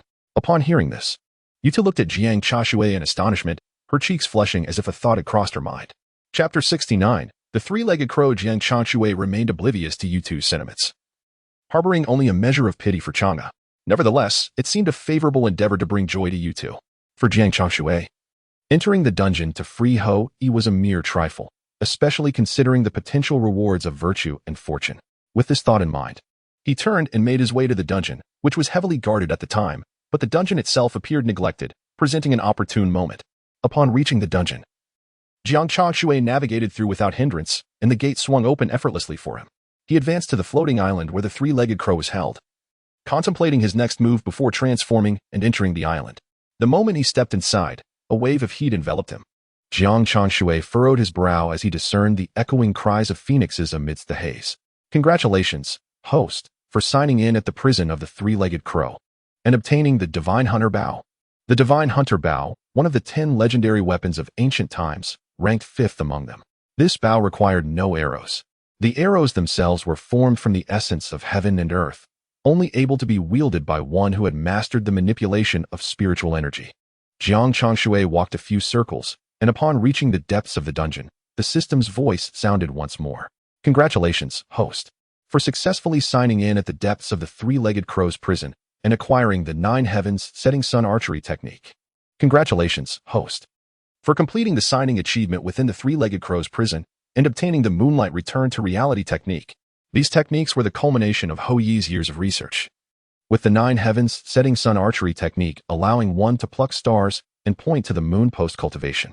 However, for Jiang Changshui, they were rather superfluous. Yet, he still stored the techniques away and then turned his gaze towards the distance. Suddenly, crimson feathers began to drift down around him, transforming into ashes upon their descent. A colossal bird lowered its head, its immense eyes glistening like precious gems as they fixed upon Jiang Changshui. In a measured tone, it inquired, "Who are you? Why have you intruded upon this realm of blazing fire?" Realm of blazing fire? Jiang Changshui mused, momentarily taken aback as he surveyed his surroundings, which were indeed engulfed in endless torrents of molten lava.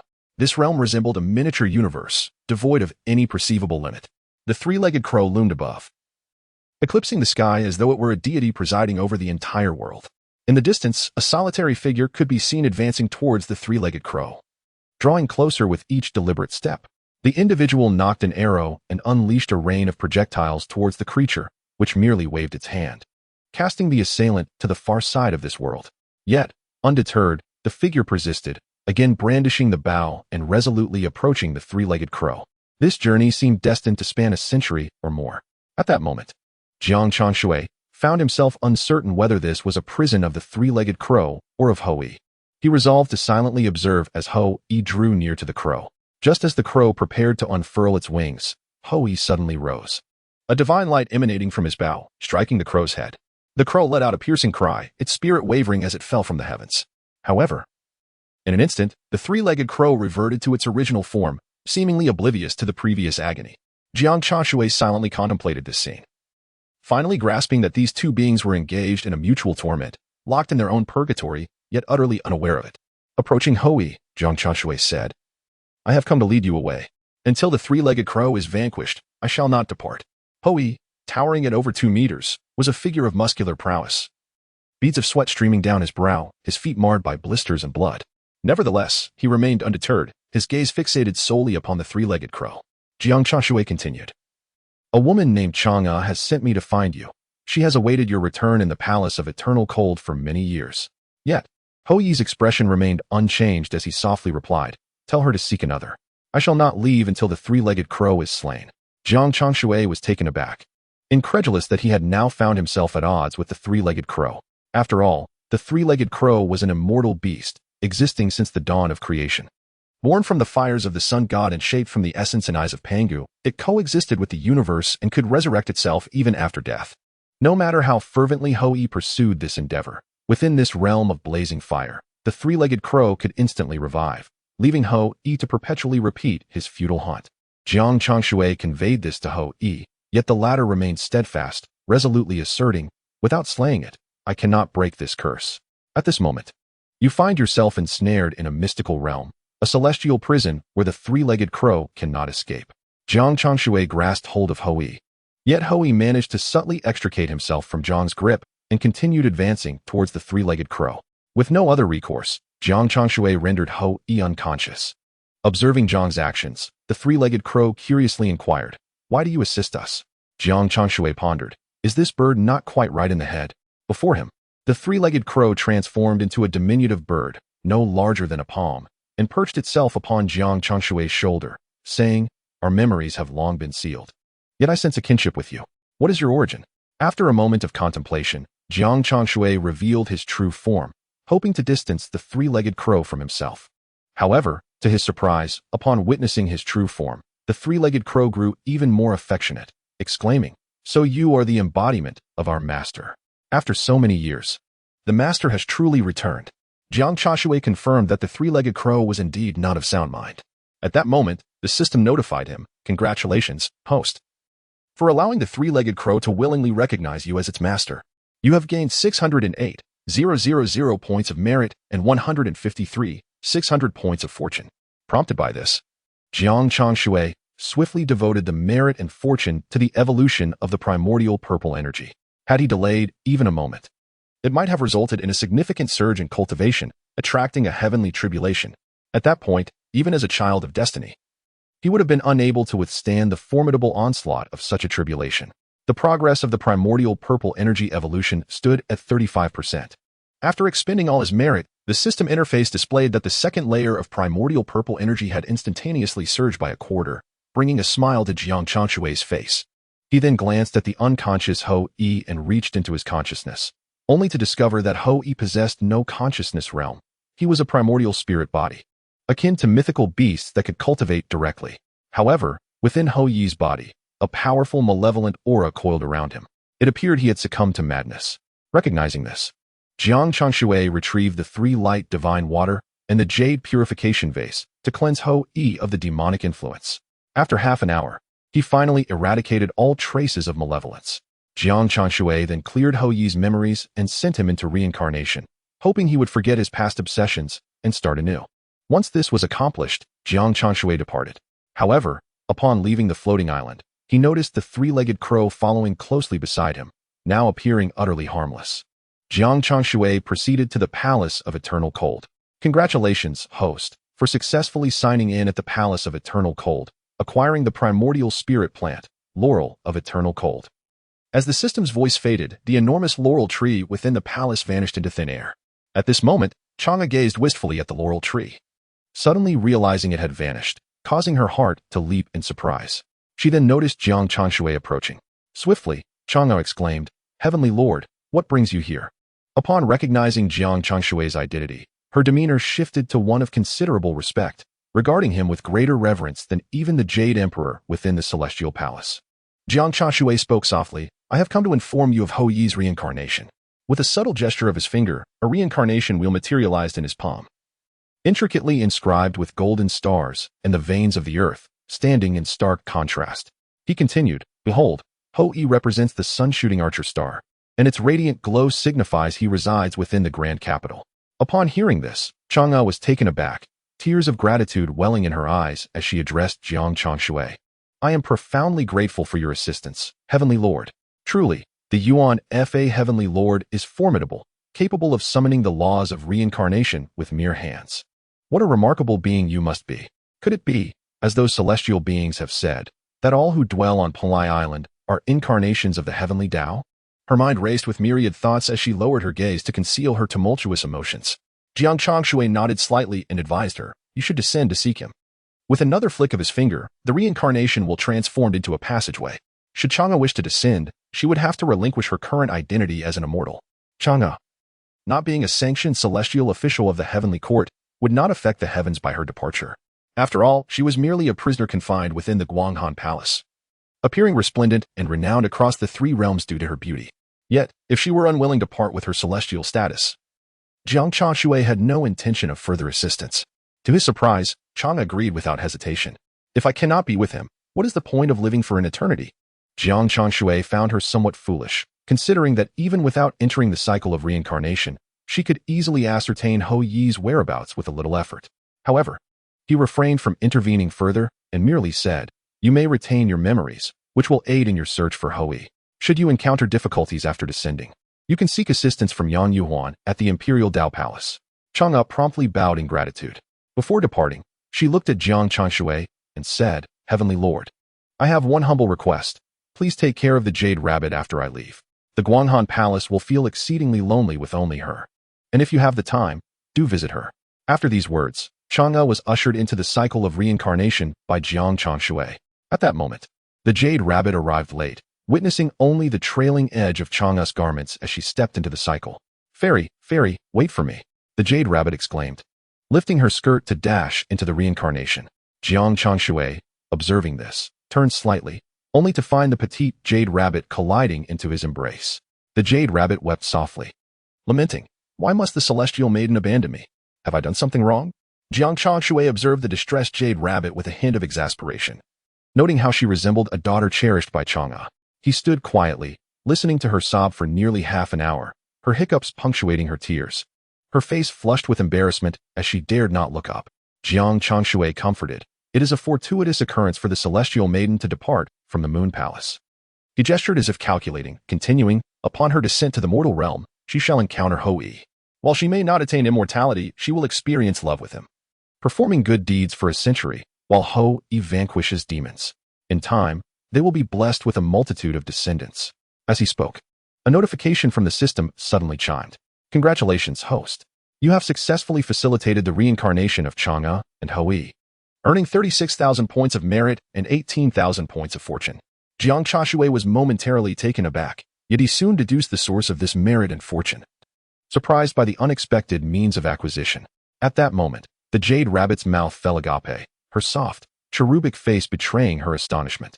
Is that true? She asked. Jiang Changshui nodded, responding with a hint of resignation. Indeed, it is true. Moreover, the Jade Rabbit has entrusted you to my care. Now that I am aware of your sentiments, I shall not neglect you. Feeling flustered, the Jade Rabbit retreated a few meters, her cheeks aflame as she stammered. Did you really understand my feelings? Jiang Changshui sighed, gazing at her with a mixture of sympathy and understanding. You have spent many years in the Moon Palace without advancing in your cultivation. I imagine you have been troubled for some time, have you not? At his words, the Jade Rabbit felt a flicker of realization, sensing something amiss, yet her thoughts remained muddled as she nodded vigorously. Jiang Changshui continued. This is the Heart Sutra of the Moon Palace, a technique once practiced by the Moon Goddess. If you wish to take me as your master, I shall impart it to you. What do you say? Really? The Jade Rabbit gasped, her eyes wide with shock. Jiang Changshui pondered. Could it be that Chang'e never practiced the Heart Sutra? Has the Jade Rabbit never heard of this technique? He reassured her, rest assured, I shall guide you diligently. I cannot allow you to lag behind your peers. With a grand gesture, Jiang Changshui established a daily training regimen for the Jade Rabbit, involving her shadowing him and absorbing teachings of the way. The Jade Rabbit, feeling a swirl of emotions, queried, Does the master truly believe I wish to be your disciple? She had intended to address him as Celestial Sovereign, but upon noticing his gaze, she quickly altered her address. A fleeting look of confusion crossed Jiang Changshui's face as he replied, What else could it be? Do not be coy. I have already taken on numerous disciples, each remarkable in their own right. The Jade Rabbit thought to herself, Indeed, whether it be Sun Wukong or Jiang Luer, each of them is extraordinary in their lineage. Ultimately, she was significantly weaker than those senior brothers from the very beginning. Wait, that doesn't seem to be the issue at hand. Chapter 71, The Peach Banquet. The Jade Rabbit gazed at the oblivious Jiang Changshui as he stepped onto the Isle of Penglai. Congratulations, host, for successfully signing in at the Isle of Penglai, earning Isle of Penglai. At that moment, the voice of the system suddenly resonated. Jiang Changshui was momentarily taken aback, reflecting that he had long considered the Isle of Penglai his own.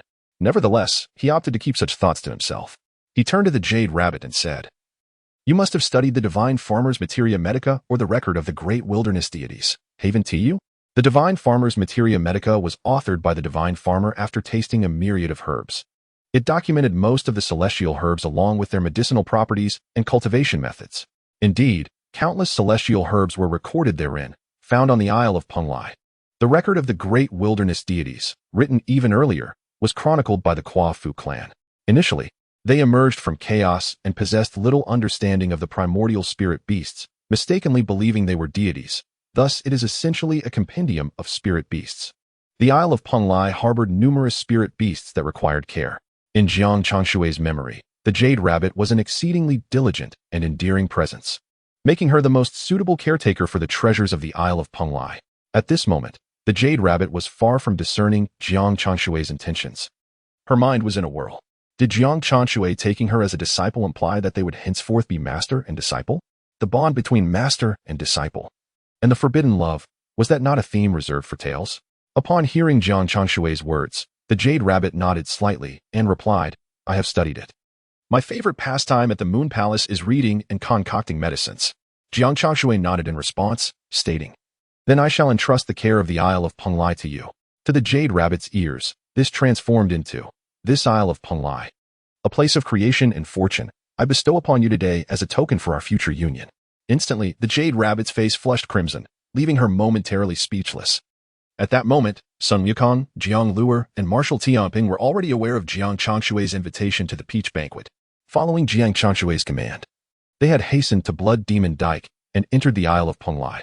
Upon seeing the blushing Jade Rabbit, they initially assumed she was unwell. However, Jiang Lua quickly disowned the Jade Rabbit's infatuation, suspecting she harbored secret affections for his master. Yet, the master remained an oblivious ancient wood, seemingly unaware of any such sentiments. Jiang Luter sighed in exasperation, while Tianping and Sun Wukong exchanged puzzled glances. When Jiang Changshui saw his 3 disciples return, he said, "Come, come.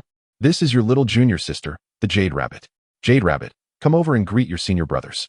The Jade Rabbit promptly and obediently approached Jiang Changshui's side and called out to Sun Wukong and the others, addressing them as senior brothers. Sun Wukong and the others nodded slightly in acknowledgement. Jiang Changshui shook his head and remarked, "These 3 senior brothers of yours are rather dull. Come along with me." Subsequently, Jiang Changshui waved his hand and placed the Chaos Pearl on the Isle of Penglai, causing a sudden surge of spiritual essence to arise, agitating the surrounding aura. However, with a gentle wave of his hand, Jiang Changshui pacified all the spiritual energy. This display made the Jade Rabbit regard him with even greater admiration and fascination. Jiang Changshui explained the situation within the Chaos Pearl to the Jade Rabbit, and finally spoke softly, "When you reach the realm of the great Luo Golden Immortal, I shall bestow upon you the Earth Book, the classic of mountains and seas. You must take good care of the Isle of Penglai, do you understand?"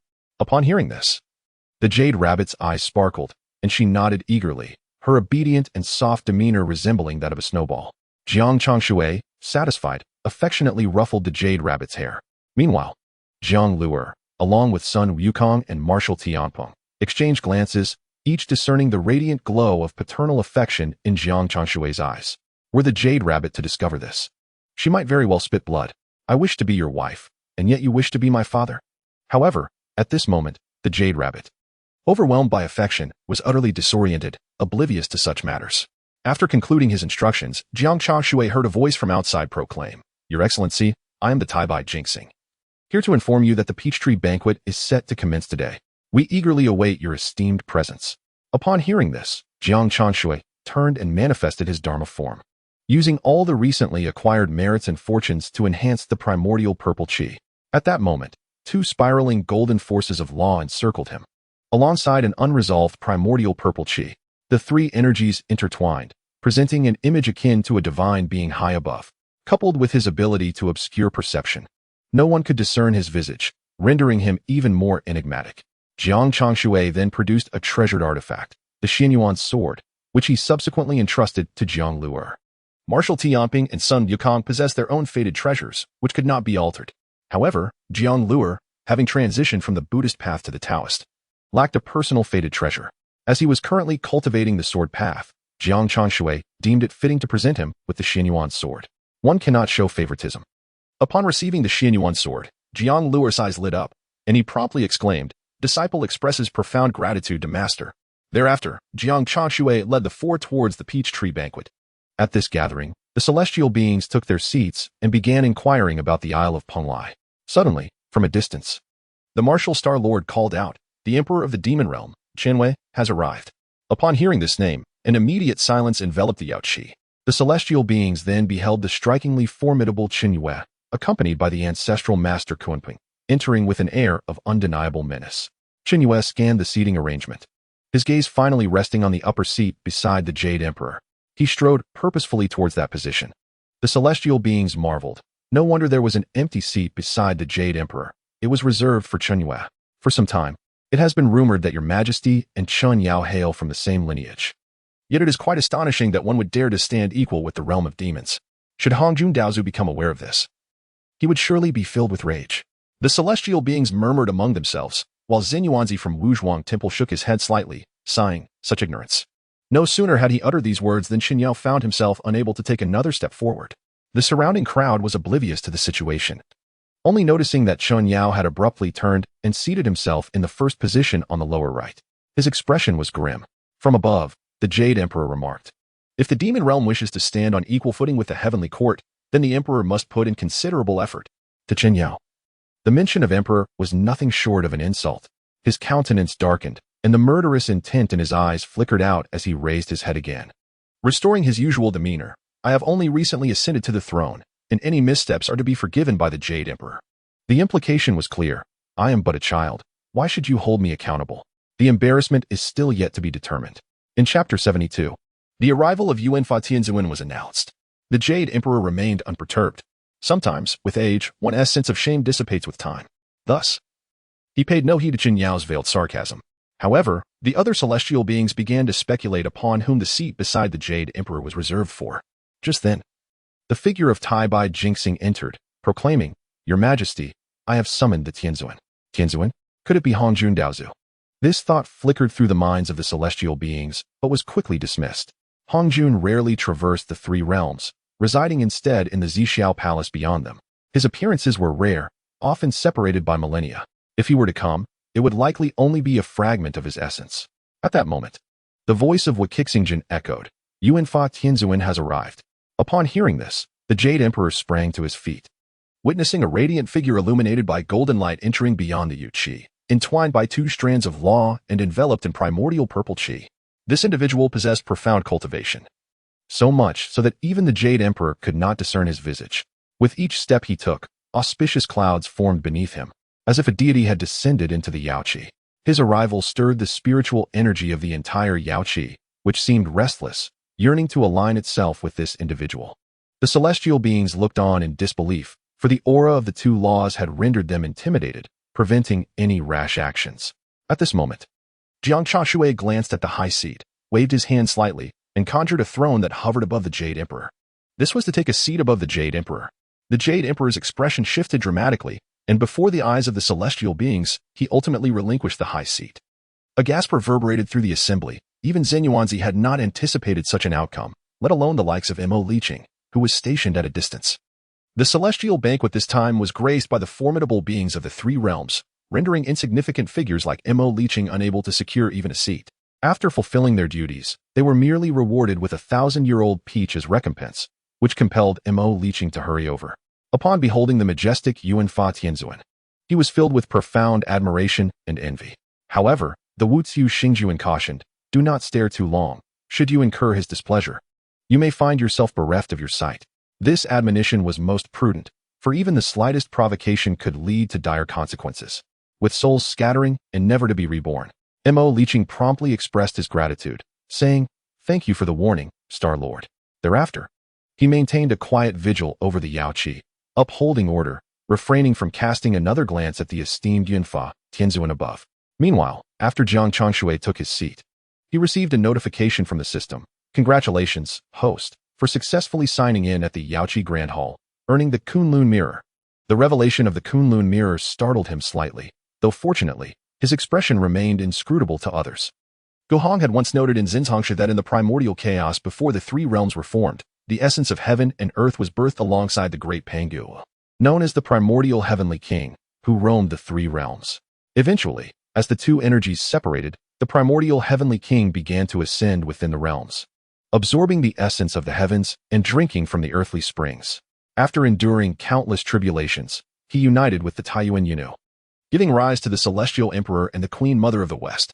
Although this account contains some discrepancies, it holds a kernel of truth. The Queen Mother of the West existed in the heavenly court long before Emperor Dijuan became the Jade Emperor, her age far surpassing his.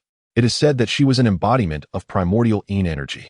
After the establishment of the deities, she was appointed as the foremost among all female immortals, overseeing the Kunlun Mountains on behalf of the Heavenly Emperor. Thus, it was not surprising that the Kunlun Mirror was in her possession. The Kunlun Mirror, inscribed with the profound patterns of Tai, possessed the extraordinary ability to bridge the realms of heaven and humanity, transcending the confines of time and space. However, it had long been lost, and even the Queen Mother of the West had been unable to reclaim it.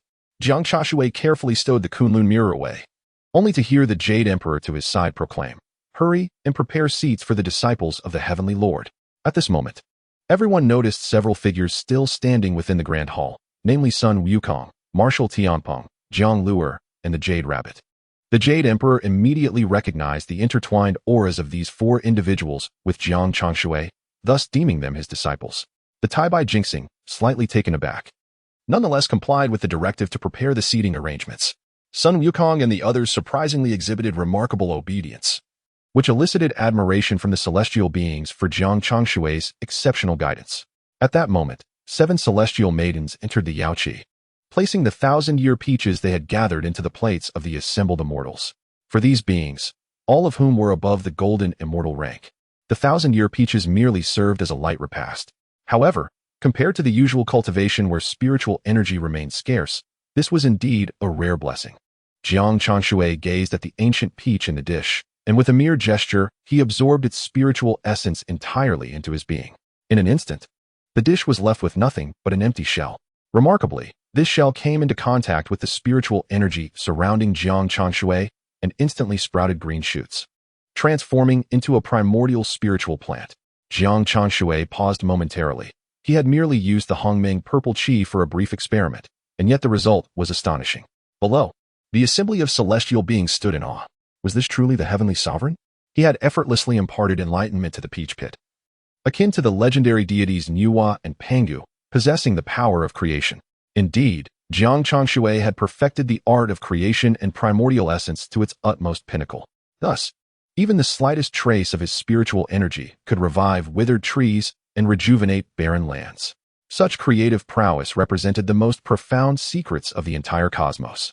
Encasing the peach tree in spiritual energy, Jiang Changshui spoke softly. I come today without offerings. I humbly present this modest primordial spiritual plant, and I hope the goddess will graciously accept it. With a gentle wave of his hand, the primordial spiritual plant settled upon the table of the West Queen Mother, radiating a vitality far superior to that of the ancient peach trees within the peach orchard. The West Queen Mother quickly rose to express her gratitude. Thank you, Heavenly Sovereign, for your generous gift. This is indeed a primordial spiritual plant. The fruits it bears will be primordial treasures, far surpassing any peach tree or ginseng fruit tree. Even the ginseng fruit tree is merely a counterfeit primordial plant. Though consuming it could grant immortality, it was rather trivial for the celestial beings, rendering it less valuable than this seemingly frail primordial plant. Thus, the celestial beings gazed enviously at the delicate green seedling in the West Queen Mother's hands. Yet, she swiftly stored the peach tree away, ensuring it was well guarded. At that moment, the Jade Emperor raised his hand and declared, "Let the celestial maiden Chang'e come forth to perform a dance." Upon hearing this, the celestial beings finally emerged from their reverie of envy, eagerly awaiting the entrance of the hall. Chang'e, the goddess of the three realms. To witness her dance was surely more exhilarating than any display from the heavenly sovereign. Chapter 73, Anticipation. All the celestial beings awaited with bated breath. However, Chang'e did not appear, and only the ethereal sounds of celestial music filled the air. The Jade Rabbit emerged and announced, "The celestial maiden has descended to the mortal realm. There will be no more Chang'e in the Moon Palace." What? The Jade Emperor was instantly filled with fury, akin to a beloved pet canary being set free. Meanwhile, the West Queen Mother calmly remarked, "Chang'e was never truly one of our heavenly court. Her departure is only natural.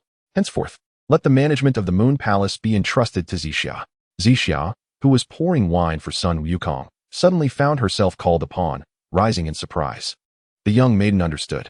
Under the West Queen Mother's subtle cue, Zixia nodded in agreement. Jiang Changshui observed this with a sense of admiration for the West Queen Mother's astuteness, appreciating her ability to adapt so swiftly. It is feared that one has discerned the relationship between oneself and the Jade Rabbit, as well as that between Zixia and Sun Wukong, and has thus made a deliberate attempt to ingratiate himself. The Jade Emperor, seated to one side, instantly regained his composure and clasped his hands in a gesture of respect towards Jiang Changshui, saying, "Your Excellency, I beg your pardon." Having uttered these words, the Jade Emperor sank back into a sullen silence. Observing the Jade Emperor's embarrassment, Qin Yun felt an unexpected joy, yet when he turned his gaze back to Jiang Changshui, he was taken aback. It appeared that beside Jiang Changshui was a golden three-legged crow, its eyes darting around curiously, while Jiang Changshui was feeding it with another peach from the side. In disbelief, Qin Yun addressed Master Kunpeng, saying, "Master, I believe I have caught sight of my father." Master Kunpeng furrowed his brow slightly and replied, "Your Majesty mustn't speak in jest. The demon god was slain by Ho-E many years ago. How could you possibly see him?" Qin Yun's expression was complex. He was well aware of this fact. In pursuit of vengeance against Ho-E, his intention today had been to abduct Chang-E and avenge his father. However, he was astonished to discover that Chang-E had already descended to the mortal realm. What was even more surprising was the sight of a three-legged golden crow. How many such creatures could possibly exist within the three realms? Clearly, the one beside Jiang Changshui was indeed his father, or perhaps his father's reincarnation. Qin Yun informed Master Kunpeng about the three-legged golden crow next to Jiang Changshui. Master Kunpeng looked up and, indeed, beheld the diminutive three-legged golden crow. His eyes widened in shock as he questioned his own vision. Yet, in the next moment, he rose and approached Jiang Changshui with utmost respect, asking, "Your Excellency, may I inquire about the origins of the three-legged crow beside you?" Jiang Changshui hesitated momentarily in his act of feeding the bird, pondering whether he had been discovered. He could hardly confess that the three-legged golden crow had been spirited away from the celestial prison, for that would surely provoke the Jade Emperor's ire, complicating matters further, especially since he had only just sent the celestial maiden Chang-Yi into reincarnation. Meanwhile, the other celestial beings began to recognize the presence of the three-legged golden crow, their astonishment palpable. After a prolonged silence, the venerable Lao Jun spoke, stating, "There exists but one three-legged crow in all of heaven and earth, long since suppressed within the celestial prison by the joint efforts of the Tao ancestor Hongjun and the great Pangu." He then fixed his gaze directly upon Jiang Changshui, inquiring, "This one beside you has evidently been brought forth from the celestial prison, has it not?" Indeed, he had been discovered. Jiang Changshui felt a surge of alarm. Contemplating the odds of triumph should he and his companions, including Sun Wukong, venture forth from the Yaoqi.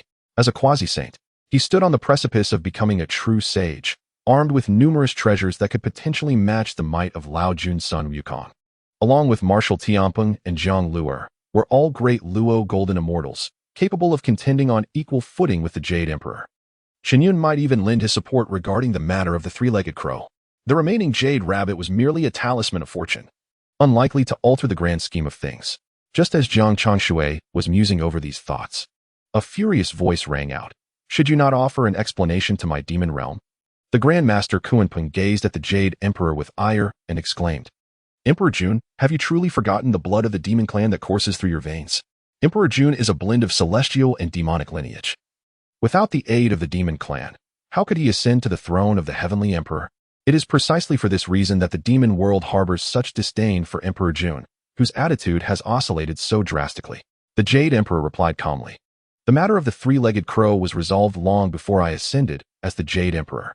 If you find this unsatisfactory, you may journey beyond the 33 heavens and confront the Tao ancestor Hongjun within the Purple Cloud Palace."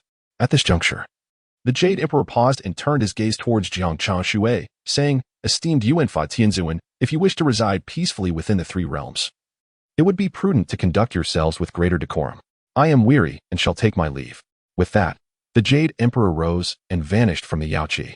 Jiang Changshui squinted as he observed the Jade Emperor depart, feeling a twinge of curiosity. What could possibly instill such confidence in him? The Yaoqi fell into a profound silence, and Jiang Changshui, accompanied by Sun Wukong and others, made his exit. Sun Wukong remarked, "Emperor Jun truly has a thick skin. No wonder he has betrayed the demon clan." Yet, was it truly betrayal? After all, Emperor Jun possesses a trace of celestial heritage. He merely chose the heavenly court, and in truth, he has not been entirely remiss towards the demon world. Marshal Tianpeng, usually reticent, unexpectedly defended the Jade Emperor. This time, Sun Wukong refrained from retorting. However, after only a few steps, they heard someone call out, "Esteemed Tianzuan, might you spare a moment to hear my words?" Upon hearing this, Jiang Changshui halted, noticing that Qin Yu and Grand Master Kunpeng were approaching. The Grand Master Kunpeng cast a glance at Sun Wukong and the others beside Jiang Changshui, startled. In the midst of the chaos at Yaoqi, he had failed to notice that all three disciples of this Yuan Fa Tianzuan were actually De Luo Jingxian. Moreover, the disciple wielding the Xianyuan sword bore both Buddhist and Taoist auras, indicative of dual cultivation in both paths. Without uttering a word, Jiang Changshui remained silent, while Sun Wukong, growing impatient, demanded, "Why do you call me master? Speak swiftly." The Grand Master Kunpeng hastily replied, "Tianzuan, we are from the demon world, and we have come to extend an invitation for you to visit our realm, where you shall be warmly welcomed." Jiang Changshui pondered this for a moment, as he had been seeking a way into the demon world. Was this not a fortuitous opportunity? Thus, he nodded slightly, accepting the Grand Master's invitation. Yet, the Grand Master Kunpeng did not depart immediately. Observing the three-legged golden crow upon Jiang Changshui's shoulder, he eventually remarked, "Surely, having the demon god by your side is a source of great fortune. I thank you for rescuing the demon god." Without allowing Jiang Changshui a chance to retort, the Grand Master Kunpeng departed. Sun Wukong, irate, exclaimed, "This Grand Master Kunpeng is truly audacious. Let me show him what happens when one crosses paths with me." However, he was intercepted by Jiang Changshui, who said, "Wukong, Do not be so impatient. Chapter 74. The Invitation from the Demon Realm. Half a month had passed since the Pan-Tao Grand Assembly. At the South Heavenly Gate, Li Jing was reprimanding a group of celestial soldiers who were engaged in card games. If you continue to be so negligent, I shall send you to Jiang Changshui. Li Jing bellowed. Yet, the celestial soldiers were well aware that Li Jing was merely attempting to intimidate them. Even during ordinary times, he often joined in their games. Who would have thought that today he would suddenly choose to admonish them? Do not be angry, Heavenly General. Jiang Changshui cannot even manage himself. How could we possibly be sent to him? One soldier remarked. Indeed, he is the only one in the heavenly court whose cultivation has remained stagnant for centuries. It is said that he was killed by Nezha before ascending to the heavenly realm, likely rendering him a useless being. The celestial soldiers exchanged barbs, disparaging Jiang Changshui. Li Jing, initially engrossed in their banter, suddenly turned cold and thundered. How dare you speak ill of General Jiang? From today onward, you shall be dispatched to the vicinity of the demon suppression cave. Upon hearing Li Jing's words, the celestial soldiers quickly realized the gravity of their situation and turned to see Nezha standing behind them, brandishing his red tassel spear. With a sly smile, Nezha remarked, Li Jing, I find these individuals quite appealing. I shall take them with me. The soldiers turned pale. Those taken by Nezha typically returned half dead. They desperately looked to Li Jing for aid, only to find that he appeared even more terrified than they were. Li Jing thought to himself, naturally one would be fearful. This chaotic prince had remained as unruly as ever in recent years, and with his cultivation growing, he had become increasingly arrogant. For reasons unknown, his resentment towards the heavenly court had also intensified. The celestial beings speculated that Nezha might be on the verge of falling into darkness. Li Jing quickly clasped his hands in submission and said, Third Prince, with your guidance, they will surely grow stronger. After speaking, Li Jing departed without a backward glance, while Nezha took the soldiers directly down to the mortal realm. At that moment, an elderly man, hunched and stooped, suddenly appeared at the South Heavenly Gate, squinting as he surveyed the area with a peculiar expression. Was it not said that the heavenly court was heavily fortified? How was it that there was not a soul in sight at the South Heavenly Gate? The old man stepped through the gate and promptly directed the ghostly compass he held towards the blood demon dike. Soon, he beheld the ethereal Penglai island floating beside the heavenly river, enveloped in celestial energy, its true form obscured. Approaching the riverbank, he spotted an ordinary celestial official and inquired, Esteemed celestial officer, is that Penglai Island? Jiang Changshui was seated by the riverbank, organizing the Order of the Starry River. Suddenly, someone called his name, and upon turning to look, he was nearly frightened out of his wits. Before him stood a colossal spider with a myriad of eyes, merely transformed into the guise of an elderly man. What is happening at the Southern Heavenly Gate? How could such a demon be allowed into the heavenly court? Jiang Changshui spoke in a deep voice. You, demon, have come to the heavenly court with the intention of throwing yourself into a trap? The hundred-eyed demon lord was taken aback, realizing that the celestial official before him could see through his disguise as a demon. Even the most powerful true immortal would find it challenging to discern his illusion. Could it be that this individual concealed his true level of cultivation? After pondering for a moment, the hundred-eyed demon lord declared, I have been sent by the demon emperor of the demon realm to invite the honorable Yuanfa from the Penglai immortal island as a guest in our domain. Upon hearing this, Jiang Changshui replied, In that case, please wait a moment. The hundred-eyed demon lord clasped his hands in acknowledgement. Jiang Changshui then proceeded directly towards the Penglai immortal island, and shortly thereafter, a young man clad in a moon-white robe emerged. His aura was overwhelmingly powerful, yet his visage remained obscured. The hundred-eyed demon lord squinted, slightly furrowing his brow. Despite the obscured features, the figure bore a striking resemblance to the earlier celestial official. Could it be that this person is toying with me? Just as he entertained this thought, Jiang Changshui re-emerged from inside, performed a bow, and stepped aside. The Jiang Changshui that the hundred-eyed demon lord had seen was, in fact, an illusion created by Jiang Changshui himself. Observing the skepticism fade from the hundred-eyed demon lord's gaze, Jiang Changshui couldn't help but reflect. Having many eyes makes one more difficult to deal with. Behind him stood a charming young lady, adorned in fluffy attire, her white hair cascading around her, with large red eyes filled with innocence. Even the demons of the demon realm could not compare to the pure allure of the girl before him. The girl, however, bounced over to Jiang Changshui's side and exclaimed, Master. The hundred-eyed demon lord quickly averted his covetous gaze, daring not to look further. So, she is a disciple of the Honorable Yuanfa. At this moment, he could only hope that neither the girl nor the Honorable Yuanfa would notice the lingering gaze he had just cast. Jiang Changshui addressed the Jade Rabbit. You may stay here. I will go alone. However, the Jade Rabbit tugged at Jiang Changshui's garment. Her eyes downcast and filled with disappointment as she said, Why won't you take me, master? Although she belonged to the demon race, she had never encountered others of her kin and had hoped for this opportunity.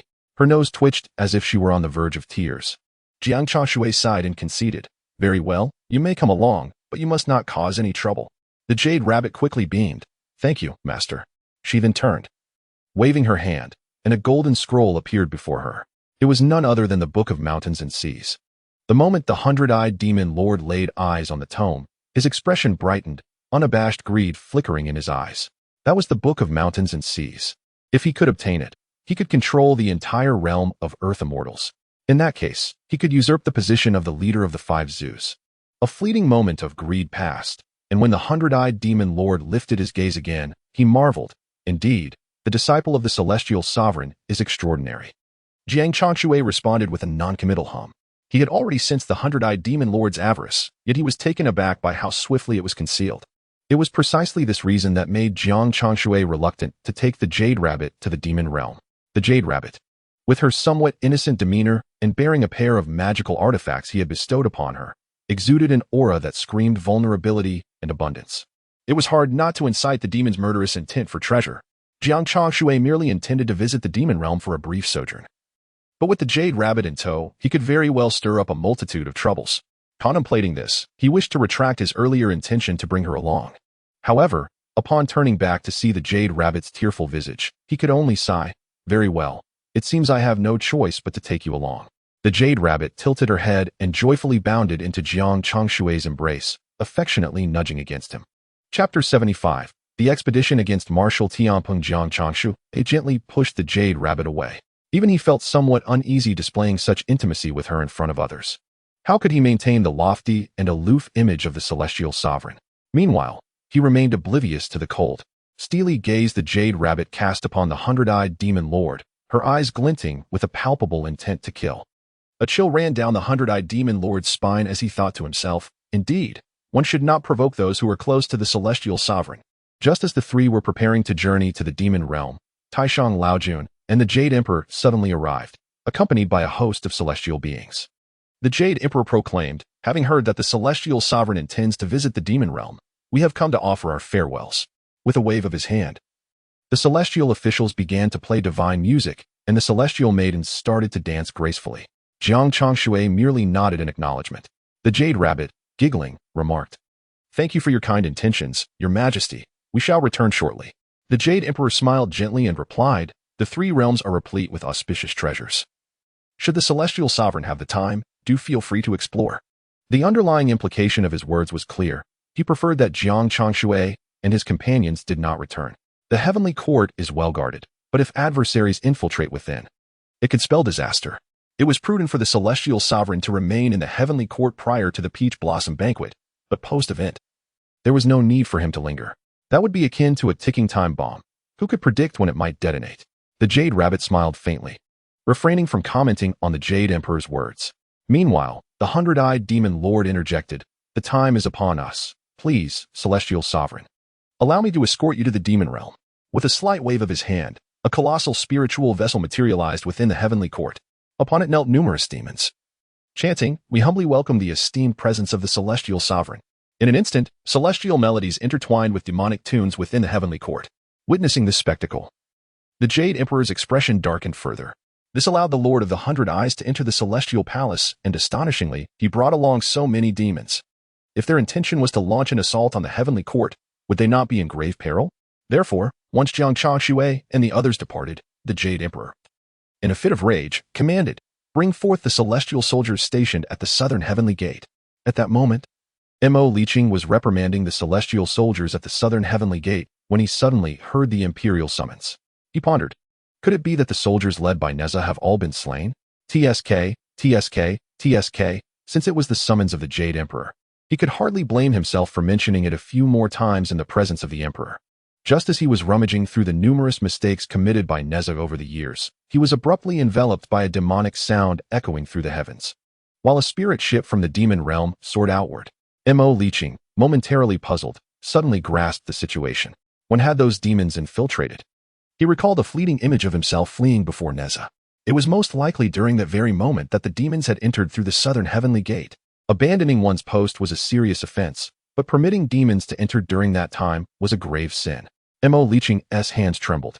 All thoughts of Nezha and revenge were instantly cast aside. Such a serious crime could very well lead to his banishment to the mortal realm. His complexion turned ashen as he remembered Marshal Tianpeng, who had been relegated to the mortal realm and transformed into a pig demon, and the Grand General of the Heavenly Curtain, who had been exiled to the Sand River. Both were prominent figures in the heavenly court, yet their fates had turned so dire. How much worse would his own fate be as a mere guard at the southern heavenly gate?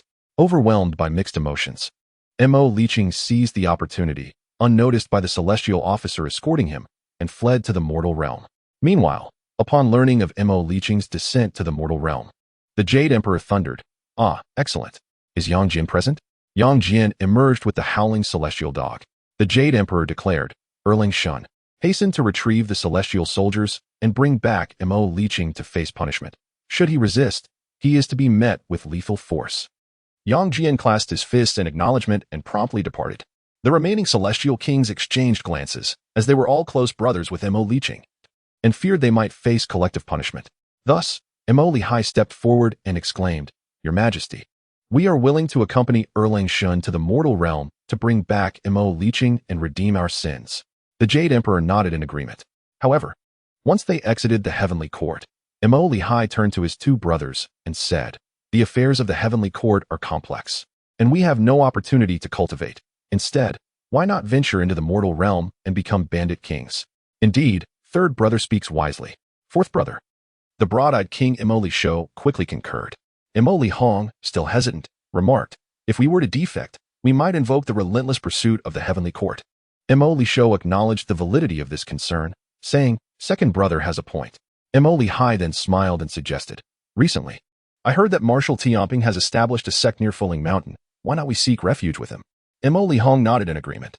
On one side, the mischievous Li Shou chuckled, "This is the best. Indeed, third brother is truly resourceful." Thus, after descending to the mortal realm, the three brothers did not seek out Erlang Shin Yang Jian, nor did they look for their elder brother Li Jing. Instead, they went directly to Fuling Mountain. Upon learning of this, the Jade Emperor flew into a rage, but when he intended to dispatch someone, he discovered that he had no great generals left by his side. Nezha was a reckless youth, spending his days drinking and causing mischief. Meanwhile, the heavenly king Li Jing was struggling with inner demons. Having recently fallen into a state of turmoil during his cultivation, the Jade Emperor then inquired, "Marshal Starlord, are there any capable individuals in the heavenly court who can lead an army to subdue Marshal Tianpeng?"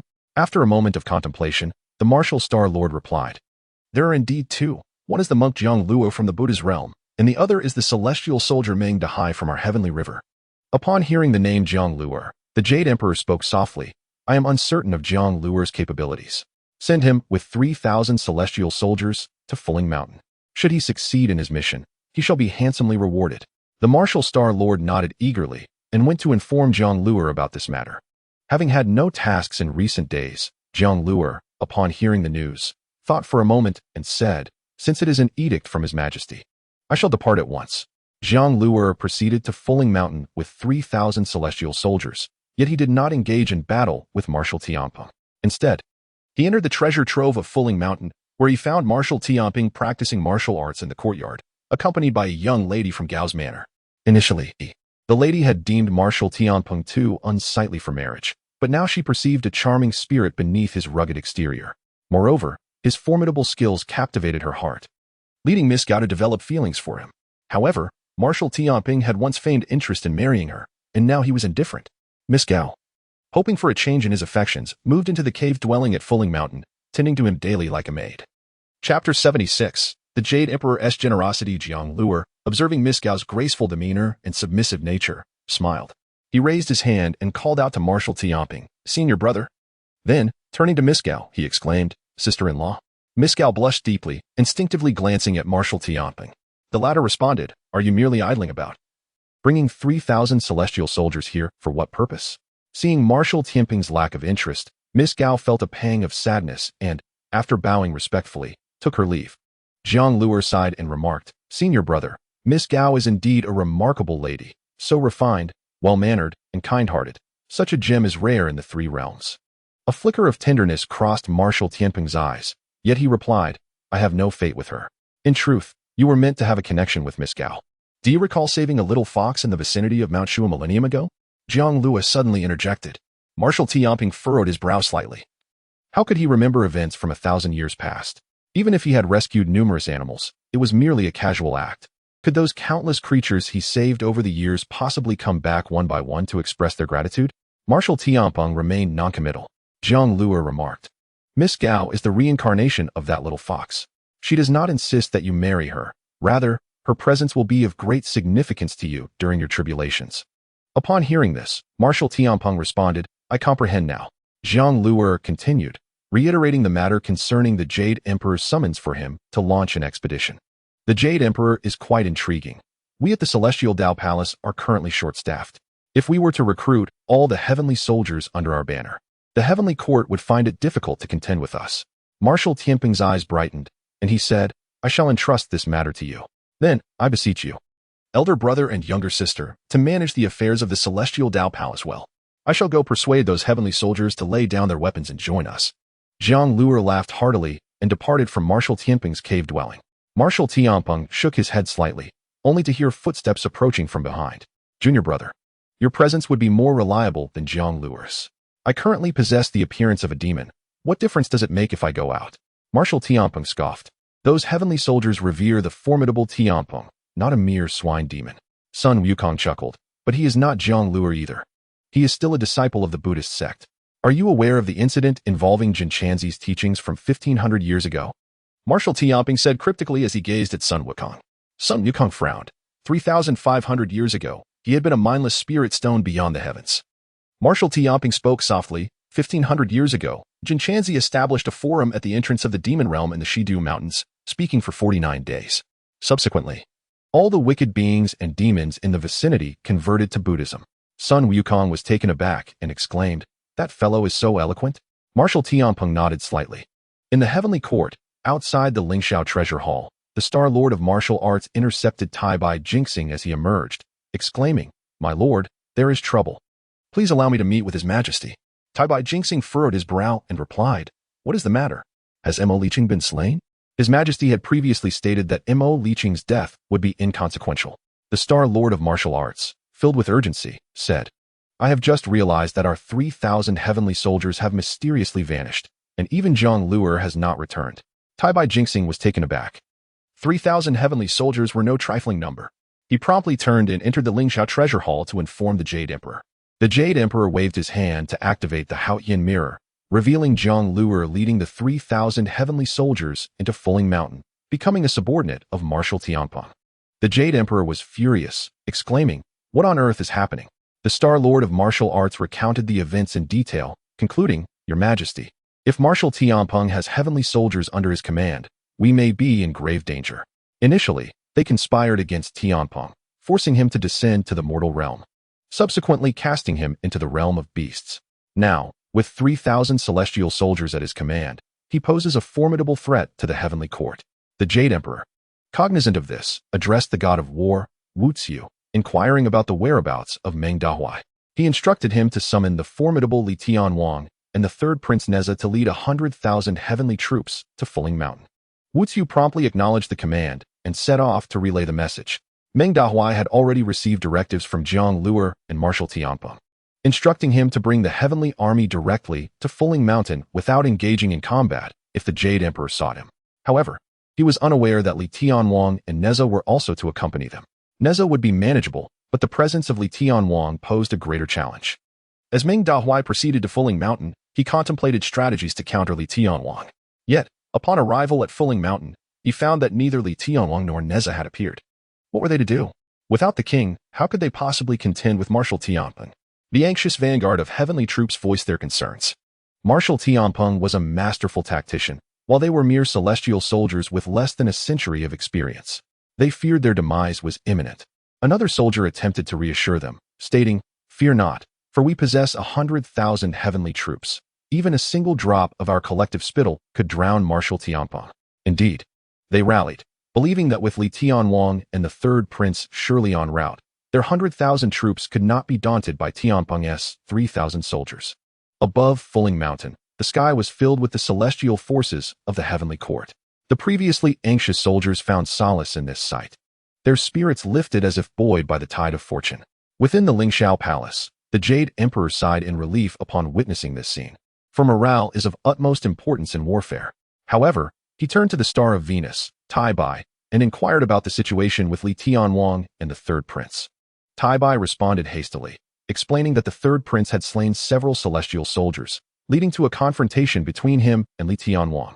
As a result, the Third Prince was now imprisoned within the Golden Pagoda, while Li Tianwang, overcome with rage, had succumbed to unconsciousness. Upon hearing this, the Jade Emperor nearly retched blood in despair. The domestic affairs of these celestial generals involved in the function were increasingly troublesome. At that moment, within the Haotian mirror, two figures emerged from Fuling Mountain, Jiang Luer and Marshal Tianpeng. Jiang Luer stepped forward, greeting, "You have arrived, junior brother." Instantly, the entire heavenly court fell into silence. The Jade Emperor's countenance darkening. The 100,000 celestial soldiers stood in hushed disbelief. What had they just heard? Why did the traitor Jiang Luer refer to their celestial general as junior brother? Meng Daohuai nodded and proclaimed, "Senior brother, this is the 100,000 heavenly troops. I entrust them to you henceforth." Chapter 77. The Hall of Demon Gods atop Fuling Mountain, the forum was opened. Jiang Luer, merging the teachings of Buddhism and Taoism, spoke, leaving the 100,000 heavenly troops in a state of bewilderment. "We are all cultivators of the human race, striving for what?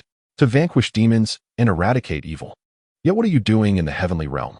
Engrossed in cultivation, oblivious to the affairs of the world." The Taoist ancestor once proclaimed that we must not forget our original aspirations. As Jiang Luer's teachings resonated in the ears of countless celestial soldiers, a flicker of emotion ignited within them. Meanwhile, within the heavenly palace, the Jade Emperor seethed with rage, grinding his teeth and exclaiming, "This is absurd. This boy is smooth-tongued and lacks any respect for the Buddhist and Taoist teachings. He is a wretched criminal." The Jade Emperor commanded, "Yang Jian, return and do not let him lead the remaining celestial soldiers to confront Marshal Tianpeng and his ilk." However, the stellar monarch interjected, "Your Majesty, Erlang Shun remains in the mortal realm, while the demon Li Jing is hiding within the lair of the Lion Trojan King, a place governed by the Buddhist sect." The Jade Emperor retorted furiously, "Bring them back immediately." The stellar monarch hastened to attend to this matter. At that moment, on Mount Fuling, Jiang Luer and Marshal Tianpeng had already gathered an army of 100,000 celestial soldiers through the power of persuasion. Sun Wukong, standing atop the mountain, observed the unfolding events and thought to himself, "It would be wise to keep my distance from Jiang Luer in the future." After 10 days, Jiang Changshui and the Jade Rabbit finally arrived at the demon realm. The Lord of 100 Eyes declared, "Ahead lies the imperial capital of our demon realm, the city of eternal night, where the demon emperor has awaited the arrival of the heavenly sovereign for some time." Jiang Changshui nodded slightly. And as he entered the city of eternal night, he heard the system's prompt, "Congratulations, host, for successfully signing in at the city of eternal night, earning 18 sea-calming pearls." Jiang Changshui was momentarily taken aback. With the sea-calming pearls he already possessed, he now had precisely 20. Years ago, Zhao Gongming relied on these 24 sea-calming pearls to sever his 3 corpses and ascend to the realm of the primordial saint. These 24 pearls originated from the Eastern Emperor's Bell. Only by merging them with the Eastern Emperor's Bell could their full potential be unleashed, granting the ability to release chaotic power and the Red Lotus karmic fire. When that time comes, his powers would be extraordinary. Jiang Changshui stored the sea-calming pearls away, only to hear another system prompt, "Congratulations, host, for acquiring 100,000 celestial soldiers, earning 36,000 points of merit and 600,000 points of fortune." In an instant, a strand of primordial purple energy within Jiang Changshui began to evolve. Realizing the gravity of the situation, he quickly gathered a layer of spiritual energy around him for protection and said to the Jade Rabbit and the Lord of 100 Eyes beside him, "I have come to a profound realization. You must retreat swiftly." The Lord of 100 Eyes, startled by this, looked at Jiang Changshui and asked, "How long can the heavenly sovereign endure?" Jiang Changshui calculated and replied, "There is still 1 hour remaining. You must withdraw 300 miles from the city of eternal night, or face uncertain fates." Upon hearing this, the Lord of 100 Eyes rushed into the demon god hall. Jiang Changshui lamented internally, regretting not having signed in within the demon god hall, fearing it might be destroyed. The Lord of 100 Eyes entered the hall and urgently called out, "Your Majesty, The Yunfa Heavenly Sovereign has attained a realization and is likely to enhance his cultivation. We must retreat from the city of eternal night. Upon hearing these words, Chun Yao and the Kunpeng Patriarch were taken aback, fully aware of the gravity of the situation. Chun Yao promptly instructed the Taoist Luya beside him. Hasten to evacuate the demon clans within the Nightless City. Do not allow them to linger. Should the energy pressure of the quasi-saint erupt, it may very well obliterate all edifices in the Nightless City. At that moment, Chun Yao was consumed by regret, pondering why he had thought to invite the primordial law celestial to the Nightless City. Now he found himself in a predicament of his own making. The hundred-eyed demon lord urged, Your Majesty, we must leave the demon god palace at once. If it concludes poorly, it would be disastrous. Chun Yao replied. The demon god palace was personally constructed by the Eastern Emperor Tai, fortified by a formidable array, with the Eastern Emperor's divine soul suppressing it beneath the ground. Even the might of a saint cannot shake it. The Kunpeng Patriarch concurred. We shall be quite safe here. No sooner had he spoken than a violent surge of spiritual energy rippled from outside. Chun Yao and the Kunpeng Patriarch exchanged glances. Anxiety evident in their eyes. It has begun. At this moment, Jiang Changshui soared above the Nightless City. Within him the primordial purple energy had fully evolved, revealing an unruly force of law. Was this the law of war? No wonder the aura of malevolence was so intense. Jiang Changshui furrowed his brow, raising his hand to suppress it with two strands of law. As the three laws clashed, an immense force radiated outward, reducing the entire Nightless City to ashes in an instant. Had the demon god palace not remained standing, one might have doubted that a city ever existed here. Within the demon god palace, Chun Yao and the others felt a tremor. Simultaneously, a crack appeared in the protective great array outside with a sharp sound. The sound of collapsing structures echoed within the palace as a small demon entered to report, Your Majesty. The Lingyuan Palace in the West Hall and the Soul Calling Palace in the South Hall have fallen. Chun Yao and the Kunpeng Patriarch exchanged horrified glances.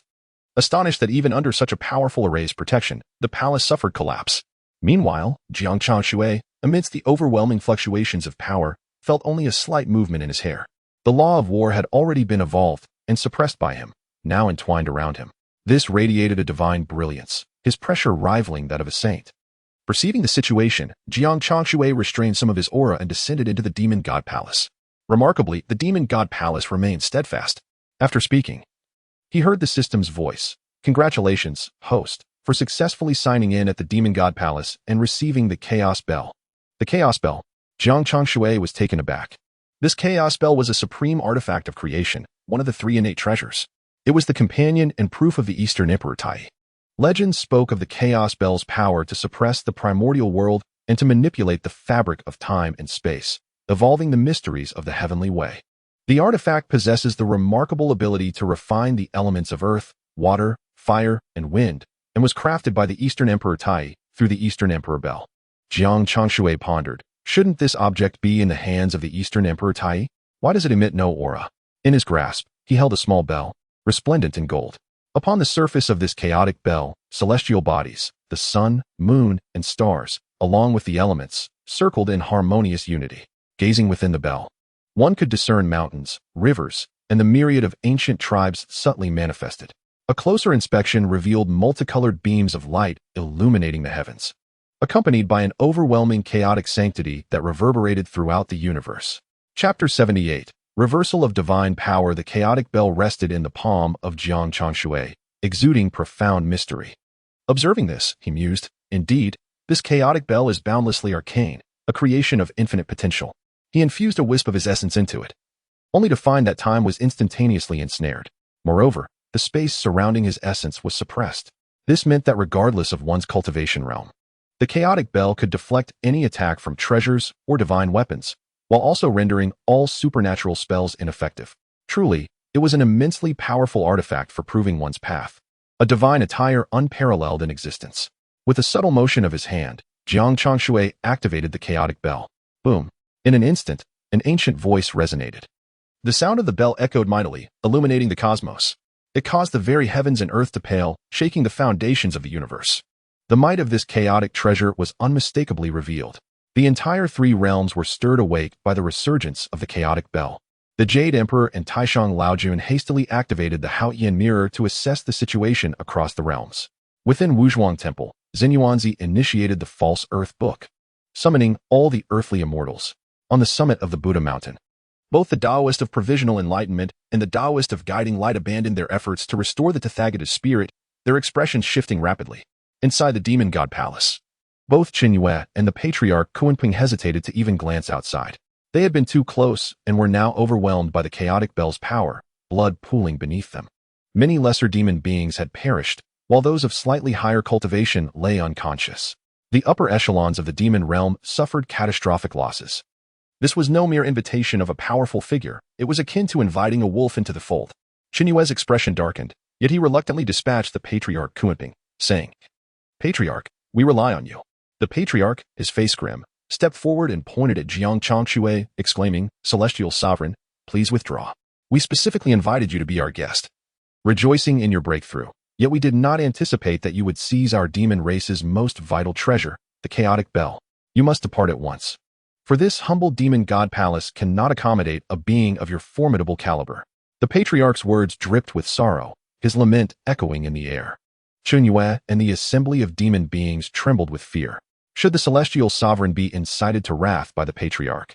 What fate awaited them if he chose to obliterate them with a mere wave of his hand? However, unexpectedly, the celestial master Yuanfa merely sighed, saying, "I comprehend now. Today, enlightenment has graced me unexpectedly. While I cannot hinder this, I must not overlook the devastation inflicted upon the city of eternal night." With a subtle wave of his hand, Jiang Changshui summoned the laws of reincarnation, along with the Chaos Pearl and the Kunlun Mirror, which materialized before him. The expression of Patriarch Kunping shifted dramatically. This celestial master Yuanfa before him was indeed extraordinary, having located both the Chaos Pearl and the Kunlun Mirror. Furthermore, he had cultivated the laws of reincarnation to a state of consummate perfection. What manner of being is this, who has remained unmentioned throughout both the primordial and the Fengshen eras? Patriarch Kunping was filled with astonishment. Soon after, he observed Jiang Changshui gathering an immense amount of spiritual energy, causing a blue lotus to blossom above the city of eternal night.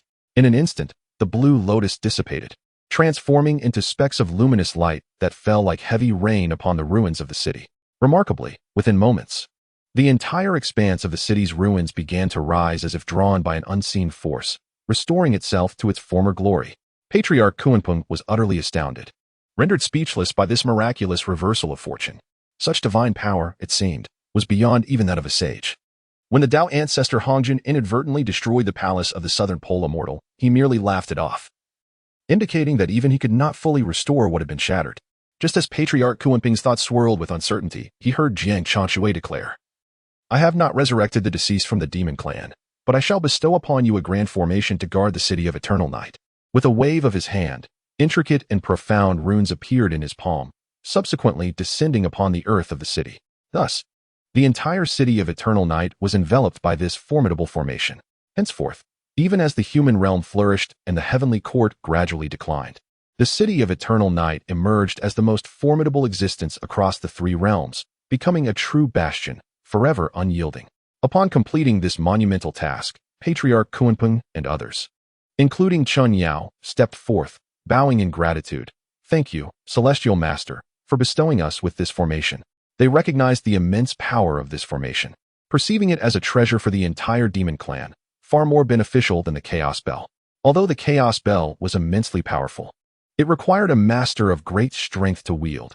Otherwise, its backlash could be perilous, akin to handling a bomb poised to explode. Thus, the demon clan had kept the Chaos Bell buried deep underground, treating it as a volatile threat.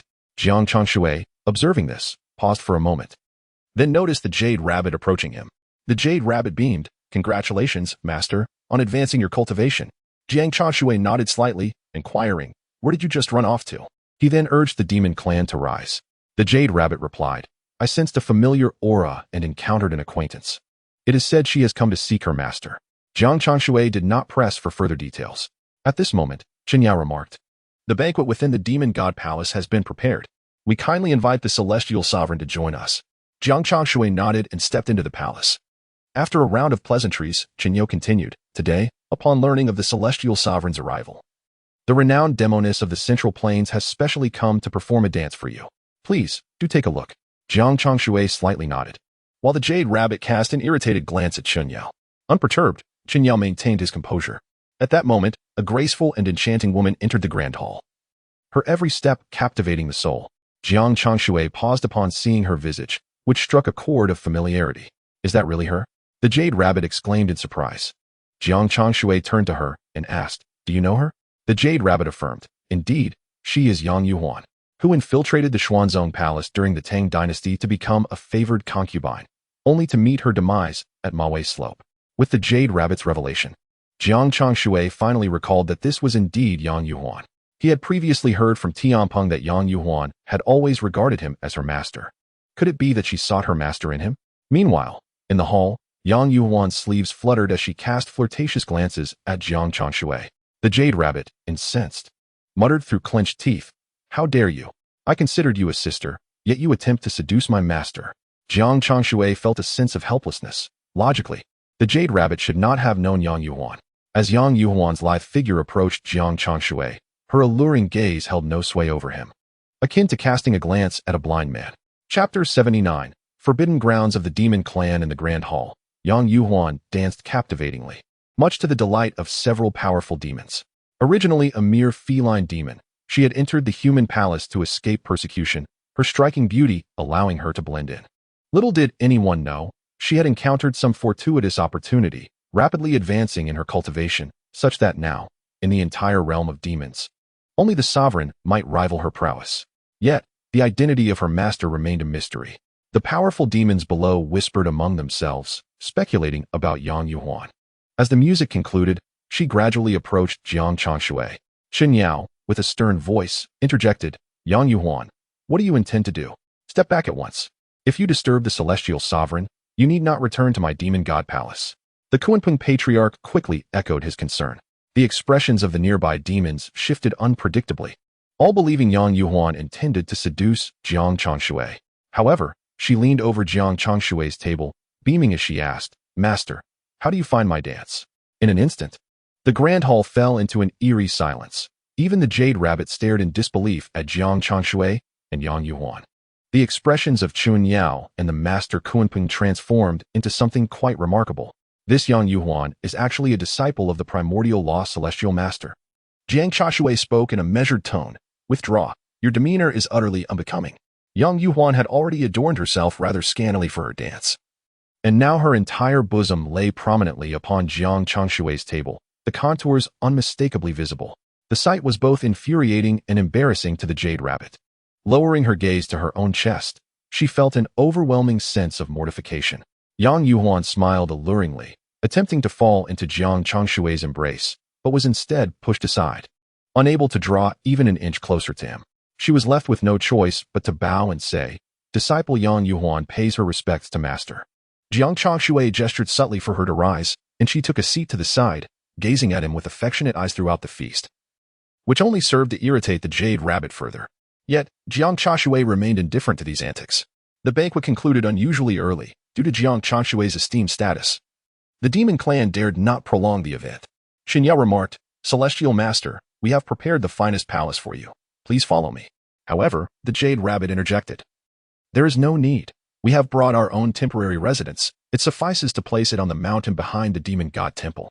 Upon hearing this, Chen Yao and Master Kunpeng exchanged glances and replied, Then please, Celestial Master, make yourself comfortable. Once Jiang Changshui and the others departed, only then did Chen Yao and Master Kunpeng speak. Master Kunpeng remarked, Your Majesty, the back mountain is a forbidden area for the demon clan. What if they err and trespass into the forbidden zone? Is there any efficacy in our intervention? Chen Yao replied nonchalantly, I fear that the Primordial Lost Celestial Master will learn of the back mountain secrets as soon as he enters this mountain. Master Kunpeng was slightly taken aback. He had not been in the demon god temple long and was not well versed in the affairs of the demon clan. Taoist Liya stated, Even if he becomes aware, what of it? The back mountain's demon restrictions serve no purpose except to allow only the myriad ancient races to enter. I have observed the Primordial Lost Celestial Master. Since he is not subject to bloodline suppression, it indicates he is of a human race. Just a mere human. When the saint's celestial tier descends, will he not inevitably face failure in his quest for enlightenment? Chen Yao's tone was exceedingly indifferent. Master Kunpeng exchanged a glance with Luya and quickly cupped his fists, exclaiming, Your Majesty truly possesses foresight. Your thoughts transcend those of mere mortals. Chen Yao waved his hand slightly, dismissing their praise with indifference. Meanwhile, The Jade Rabbit had already utilized the classic of mountains and seas to summon the Isle of Penglai. In an instant, the entire celestial island appeared in the sky, enveloped in ethereal mist akin to divine radiance. The demon clan of the Eternal Night City beheld the extraordinary spectacle of the celestial island and could not help but inquire about its nature. Just as Chun Yao had articulated, Jiang Changshui indeed sensed the restrictions of the demon clan. However, he did not make his way there immediately. Due to the peculiar restrictions, the spiritual energy present, while abundant, was not particularly formidable. The atmosphere between Yang Yuhuan and the Jade Rabbit was somewhat strange. The Jade Rabbit glared at Yang Yuhuan with a sulky expression. Yang Yuhuan, nestled beside Jiang Changshui, spoke sweetly, "Master, the Isle of Penglai is truly enchanting, resembling a celestial realm. I wish I could remain here forever." Jiang Changshui replied, "In the future, you may come whenever you desire." "Humph." The Jade Rabbit huffed, retorting, "The Isle of Penglai is a divine palace beyond the three realms, and will change its location as I travel with Master. Sister, you might as well give up on that notion." Upon hearing this, Yang Yuhuan's eyes glistened with tears as she pleaded, "If that is the case, Master, could you take me along?" "Not a chance." The Jade Rabbit stamped her foot, angrily addressing Yang Yuhuan. Jiang Changshui, sensing the tension, said helplessly, "Jade Rabbit, please step aside. I have matters to discuss with your sister." Yang Yuhuan cast a flirtatious glance at the Jade Rabbit, who glared back in frustration before reluctantly exiting the Grand Hall. Then, Yang Yuhuan composed herself and inquired, "Master, may I ask you something? Speak freely. I wish to understand why you protect the Jade Rabbit so fiercely."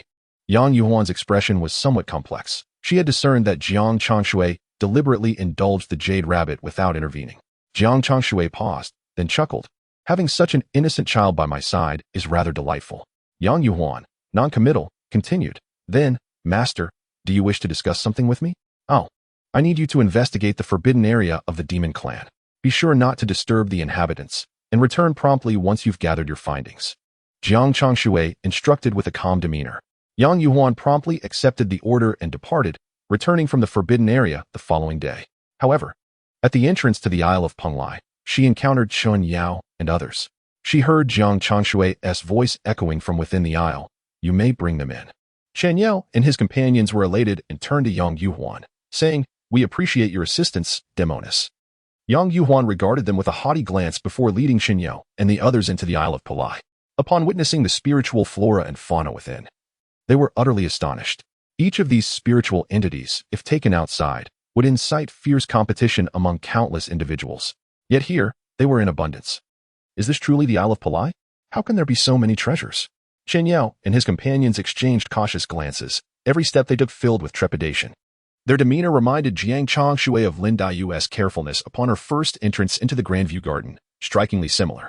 Chapter 80. The heart of 7 apertures at the center of the Isle of Penglai stood a grand palace, the Hall of Heavenly Tao. The moment they laid eyes on these characters, Chen Yao and the others felt an overwhelming sense of pressure, accompanied by an innate feeling of submission.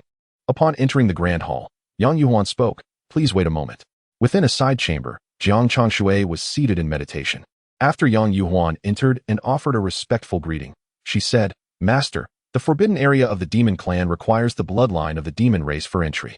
Jiang Changshui opened his eyes and replied, "Indeed." Furthermore, he added, "Within that realm, I sensed a formidable bloodline power, yet it did not emanate from the demon clan." Upon hearing this, Jiang Changshui became increasingly convinced that the 7 apertures Linglong heart resided within. Inside the hall, Chen Yao and others were filled with trepidation, pondering whether Jiang Changshui would consent to their collaboration. After emerging, Jiang Changshui was promptly greeted by Chen Yao, who bowed and said, "Heavenly Sovereign, we have come today in hopes that you will ally with our demon clan, and together we shall rule the 3 realms." At that moment, the Kuanping Patriarch interjected, "I perceive that you are but a step away from the Sage Realm, Heavenly Sovereign. Should you require our assistance, the demon clan will lend its full support." Hearing these words, Jiang Changshui furrowed his brow, feeling no need for such company, as he already found the likes of Sun Wukong troublesome. As he contemplated, his expression fell under Yang Yuhuan's scrutiny, prompting her to ponder. Yet, she then articulated, "How can we trust your sincerity based solely on mere words? This is the Master of Heaven's vessel." Chen Yao waved his hand to reveal an extraordinary treasure. Simultaneously, he proclaimed, "This is the ancestral treasure of the primordial immortals. Having cultivated a supreme vessel spirit, possessing the remarkable ability to seize the creation of heaven and earth, Today, we present it to the Heavenly Sovereign as a token of our cooperation. Upon hearing this, Jiang Changshui slightly frowned, only to see Yang Yuhuan already taking the treasure into her possession, adding, "Surely, you have observed that Panglai Island possesses countless treasures. Is this the best you can offer to embarrass yourselves?" Jiang Changshui glanced at Yang Yuhuan, who communicated telepathically, "Master, rest assured, I will ensure they pay dearly." "No." Jiang Changshui began, but Yang Yuhuan interrupted, "I understand, Master. Even if they are willing to pay dearly, we must not agree too easily." Jiang Changshui closed his mouth, realizing he must refrain from speaking further, lest Yang Yuhuan misinterpret his thoughts. Indeed, the Kunpeng Patriarch responded, producing another artifact, enveloped in an abundance of profound yellow energy. Exuding an ancient and extraordinary aura, he proclaimed, "This is the maternal Qi cauldron, the essence left behind by the Mother of Earth at the dawn of the primordial era, possessing the power to create and transform the world. This cauldron is a heavy artifact forged over a millennium within the Wheel Sea." Yang Yuhuan was taken aback upon hearing this. Such a treasure revealed that the demon clan was indeed investing heavily. Although these items were beyond the demon clan's utility, placed in the hands of human immortals, they would surely incite chaos, becoming coveted artifacts. After much discussion, the purpose of the collaboration remains unspoken. At this moment, Yang Yuhuan began to ponder the necessity of allying with the demon clan. Perhaps their intentions revolved around unifying the three realms and establishing the supremacy of the demon race. Such notions struck her as rather mundane, indicative of idleness. Should Chun Yao become aware of this, he might silently chastise Yang Yuhuan for her narrow perspective. Yet, Chun Yao merely remarked, "The demons currently in the human realm have escaped from the demon world. If possible, I hope the celestial sovereign can assist us in subduing them." Yang Yuhuan furrowed her brow in response, questioning, "Why do you not venture forth to subdue those demons yourselves?" Jiang Changshui also glanced over, realizing that his role was simply to embody the enigmatic celestial sovereign. Engaging in dialogue with someone like Chun Yao required no words from him. Chun Yao, unperturbed by Yang Yuhuan's words, replied, "If we were to easily venture into the human realm, the heavenly court would likely suspect us of plotting something." Master Kunpeng added, "We acknowledge that since the dawn of humanity, they have been the foundation of the three realms. Should calamity befall the human race, the secrets of heaven may unravel, leading to chaos across all realms." Upon hearing this, Yang Yuhuan contemplated deeply and stated, "This matter is of great significance. I kindly request that you all return for now." Exchanging glances, Master Kunpeng and the others departed from Panglai Island. Once they had left, Yang Yuhuan hastily inquired, "What is your perspective on this matter, Master? Those who have escaped from the demon realm and are of such concern must possess considerable strength, and perhaps their influence in the human realm is substantial." Jiang Changshui frowned slightly. After the primordial age, all races had become quite cunning. Who could truly discern the ulterior motives of the demon clan? Yang Yuhuan continued, "During my time in the human realm, I heard tales that these demons originally fled from the heavenly court and the underworld. They are quite ancient beings. They have formed an organization called the Primordial Pavilion, seeking to revert the three realms to the era of the primordial age and dominate the human race." Jiang Changshui then grasped why Chen Yao was so anxious.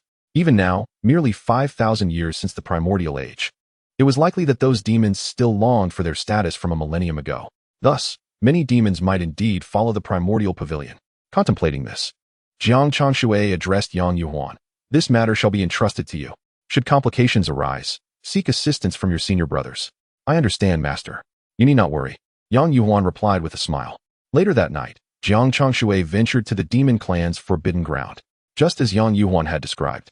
The restrictions surrounding the forbidden area were not particularly formidable, yet entrance was limited to those of demon blood or those possessing a lineage even mightier than the strongest demon. With a subtle wave of his hand, the three-legged crow materialized beside him, subsequently flapping its wings to breach the entire barrier. The three-legged crow tilted its head and asked, "What brings you to this place?" Jiang Changshui remained silent, directly casting the three-legged crow back into the chaos pearl. At that moment, the crow served as the sun within the pearl, illuminating and energizing Jiang Changshui's spiritual plants, thereby enhancing the photosynthetic processes of the entire chaos pearl. As Jiang Changshui ventured deeper into the forbidden territory of the demon clan, he soon beheld a palace entrance in the distance. In the blink of an eye, he found himself deep within the palace, where he witnessed a dazzling display of divine light, enveloped by countless suppressive arrays. With a wave of his hand, he dismantled those arrays, channeling spiritual energy to restrain the treasures within before they could erupt in chaos.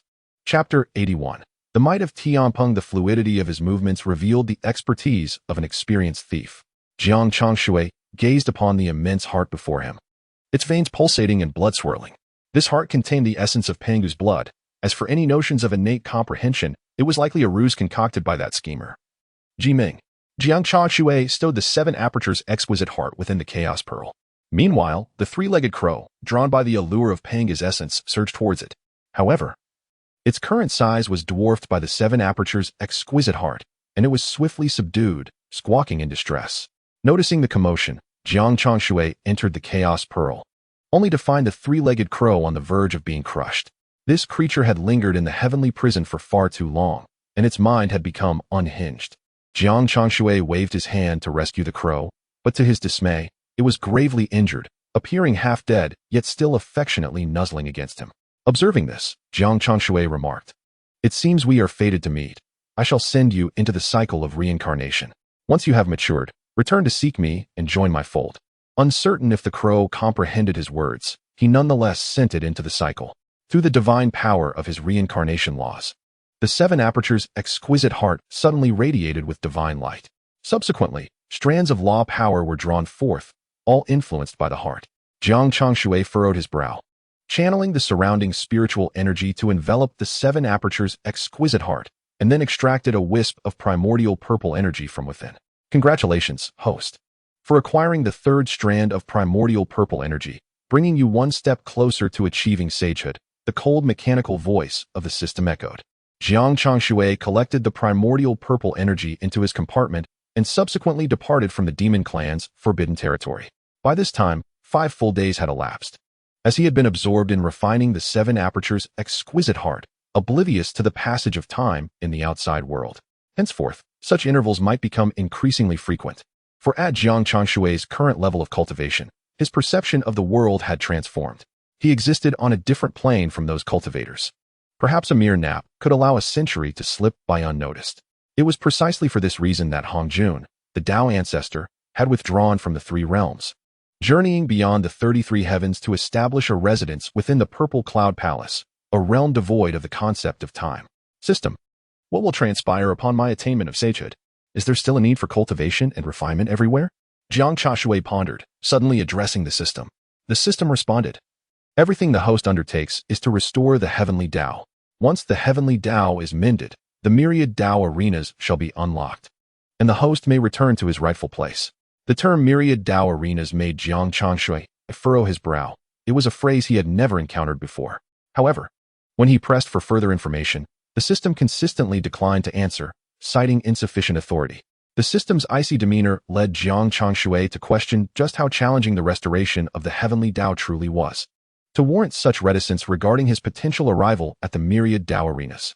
At that moment, the system continued. Before your arrival, there were 1,600 beings of the heavenly Tao across the 3 realms, yet all met with failure. Only 2 reached a realm akin to yours, but they later betrayed the heavenly Tao and were thus purged. Jiang Changshui was taken aback by these words. The system added, any who detect acts of betrayal against the heavenly Tao will be instantaneously expelled from the 3 realms.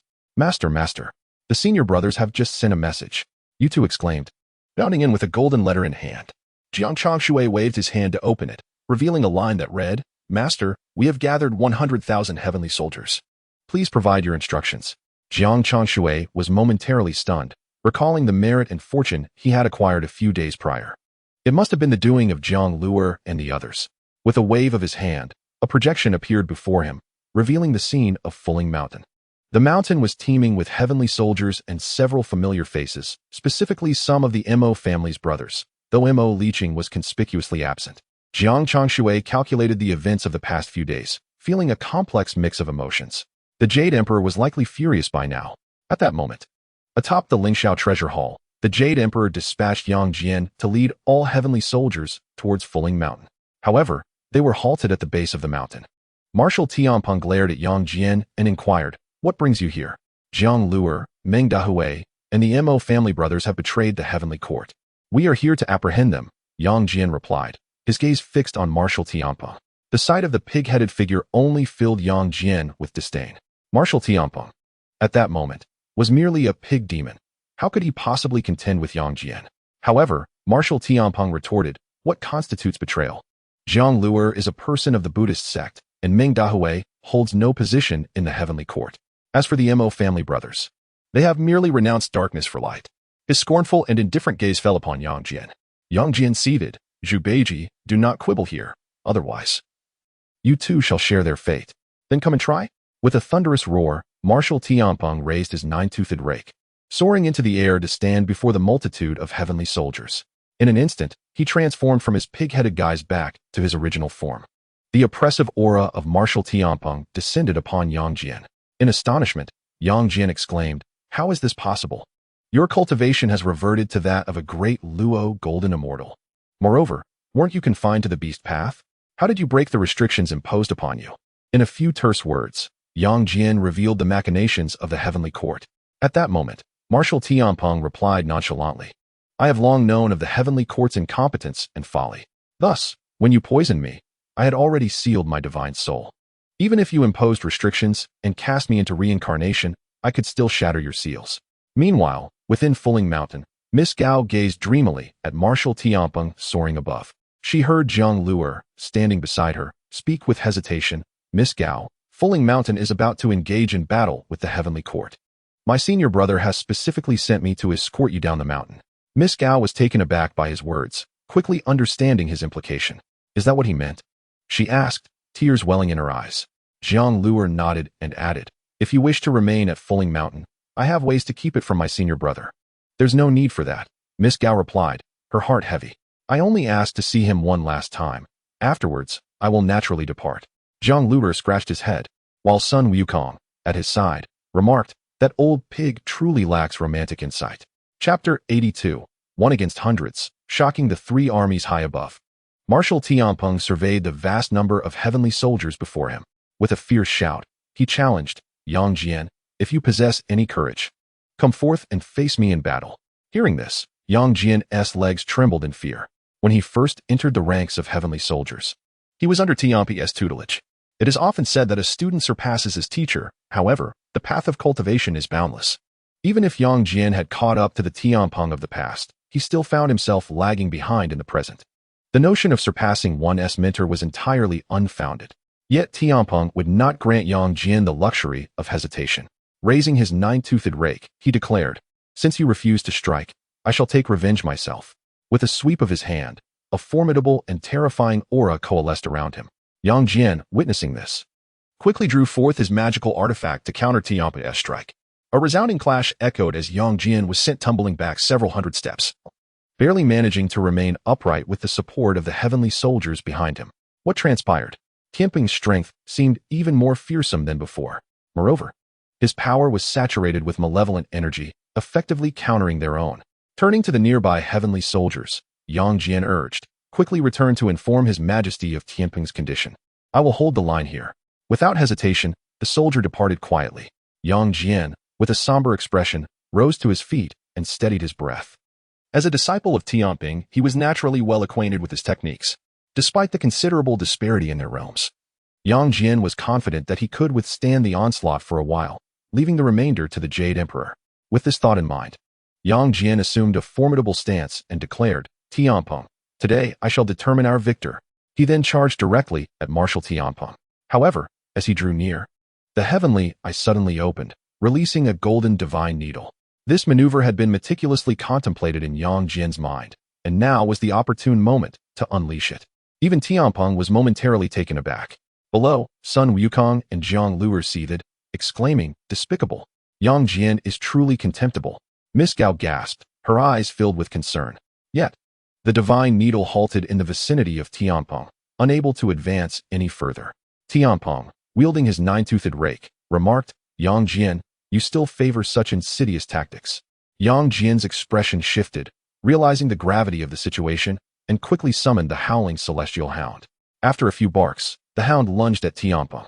Observing this, Tianpeng furrowed his brow and effortlessly flung the hound away. With a thunderous crash, the hound fell to the ground, its body shattered, its soul returned to the underworld.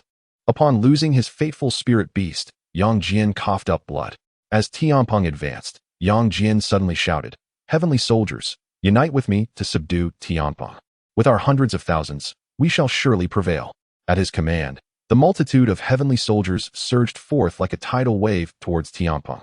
Yet, Tianpeng merely closed his eyes momentarily, and when he opened them again, they gleamed with malevolence. With a thunderous roar, Tianpeng unleashed a sweeping strike, akin to a cleaving blade, decimating the first wave of heavenly soldiers that charged at him. In an instant, their spirits were extinguished, and torrents of blood cascaded upon Fuling Mountain. Tianpeng's battle spirit surged, standing before the countless heavenly soldiers like a fearsome demon. The overwhelming aura of dread he emanated paralyzed the soldiers, instilling in them a profound fear. Meanwhile, Yang Jian, concealed behind the ranks of soldiers, bellowed, "What are you waiting for? Do you intend to allow Tianpeng to come and slay you all?" With his words, the soldiers hastily cast aside their armor, kneeling before Tianpeng, exclaiming, "We humbly greet the marshal. We beseech you to grant us refuge. Please, show mercy." Countless soldiers hesitated, kneeling at Tianpeng's feet. Yet Tianpeng gently replied, "Depart, for I, Tianpeng, do not harbor those who flee in the face of battle." With that, he turned and retreated into the depths of his cave within Fuling Mountain.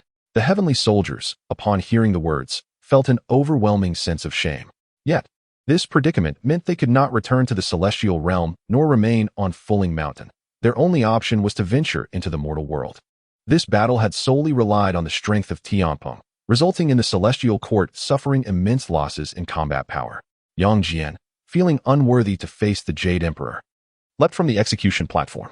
He understood that returning would likely subject him to the Emperor's wrath, rather than endure the disgrace of being cast into the path of beasts. He preferred to leap from the execution platform, thus preserving some semblance of a good reputation. Moreover, plunging into the execution platform would not lead to immediate obliteration of his soul. It was linked to the reincarnation hall of the underworld, allowing him a direct passage into reincarnation. At that moment, Miss Gao had yet to depart from Fuling Mountain, her heart yearning to catch a glimpse from Tianpeng. Although Zhang Luer was aware that Miss Gao was destined to sacrifice herself for General Tianpeng, he hesitated to urge her to stay, fearing that Tianpeng might learn of it and retaliate. "Miss Gao, perhaps you should descend the mountain. It seems my senior brother does not wish to see you." Zhang Luer began to persuade her. Upon hearing this, Miss Gao's eyes reddened, and with reluctance, she left Fuling Mountain. Upon reaching Gao's old village, she encountered an elderly man at the entrance. The old man remarked, "This young lady seems to share a fateful connection with me. Sooner or later, you shall embark on the path of immortality. Would you allow this old man to guide your cultivation?" Brightening at his words, Miss Gao eagerly replied, "I am willing. If I become an immortal, does that mean I can be with him?" A fleeting glimmer of light passed through the old man's eyes as he led her away. Meanwhile, Jiang Luer, calculating with his fingers, furrowed his brow, exclaiming, "Why can I suddenly no longer discern Miss Gao's fate?" Sun Wukong, munching on a peach, remarked, "With such trivial abilities, you might as well consult our master." Heeding this advice, Jiang Luer made his way to the celestial court, only to be informed of the departure of Yuan Fa Tianzuan. Consequently, he ventured to the demon realm, where he finally located Jiang Changshui, who was observing the situation at Fuling Mountain. After assessing the circumstances, Jiang Changshui began his cultivation. He had anticipated Jiang Changshui's arrival and thus opened the gates of Penglai Island to allow him entry. After exchanging pleasantries, Zhang Luer broached the subject of General Tianpeng and Miss Gao. Jiang Changshui was taken aback that this young man had come merely to gossip. However, upon calculating Miss Gao's fate, he discerned something amiss. Miss Gao has been taken by the people of Lingshan. This could spell trouble for your senior brother. Chapter 83. The relentless heart of a thief. The one who took her away was Guanxian of Lingshan. After finishing his statement with a frown, Jiang Changshui noticed Jiang Luer's pallid expression. Jiang Luer said, "Could it be that I have implicated my senior brother?" Jiang Changshui shook his head. "In the past, we annihilated the Tathagata. Although we instructed the Zhuan Ti and Jiayin not to disclose this matter, those within the Buddhist sect could surmise certain details." After Jiang Changshui concluded his explanation, Jiang Luer promptly declared, "Rest assured, Master, I shall retrieve Miss Gao at once." In response, Jiang Changshui waved his hand and said, "Let her accompany you. The spirit mountain will not stir up any turbulence." However, Jiang Luer felt no reassurance. Instead, after bidding farewell to Jiang Changshui, she made her way to the spirit mountain. The once thriving Great Thunder Sound Temple now appeared desolate and abandoned. Yet the revered statue of the Buddha continued to cast its sacred presence over the entire spirit mountain, maintaining an air of normalcy, albeit with a diminished congregation. The Arhats and Bodhisattvas had dispersed into the mortal realm, vanquishing demons and thereby accruing considerable merit for Jiang Changshui. Within the confines of the Great Thunder Sound Temple, Guanyin and several bodhisattvas gazed upon the fateful jade plate. Lying unconscious nearby was Miss Gao. Guanyin remarked, since the Tathagata was slain by that villain, the jade plate has remained unchanged. Samantabhadra Bodhisattva added, the capabilities of our Buddhist sect have also been compromised, as we know not by whom they have been appropriated. Regardless of the efforts of the arhats and bodhisattvas in subduing demons, it bears no relation to our sect. It was regrettable that the dragon subduing arhat had long been cast down to the mortal realm by the Buddha, were he present. That villain would not have dared to exploit the opportunity. Manjushri Bodhisattva displayed a countenance filled with indignation. Though the dragon subduing arhat was far from reliable, he was nonetheless the most formidable force within the spirit mountain. Even Sun Wukong could not rival him. Furthermore, his expertise in military strategy allowed the Buddhist sect to contend with the heavenly court. It was perplexing why the dragon subduing arhat had succumbed to drunkenness, and the Buddha's intention in banishing him was to hope he might regain his original purpose and restore his formidable prowess. Contemplating this, Guanyin inquired, have any of you discovered the whereabouts of the reincarnation of the dragon subduing arhat? Samantabhadra and Manjushri exchanged glances, shaking their heads with grave expressions. As long as it was a reincarnation, if the dragon subduing arhat refused to return, they would be unable to locate him. At this moment, Guanyin remarked, this young woman possesses the heart of a bodhisattva. With proper cultivation, she may become the reincarnation of the Tathagata. Could she truly become the mother of Buddha? Samantabhadra was taken aback, suddenly comprehending Guanyin's intention in bringing Miss Gao.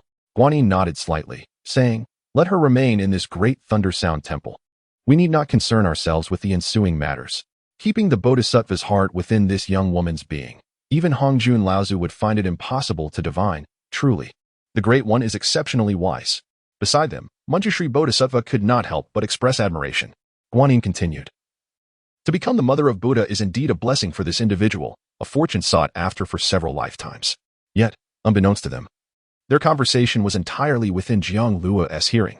With an icy demeanor, Jiang Luo thought to herself, I would never wish to become that mother of Buddha. Nevertheless, she refrained from revealing herself and waited until Guanyin and the others departed before taking Miss Gao away and placing her in a secluded farmhouse. Casually, another cultivation manual was placed beside Miss Gao, intended for her practice as a means of self-defense. After the events of last night, Jiang Lu pursued the Bodhisattva Manjushri into the human realm. Manjushri was in search of the whereabouts of the dragon subduing arhat, but all his inquiries led him to temples. In Manjushri's eyes, since this individual was a reincarnation of a Buddhist disciple, he must have become a monk by now. However, no matter how diligently Manjushri searched, he could not locate the reincarnation of the dragon subduing arhat. At that moment, Jiang Lu entered a brothel and approached a matron, asking, Madam, is there a man around here who drinks heavily and often recites Buddhist verses? The matron, delighted by Jiang Lu's handsome appearance, readily divulged the whereabouts of the man. She said, his name is Li Jing, the son of the kind-hearted Li Maochan in this city.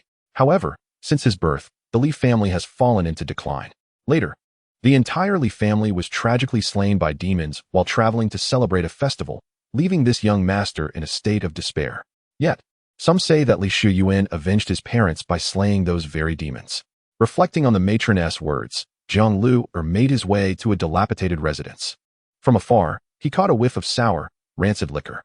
Upon entering, he discovered a disheveled middle-aged man slumped in a corner, drinking. Surrounding him lay a tattered quilt. Likely prepared for himself on the rare occasions he became sober, fearing he might freeze to death in the frigid weather while inebriated. Jiang Lu approached Li Jing and called out, Senior brother, awaken. Li Jing opened his eyes, and, upon seeing Jiang Lu murmured, Where have you come from? I told you I would not enter the Buddhist path. Jiang Lu shook his head, recalling the matroness words. It was said that after Li Maochan had his first son, he cherished him like a treasure. However, a monk had once pointed at Li Jing and proclaimed, If this child does not follow the Buddhist path, your family will fall into disarray, and you will meet a tragic end. Enraged, Li Maochan vowed never to step foot in a temple again, even relocating from his hometown. This was one reason why the Buddhist community could not find Li Jing. Senior brother, I am Jin Chanzi. Do you not remember me? Jiang Lu said. Jin Chanzi. Li Jing groggily opened his eyes and replied, You are deceiving me again. What is this Jin Chanzi? Is there such a Buddha in this world? At this moment, Jiang Lu realized that Li Jing had not regained his memories. He had merely succumbed to his decline. Thus, Jiang Lu swiftly bound Li Jing and took him back to Fuling Mountain. where he was cleaned and left under the sun to dry. When Li Shuyuan awoke in search of his wine, he found his flask missing and exploded with rage. What kind of wretched place is this, devoid of any wine? Jiang Luer stepped out and said, Senior brother, do you truly wish to continue in this downward spiral? Have you forgotten the events at Ling Mountain? The dragon subduing Arhut was once an immensely powerful being within the three realms, having slain the golden dragon with sheer brute strength, thus earning the title of Dragon Subduing Arhut. In his prime, he was a vigorous hero, admired by countless Arhuts. However, he has now succumbed to the bottle, evoking a sense of melancholy. The dragon subduing Arhut furrowed his brow, vaguely recalling that it was Jiang Luer who had brought him to this place. After a lengthy silence following Jiang Luer's persuasion, the dragon subduing Arhut finally spoke. So you are indeed Jin Chanzi. In his youth, he was quite eloquent. Initially, the dragon subduing Arhut had forgotten his previous life, but Jiang Luer's words jolted those memories back to life. Jiang Luer remarked, perhaps you are unaware, but a few years ago, the Buddhist sect was fragmented, leaving only the great Thunder Sound Temple and wandering monks. Is everything you say true? A flicker of joy crossed the dragon subduing Arhut's eyes, quickly replaced by a cough and a hint of melancholy. He harbored complex feelings, having once held the Buddhist sect in profound reverence. Thus, he inquired, who killed the Tathagata? Jiang Luer thought to himself, I was waiting for you to ask that. He replied, it was my current master, the Yuanfa Tianzuan. He is now the most formidable entity in the three realms. Did you not wish to become an unrivaled force in the three realms? Upon hearing Jiang Luer's words, the dragon subduing Arhut sprang to his feet. Where is Yuanfa Tianzuan now? His interest piqued, he grasped his dragon subduing staff, eager to seek out Jiang Changshui for a duel. Jiang Luer, smiling broadly, nodded and said, Master is currently in the demon realm. You can meet him in the city of eternal night. Brother, the journey is long. You should hasten. Jiang Luer then addressed Li Shuyuan. Upon hearing this, Li Shuyuan lifted the dragon subduing staff and set off towards the demon realm. Sun Wukong emerged and asked, Why does your Buddhist brother seem rather dim-witted? Too much drink dulls the mind. Jiang Luer replied, shaking his head. But as long as we can keep others from finding him, that suffices. It seems Lingshan still harbors malicious intent. Perhaps we should eradicate Lingshan ourselves? Sun Wukong, eager, grasped his golden staff, harboring considerable resentment towards Lingshan. At that moment, Tianpeng stepped forward, stating, Lingshan consists of only a few ineffectual bodhisattvas. If they could pose a threat to us just then, a heavenly soldier entered, exclaiming, Commander. Tianpeng nodded slightly. The soldier continued, the Buddhist sect has gathered 18 Arhats, no, 17 Arhats and 8 bodhisattvas, planning to jointly assault the heavenly Tao Palace. Upon hearing this, Sun Wukong chuckled, Isn't this merely presenting us with an opportunity? In the city that never sleeps, upon the ethereal isle of Penglai, Jiang Changshui had just emerged from the demon god temple after signing in. Within the main hall, he had received the demon god order, and in the side hall, he had obtained the ancestral witch embryo. As he gazed at the ancestral witch embryo in his hand, a flicker of confusion crossed his mind, for he believed this artifact had been destroyed a millennium ago. During the primordial era, the 12 ancestral witches were born from the essence of Panga's blood. Lacking souls, they existed solely as corporeal beings, enabling them to reincarnate even after destruction. This reincarnation was facilitated by the ancestral witch embryo. To prevent the resurgence of the 12 ancestral witches, the demon race, the Buddhist sect, and the Taoist school united to suppress them. Given that there were always those in the three realms plotting rebellion, a thorough suppression was imperative. Only Hongjun, the Tao ancestor, the Tathagata, and Emperor Jun were privy to the existence of the ancestral witch embryo, while Chun Yao, due to his youth, remained unaware of these matters. Jiang Changshui cast the ancestral witch embryo into the chaos pearl, whereupon it was swiftly absorbed into the heart of 7 apertures. At that moment, the system proclaimed, Congratulations, host, for acquiring the 12 celestial knights. You have earned 36,000 merit points and an elevation of 23,000 in fortune. Startled, Jiang Changshui observed the faint emergence of a bloodline within the ancestral witch embryo. What had once seemed merely a stone now transformed into a living, breathing embryo. The system continued. The evolution of the embryo will take 50 years. The system elaborated. The 12 ancestral witches are manifestations of Panga's essence. They embody the spirits of heaven and earth, far surpassing the human and celestial races in strength. If the host wishes to successfully cleanse the 3 realms and restore the heavenly order, the assistance of the 12 ancestral witches is essential. In doing so, the host shall reap abundant merit and fortune, paving the way to the celestial arenas. Furthermore, the host can return to the original timeline. The system's enticing words deeply captivated Jiang Changshui. Recalling the knowledge he had acquired in his previous life about the 12 ancestral witches, he found himself hesitating. The 12 ancestral witches were also known as the 12 demon gods in the outside world, reputed for their unparalleled physical prowess. They possess the abilities to devour the heavens and earth, manipulate the elements of wind, water, lightning, and thunder, reshape mountains and seas, and alter the very fabric of reality. Most crucially, they were considered the most formidable beings of the primordial era, an indispensable part of its history. When all 12 ancestral witches converged and activated the 12 capitals' divine demon formation, they could coalesce into the true form of Pangu. Such an event could lead to the opening of heaven and earth, annihilating all existence. The emergence of Pangu's true form would undoubtedly disrupt the entire three realms, as they were fundamentally manifestations of Pangu himself. Seemingly sensing Jiang Changshui's hesitation, the system urged, "Why must the host show such hesitation? The 12 ancestral witches will heed your command. Moreover, they would never contemplate the destruction of the three realms." Listening to the system's words, Jiang Changshui began to channel spiritual energy, guiding the birth of the 12 ancestor witches. However, such an evolution could not be accomplished overnight. After a brief moment of effort, Jiang Changshui found his abundant spiritual energy nearly depleted. At that moment, he heard the voice of the Jade Rabbit calling out, "Master, Master, there's a drunken man with a stick claiming he wants to compete with you." Jiang Changshui furrowed his brow slightly and waved his hand to observe the scene beyond the Prunglai Fairy Island. There stood the dragon subduing Arhut, holding the dragon subduing Pestle, appearing quite inebriated. Upon witnessing this, Jiang Changshui exclaimed, "Jade Rabbit, send him away."